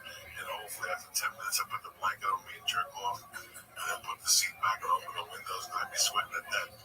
All I did was a suicide note and I died that fucking night. Oh my God. Is that like so many tickets that you couldn't win? There was sometimes that the car would start, sometimes towards the end, it was a mystery car. I had to remind, I gotta tell you about this because it's so fucking funny. Well, because we were on the road with Douglas, okay? And his Oldsmobile Cutlass, okay, and we fucking rigged booze, and he was doing the porno fucking closer with the beer all over him, so he just smelled like fucking stale beer, cigarettes, right? And it's in Houston in like April. And so when that fucking sun comes up, it's 110. Okay, that's when we both fucking woke up out of our fucking stupor, sweating like pigs. And Doug goes, Ralphie, can I just butt fuck your titty or something like that? Alright, it's really wet. I'm like, get out of here, you fucking creep. But that's how it was. He was just fucking bananas. He was bananas. Hey, bang, that's amazing. Okay, that's deadly. You know, seeing him opened up my mind. Like Yeah, seeing man. guys on tape that New Year's got me on stage. But in June of '96, I saw Doug's Down Now. I've said this before. Usually I was a host at the broker, and the first time Doug came to the stable, I had just gotten separated. And Doug stayed with me. I was the house MC. This is '92. Wow. I didn't even know that. Yeah, he came back 6 months later, and he had the improv. Yeah, he stayed with me again. We kept in touch for a while. Then we disappeared on each other's radar. And then I get to Seattle. And people are talking about this fucking Doug stand open in San Francisco, right? It's a great country right now. And I'm like, is this a little guy with hair? And he's crazy. And like, yeah, By the way, this guy stayed with me. hold on, man. You gotta give him his dues, because the guy who came in second place with Dougie won the San Francisco comedy competition was Dave Cook. Okay? And Dave was a motherfucker on stage. You think he's something now? Holy fuck, that kid lit it up. And, I mean, every time Stanley goes, I've seen Mencia get him like that, I've seen Chappelle get him like that, Sam Kinison get him like that, but fucking, I'm telling you, man, that kid's dead. Okay, Dan Cook, and Dougie still beat him. And it was murder. It was something that Lee, it was completely different than what was going on at that time. Like at that time, comedy for me was MTV, and it was on every channel. Right? VH1 had comedy on Sundays. Yeah. MTV had two different comedy shows. Evening at the Improv was out. The three shows were pretty comics. Jimmy Kimmel and Seth Letterman and Carson, you know, all that stuff. So you had all this comedy. And then the first two times I saw stand-up, he was just a racy type comic. I thought he was funny, but no funny guys. That time I saw him in June of '96. It threw me fucking off. It threw me off. I didn't go back on stage for 2 or 3 fucking days. Like it made me think about, do I want to keep doing comedy? Or do I want to get a day job? Because I don't know if I can be that good. That being that good is something really fucking different. Dude, I had that feeling when I saw Hicks for the first time, when I worked with Kinnison, and when I worked with Dougie, and when I worked with Mitch. I got the same thing. Like, what the fuck am I even doing? Yeah, like what are you doing? That's what you know. You're like, what is it? He's that good. Do you think it's like work, or do you think some people just hit on board with a certain level? I think there's both. I think there's Dougie was seasoned. He had this personality that gave humanity to an acting that I hadn't seen before. Brian was great. Carlin was great. At that time, when Nick DiPaolo, I knew from Young Comic Specials and Judd Apatow. Bill Hicks. Bill Hicks, I didn't really know it. Let me just think before I answer that real quick. Oh, yeah, please. Yeah, by '96, I loved Hicks and Kinnison. And Hicks was great for me. But when I listened to his stuff, it was a little preachy. It was a little preachy towards the end. Yeah. And that's when there was one particular tape when, anyway, it doesn't really matter. Once I saw stand-up, it took me 3 days to realize what my next move might be. 3 or 2 days to decide what my day job. I gotta go for this and work harder, but I gotta be that guy. I gotta be that loose. I gotta be that free. I gotta be that dangerous. You have to be that, out there.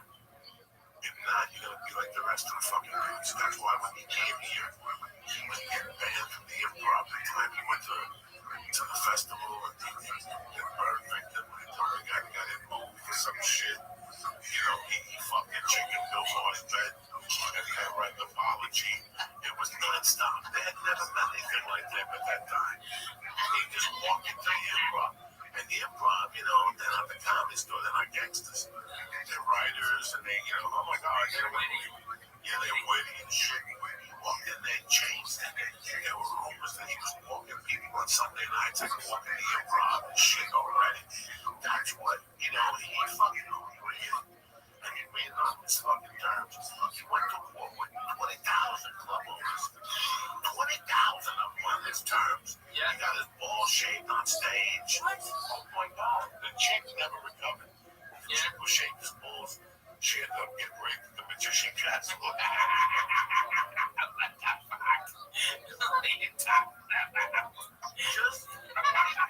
She lost it just from what I'm laughing about again, right?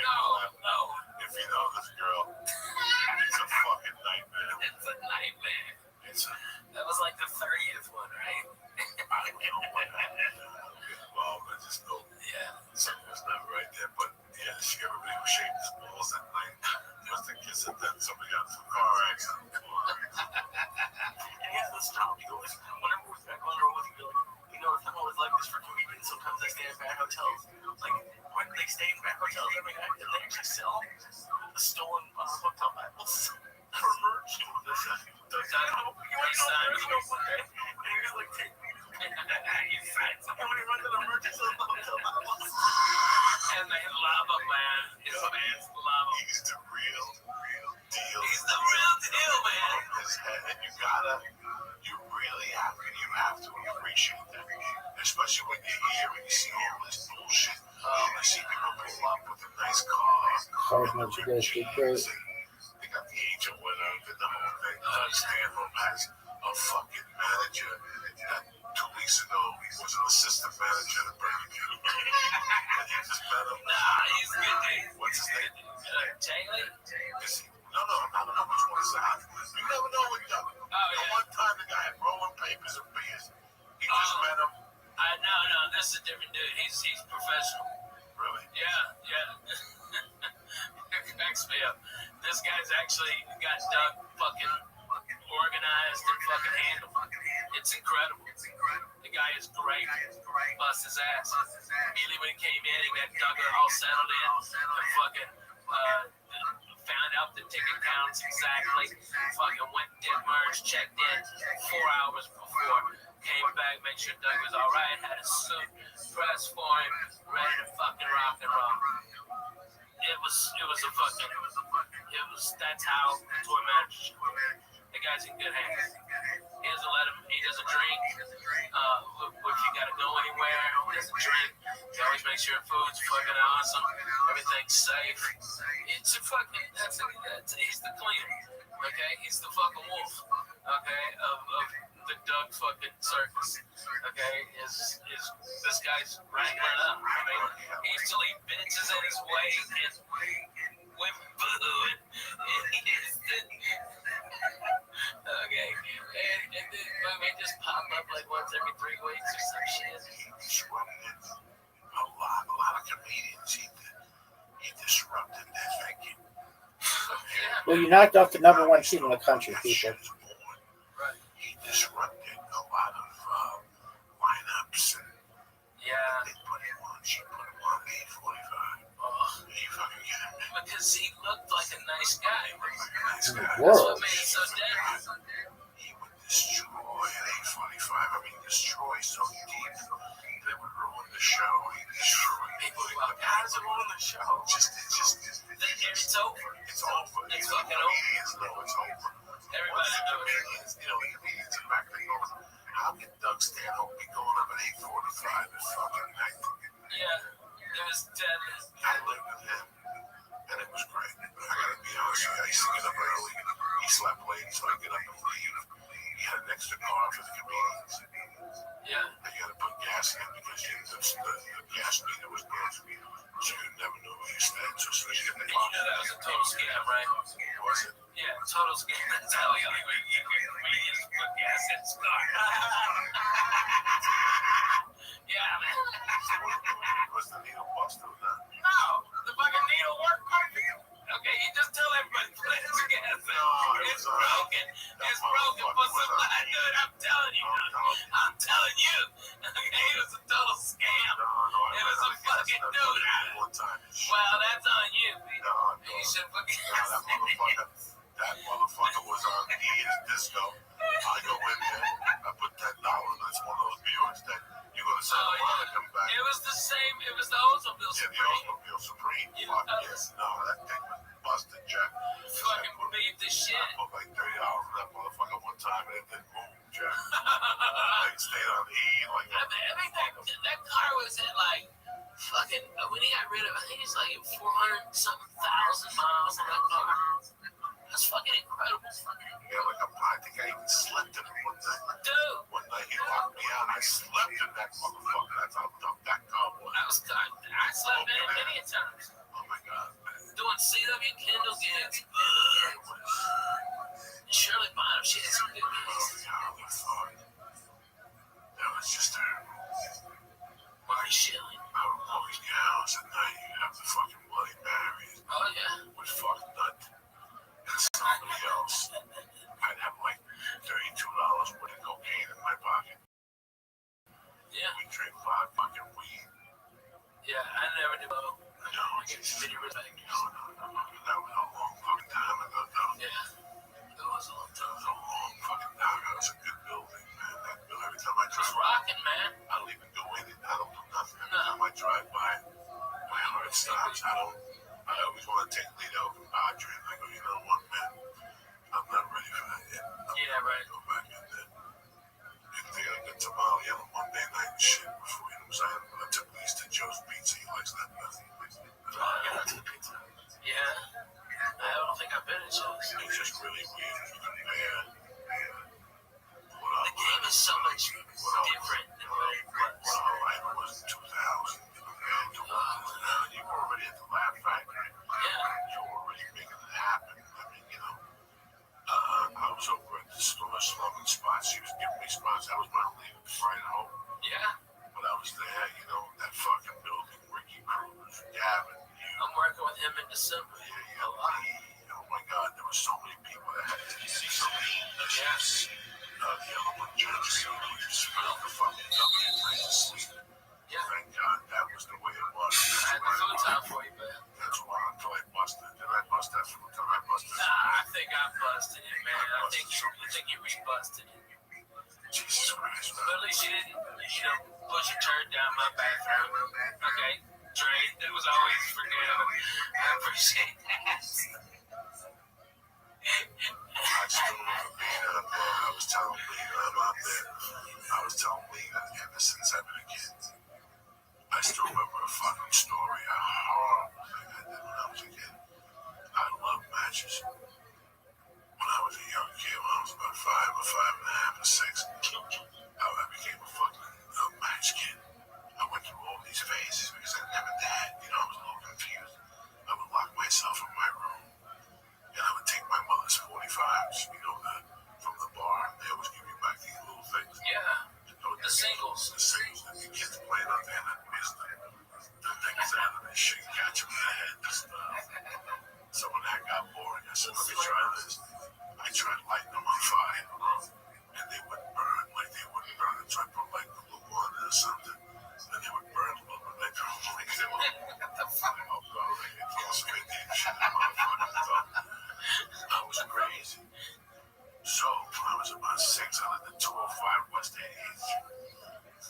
And if you can go to West 205 Escape and 88th Street on parking lot and go to the end of the building, on the Amsterdam side, going towards Broadway, it's a parking structure. When we were kids, that wasn't a parking structure. That was a garage that was closed down. On the wall, there was a sign that said no parking, and that was the basketball there. You had to hit that with the ball to score. But if you went deep down into that, it was just nooks and crannies, and people were, from time to time, a rap would come out of there, and we beat him up with a stick. It was just a parking. It was just a parking.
fired me. And I kept doing this shit. And I would do it in different spots on 88th Street, 89th Street. I was fucking crazy, bro. What do you like about it? Do you remember? Just like I looked stuff on fire too. I just like the. I think a lot of kids go through I just like this phase where I just like the shit. I'm fucking fire. And I would buy cigarettes. I would get cigarettes. That was the smart way. And I would just smoke it. I would just light it. And I would breathe on it or something. And I would try to keep it alive. And I would fucking burn those things in newspaper and fan it. I was just crazy. But one time I burned one of those newspapers. And there was something going on that fucking stupid enough to fire the one gun come. And I stayed there for about a week just to sit there and witness and shit. I saw the kid running away. I took that jacket I had under my fucking bed. That's what stopped me. I lost fires. I lit more fires. I got all relatives. I split them with on fire for church. Oh yeah, it was crazy. Once that shit got out, I was the king of that shit. I loved all that shit. Just a bunch of sticks like fires and sticks there. I would watch fires like California. I'm just words like this is what's in church. With the big trophies, they don't want to shut off automatically. You know, say shut the church, they just shut off. No fire beneath the show. It's not a good fire. That's crazy. Why did you just away? The shop showed me that film. I was telling them, they were smoking that foot the fucking head. Those joints and shit. Always that deal. Nobody's in the shop. Gavin's at work. I'm on the phone. I'm on the fucking stuff. I'm arguing with this guy trying to shut me up. Sometimes you get somebody on the phone when you're on the road, you know, and you smoke a cigarette, you smoke a joint. You're on the road, you smoke, you're also smoking a cigarette that's been back out, you know. What keep doing it? This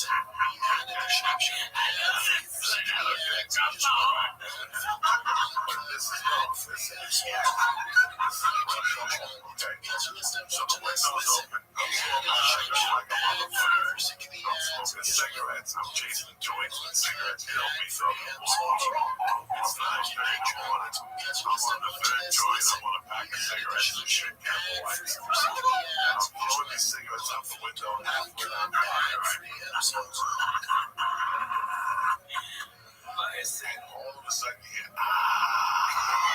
I did not know there was anybody out there. I go, what the fuck? And I keep hearing this, who the fuck let me on fire? And I'm sitting there going, who lights up my house? And they're like, I did. And I look at the window, and there's the guy fucking smoking his shirt or something. His clothes are smoke, and the poor fucking guy. I go, I'm home. My cops don't come. Nobody knows nothing. I'm at El Compadre that night getting a package. About 10 o'clock at night, I walk back, and there's the same homeless guy with a blanket on in the casino. With a cigarette burnt, and it just caught on fire and went. You're set on fire!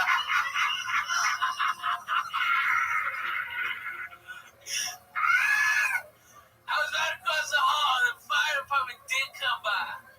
Oh my God. I didn't see anybody. I go, I don't know, that fucking bomb, probably somebody just driving to that fucking alley, flicked it on it. Fuck him. Oh my God. Get that dirty bum the fuck out of our house. It's Guys, I creeping us feel out. bad a little bit. Once I saw the blanket, I felt a little bad.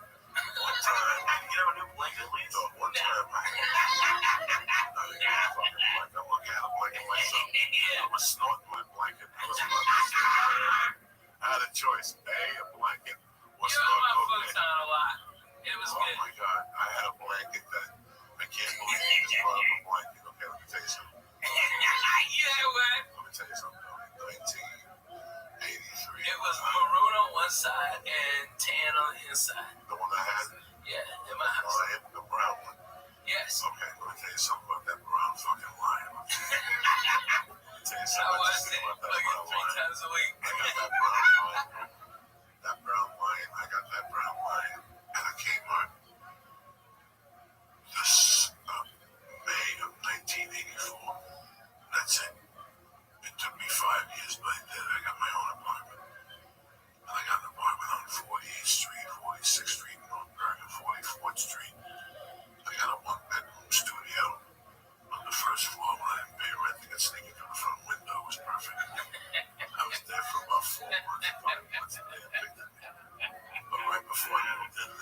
the streets. I bought this blanket in 1995. I mean, there was no 999. It was the cheapest fucking 999. I washed that blanket. I got evicted from that place. I was homeless. I went to California, came back. I caused wars. That summer in Miami, came back the whole time. That blanket was at the bottom of my travel bag. I had an army bag. And that fucking thing was at the bottom. Some places I went, they had a blanket.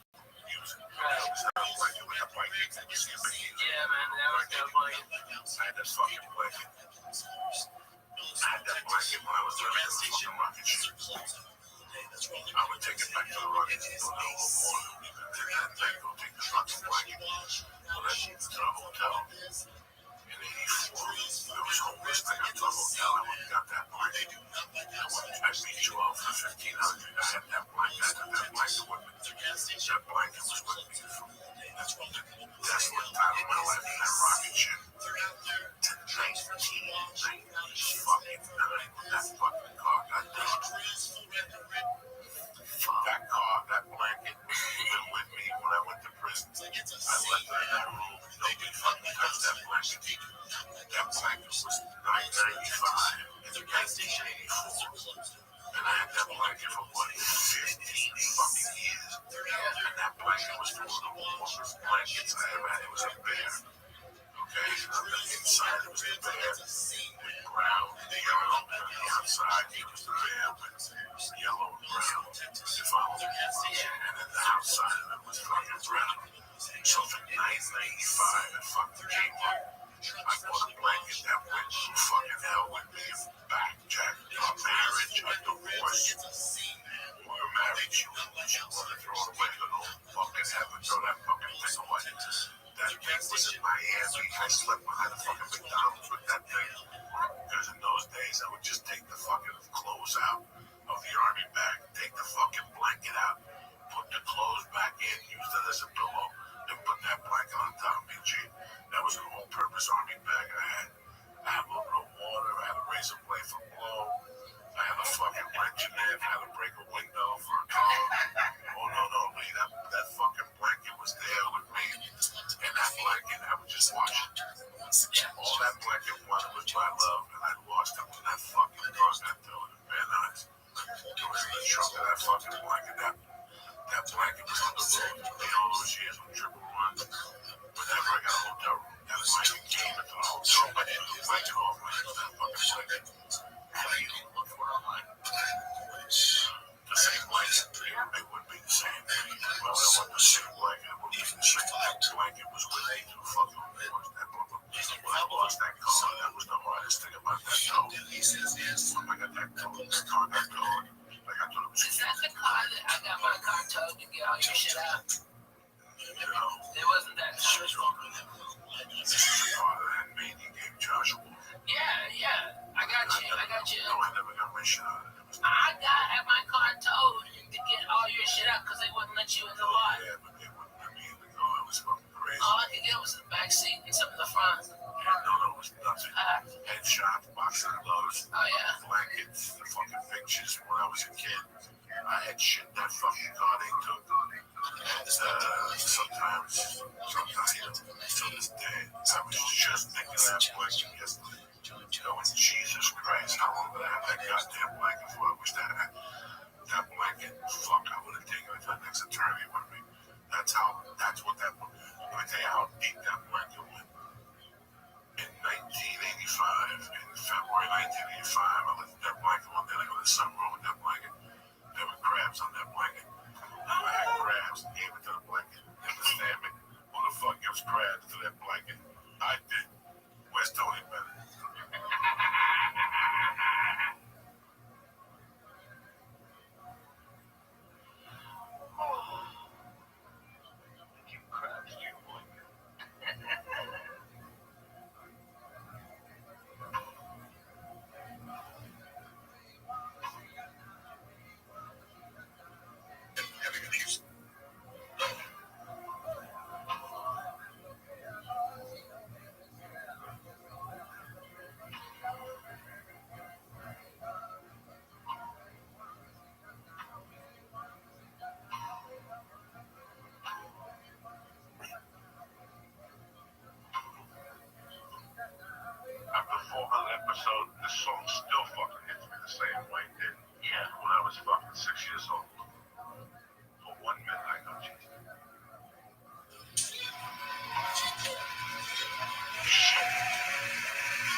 Giants game at 3 in the morning.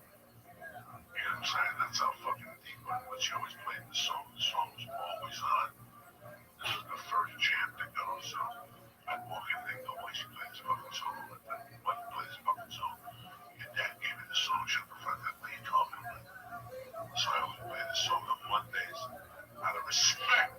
But you gotta have respect. You fucking like something. No, I'm an atheist, alright? When you suck a dick and purgatory.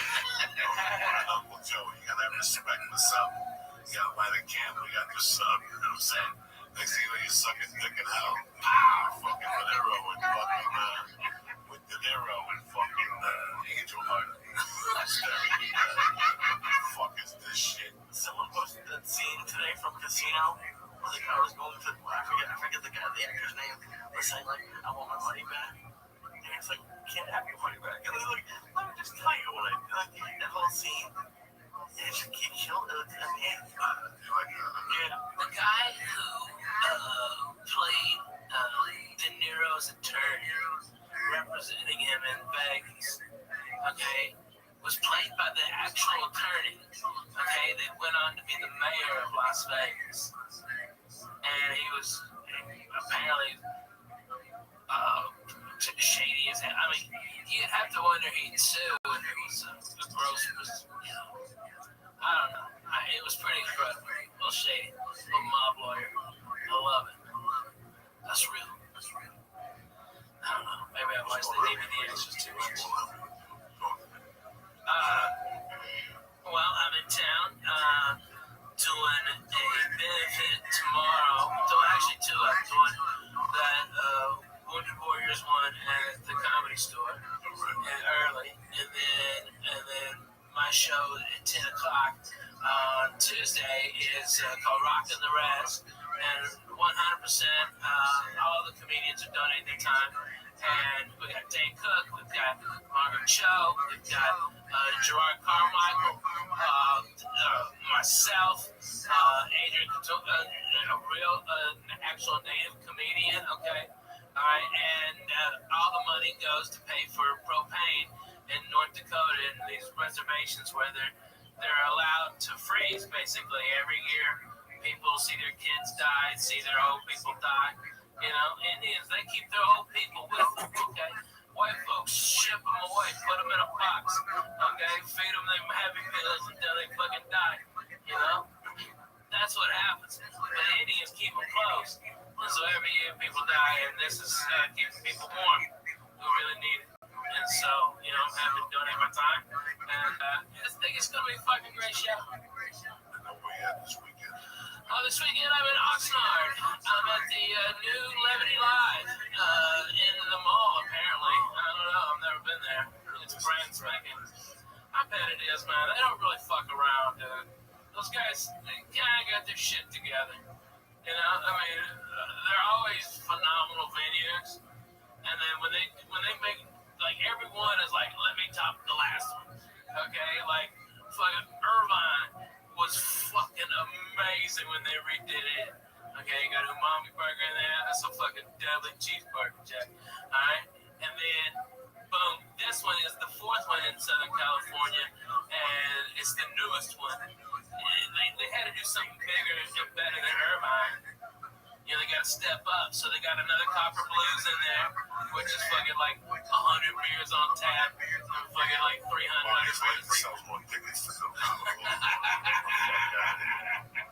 No, but it's great. It's fun. 16 people before the show starts. Bartender sits in there like he's got the hip. Nobody wants to talk for 3 hours. After the show, they look like, oh, they want everyone, they fucking leave. I'm telling you, you know what I mean? All fucked up. I hate those guys. They'll kind of come up there.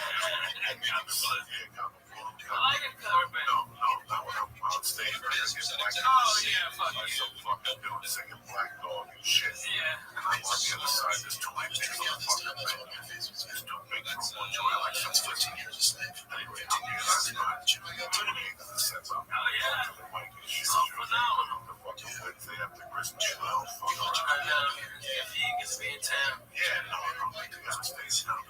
That's shoot the planes down. Start taking planes down with fucking, what do you call those things? A fucking 50 cal Barrett.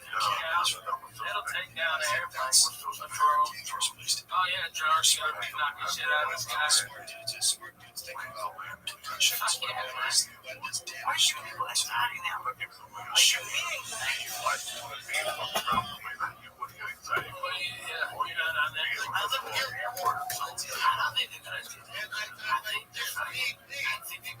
Honestly, I think they're gonna attack a comedy club.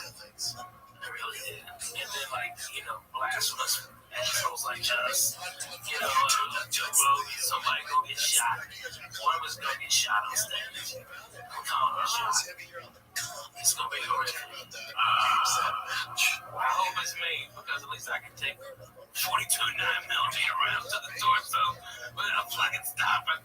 I'll get over there and fucking Johnny blow up me, fucking got him with a Budweiser bottle. My hero.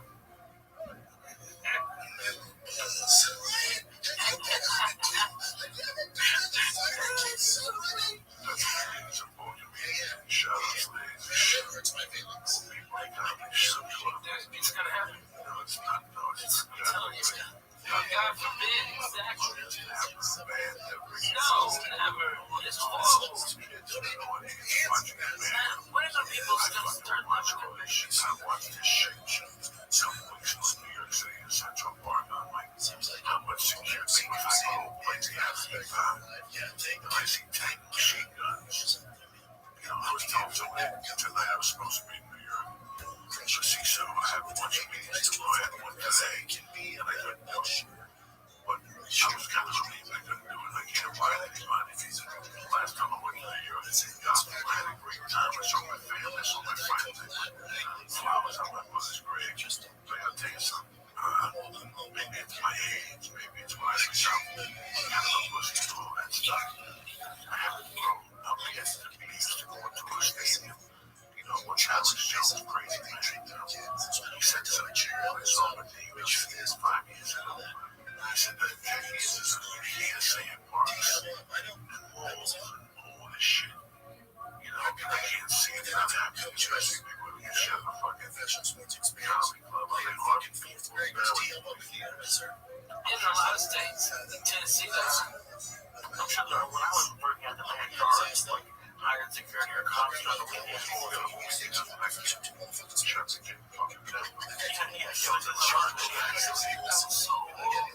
So what I'm trying to say is there's a bunch of realities involved here with life. Every time I sell the fucking time, every time I sell the fucking plane, right when I put my life up to the top, and I said, this is my seatbelt sign. Let's go, let's stop right now. Some guy just running up with a grenade. I have to think that way until let's get the bed. What Joey out to the bed. Like number 5, let's take it better. Just surprise concept. I know you won't let yourself get that. I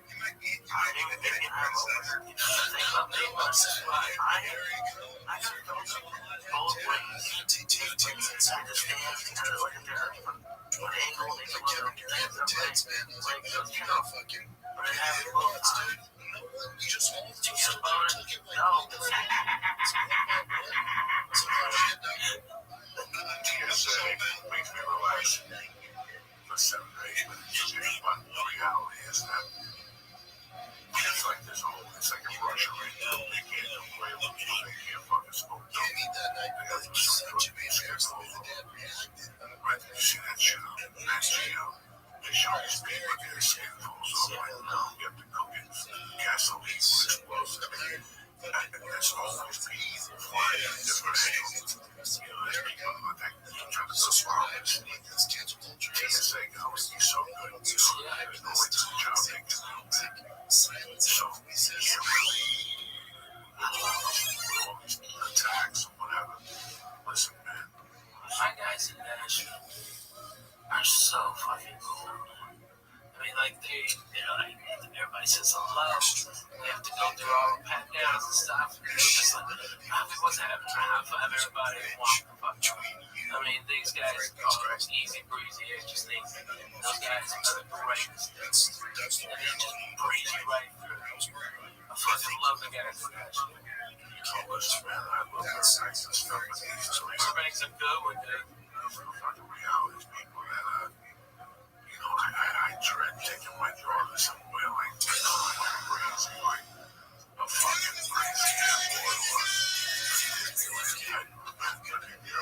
say, well, listen, you have to live your life. Yeah. You can't live like a fucking Cuban down there living in your corner. You have to live your life, man. That's why you live in America. Those are down. They bomb your shit out over there. That's how they retaliate. You had blowing up planes and shit. Why don't you start fucking with them over there right now? They should be much on the world news today. Now we're today, so why not go? Right, so it's all very much down in LA. It's feeling for someone. Healing substitutes. I'll watch them. I like that guy. Yeah, me too. He's not George Stephanopoulos. yeah, I watched him. He was in some White House aid. Yeah, he was good.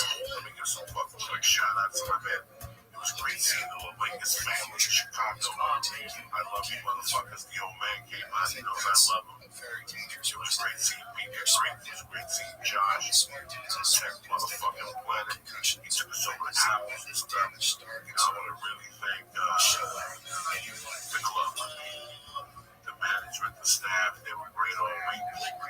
I want to thank my man Revere, Shimala, Fred Nasser, Coach Labrosco, Raymond Van, Garrett Covington, Nikolai Zeppa, Sugar Charles, Jason Jackson. I want to thank the boys down there in Austin. You guys know my man.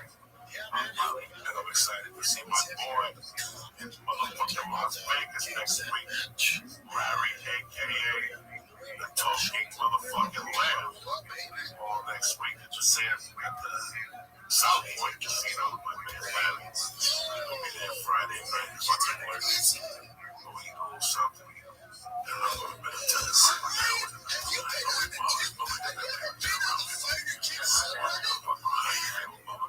feeling good, man. I'm feeling good. Wednesday, I'll wake up at radio at 7 o'clock up in Fresno. And my coffee and just go inside and do my show.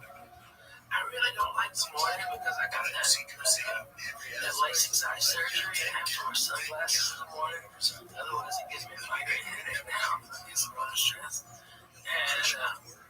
I get a fucking bad headache. I think it's because of that surgery. So I have to wear shades because I can damn shit in front of people. It's like, it's so annoying. I have to explain myself. And I feel like a douchebag did too. It's like, just like, you know? Just wish my eyes The LASIK work. yeah, man, I've got great vision. I'm 2010. When I got it done, I was 2020. The next day, I was 2015. The day after that, everything was healed up, and it was 2010. I think that I'm like 40 something. I can't see shit. Yeah. I can't see Ziggy, so, you know, I don't know what happens. I can see little things. I know this is flow.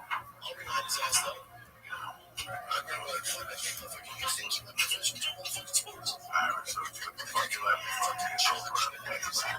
Like my I can't see Twitter or something like that. I can't see my Twitter feed or email. I can't see this shit. That's crazy. That's reality. That's what happens. Yeah, it really posts fun shit, man. So you got a very eclectic taste in music, but they're always jams, like across genres. It's really fucking, they can put out good vibes. I love it. It's up in the morning, man. You get up like everybody fucking else. Get up on certain. Like, what the fuck is that? Like, I went to bed last night.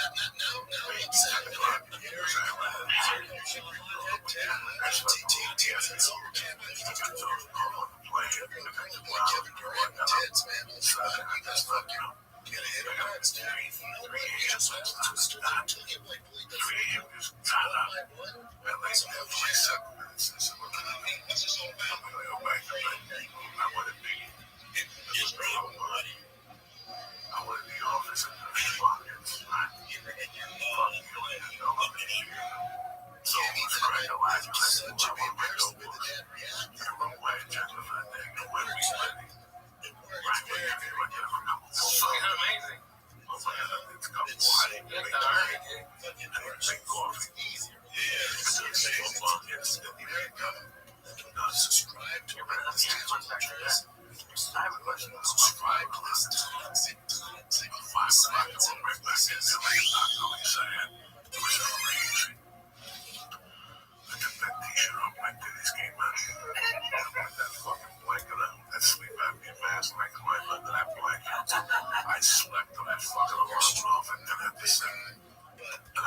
Trust me. I would have gotten be rich. What's your question? I'm sorry. My friend's on Saturday. But I don't know if you can cross that bridge. That's what I was worried about you. I think I don't know what to say. I never knew that you can't do this forever. What did it feel like? What did you do? You finally got to the hotel room. What did you do? That's a great question. I sat there. Let everything go wrong. I didn't know what was going on. I didn't know what was going on with me. I knew I just wanted to sit down. You know, at one point, I took my shirt off and my shoes. I wasn't getting anxiety. It's something else. It's a different feeling. I put the TV on and tried to get a tour. I put the TV on. I called a friend of mine, but nothing really mattered. So I got up and went to the shower. I went to the shower as hard as I could. I just sat there and let the fucking water hit me. I couldn't take it anymore. I let the water cool off and I stretched my back. I thought short term I went right there. Passed out. Whatever, I'm confused. The shit, everything on the shower. Just go in the shower, let's run up my head. And let that hot water fucking reach out very dangerous. My brain fucking cells and shit. That's it. Concussions. Around me, you've got this damage start. A lot of specials. Show up. Your early life for all were me are great. I'm like, this is Joey's first. So like, going back to your first, can you think about what that one was? Well, I've been running those goddamn jokes for like 5 years straight. I mean, I had laughs every 4 to 5 seconds. And the album went platinum because people thought I got fucked out last time. We sold like 1.4 million. And us, it was a big deal. And it was just out of the Laugh Factory. And the feeling afterwards, like, you're like, oh God, there's like, oh my God, there's a, like, you could exhale, right? And then you really take it in, and then it'll come if it hasn't already. The panic that you can't do those jokes no more because people are gonna see all that shit coming, and you're not the type, because Joey's a real comedian. He won't allow himself, and he'll beat himself up to dig deeper and go real. Okay, and that's what this is gonna do. It's gonna act as a catalyst to the Spurs, right? And in a fucking year, he'll have an hour and a half. That's how it is. But for like the next month, it's gonna be a little bit of panic. Alright? And Don't panic at all. good. Let it breathe. Where you at? Just I am. I'm in the state of. Because I know the whole fucking thing. I'm in the state of. It all came down to this. I enjoy doing it. I want to have some. I don't know. I know exactly what I'm doing. I know exactly where I'm going. How much time I should take. I know I'm going to do it now. So you're ready with a whole nother special? I'm ready with all that special. I'm close. I have 5 to 10 minutes for the special. You know what I'm saying? When you're at that point, I'm not worried about that. I'm going to take this week off. And then start next Tuesday night. And then go to Vegas, take a few go to Boston, I'm still going to have, I'll get some more material put together, kids do it until you start to like, I'm like Johnny Jackson now. When Janet Jackson starts to do it, she lip syncs. She's got no cardio and stuff to move and sing at the same time. So you start at 90% fucking lip sync. If I get her to know you down at 10% lip sync, because you build your fucking cardio, you don't need somebody singing behind you the same shit they heard. Yeah, I'm gonna try. Have fun with it right now. I'm in no rush. So, let's listen to the tours before the special. You always say you think you're in a rush. No rush. No rush. I did my special 11 years in. And I hit my first special. And 12 years in.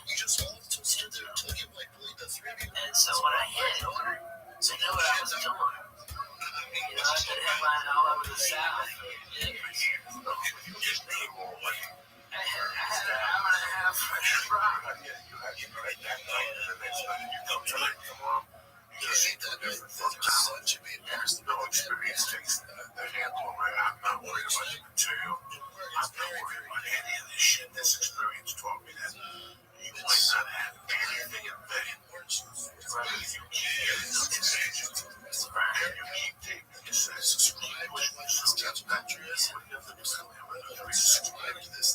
You start that back and you forgot to design. So that show that was supposed to start at fucking 9 is now going to start at fucking 10:30. So you're out there till 2 in the morning working your material for 3 fucking people.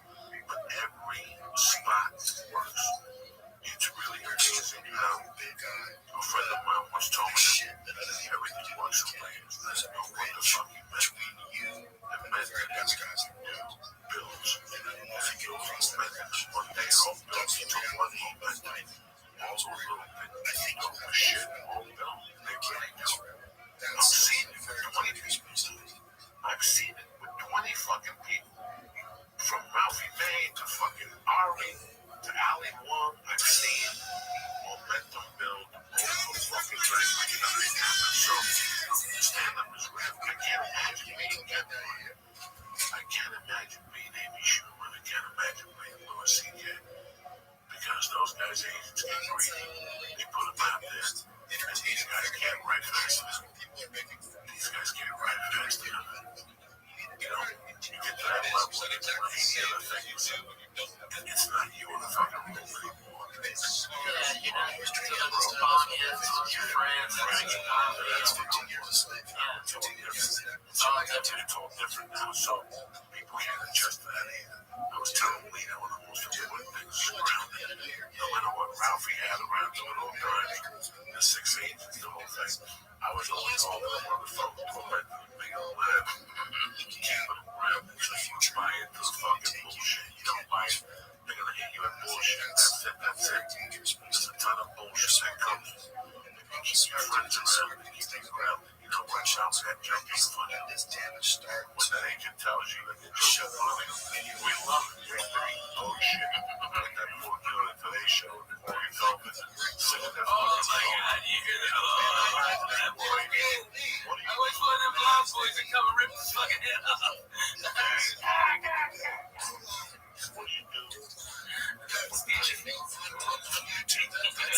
When you're that kid, he comes into your office and sings that song. So we can't sit down and film the show. Somebody's lying. Well, that's tremendous. Well, get me on the show right now. Let me call in 2 minutes. Before we get out of here, I'll wait. Call right now. I can call you from my office right now. You'd love to come on to the show and sing a song. Really, man. Tell them to send us a demo. They sent us a demo of that fucking song. Without looking at the kid, he shows up with 2 broads, dressed up like fucking Dracula. Dressed up like fucking white Dracula. What's up, that one of the they had for that role? For what role? Let's get a 2 fucking, the one of them are girlfriend, but the other one, I don't know.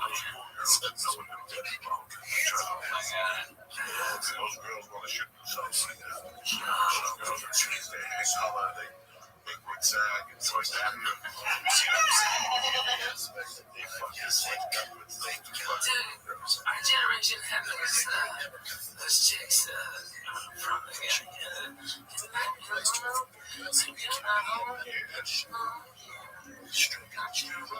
those chicks were so fucking hot, okay?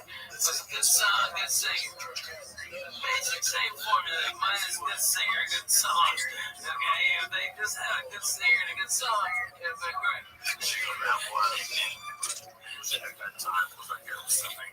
The best video was on TV, the watching show. It really was about the music. It was good. The visual effects for the fucking videos in 83 and 84 were fucking brilliant. Sledgehammer.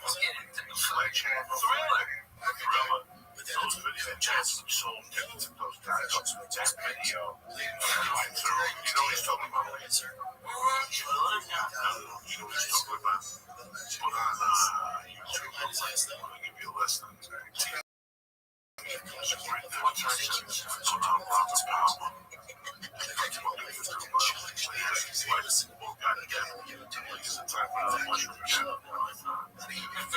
You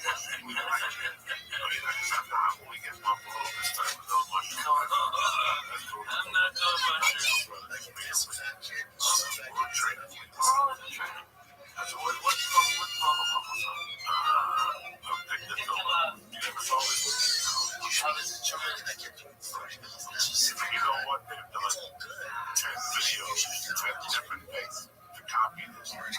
But I think this guy was the first guy. I don't know if it's why I don't want to say for sure. This is the first guy I saw.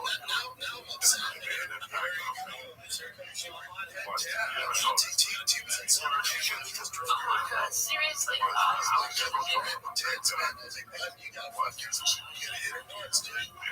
You just all stood there, took it like the three of you, one by one. Some whole shit, though. I mean, what's this all about? What's the swing? We don't watch that, though. Oh, shit. You fucking this motherfucker. Look at this shit right there. It's very, very different. It's so well done. It's so good. Iron fucking works. It's easy. Yes. It's the rest of America that don't subscribe to what this cancel culture is. The rest of the world that don't subscribe to this toxic silence of voices. Look at him. Such a bad motherfucker. This guy's a bad Listen motherfucker. to his sound. Nobody's got balls like that. Nobody's got a sound like that. You're a strong guy, big guy, but there's shit that other people can do that you can't do. There's a bridge between you and the very best guys in the world. And I don't know if you can cross that bridge. That's the reality of life. I was worried about you. I think you have one foot out the door, that you can't do this forever. That's a very dangerous place to be.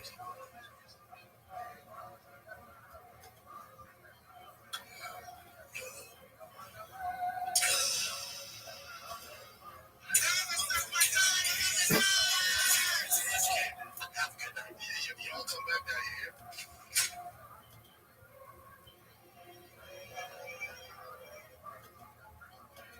The most entertaining thing about Brendan Schaub is when people are making fun of him. You're gonna do it, dude. You better fucking do it. You need to do it. Whatever it is, you said exactly the same as you do when you don't have that. I'm sorry. I was drinking out this time. That's what my face was fat. That's 15 years a slave. 15 years a slave. The gym I go to? Oh, dude. He's so gay. Dude, if you watch it, I know you're gay.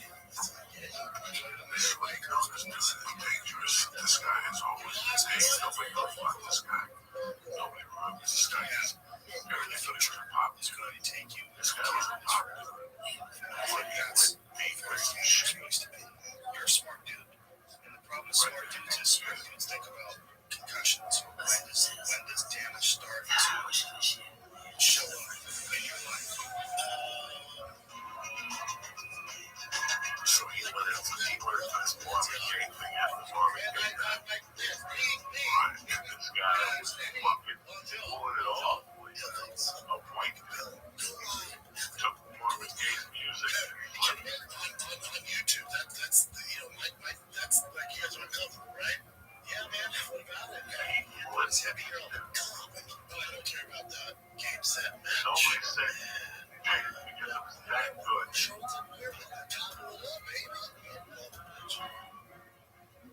Jay because it was that good. Entirely empty face. I figured that other shit was 84, 83. I think that a little bit more popularity.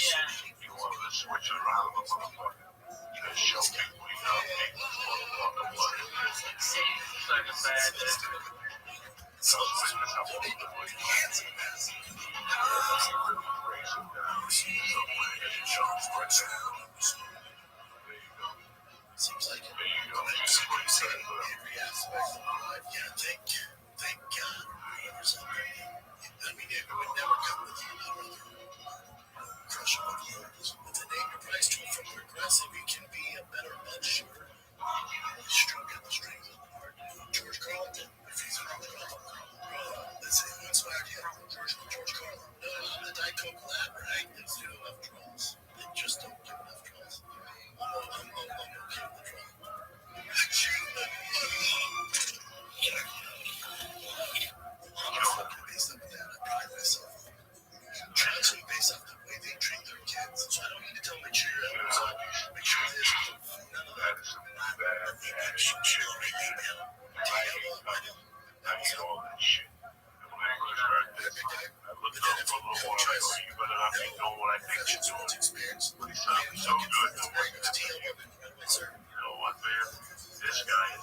boisterous motherfucker. I like boisterous. I like my guy takes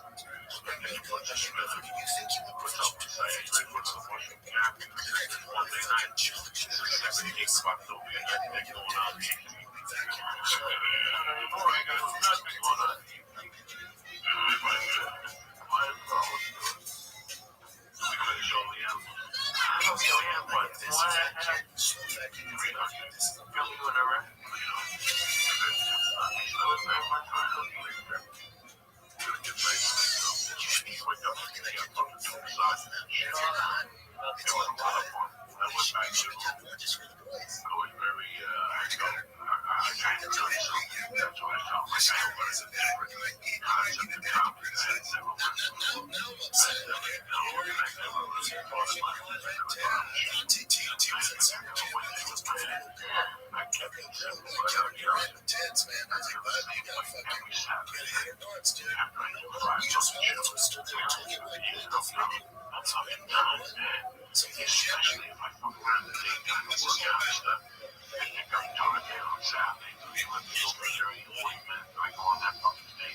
Prentice.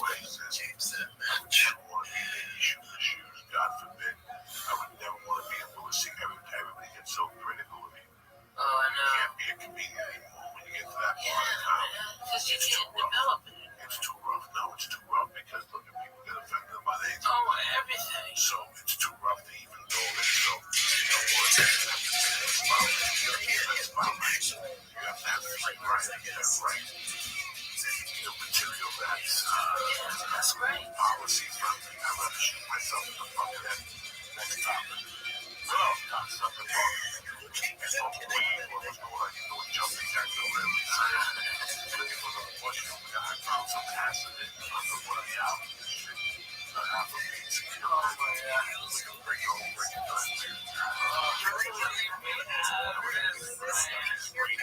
Alright, wait. The sofa is the same sex, okay? Please, okay? If anything, feel anything weird, okay? Go to the safety sex, okay? Just write it out, okay? Yeah. You want to take a shower, big old shit.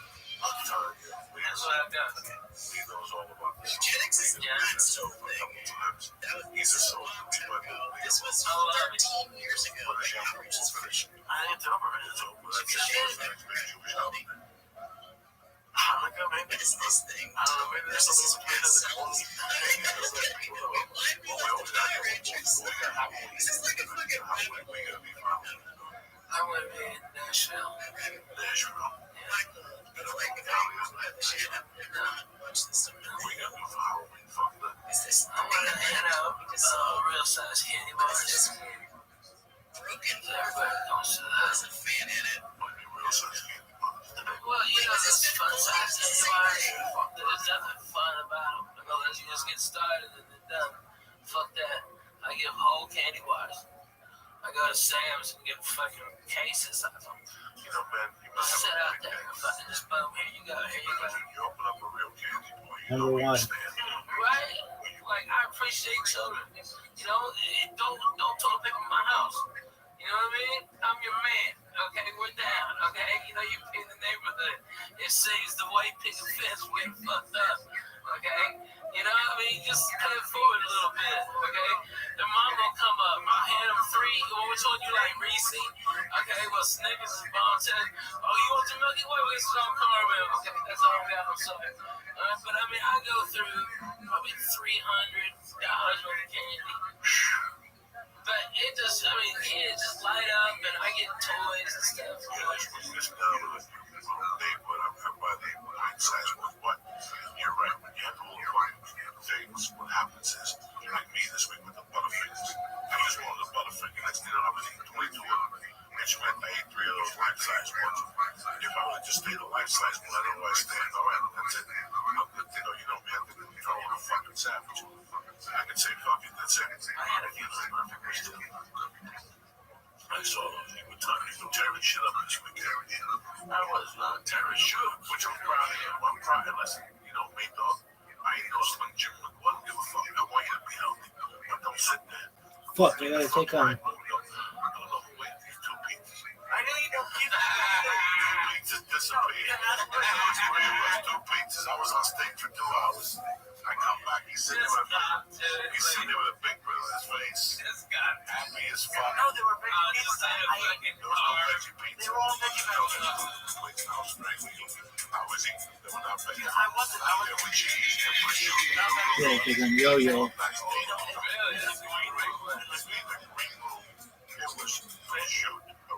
When I got back there, ask Willie. When I got back there, I had no pizza. It was just veggie. Ask Willie. Get Willie on the phone. Wait a second. When I got back there, it was 2 slices of pizza. Please stop. You're insulting me. Get Willie on the phone. I wasn't in the state, folks. He's saying the back room. There's no back Unique-ish. room. It was one fucking room. I ate 3 slices in the main room. I did. I ate 3 slices. That was later. Yes. Yeah, no. Somebody ate the ones in the green room. Not me. When I left, there was a pizza and a fucking half. I was sitting at the table. I just saw one. No, I wasn't with you. I wasn't there. I was in Portland. Yeah, but Ralphie, There was a whole pizza that was Willie's.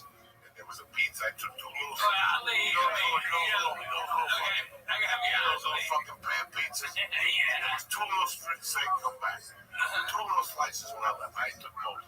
He ate one. I watched him. And he ate a piece of chicken nugget. And he was eating at least saying what vegetable. The Joe watched the vegetable. There was no veggie. No. Stop with the fucking vegetables. So next thing you know, I come back and there's no pizza. And he's sitting there with a grill in his face. High as fuck he was. And like, what's going on? I'm on the bar. Then he goes back to the hotel room. She's coming from the shop. Wife has got sex children around. And also, he's out there ordering to go. Yeah, just talking about two different nights now. Are we talking about Saturday or Friday? Where'd you go Friday night? Friday night was a chicken parm. Just let it come with me. I tried No pasta.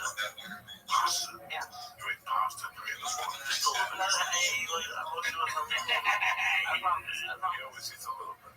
Yeah. And what was it Saturday? The reason why I didn't was because I didn't include cheese, so it could be worse than pasta. And Saturday was because I had like 2 slices and he was fucking edible. Listen to me. Ralphie. They bought the wave. Bought 10 pies. Yeah, a ton of pizza. They're so cool. All those Their caterers are always good. Yeah. I know.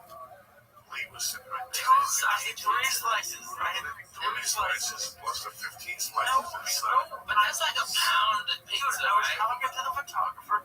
Ask him. That's the whole time you're licking your fingers. No, it was not.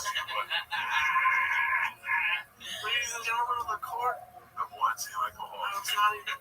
He's sitting there listening. Anyway, there I was just wanted to pizza. take 2 slices. And Lee was like me in the 80s with cocaine. If cocaine landed right here, I'd be sitting next to him, thinking, believe it wasn't there.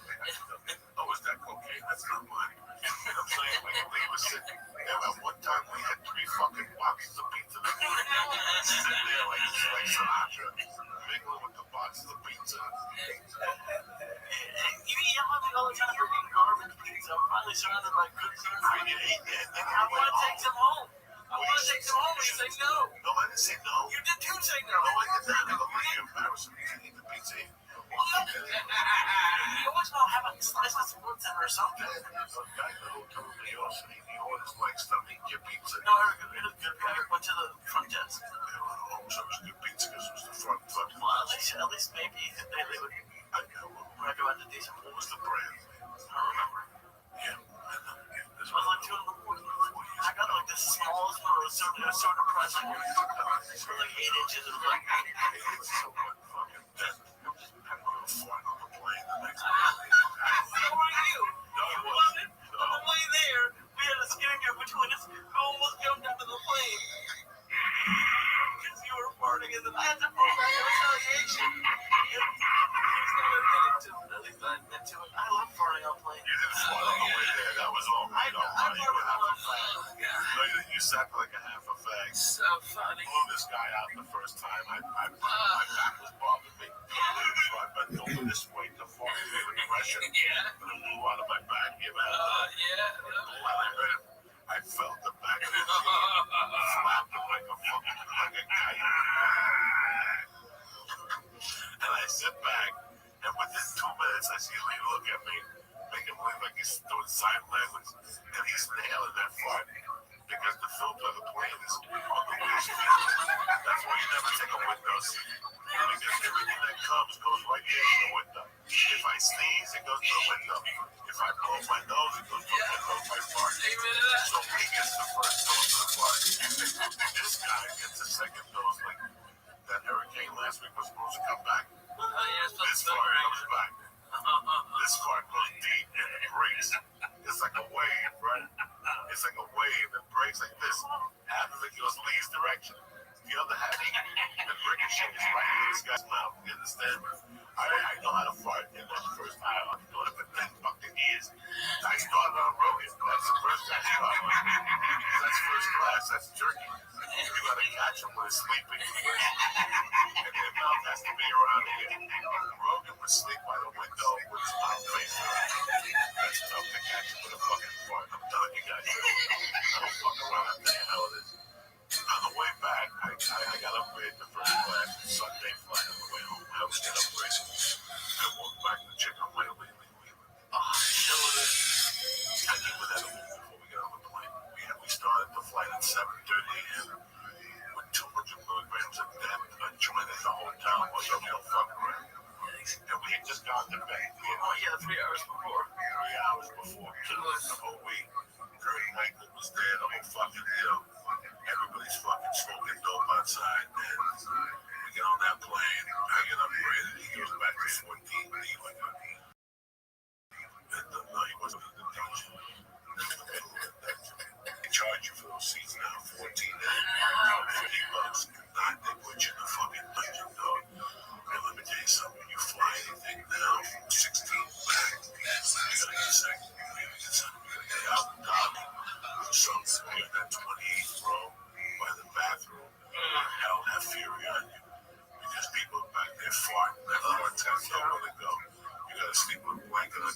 straw coming out of the shit. You think I'm kidding? Listen, you get anything from 24 to 28. When you go home, you gotta take a shower. You can't even fucking go out and meet your friends and hang out. Because you got this fucking layer of airplane. Trust me, though. You just sit in the back of the plane. Those are the cheapest seats. Those are the ones that when you go on there late, they get cheap seats for $189. I just got my tickets for Boston. I'm sitting at like 21 and 24. There's nothing.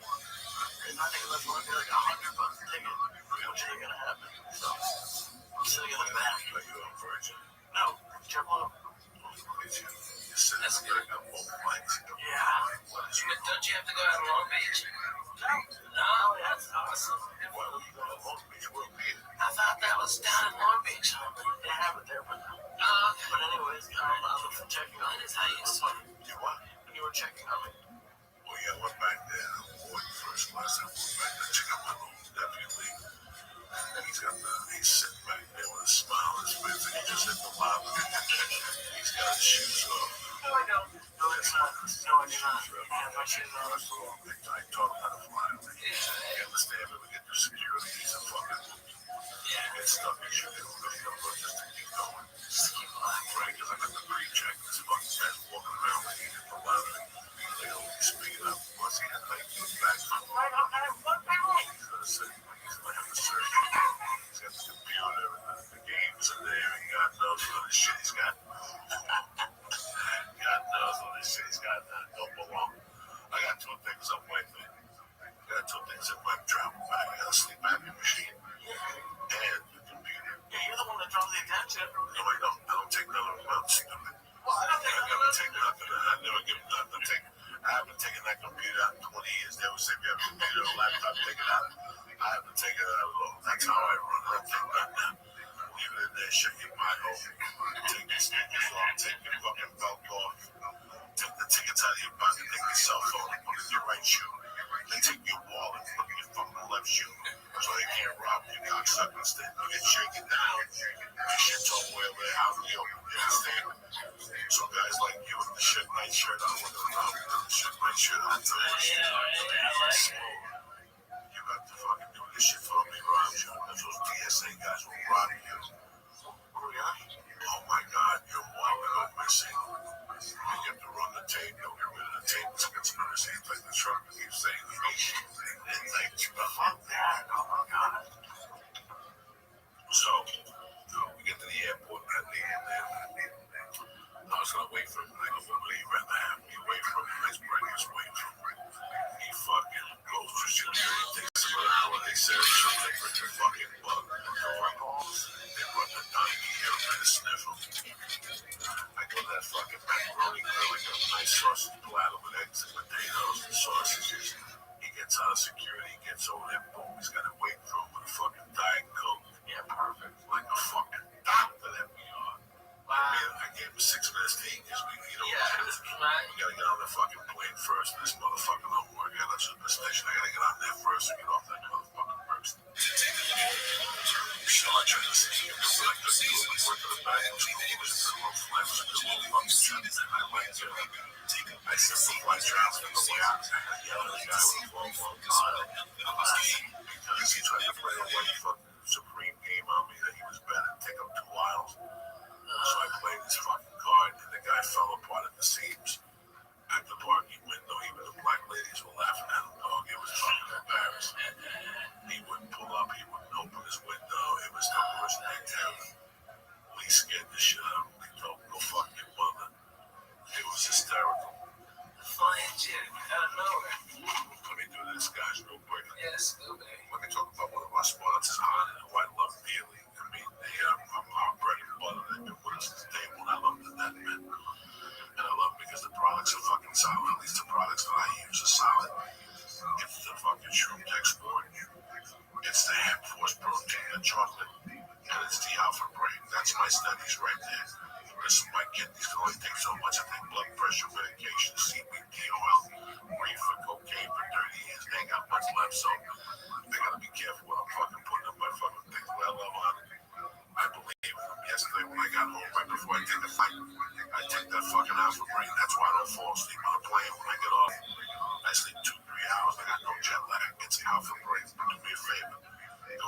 Restream.com right now. Look at the great selection of supplements they have. If there's anything you like, go to the cart, put it in there, press it. CHURCH, get 10% off your first order. Delivered to your door, okay? If you like what you get, you want to stay on the program. They're delivered to your door on the first of every month of every week, all right? Go to press it to get 10% off your first order. Number two, I want to introduce you to a new product that we're putting on the podcast that I fucking love. When I left, they said they were going to send it to me, and I got back, they sent it to me, and I asked my wife, what do you think? And she loved it. I mean, so far so good. You know, I mean, I got cats, man. And you gotta feed the fucking cats. And the cat fight to eat on their own goddamn schedule. If you have one cat, that's great. You get the longer schedule. You have a couple cats. That ruins it, okay? That ruins it because you don't know what you're eating. So sometimes you might feed making Friskies eat. And Friskies really not eating. It's fucking old. It's eating everything. So every time you put a thing out, Frisky don't eat.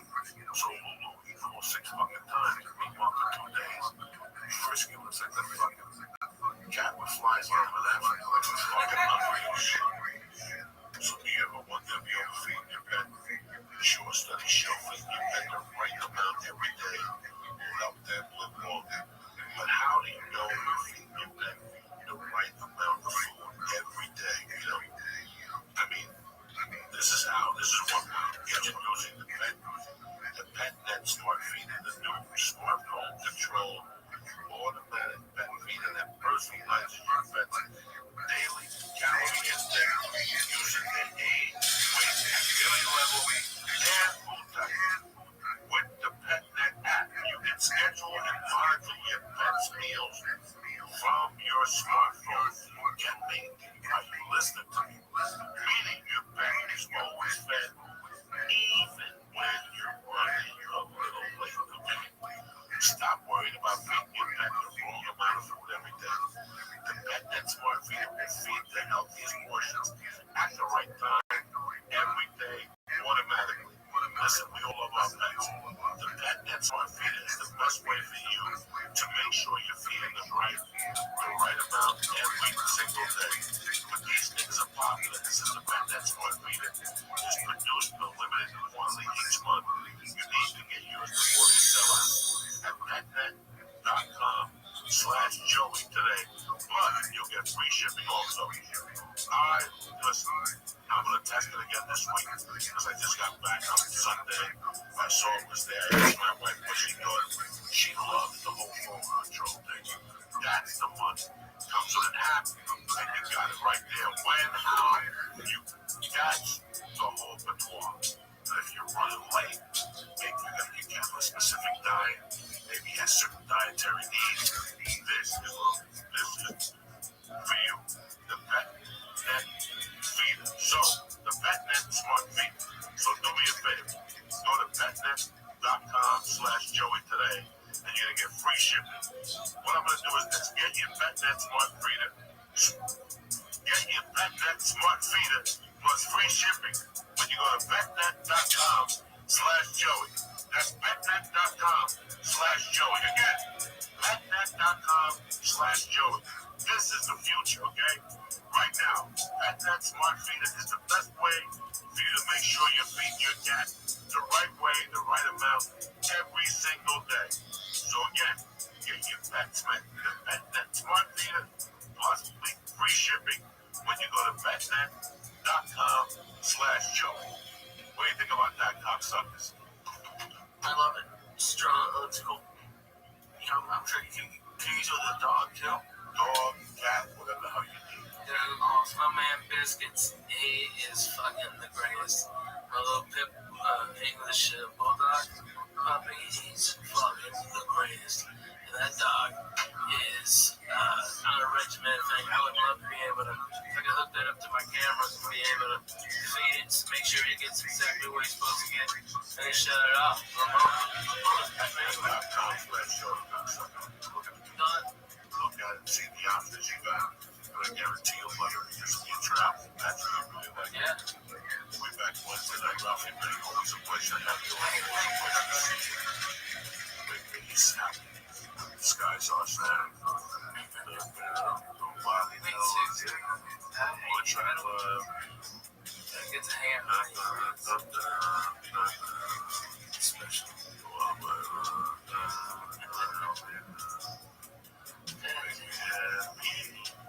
That's a great. You'll never know how much I love you.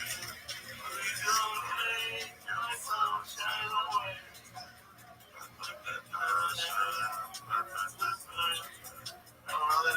Vegas next weekend. Where you at, Vegas? Oxnard this Friday, Saturday, Thursday. Yeah, Thursday, Friday, Saturday, and Sunday, and man, and then off for a week, thank God. I mean, I've been on eight state run so far. You can trust these things. Come on, exactly. It's easy, you got a bus. How much I love you.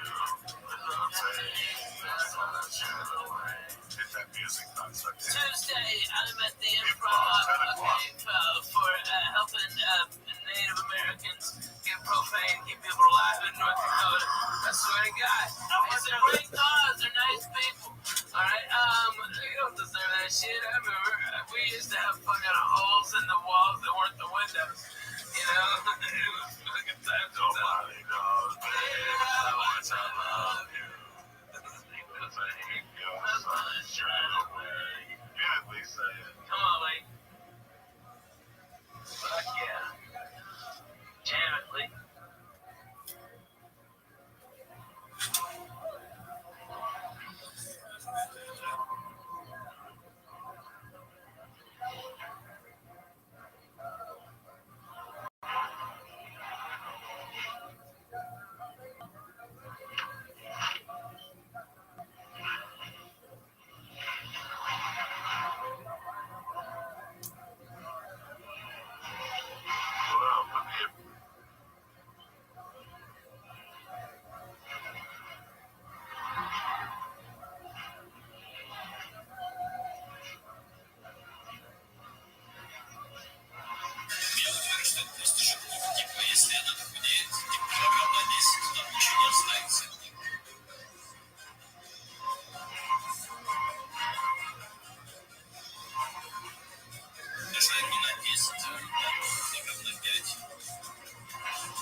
Appreciate you, bud. Appreciate you.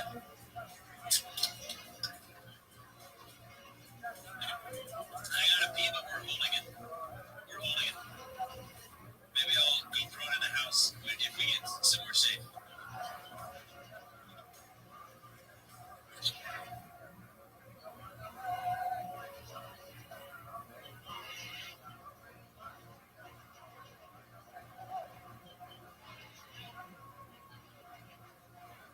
Lots of falling rocks around here.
It's pretty upsetting, I thought, but then banned the first person who commented, and I was like, I don't know if that's, it could have just been a bot that commented first, but, I don't know. I think this is an opening. We took out all of the, that's not a jam. It's not a shade. Oh, it doesn't have UV, that's for sure. No ghost orbs. Still no spirit box or ghost writing. So I think it's no. But yeah, thanks for the follow. I'm gonna take a look at my settings for Blast Club here in a second. I'm sorry, I turned it down to be just like basic stuff. It says automatic protection level. I just kind of wish it would show me when it goes double your challenges. 10,000 holy moly. That's crazy. Holy crap. Holy crap, party 68. I was just at 64 when I started. Okay.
outside of right for me, I forgot that it was on the field.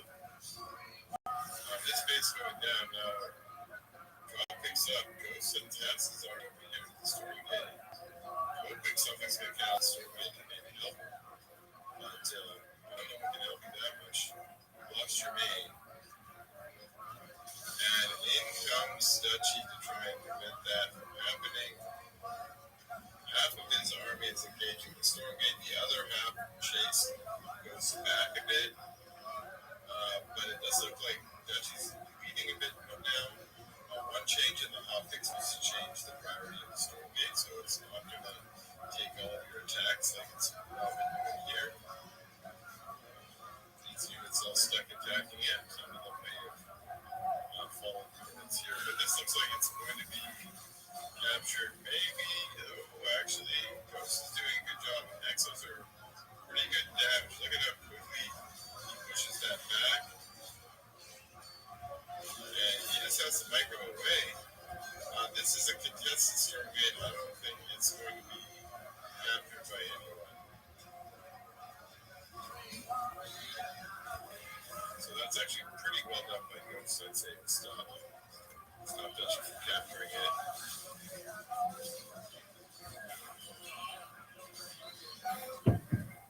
Although Dutchy does have a really nice army going here. He's been getting the better of this engage right now. Killing a lot of Exos. Nonetheless, Ghost is up for tournament, so they need to get a base back and make you pay for what you did to me. You Exos over here, unfortunately, getting caught in their resupply. And little by little here, I think that she is bringing down this Exo down. However, Ghost lost his main, has not yet put it back up. I think he's just trying to win with what he's got right now. Might not be able. And just to get inside the healing camp, it's a little extra bonus HP. That is something more to work with. Nightfall goes down, as well as it holds my ace.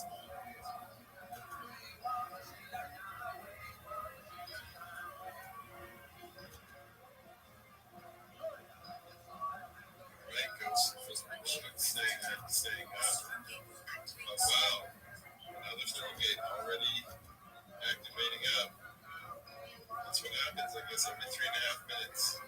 What do you think about the timing? I feel I'm okay with it right now. Some of the other players out there are saying it's too fast. Give us some time to do something. Others are saying, hey, there's 2-0 between Stormgates and sitting on that.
Nachos Belgrande, Michael Gonzalez, fueling John Dees. This is the great D Madness, everybody. How exciting is this? When I tell you we have an unfucking believable show for you, I really mean it, and you're gonna find out all about it when we get back from these fine messages from the sponsors that made it all possible.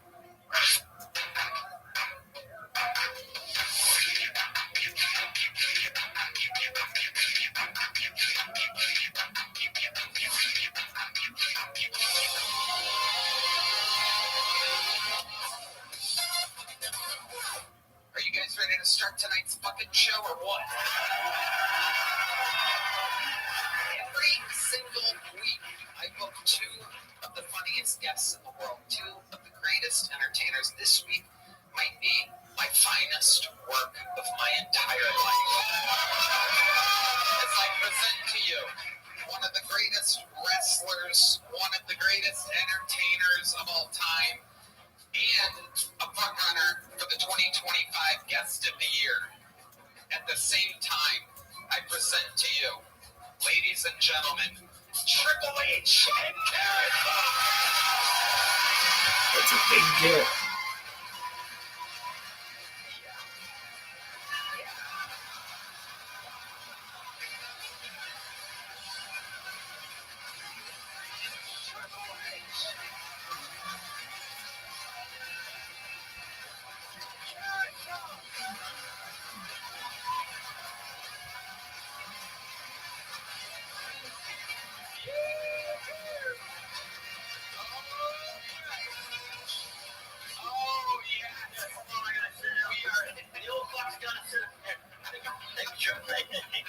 Thank you, buddy.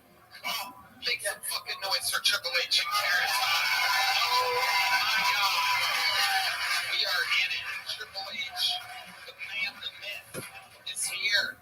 WWE is now teamed up with ESPN, everybody. All their biggest events are now on ESPN's new streaming service.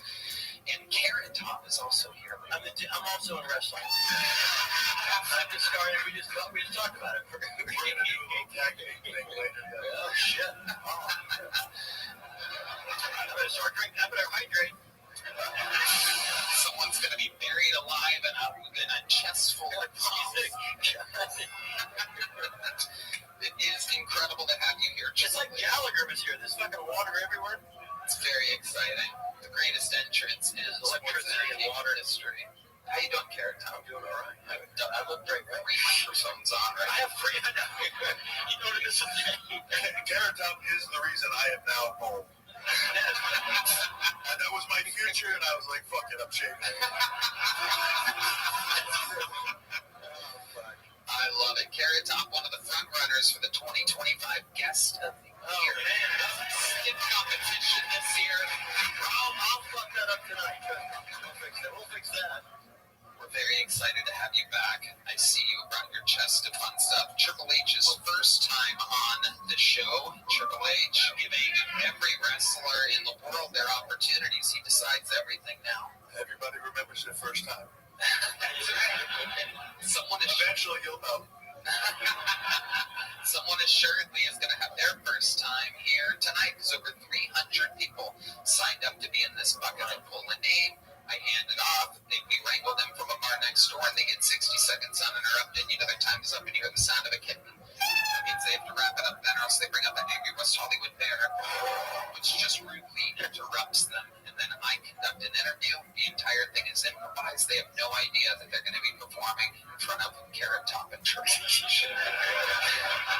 So there's probably some people that took a little bit of mushrooms, having a few drinks over there. They're just like, yeah, it's probably going to be a mellow show tonight. Miss Aquarius, Probably going to think that they're tripping their balls off when they come out. I was worried about you. How are you? I had a headache all day. I'm going to go to sleep. It's 2:51. Okay, well, you go I to had to sleep. get up in 3 hours, and I had a bad headache all day. Okay, well, I'm here for you if you need me. You get your sleep, okay? Oh, man, I'm sorry. You're good. I just been asleep. Get back to sleep. I'm going back to sleep. Get I gotta back. go to the bathroom. All right, Hey, Brandon. you do you. He's waving. play with you tomorrow. Sounds like a plan.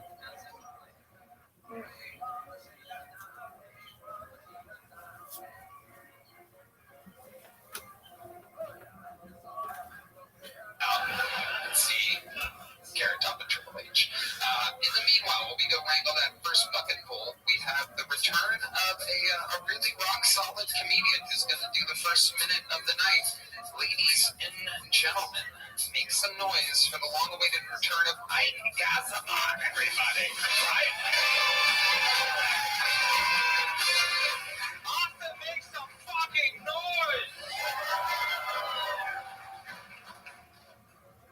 Muslim countries don't have strip clubs because women don't dance when you throw rocks at them. Kamala Harris does not use the N-word because she isn't black. She's Indian. Indians don't use the N-word unless their liquor store is being robbed. This last joke is going to be a really fucked up one. So I'm from Russia. That's not the fucked up part. Does anyone know how to say book in Russian? Kniga. K-N-I-G-A. Kniga. I know it sounds a lot like the N-word. And you see Russians in the U.S. are fucking sneaky. Anytime they want to use the N-word in public, they say book in English. For example, that book had over 1,000 bottles of baby oil in his house. Austin, you're fucking great. Thank you so much. How do you say your last name again? Gazarian. Gazarian. Almost. Gazarian. Gazarian.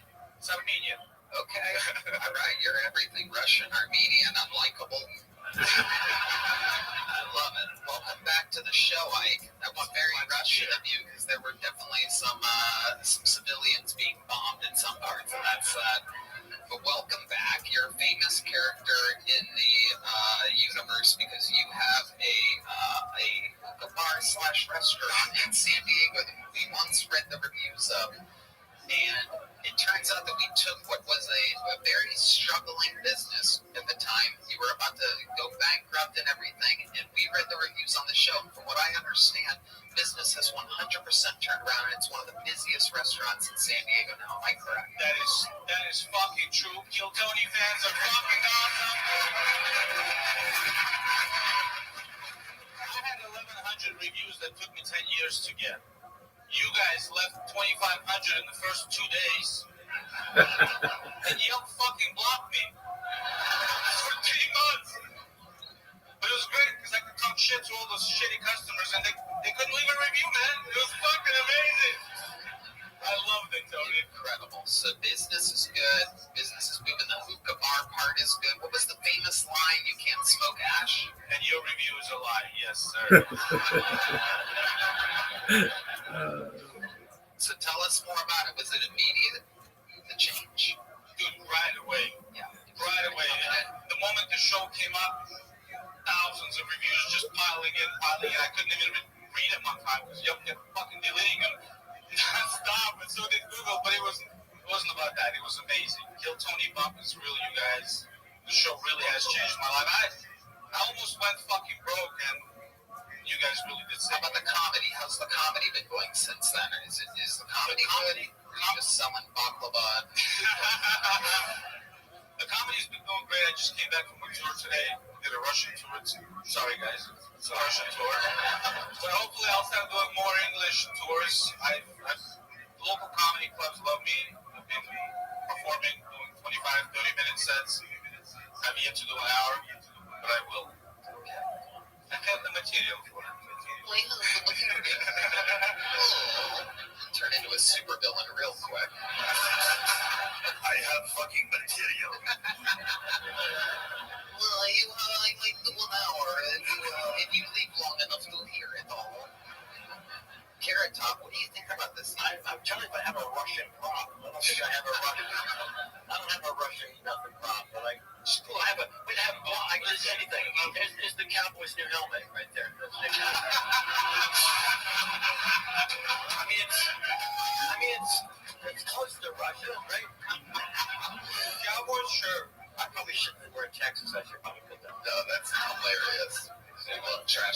Cowboys. It could have been under the helmet, by the way. That was coming here. No, trust me, it works for the Cowboys. You nailed it. What else is going on? Love life's good. Still with the wife? Still with the wife. Yes. Still with the wife. How is she? Is she happy with your performance here and the new money coming in? She's ecstatic. She's cheering for me. She knows I'm here tonight. I have the best fucking wife in the world, man. She lets me, thank you guys. She lets me go on tours. Watches both of our kids while I'm gone, and I have a mother-in-law. She's a fucking bitch, but she helps. Is the wife super Russian too? She's Asian Russian. She's one of them Asian Russians. She's from Siberia. So fucking up north. It's minus 60 Fahrenheit over there in the winter for like 9 months of the year. So she's happy in Siberia. She's like a tough lady. She calls you a pussy. I'll tell her I'll send her back if she doesn't fucking act right. So. Is she a tough lady though? Can you give an example of like where you realize like, wow, with a Siberian, Russian, Asian? The strap on.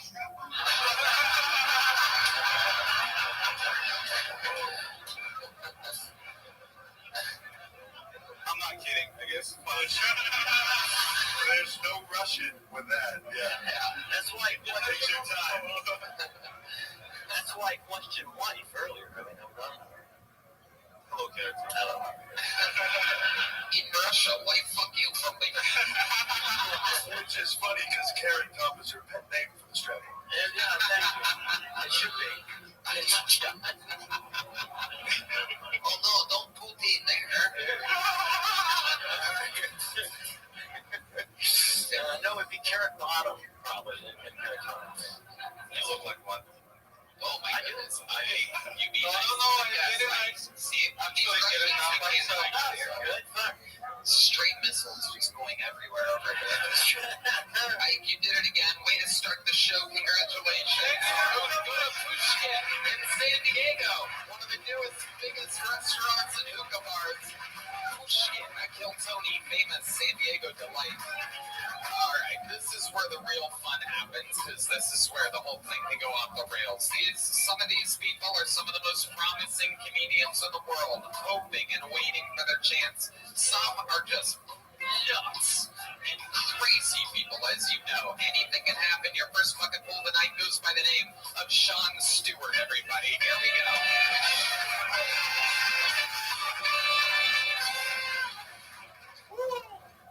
Howdy-o. You guys drinking tonight? Yeah, drink one for me. I've been sober 9 months now. Don't worry, I still do drugs. Right. But I have found a loophole to drinking, where I can still drink without drinking. You guys heard of boofing? Right? I shoved a buzzball up my ass last week. It didn't work. You gotta open it first. But I really wish I would have found it out before I put a second one up there. I just thought I had a really high tolerance. Right?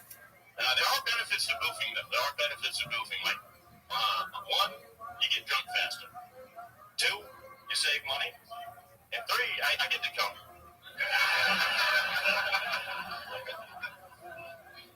And so many benefits to boofing. So many benefits. I don't know if you guys can tell I'm not very good with women.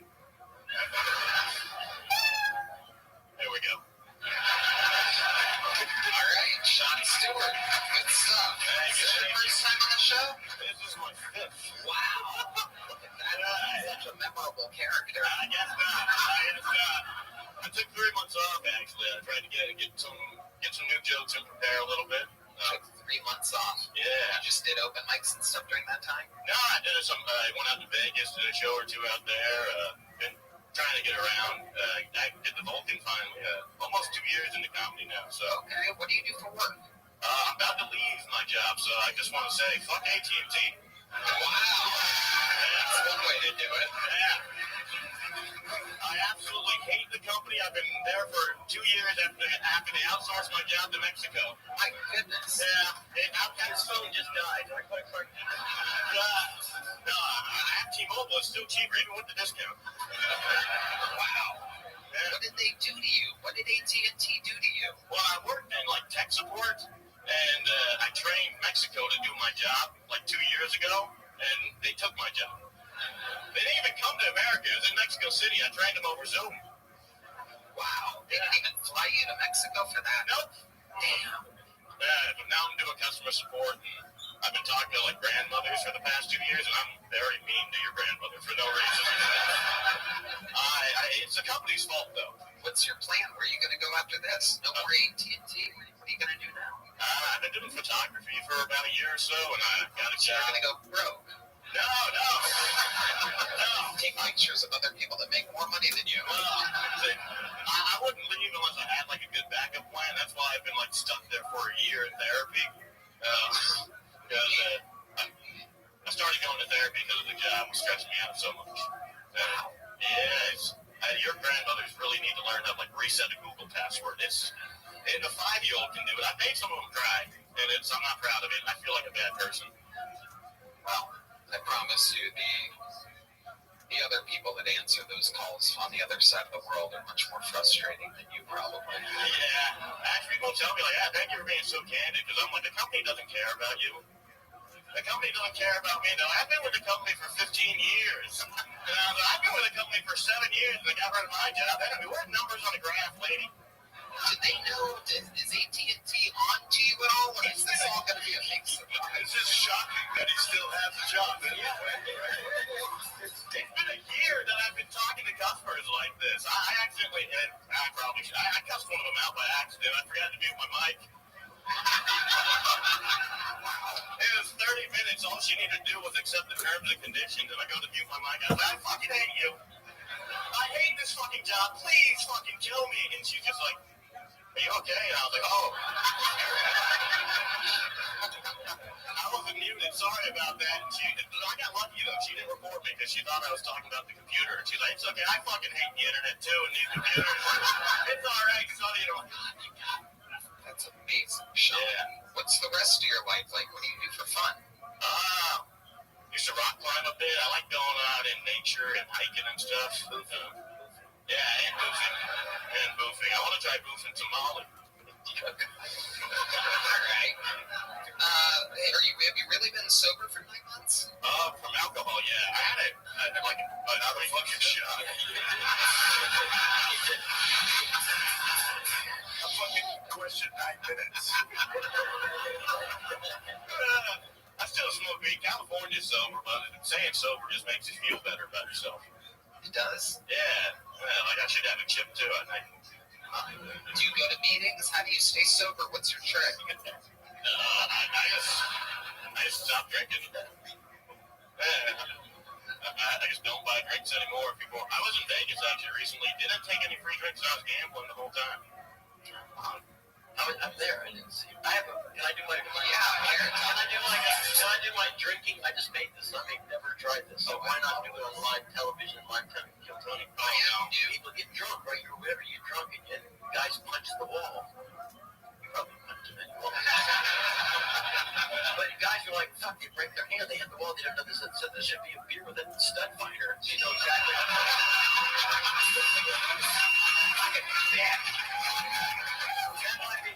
that might be the one. It won't go off if you're waving over me. From a boofing standpoint, the Stud finder is for the wall. I prefer more like the Blue Moon size. Have you ever actually boofed before? You brought that up. No, I haven't actually boofed. I've sat on like something by accident and it hurt thing. I don't really understand anal. The old whoops boof. No, just like something like this oddly shaped in it. I was like, why do people do anal? And I was like, it like hurts. Heck yeah.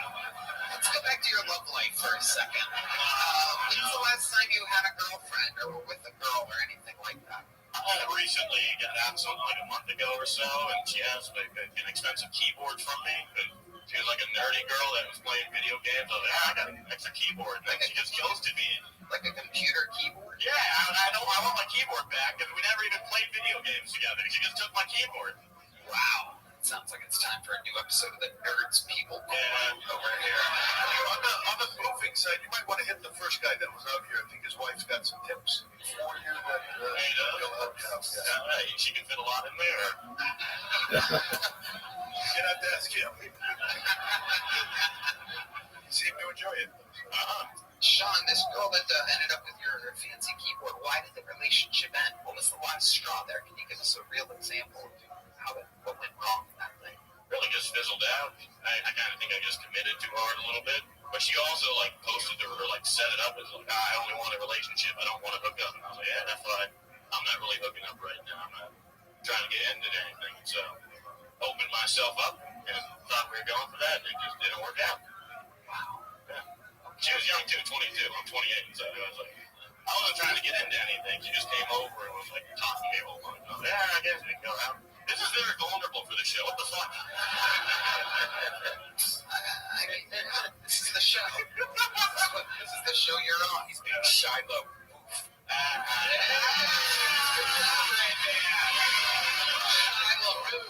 You got the big joke book in your 5 times on the show. There you go. Then you're all good. There you go. Sean Stewart, everybody. We're going to keep it moving along. Sean Stewart. Knocking it out. On to the next one we go. We're going to keep it moving. This is 60 seconds. Oh, the lovely Heidi is here, everybody. Oh, my goodness. Best drinks in the world, no matter what it may be. When she makes it, there's nothing better. Hello there. This podcast is sponsored by Shopify. When we were young, we used to dream of being anything. An astronaut, a president, a fireman. Instead of dreaming of going to space or owning your own castle, start dreaming of owning your own business. You'll need a website, a payment system, a logo, and a way to advertise to new customers. Thankfully, that's where today's sponsor, Shopify, comes in. Shopify is the commerce platform behind 10% of all e-commerce in the U.S., from household names like Mattel and Gymshark to brands just getting started with hundreds of ready-to-use templates. Shopify helps you build a beautiful online store to match your brand style.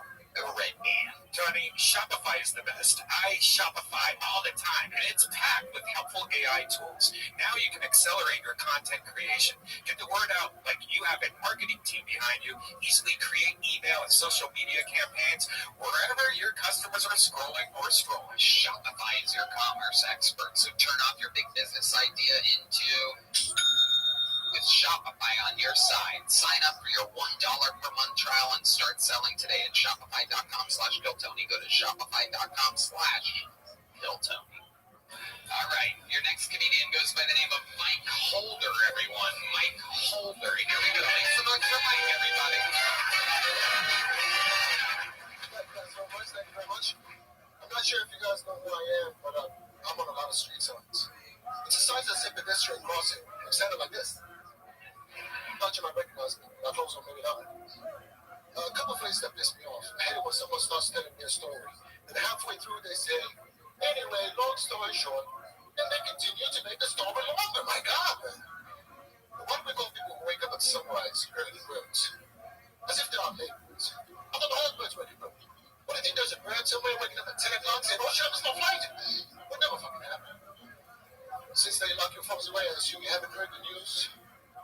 Earlier today, a group of chickens were protesting using hormones. It was a peaceful protest, but some are raising canes. In tragic news, a fatal shooting at a golf resort resulted in a hole-in-one and 3 handicaps. It was tragic. Regarding the Epstein scandal, honestly, all this time, I was never interested in seeing the list. I just wanted to know, why is that place still called the Virgin Islands? Because I was thinking about your left. That now it's Mike Holder. Mike Holder. Surprisingly, not the bucket pool that works customer service for AT&T. Close? I work sales for AT&T. I work sales for AT&T. Are you fucking serious? Wow. Spot on. Unbelievable. AT&T HR has a lot of work to do when this episode comes out. This guy's gone. This guy's getting a promotion. Mike Holder, how long have you been working for AT&T? Less than a year. Okay, how do you like it? Did they treat you well? Yeah, thank you. Wow. Look at this. Isn't that amazing? This is like actual their service. You find out someone's got AT&T, one person hates it, the other person loves it. It works for me. I'm in sales. Oh, okay. So you're the one selling the shitty devices that poor Sean has to defend and fix for everybody.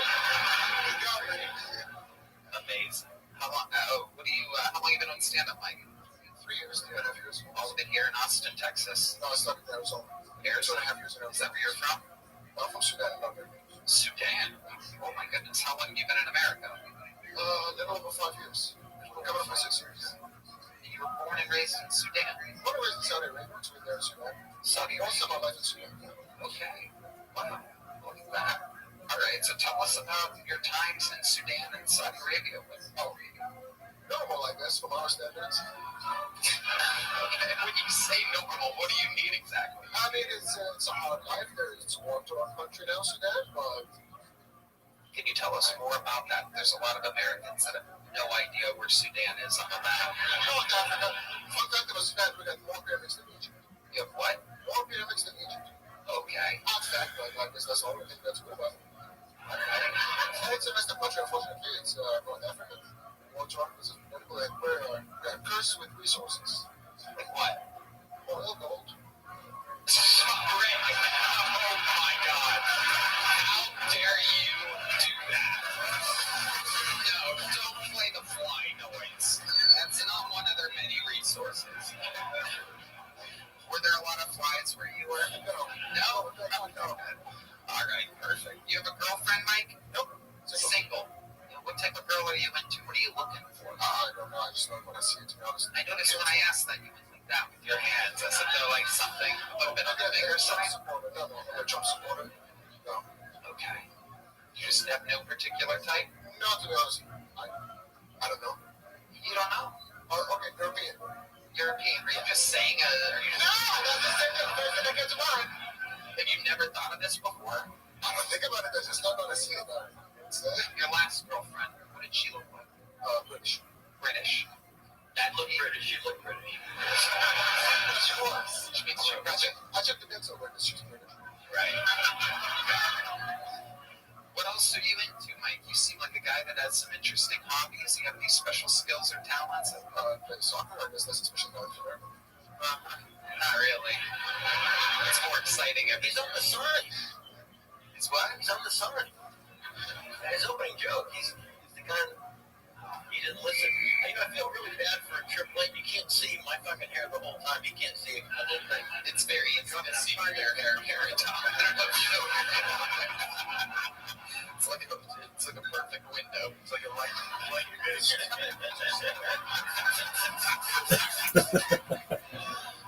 If I may say, I never really expected to see Triple H and Carrot Top. I had a feeling. We're always together. What are you saying?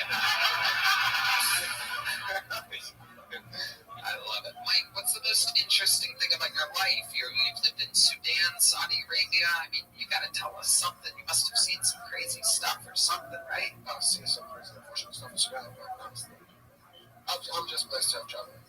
Just blessed. You just completely skipped the question that I was asked on a live professional show. It was well executed. The question. Make some shit up. Mike, you must have seen something interesting that Americans could never fathom in Sudan or Saudi Arabia. Nothing at all.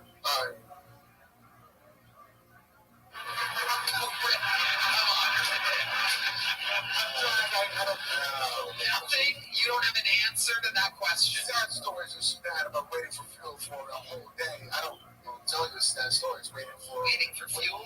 Waiting in line for fuel, waiting in line for bread. Waited in line. I know there's a long line at the Chevron the other day. That's no big deal. I've been through that. I waited like 10 minutes. Is that what it was like? There was a car, there was some lady parked the wrong way, and then hit the pump. No, so the pump was working. You actually had gas on your gas tank. All right, Mike. One of the most depressing bucket pulls in the history of the show. But fun times, you did it. You got up. Here's a little joke book. Congratulations, Mike Holder, everyone. We're flying through it tonight, everybody. Can I, hey, Tony? Yes. Can I do? Only because last time I was on the show, people say, "How did you have a prop for everything?" You have a Sudan, Saudi Arabia. No, I wish I did. But everyone talked about working for film companies. So I've got a film one. This is good. Oh, good one. No, we like it. This is a cell phone case so your girlfriend or wife can't get into when you go to bed at night. Now, it was a Trump joke because he can't tweet, right? Stop tweeting. But it's better just that generic guys can't. It's all fucking cracked and broke. Thank you, American Airlines.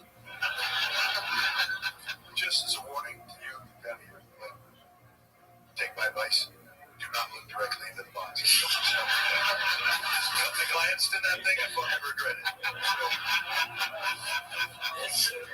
I've made that mistake before. It is very frightening over there. That's right. And there's weird shit. There's a lot of goofable objects in that treasure. Tell us some good ones. We're gonna keep it moving along here. Maybe we'll get more out of Carrot Top's treasure chest in a bit. Your next comedian doing an uninterrupted minute goes by the name of Matt Rivera. Everybody, here we go. Rivera. My grandpa just had a kid.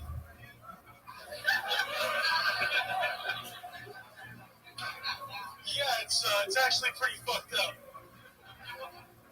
I don't think that old people should have kids after a certain point. I think it's inconsiderate to the rest of your family. You know? It really screws up your family tree. Like, why the fuck do I have a 2-year-old uncle? It used to be you respect your uncle, now it's don't drop your uncle.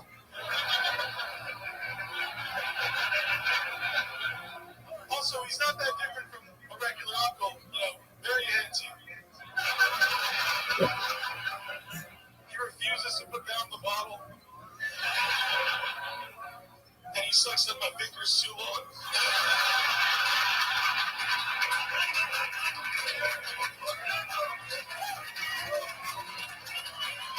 Thank you. Rivera, rock solid minute. Welcome. Thank you. Happy to be here.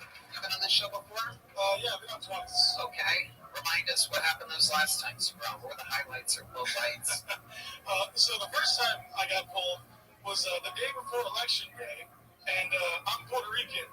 So Somehow there were like 5 Puerto Ricans pulled that episode, and There was a absolute lot. anomaly showing how great God's sense of humor is.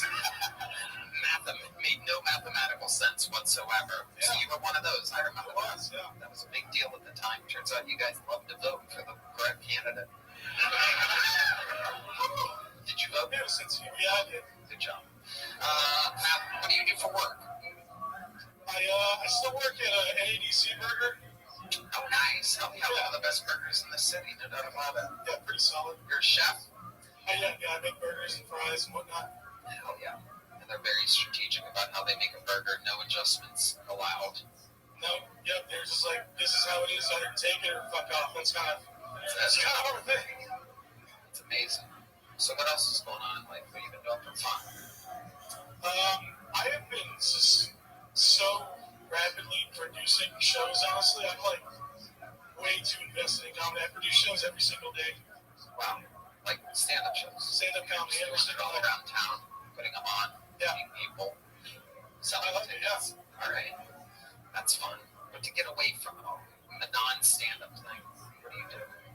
I like to do random shit that I wouldn't normally do, like go swimming. Wow. Look at that. That is, I guess, random. Where exactly are you swimming at? Barton Springs, usually on the free side. Yeah. That makes sense. Anything fun ever happen when you're out there swimming? Well, the thing about the free side, it's very slippery and there's a lot of pointy rocks. Keep going. So you're essentially paying for the experience of not slipping and bleeding in the water. And I have diabetes, so it takes a little longer for me to heal. How'd you get diabetes? What was your snack of choice?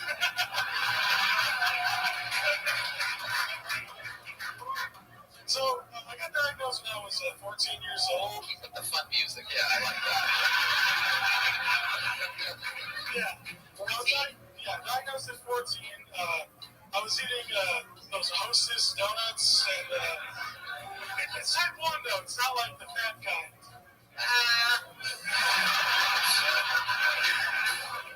I'm working on it. Okay. So how did you find out? You were eating the Hostess donuts and what? You passed out or something?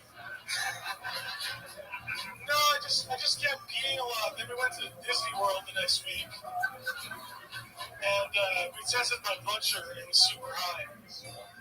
Wow. You tested it at Disney? Yeah. Well, you went to the happiest place on earth. Get your diabetes test? That's a goofy decision. I didn't go there. It wasn't my intention. It just like happened. Hi, blood sugar. You're gonna lose a foot. Oh no! You're gonna have this for the rest of your life.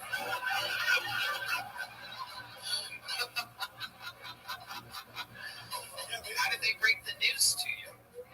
Was it like that? Was it at Disney World? Was it like at the end of a ride or something? Did they take a picture like you're like at the top of the when the roller coaster goes down? You're like, no.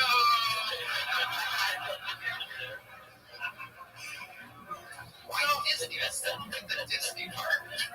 Tony, you're acting like I chose that place. This is perfect. Your parents have a great sense of humor. Let's take him to Disney. It'll soften the blow. We know he's got it. I just wonder, how the fuck does that even happen when you go to Disney? How do you find out that you have diabetes? Like, what is the situation that takes place where people ask you the next day, how was Disney? Fuck, I got diabetes. I mean, have you seen what they serve for food? Yeah, but it doesn't come with like an alarm when you eat it. It's food, you just got diabetes. Like, how did that come about? Oh, well, my mom is also diabetic, so she kind of knew what to expect. That's what happened. Yeah. So you guys have a new diet plan? What changed? Let me ask you this. They don't go to fucking Disney yet. That's for sure. I got a problem. Very top Scott. I looked at that. I gotta stand up for this one. Fuck. Oh, here we go. By the way, these legs don't come like that. You gotta work them. Wow. You know it's bad when Redman goes, ew.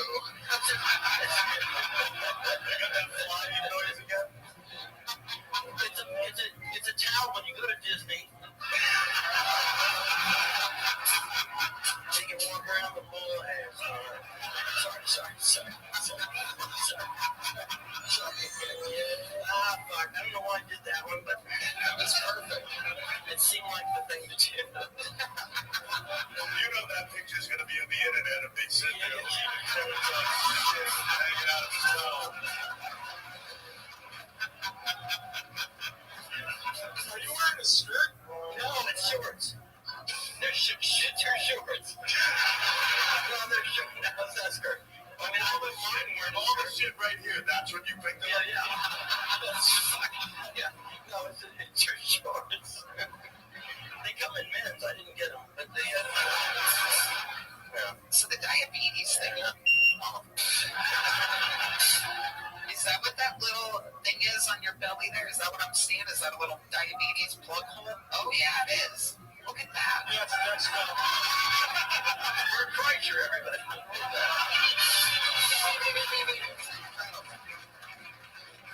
Absolutely amazing. So what do you do with that? You just take that and pop the cap off and like pour cans of Coca-Cola in there or something?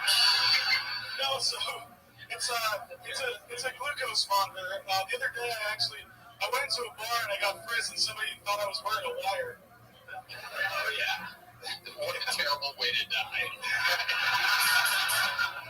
You don't have to put it there, right? Like I've seen it on people's arms and stuff. You don't have to put it Yeah, but the thing about the arms is that if I'm changing my shirt, it'll snag and rip off, and they're really expensive to replace.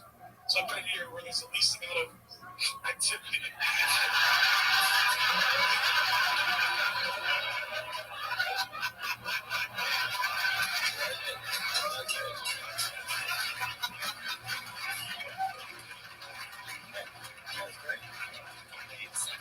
Amazing, Matt. Well, fun times. You got up again. Congratulations. You already have a big joke book? I do. Well, I'm going to have you on the Secret Show Thursday, man. There you go. Never there. Just put the real spot on a real show.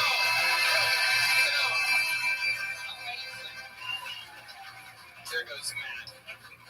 All right. Let's get another bucket pull up here. Ladies and gentlemen, make some noise for the one and only. This looks like a first-time name if I've ever seen one. It's Spencer Eskridge. Spencer Eskridge.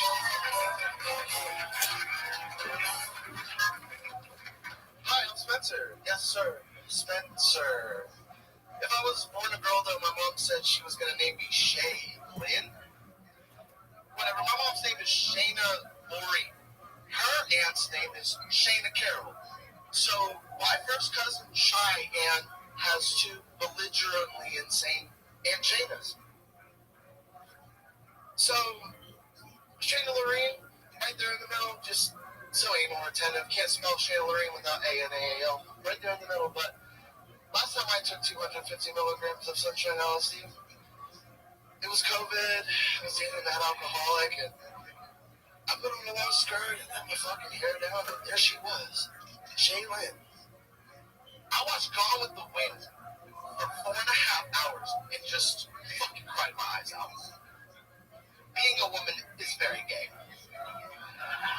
That poor Shay Lynn, though, bless her fucking heart.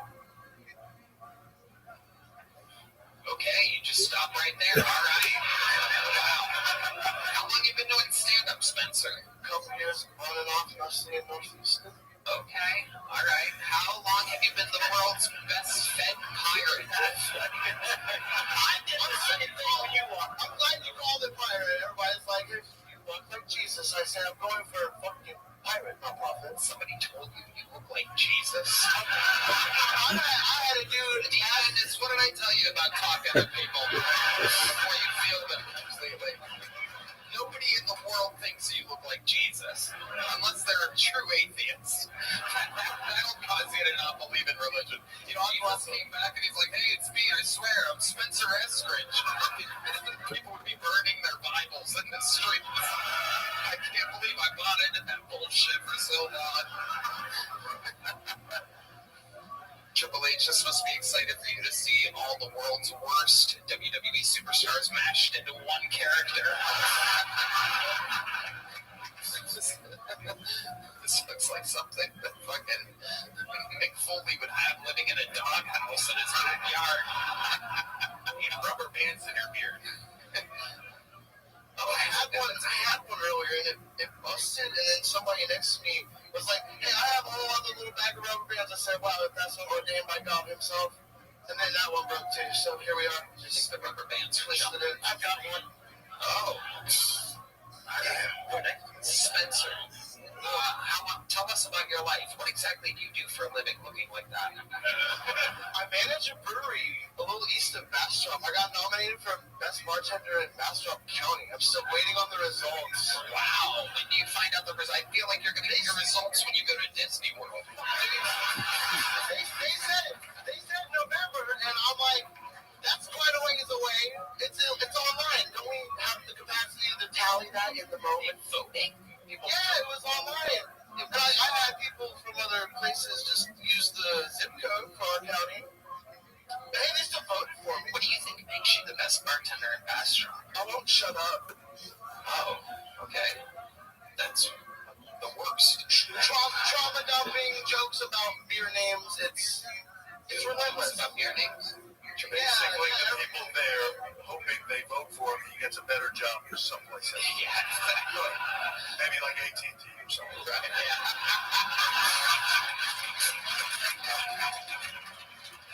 Yes.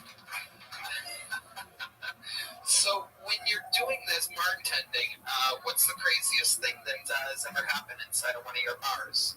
I found out, like, one of my regulars was slapped by the mayor of my town I bartend in. It's Smithville. Okay. Just east of Bastrop. They film, like, a lot of movies there.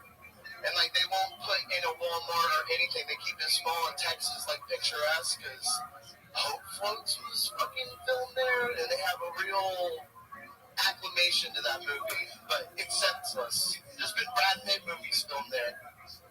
Can't quite figure you out. You don't sound like or talk like what you look like. You got 5 therapists? Yeah, 2 of them tried to fuck me. Wow, tell us about that. They told you to lay down on a couch and you think they're trying to fuck you? No, dude. It was therapy. He thinks they're doing S&M when they trying to put a straight jacket on him. Let me just say, if somebody says fuck you, that doesn't mean they're trying to. Tell us about these therapists trying to fuck you because I don't believe it. I need therapy. I was just talking about, I got caught with like 9 grams of mushrooms in 2014 in Houston, and they're like, hey, you want a second-degree felony? I said no. They're like, cool, be in the cup for 2 years. Did a deferred adjudication, that's all my shit, but I had to have state-sanctioned therapy. The first lady, Denise, I just cracked the egg a little, and that bitch was like, I'm retiring. And so I got bounced between 2 young women, 23, 24. I'm gonna say their fucking names, Amanda and Sharina. Oh no, they already lost their licenses. No, it's okay. Just tell us what they did. No one cares about their names. I'm real thick-headed. I don't know if people are flirting Tell with the me, story. but they made it very apparent. Like Because, well, when Denise was like, I'm retiring, they're like, oh, we'll double team you and pass you back and forth for individual sessions.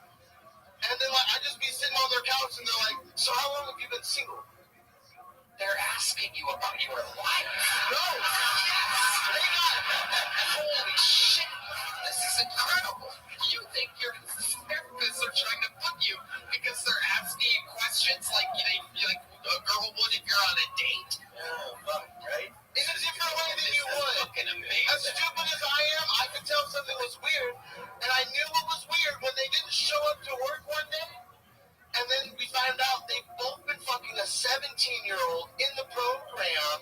One of the ladies is engaged to a sheriff, and they just stopped coming to the fucking counseling center. And then the kid who was considered a victim of the system was getting them cocaine and all this shit. We need names. No, don't name any names. Right? You have to bleep it out. No, okay. Jesus. Don't do it. It's my food. So everybody at court, when you get released from the program, you get a second to turn around and say something to the grand audience about your experience. And everybody's like, what the fuck is he going to say? He's been advised not to say shit. And then he walks up in front of everybody and goes, well, it's been fun. Walked out of the courtroom, a fucking legend. He told me, he was way too cool with me. He's like, you know they were trying to like, menage a trois, whatever the fuck that shit is. Me, you? I'm like, this is weird. Just go. I don't need to know that. I'm already pee shy. I'm already having a time with this shit as it is. So you never had sex with any of the therapists, the female therapists? You could have just left it at you have never had sex. Do you have an active sex life? I have 2 kids. Oh my god, how old are your kids? So my daughter just turned 2, my son just turned 1 on the 6th. How often are you around these children? Sundays through Wednesdays. They're funny, dude. I don't know how I got lucky the way I got lucky. That is incredible. How are they funny?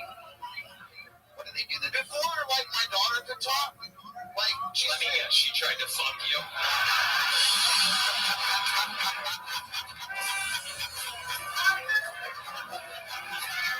One time she looked at me and she was all like, Dada. And I'm like, oh no. Oh no. Oh, here it is. Menage a trois. She crawled to me. Yeah.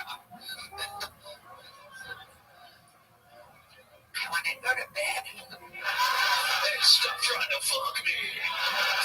You're my little girl. Don't do that, man. Everyone's trying to fuck me, man. The police got behind me. They're like, pull over. I'm like, oh my, get out. Stop trying to fuck me, officer. This one lady made me pee in a cup. What's she doing with that new urine? So you peed in a cup for a couple of years, and you ended up getting off of everything? You peed in a mason jar for a couple of years. they're airtight. You collect things. What are your hobbies? Witchcraft. I don't know. Really? Yeah. What's the craziest witchcraft thing you've ever I tried? don't know. I gave a palm reading and a tarot reading at Shakespeare's just now. For fun. What fun? Do you even know what you're doing? Yeah. Does anyone? Okay. Yes, they do. Clearly you don't believe in your therapists. There are some pros out there. Fun time, Spencer. You're a very interesting character. Congratulations. Go raise those kids. There he goes. Spencer Estridge. Wow. So many compelling characters come out of the bucket. Your next comedian is one of those people that we found out of the bucket a long time ago. We've watched him grow for years. A very, very compelling character, a fan favorite. Make some noise for the return of the one and only Uncle Laser.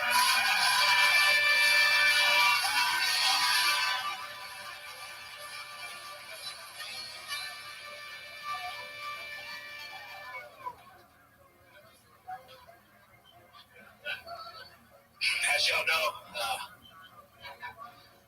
it's in a Western about a year ago, and it's going to release in a couple weeks. It had to in it.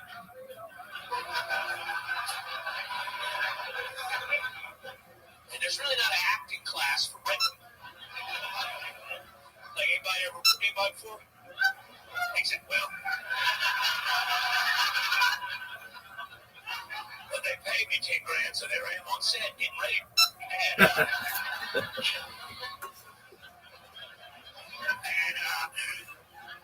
I don't think you just go up to someone and go, hey, you know, I feel like you got to rough them up a little bit, soften the meat. And I was working with this little French actress. Fuck the French, you know.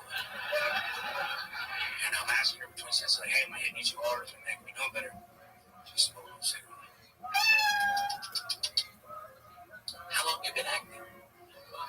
I said, about 6 hours. She said, well, we're acting, so act. When the director called action for the next take, I clotheslined that bitch in the hell. I said, I'm not a f***ing my boyfriend is. My name's Uncle Leslie. I'll be great. All right, Uncle Laser.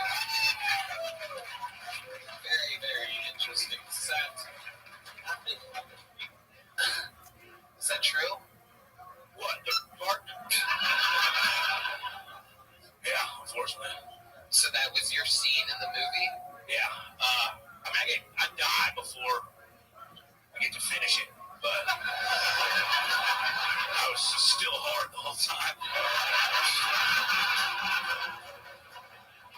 Uncle Laser. I ran up and sniffed heartburn. How do you feel, buddy? You good? Oh, yeah, I'm good. What, no one knows what you're talking about, so you want to explain to the people what you mean by you ran upstairs? I didn't know that was next, so I was, yeah. That's great. You're handling it like a real pro. Absolutely perfect. So what else is going on, Uncle Laser? A very, very heavy set. We might actually have to bring it into it. I have a problem. Really? Yeah, turns out you say the word like twice in 2 minutes. Like, just the... I knew I should have said fucking great. I knew it. Yeah. It's a thing. You want to take it from the top? No. I'm kidding. I know. I'm out of breath. Let's see what the carrot's up to. I have a problem. Yeah. Okay. It's a purse when women have a restraining order against you. You can tell exactly how hard it is. You know how many feet? How many feet is it? Yeah, exactly. I have a lot of free time. This is literally since I'm Beyonce, fucking just cheese and I can't believe how much you get paid to make these. Like, I always thought that you had like this state of the art a purse with a tape measure in it. And then as I've gotten closer to Carrot Top, I realize he's just fucking super gluing 2 things. He's managed to make $50 million just going, let's put it together. So you like coffee, and people drink coffee, and they like writing things. Look at this, it's a trophy with a coffee mug. You can take a sip, you can write with it, it's amazing. No, they gotta make sense. That's fucking look. A lot of people that like smoking cigarettes and also knowing what the temperature is, I took a thermometer and I put it on a pack of cigarettes. I got one cigarette, you can read the temperature. I'm gonna put this in. It's the next week. I'm in the mood for a cigarette. Oh, it's 73 degrees. Perfect. Absolutely amazing.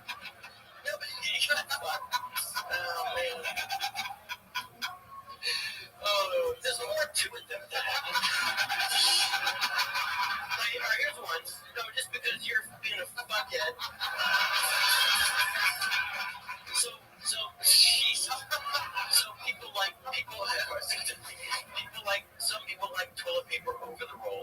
like an under, right? So see, this is clever, fucker. This is so if you want it to go under, it goes under. If you want it over, you flip it. Yeah, that's the fucking cigarette with the temperature. Yeah, that's amazing. I'm gonna leave all this here when I'm done, by the way. It's just loose toilet paper. I mean,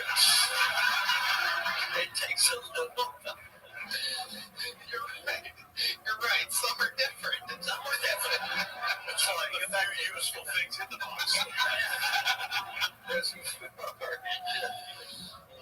That was your fun. Yeah. Sorry to cut you off on my stupid shit. Yeah. We'll go through. You wipe back to front or front to back? I'd have people wipe me. I don't know what. That's right. And one day, if you connect enough objects together, you'll get somebody to wipe you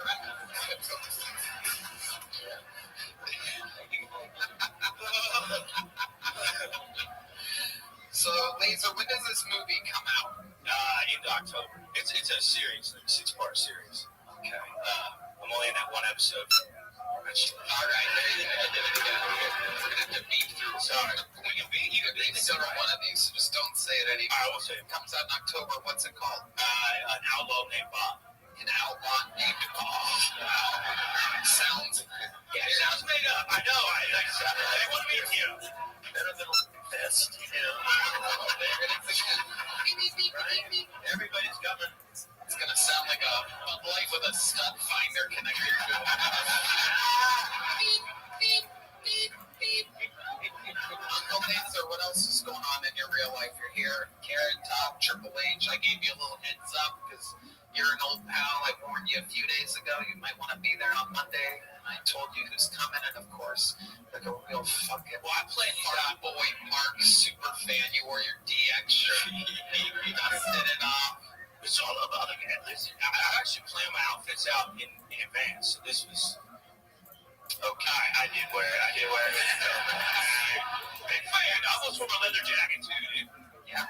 Is there anything you want to say to the man himself, 2-time Hall of Famer, ESPN and WWE fully connected, coming together, 2 iconic brands?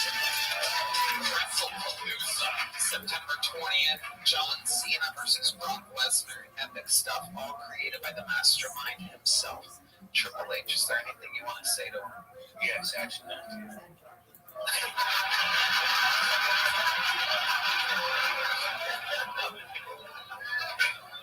No, seriously.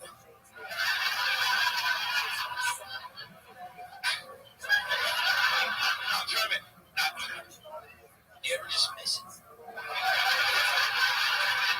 You miss just hitting somebody over the head with a steel chair? Or maybe a sledgehammer, sir.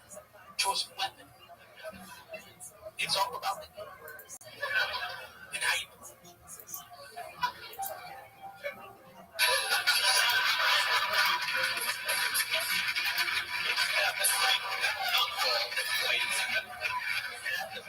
True fan. We've been talking wrestling and comedy for a long time now, many a time. Wait, can I ask a quick question? Yeah.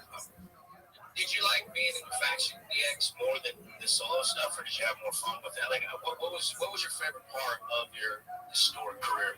The part where you remember that was when I had the most fucking fun, the creative freedom on that stream. DX is the crazy shit. Yeah. The heel stuff for me was always where I wanted to be in my career. But if you're just saying just having a crazy time, DX was just. We all roll up in that goddamn tank. Yeah, I'm on, man. It was just us thinking up what dumb shit can we do this one. Yeah. And Vince just letting y'all fly with it at that time. At first, no, and then once it started, once it started working, we had kind of do what you want to do thing. But at first, we were afraid to get fired. So I'm sure you get it. Yeah. Yes, with the exact same thing. Trust me, it did not work at first, right? It's been a common theme coming up here tonight. I feel like that. Oh, yeah. Well, Uncle Laser, you did it. You got up again. Congratulations. Thank you, Tony. Thank you, guys. To the fucking we go.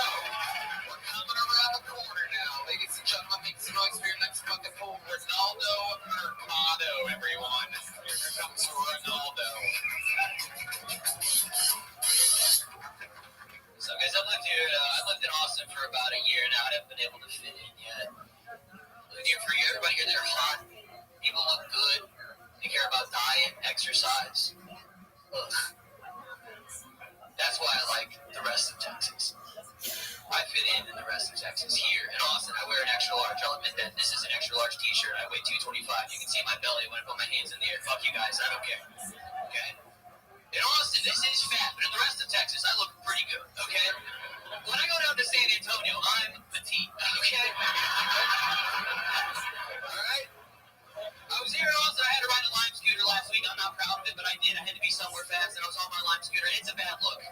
You can admit that. The Lime scooter's a bad look. This... It's a bad look, but I had to ride one out of necessity when I was on my Lime scooter. Another dude rode past me with his Lime scooter. And when he rode past me, he looked me in the eyes and he gave me one of those. Like it was a fucking Jeep thing. Like we were in a club together. Don't do that, okay? Look, if you give somebody a little wave on a motorcycle, Hell's Angels. You give them a wave on a Lime scooter, Charlie's Angels. It's a lot different. I think you can have a secret wave on the Lime scooter. The guys on the Lime scooter can have a wave, but it's got to be this right here. There you go, all the way to the finish line. Ronaldo just all the way to the bear. Good job, Ronaldo. How long have you been on stand-up now? Just 7 years. You were just on very recently, right? Yeah, a couple months ago. Okay. Yeah. How's it going? Everything's good? Yeah, everything's great, actually. I work at the Sunset Strip now as a door guy. Nice. Congratulations.